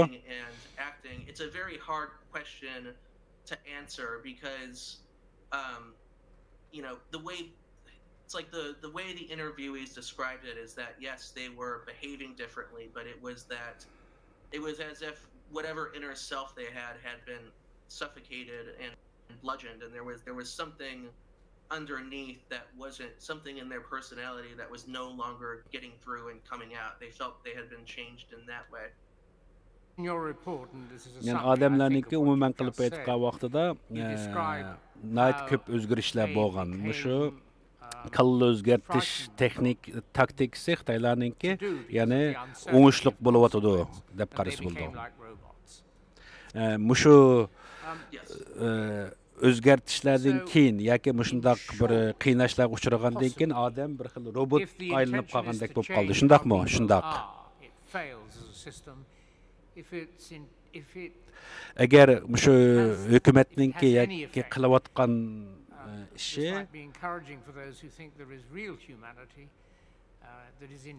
agarda shundoq o'zgarish bo'lmagan bo'lsa, u mag'lub bo'lgan bo'ladi. Ammo hozir shu o'zgarish bo'lganligi didn't say implied. There's every prospect that they might eventually, or their progeny might eventually return to who they are. Yani odamlarda o'zgarish shakllangan. Bu odamlar ma'lum bir vaqtlar yoki ma'lum bir sharoit ostida, yani aslidagi normal holatiga qaytib ketish mumkinchilik bo'lamdi, bo'ladi shunday. But I wonder if you could just help us with one rather trivial thing, because you've told us about one of the games that they had to play. In one of the bits of footage from the camps, if my memory is correct, the inmates are literally singing the English. Agar men esimda to'g'ri saqlab qolgan bo'lsam, if you're happy and you know it, clap your hands. Bu shu tarbiyalash kurslardagi odamlar, shu cho'ng yoshli odamlarmi inglizlarning kichik bolalar, o'smir bolalarning aytadigan naqshini aytadiganligini ko'rdik. Bu videoni ko'rgandan keyin bu Angliyadagilar hayron qolibdi ekan, ya'ni kulkilik ishdak his qilibdi ekan buni. Men shunday bir videoni ko'rdim, albatta. Bu ko'rinishlarni Cumhuriyet Xalq Cumhuriyetida bo'lgan bir qancha intervyularda cho'ng news media xabar was done to suggest that this is merely a counter-terrorism effort and not a mass atrocity of some kind. So I have seen many of these videos too, and it's the only reasonable videolarni ko'rdim, ammo buningda nima uchun ashundaq bir ko'rinishni taqatganligini men tushunamadim. Nima uchun bundaq bir holatdagi videoni ko'rsatdi? A video showing grown people whose native language is Han Chinese or Uyghur or whatever. Bu videoda yani cho'nglar shu cho'nglarningki ingliz tilidagi İngilizlarniki kichik bolalar aytadigan naqshini aytib o'tibdi. Mushu rost shundaq bo'lgan ishmi? Ashular ashundaq qilamdi, ashundaq ahmoqlik bo'lamdi desa, shundaq u shundaq bo'lgan ish, ham shundaq ko'rgan. U nima uchun shundaq o'qitganligi, shundaq nima bo'lganligini, ya'ni shundaq cho'nglarningmi bolalarning naqshisini aytadiganligini men uni rost tushunmadim, aytqizdiganligini. Bu naytda ajoyib hayron qolarlik bir ish herhalde. Professor Cole, siz so'rasangiz when you use the term psychological torture, is your understanding of that term? Siz shu psychological bir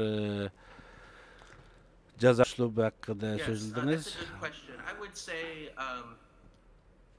yes, obviously I'm not a I'm not a psychologist.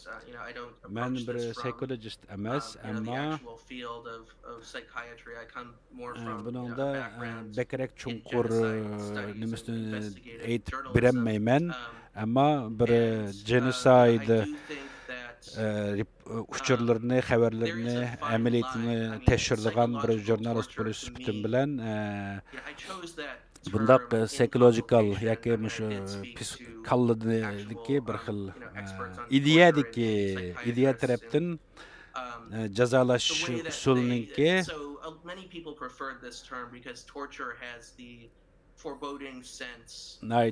o'xshamagan ham bek ta'sirlik bo'lganligi amaliyotda bizning tushunchamizdagi bu jazolashninki fiziklik tayoq to'qmoqlar bilan bo'ldi deganga o'xshash bo'lgan deb tushunamiz, ammo bu xil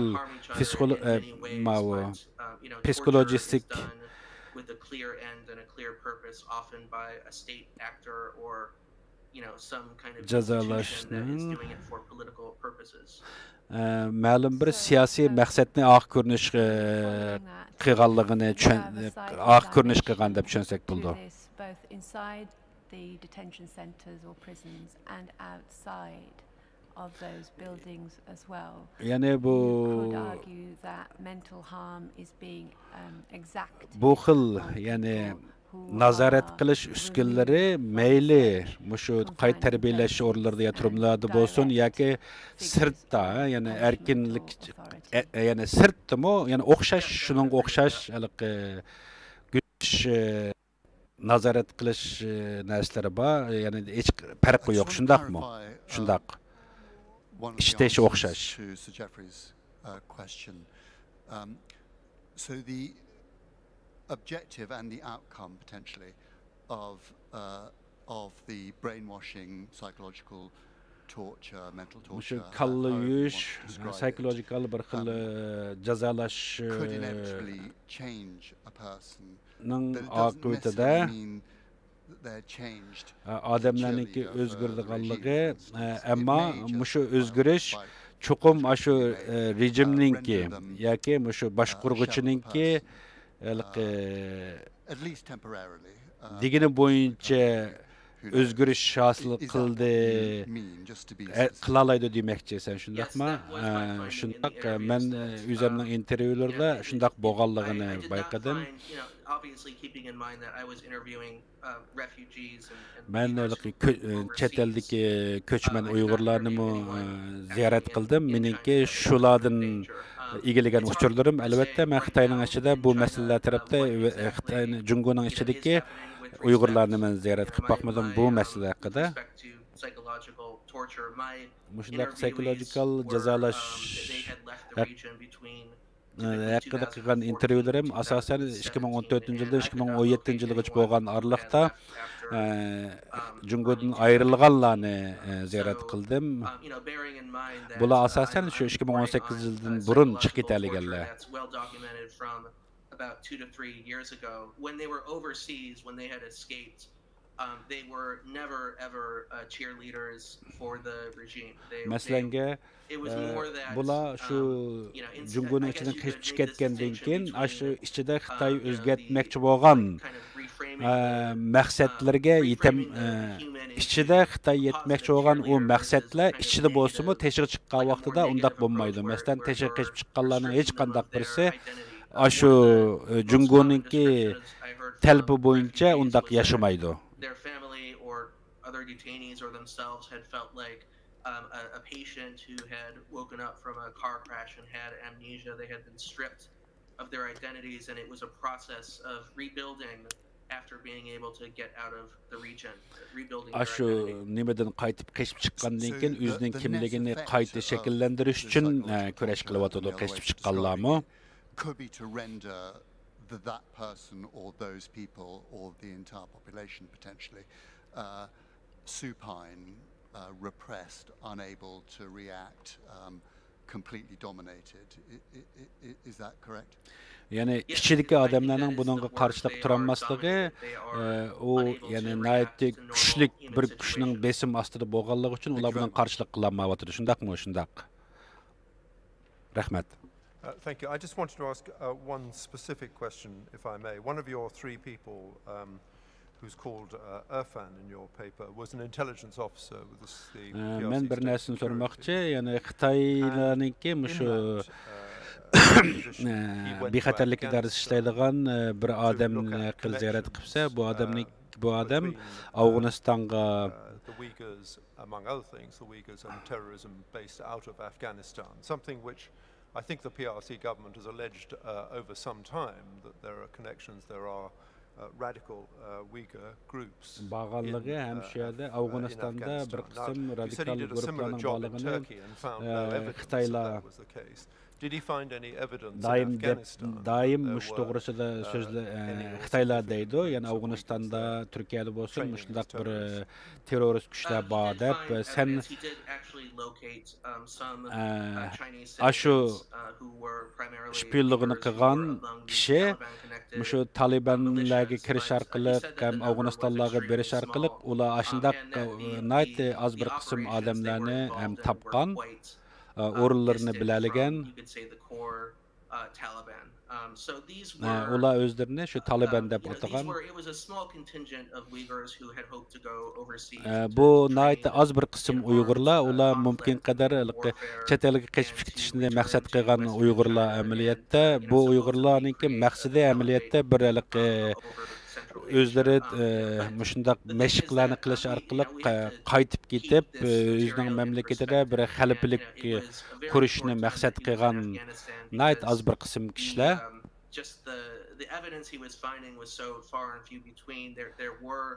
u erishgan bu uchurlar yoki isbotlar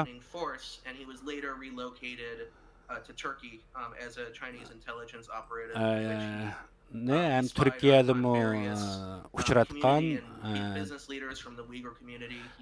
Türkiye'deki bir Türkiye'de bolsa bundaq bir terörist networklar torlarını uçuratmagan hem tapanmagan Ama Suriye ve Irak'taki bir kısım Uygurlarını ben ziyaret kıldım. Ularınki bana dep birişçe şöyle berip kelgenlerinki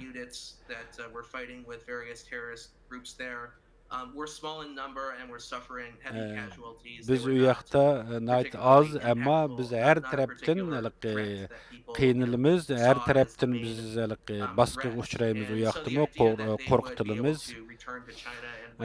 biz hamda shu yerga qatnashganligimiz uchun ya'ni Xitoyga Jungoga ya'ni mamlakatimizga qaytib ketolmaymiz hamda qildigan boshqa ishmi yo'q deb o'ylaydi ekan.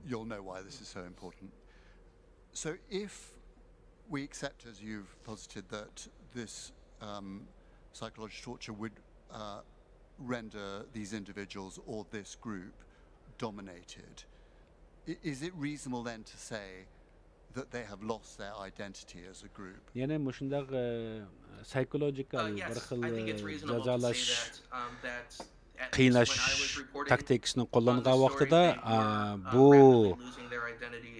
odamlar ya'ni mush guruh odamlar o'zining kimligini yo'qotib qo'ydi. Shundaqmi? Albatta shundaq bo'ladi. Bular o'zining shu vaqtlik kimligini yo'qotdi. Mushni qayta o'zining kimligini qaytarib kelish uchun nayt uzun bir tech bir vaqt lozim bo'lishi kerak bo'ladi. Bekki uzun vaqt ketish kerak. Would it be understood and intended by the authorities, those in charge, that A would be the result and B the outcome? Yes, and I think they've also made clear in their own policy statements and their own. Yani mushu siyaset yürgizganlar yoki shu Xitoy hukumati shu o'zining maqsadlariga mushu qilayotgan yo'llar orqali yetirganligiga ishonamdi. Ha, shundaq albatta ular ishnadi. Bular shu bir xil madaniyat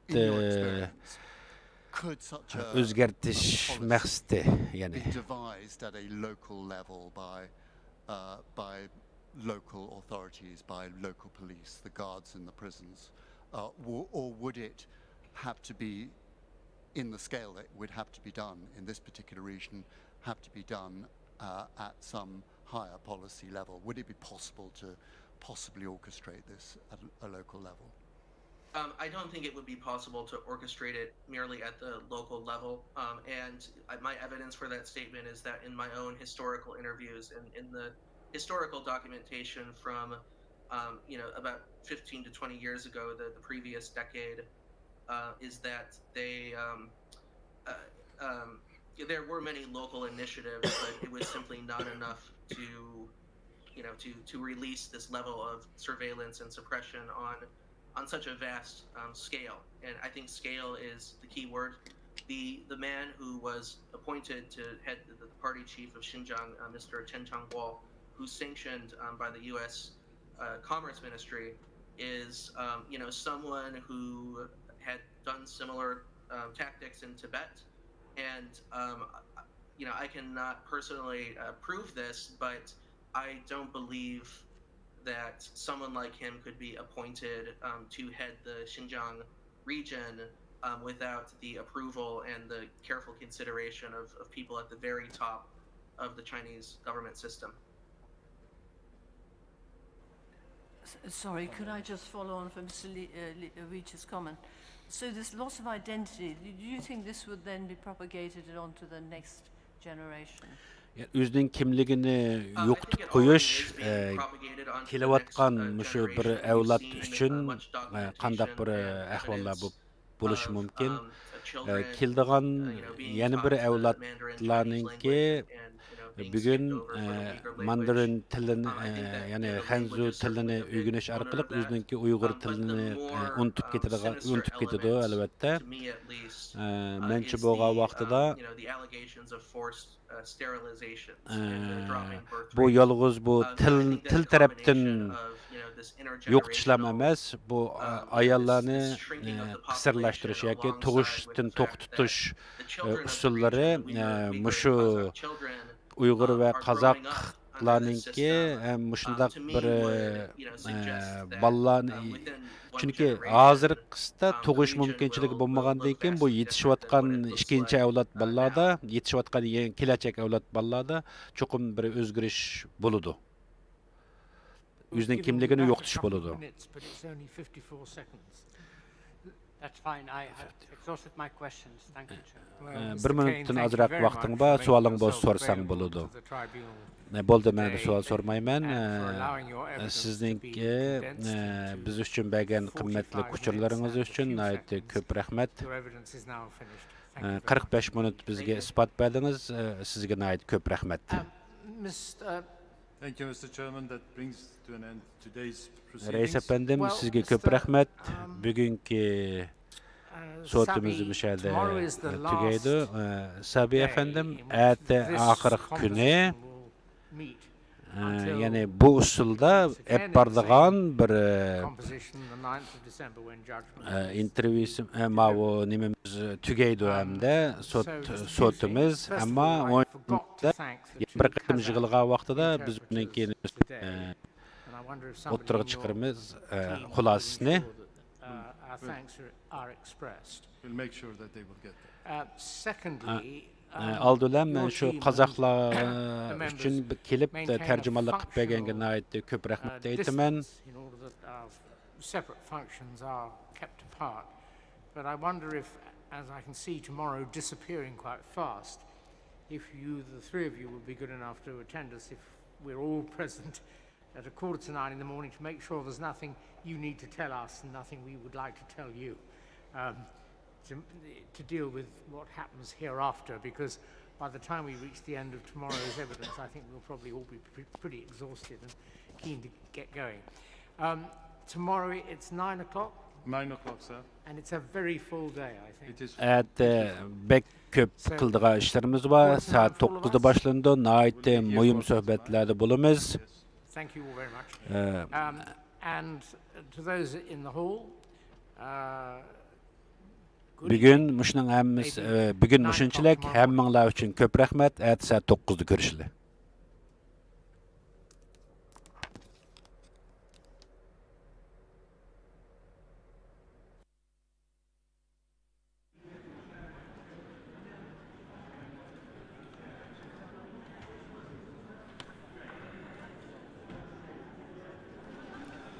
Assalomu alaykum, ekran oldidagi aziz ko'rurmanlar. Mush vaqtinglar tekrar xayrlik bo'lsin.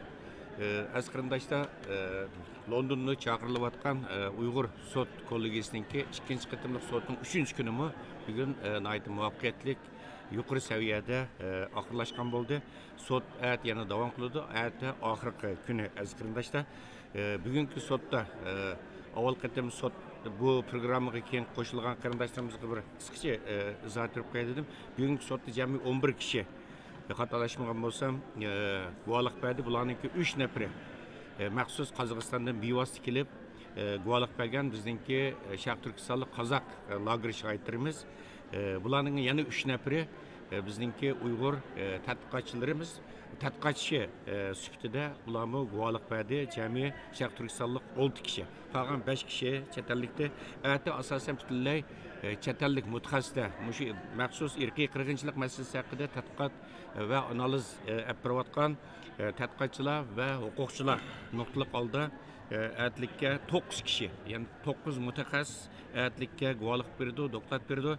Chunki bu sud asosida hukm chiqarish bosqichiga qarab ketyapti. Az qarindoshlar, oldingi kunimi sudning rais Jeffrey Nice apandim qilgan so'zida buningdan keyin yana qayta so'z ochmaydiganligini, faqat bu qatimliq sud bilan bu sudning Uyg'ur sud kollegiyasininki asosan oxirlashadiganligini va hukm chiqarish ishininki 9-oyninki 12-oyning 9-kuni o'tkaziladigan bir zo'r keng ko'lamli axborot e'lon qilish yig'ini orqali bu yerda bu hukmni butun dunyoga jakolaydiganligini bu yerda e'lon qildi. Ammo aziz qarindoshlar, bu deganlik ya'ni sud davomli sudga dalil davomli yangi dalil isbot lozim emas deganlik emas. Bu vaqtda adlikka Uyg'ur adliya arxiv ombirininki raisi yanimda o'tirgan hurmatli Baxtiyor Umar apandim sizlarga bu vaqtdan aytib yaxshi zot berdi aziz qarindoshlar.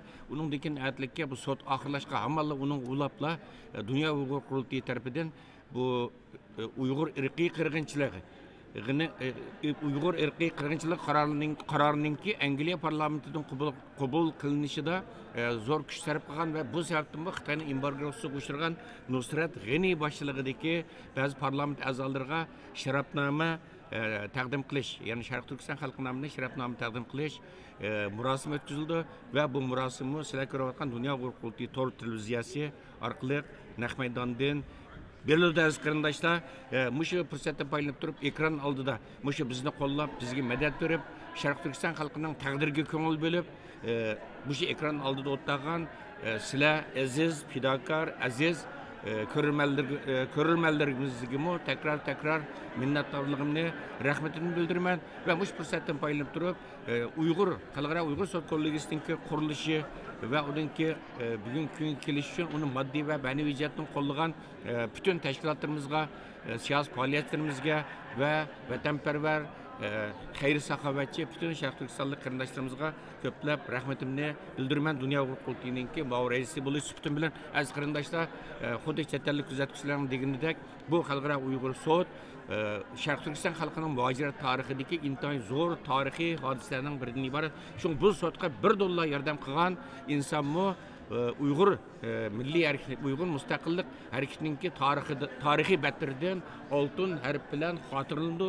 Bu qarindoshlarimizning ismi bu yerda men qayta ta'kidlab qo'yay. Aziz qarindoshlar, atlikka programmamizni davomlashtiramiz. Sudning oxirgi kuni yana atlikka sudga butun chet ellik guvohchilarning dokladlari hammasi bizning maxsus stansiyamiz tarafidan taklif qilingan tarjimonlar orqali Uyg'urchaga tarjima qilindi. Bu fursatda foydalanib turib, yana bugun mushu 10 soatga yaqin naq maydon programmasida butun chet ellik qarindoshlarimizning guvohliklarini, dokladlarini Uyg'urchaga tarjima qilib bergan sizlarga Qaysar Abdurasul apandimga va bu yerda o'zini Uyg'ur deb atagan va Uyg'urcha ism qo'ygan, o'ziga Yusufjon deb ism qo'ygan Girman qarindishimiz, do'stimiz Runa apandimga takrar rahmatimni, minnatdorligimni bildiraman. Aziz qarindoshlar, atda taxminan London vaqti atigan soat taxminan 8:20larda takrar ko'rishaylik. Ko'rishish omon bo'linglar. Xayr xo'sh. Xayr xo'sh.